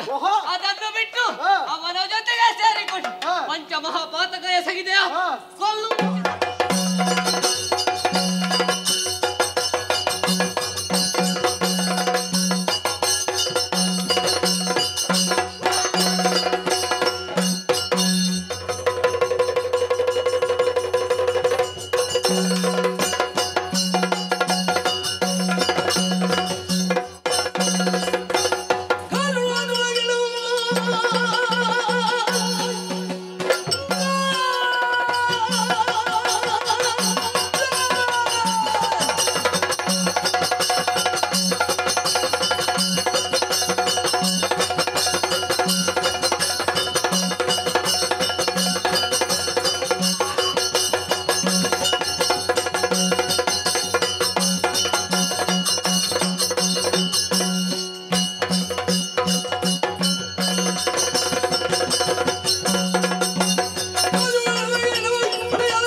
ನಿರೀಕ್ಷಣೆ ಮಾಡಿಕೊಂಡಿದ್ದೆ.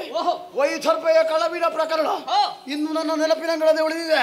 ಅವತ್ತು ಮಾಡಿದಂತ ಅಪರಾಧಕ್ಕೆ ಇವತ್ತು ಗತಿ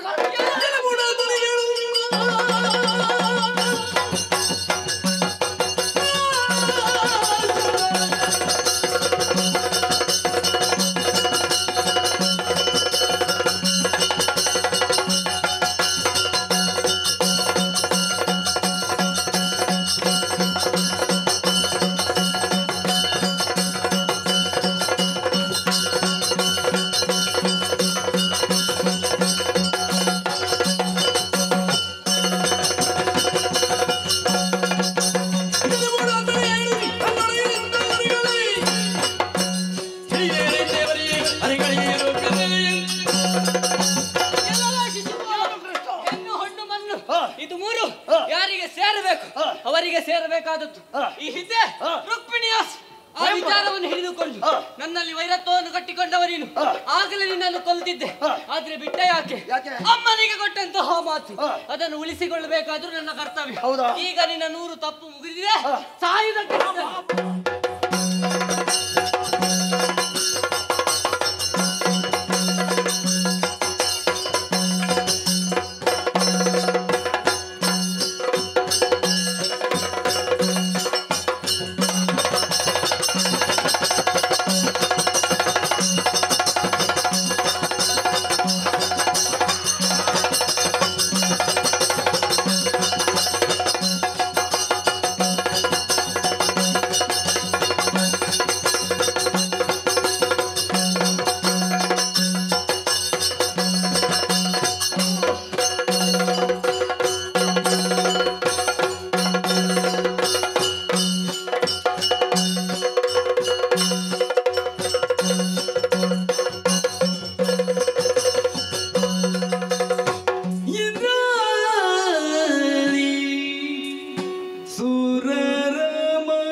ಶಿಶುಪಾಲದಂತವಕ್ರಾದಿಗಳನ್ನು ವಧಿಸುವುದರ ಮುಖೇನವಾಗಿ ಶಾಪಗ್ರಸ್ತರಾದಂತಹ ಜಯ ವಿಜಯರಿಗೆ ಮತ್ತೊಮ್ಮೆ ಆ ವೈಕುಂಠ ಲೋಕದಲ್ಲಿ ಸ್ಥಾನವನ್ನು ಕಲ್ಪಿಸಿಕೊಟ್ಟ ಹಾಗಾಯಿತು.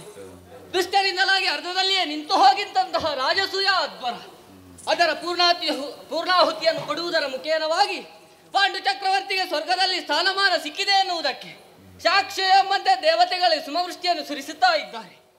ಹಾಗಿದ್ರೆ ಭೃಗು ಮಹರ್ಷಿಯ ಶಾಪ 10 ಅವತಾರಗಳನ್ನೆತ್ತು ಎನ್ನುವ ಹಾಗೆ ಅದು ಕೇವಲ ನೆವನ ಮಾತ್ರ. ಧರ್ಮೋ ರಕ್ಷತಿ ರಕ್ಷಿತ, ಎಲ್ಲಿ ಧರ್ಮದ ಅಳಿವಾಗಿ ಅಧರ್ಮ ಎಂದು ತಾಂಡವಾಡುತ್ತದೋ ಅಂತಹ ಸಮಯದಲ್ಲಿ ಅಧರ್ಮವನ್ನು ನಾಶಗೊಳಿಸಿ ಧರ್ಮದ ಉದ್ಧಾರಕ್ಕಾಗಿ ಭಗವಂತನೇ ನಾನಾ ಅವತಾರಗಳಿಂದ ಬರ್ತಾನೆ ಎನ್ನುವುದಕ್ಕೆ ಈ ಕಥಾನಕವೇ ಸಾಕ್ಷೀಭೂತವಲ್ಲವೇ? ಹಾಗಿರುವಾಗ 10 ಅವತಾರ ಎನ್ನುವಂತಹ ಪುಣ್ಯ ಆಖ್ಯಾನ ಈ ಕಥಾನಕದಲ್ಲಿ ಬರುವ ಸತ್ಪಾತ್ರಗಳ ಸದ್ಗುಣಗಳನ್ನು ಯಾರು ಅರ್ಥ ಮಾಡಿಕೊಂಡು ತಮ್ಮ ಜೀವನದಲ್ಲಿ ಅಳವಡಿಸಿಕೊಳ್ಳುತ್ತಾರೆ ಅಂತವರಿಗೆಲ್ಲರಿಗೂ ನಾವು ನಂಬಿಕೊಂಡು ಬಂದಿರುವಂತಹ ಕಟೀಲು ಶ್ರೀ ದುರ್ಗಾಪರಮೇಶ್ವರಿ ಎಂಬನವರು, ಹಾಗೆಯೇ ಮೇಳದಲ್ಲಿ ವಾಸವಾಗಿರುವಂತಹ ಶ್ರೀ ಮಹಾಗಣಪತಿ ದೇವರು ಆಯುಷ್ಯ ಆರೋಗ್ಯ ಸಕಲ ಐಶ್ವರ್ಯಗಳನ್ನು ಕೊಟ್ಟು ಕಾಪಾಡಲಿ ಎನ್ನುವ ಹಾಗೆ ಕೇಳಿಕೊಳ್ಳುತ್ತಾ ಪುಣ್ಯತಮವಾದ ಕಥಾಭಾಗಕ್ಕೆ ಮಂಗಳಾಚರಣೆಯನ್ನು ಮಾಡುವರೆ ಸಭ್ಯರಿಂದ ಅಪ್ಪಣೆಯನ್ನು ಕೇಳುತ್ತಾ ಇದ್ದೆ. ಭದ್ರಂ ಶುಭಂ ಮಂಗಳಂ.